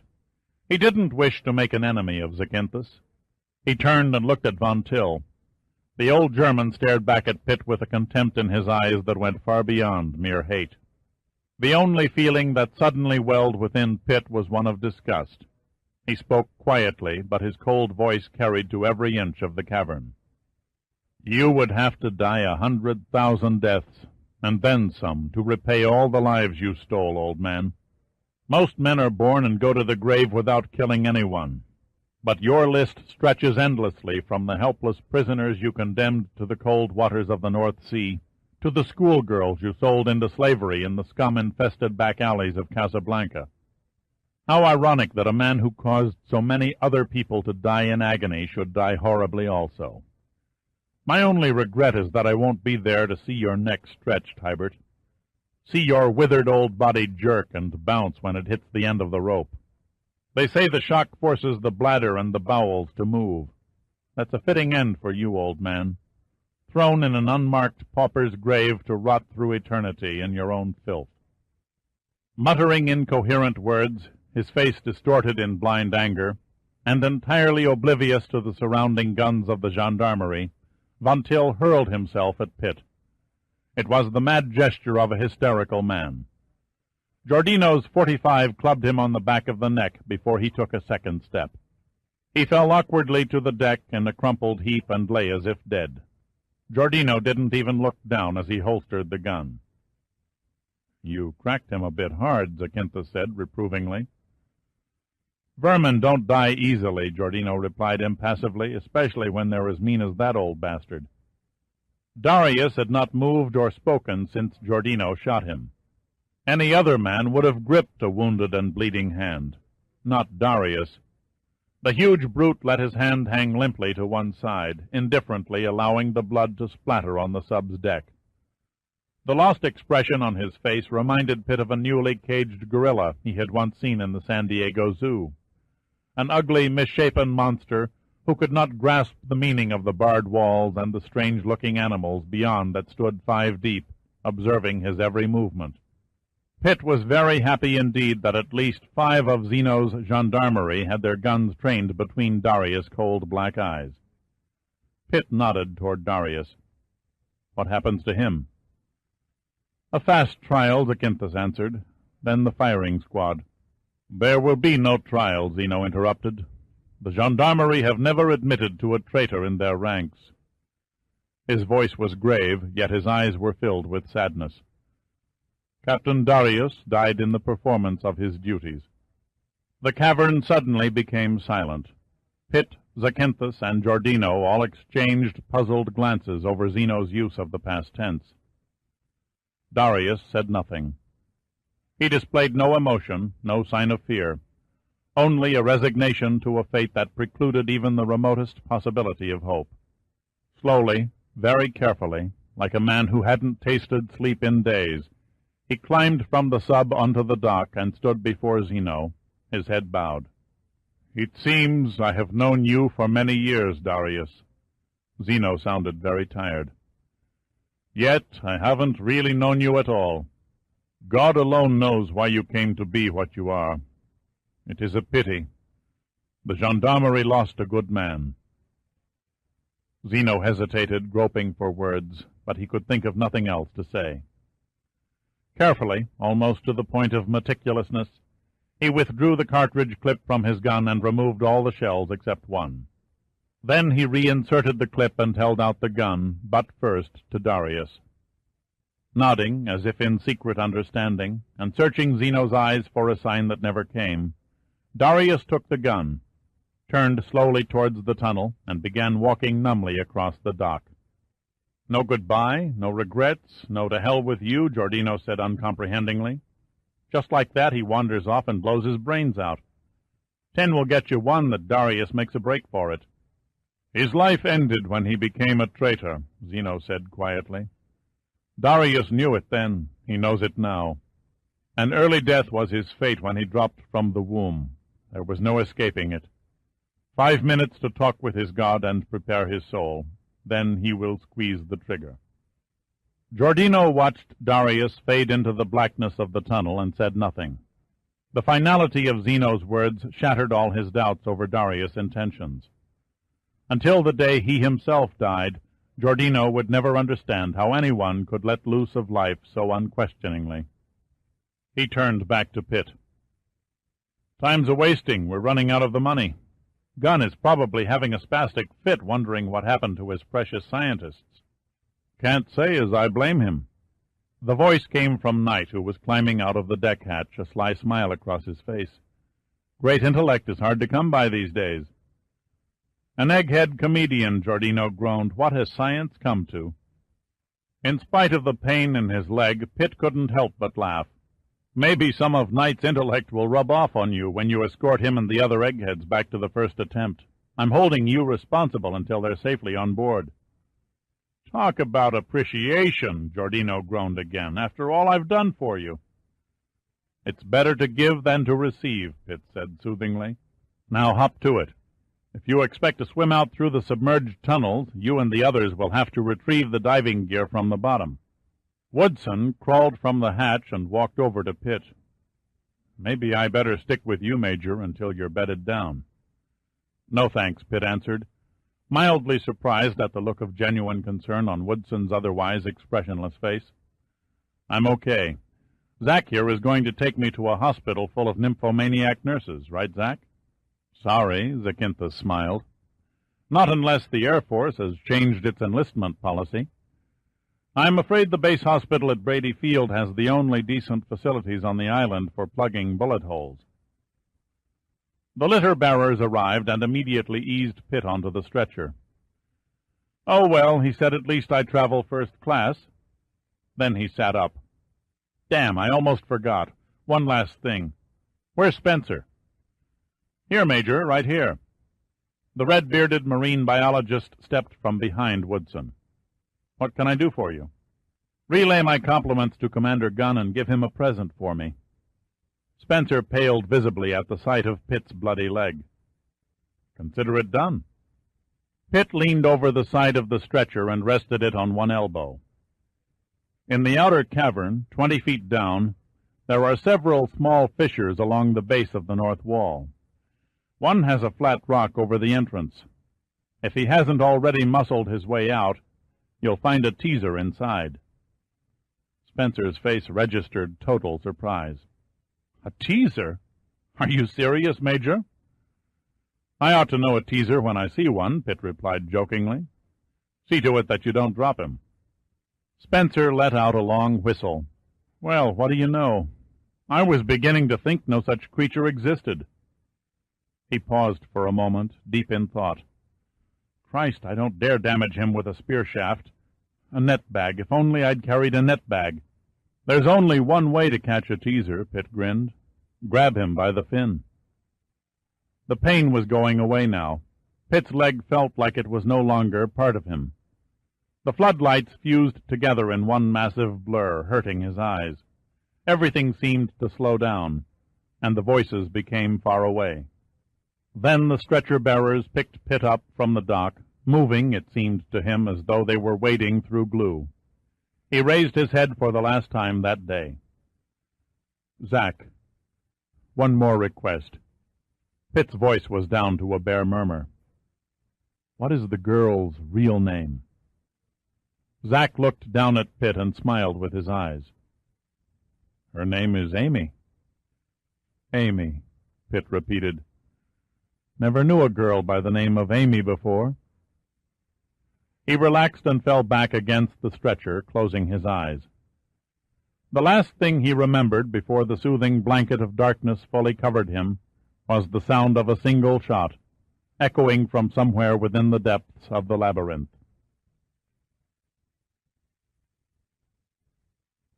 Tally. The sky was a brilliant ceiling of blue as far as the eye could see. The summer air was hot and dripping with unseen humidity, encouraged by burning waves from the blazing sun. In blinding radiance, tall white buildings stood like small chiseled mountains and reflected the heat onto the black asphalt pavement below. The traffic was heavy, and the sidewalks were crowded with scurrying office workers on lunch break as Pitt pushed aside the wide glass doors and limped stiffly into the air-conditioned lobby of the Bureau of Narcotics building. For a bachelor, he thought, one of the wonderful things about Washington, D.C. is the overabundance of girls. They come in every size, age, and disposition, and swarm like chattering locusts throughout every government office in the city, providing the hungry male with all the advantages of a rich kid running amok in a candy store.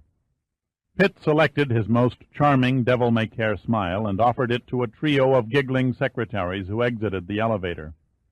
They returned his smile, accompanied with the usual combination of cursory and demure glances that women are prone to allow for strange men, and then wiggled past him into the lobby, sneaking an additional peek at him over their shoulders. A moment later, playing the role of the wounded warrior to perfection, Pitt leaned heavily on his cane and limped from the elevator onto the thick carpet of the 8th floor. In the center of the anteroom, a dozen girls, displaying an unrestricted forest of nylon legs, sat at a dozen desks and furiously assaulted a dozen typewriters, never once hesitating to look up at him. He moved slowly over to a well-bosomed blonde whose desktop contained a small rectangular sign, Information. Then, for a moment, he stared down at her, admiring the view. "Excuse me." She didn't hear him over the din of the clacking machines. "Excuse me," Pitt repeated loudly. She turned and noticed him. "May I help you?" The voice was cool, the big hazel eyes unfriendly. Pitt admitted to himself that he had to go along with her icy greeting. The white turtleneck sweater, the green California sport coat, the handkerchief casually fluffed from the breast pocket hardly categorized him as an executive or important Washington bureaucrat. "I would like to see the director of the Bureau." "I'm sorry," she said, turning back to her typewriter. "The director is extremely busy and cannot see anyone." Contempt and anger began to mount in Pitt. "Inspector Zakynthos made an appointment for me." "Inspector Zakynthos' office is on the 4th floor," the girl droned mechanically. A gunshot couldn't have received more attention than the resounding bang from Pitt's cane as he slammed it on top of the receptionist's desk. The typist's eyes burst wide, and their hands froze above keyboards, sending the anteroom into a sudden dead silence.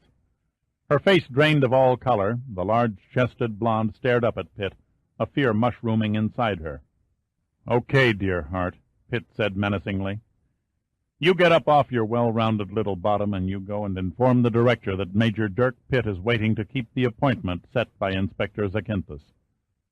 "Pitt? Major Pitt from Numa," the blonde gasped.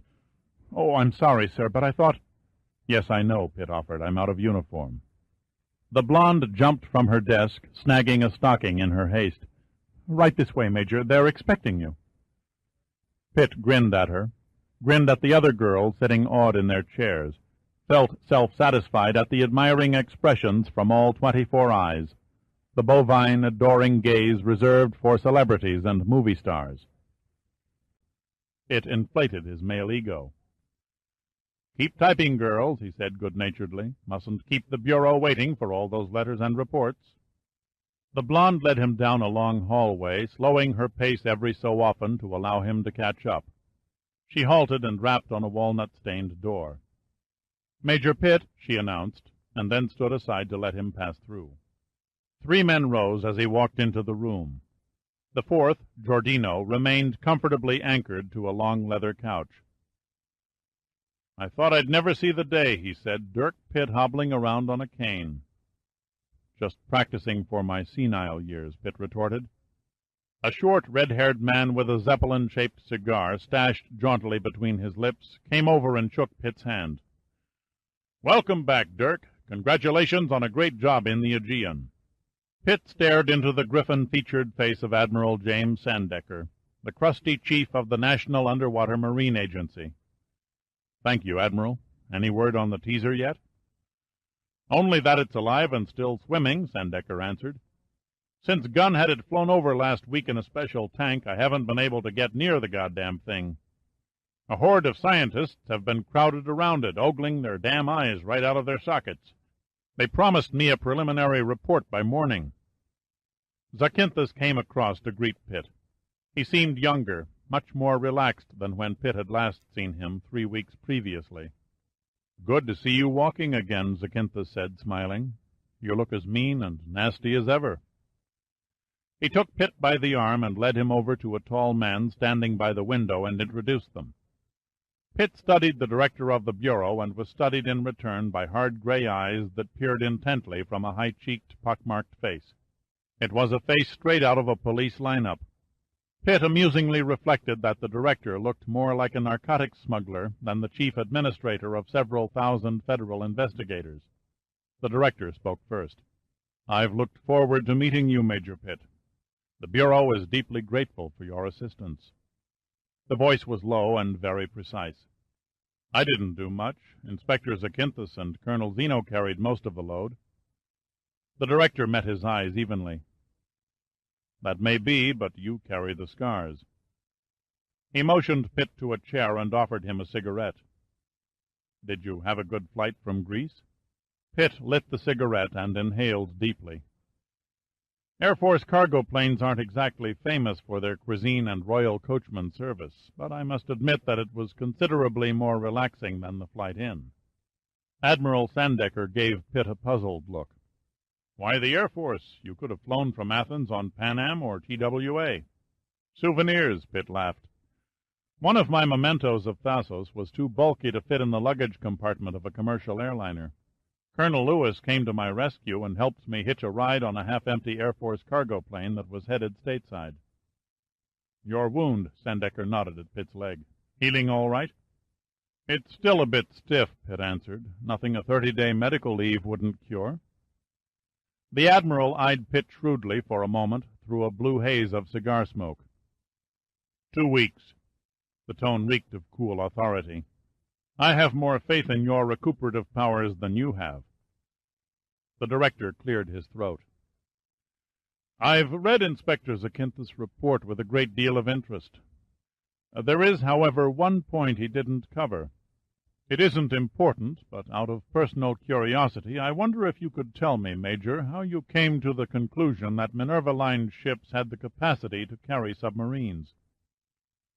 Pitt smiled with his eyes. I guess you might say, sir, the secret was written in the sand. The director's lips curled in a humorless smile. He wasn't used to indirect answers. Very Homeric, Major, but hardly the answer I had in mind. Strange but true, Pitt said. After finding no sign of the heroine on board the Queen Artemisia, I swam to the beach and began doodling with a stick in the sand. A detachable submarine seemed like an abstract idea at first, but the more I doodled, the more concrete it became. The director leaned back in his chair and shook his head sadly. 40 years, 100 agents from 12 different nations, all struggling under the most adverse conditions imaginable to break von Till's smuggling operation. 3 of those agents gave up their lives in the struggle. He looked gravely across the desk at Pitt. Somehow it almost seems a tragic joke that our efforts overlooked a solution that was so apparent to someone standing on the outside looking in. Pitt stared at him in silence. By the way, the director continued, suddenly cheerful, I don't suppose you've had a chance to hear the results of our Galveston stakeout? No, sir. Pitt carefully tapped an ash in an ashtray. Until 5 minutes ago, I haven't seen or talked to Inspector Zakynthos since we parted on Thasos nearly 3 weeks ago. I've had no way of knowing whether my small assist paid off for you in Galveston or not. Zakynthos looked at the director. May I fill Major Pitt in, sir? The director nodded. Zakynthos turned to Pitt. Everything went according to plan. 5 miles outside the harbor, we were met by a small fleet of Von Till's fishing boats. A bit tricky at this point, not knowing the proper identification signals. Luckily, I persuaded the Queen Jocasta's captain, with the threat of castration with a rusty knife, to desert the enemy and join our side. Did anyone come aboard? Pitt asked. There was no danger of that, Zakynthos replied. A boarding party would have looked too damn suspicious to a passing patrol boat. The fisherman merely stood off and signaled us to detach the sub. Interesting piece of machinery, that sub. The Navy engineers who studied it coming across the Atlantic were quite impressed. What made it so unique? It was fully automatic. A drone? Pitt asked incredulously. Yes, another one of Von Till's clever innovations. You see, if the sub had an accident or was detected by the harbor patrol before it reached the cannery, there was no way in hell it could be traced or connected to Minerva lines. And without a crew, there would be no one to interrogate. Pitt was intrigued. Then it was controlled by one of the fishing boats. Zakynthos nodded. Right up the middle of the harbor's main channel and under the pilings of the cannery. Only this trip the sub carried several uninvited stowaways. Myself and 10 Marines on loan from the Mediterranean 10th Fleet. I might add that the cannery was surrounded by 30 of the Bureau's best agents. If Galveston had more than one cannery, Giordino said thoughtfully, you'd have been in big trouble. Zakynthos grinned knowingly. As a matter of fact, Galveston boasts a total of 4 canneries, all located on pilings over the water. Giordino didn't have to ask the obvious question. It was written all over his face. I'll put your mind at ease, Zakynthos said. The Bureau's Gulf Ports Department had each cannery under surveillance for 2 weeks before the Queen Jocasta's arrival. The tip-off came when one of them received a shipment of sugar. Pitt raised an eyebrow. Sugar? Sugar, the director offered, is often used to adulterate the heroin and boost the quantity. By the time pure heroin is cut by the middleman and cut again by the dealer, the original supply is increased by a substantial amount. Pitt thought for a moment. So the 130 tons was only a beginning? It could have been the beginning, Zakynthos answered, if it wasn't for you, old friend. You're the only one who saw through Von Till's plan. If you and Giordino hadn't arrived at Thasos when you did, the rest of us would be sitting up in Chicago about now, forming a daisy chain and kicking each other into Lake Michigan." Pitt grinned. "Write it off to luck." "Call it what you will," Zakynthos retorted. "As things stand at the moment, we have over 30 of the biggest illegal drug importers in the country waiting for indictment, including everyone connected with the trucking company that transported the goods. And that's only the half of it.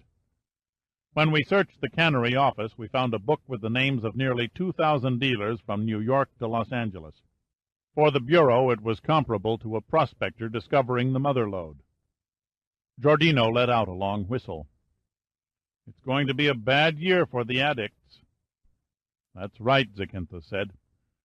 "Now that their main source is dried up and the local law enforcement agencies are rounding up the dealers, the users are about to face the worst drug famine to come along in the last 20 years.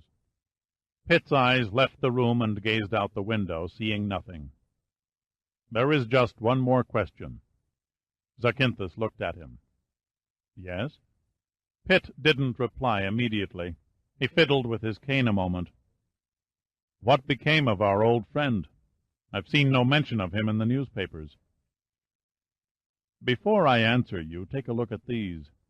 Zakynthos pulled a pair of photographs from a briefcase and laid them in front of Pitt, side by side on the desk. Pitt leaned over and studied them carefully.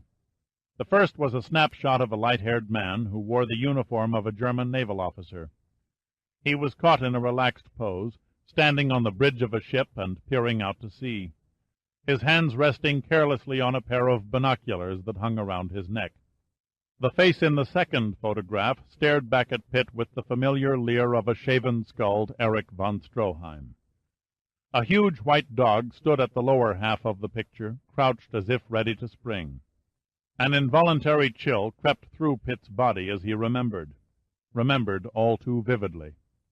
"There doesn't seem to be much of a resemblance." Zakynthos nodded.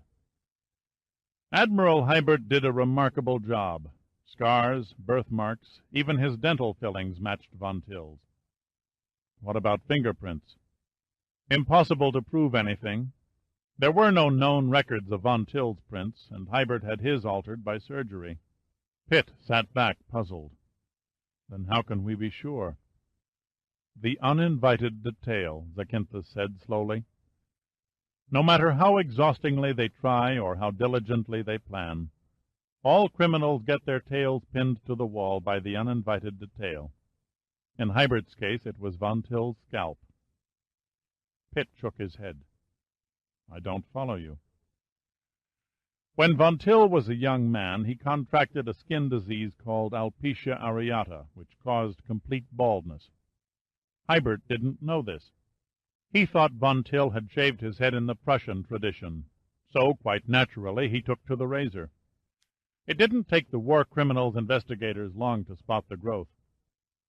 There was, of course, later evidence that confirmed Admiral Hybert's identity, but the hair was the first nail in the coffin." Pitt suddenly felt a vague mixture of relief and satisfaction. "Has he swung yet?" 4 days ago," Zakynthos said matter-of-factly. "You saw nothing in the newspapers because there was nothing. The Germans kept his capture and death quiet. They're sick and tired of having the mud of their Nazi past rubbed in their faces every time an old war criminal is ferreted out. Besides, Hybert didn't have the same notoriety as Bormann and a few others of Hitler's personal clique." "Makes you wonder how many more are scattered around the world," Pitt murmured. The telephone on the desk buzzed, and the director picked it up. Yes, I'll pass along the good news, thank you." He replaced the telephone in its cradle. His pitted face split in a wide grin, and he turned to Sandecker. "That was your office, Admiral. Allow me to be the first to offer my congratulations." Sandecker rolled the cigar to one side of his mouth. "What in hell for?" The director, still grinning, stood up and laid his hand on the Admiral's shoulder. "It seems that your marine oddity turned out to be a viviparous female. Consequently, you, sir, are now the proud papa of a bouncing baby teaser." The steaming heat was beginning to fade, and the lengthening shadows were stretching far behind the late afternoon sun, when Pitt limped out onto the sidewalk. He paused a moment and looked at the city. The streets were busy with homeward-bound traffic, and soon all the surrounding buildings would be mute and deserted. He looked toward the Capitol building in the distance, its white dome transformed into a blazing gold tint from the falling sun, and he remembered another scene on a faraway beach and a white ship and a vibrant blue sea. It seemed so long ago, nearly an eternity. Giordino and Zakynthos came down the steps and joined him. Zakynthos spoke jovially. "Gentlemen, I suggest that since we are all single, debonair men about town, we combine forces and engage in a bit of fun and frolic." "I'll buy that," Giordino volunteered. Pitt shrugged in mock sadness. "It wounds me deeply, but I must decline your intriguing invitation. I already have a previous engagement." "I think this is where I came in," Giordino moaned. Zakynthos laughed. "You're making a big mistake. I happen to possess a little black book which contains the phone numbers of some of Washington's fairest—" Zakynthos suddenly stopped in mid-sentence and stared at the street, his eyes wide in blank astonishment. A gargantuan black and silver car rolled silently up to the curb and stopped. Elegant in design, majestic in appearance, the regal coachwork seemed out of place beside the more modern mechanized traffic, like a queen of the realm amid a bustling crowd of foul-smelling rabble. And as a fitting touch, the pièce de résistance, a lovely dark-haired girl graced the steering wheel. "Good Lord!" Zakynthos gasped. "Von Till's Maybach." He turned to Pitt. "How did you get it?" "To the victor belong the spoils," Pitt grinned slyly. Giordino raised an eyebrow. "Now I see what you meant by a bulky souvenir. I might add that your other souvenir isn't half bad either." Pitt opened the front door of the car. "I think you both know my ravishing chauffeur." "She reminds me of a girl I once met in the Aegean," Giordino said, smiling, "but this one is much better looking." The girl laughed. "Just to show that flattery has its reward, I forgive you for that rough ride through the labyrinth. Only next time give me warning so I can put on some decent clothes." Giordino looked genuinely sheepish. "I promise." Pitt turned to Zakynthos. There was a faint smile in Pitt's eyes. "Do me a favor, will you, Zak?" "If I can." "I'd like to borrow the services of one of your agents for a couple of weeks. Do you think you can arrange it?" Zakynthos looked down at the girl and nodded. "I think so. The Bureau owes you that much." Pitt climbed into the front seat and closed the door. Then he handed his cane out to Giordino. "Here, I don't think I'll be needing this any more." Before Giordino could make an appropriate reply, the girl engaged the clutch, and the big town car slipped into the moving line of traffic. Giordino watched the high-roofed car until it rounded a distant corner and was lost from sight. Then he turned and looked at Zakynthos. "How are you at whipping up scallops with mushrooms in white wine sauce?" Zakynthos shook his head. "I'm afraid I've never graduated beyond frozen TV dinners." "In that case, you can buy me a drink." "You forget I'm only a poor civil servant." "Then look upon me as an item on your expense account." Zakynthos tried to look serious, but failed. Then he shrugged. "Shall we?" "Let's." So, arm in arm, much to the amusement of passers-by, the tall Zakynthos and the short Giordino, looking for all the world like Mutt and Jeff, began walking down the sidewalk in the direction of the nearest bar.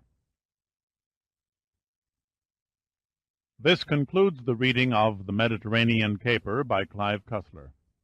This book was read by Michael Pritchard.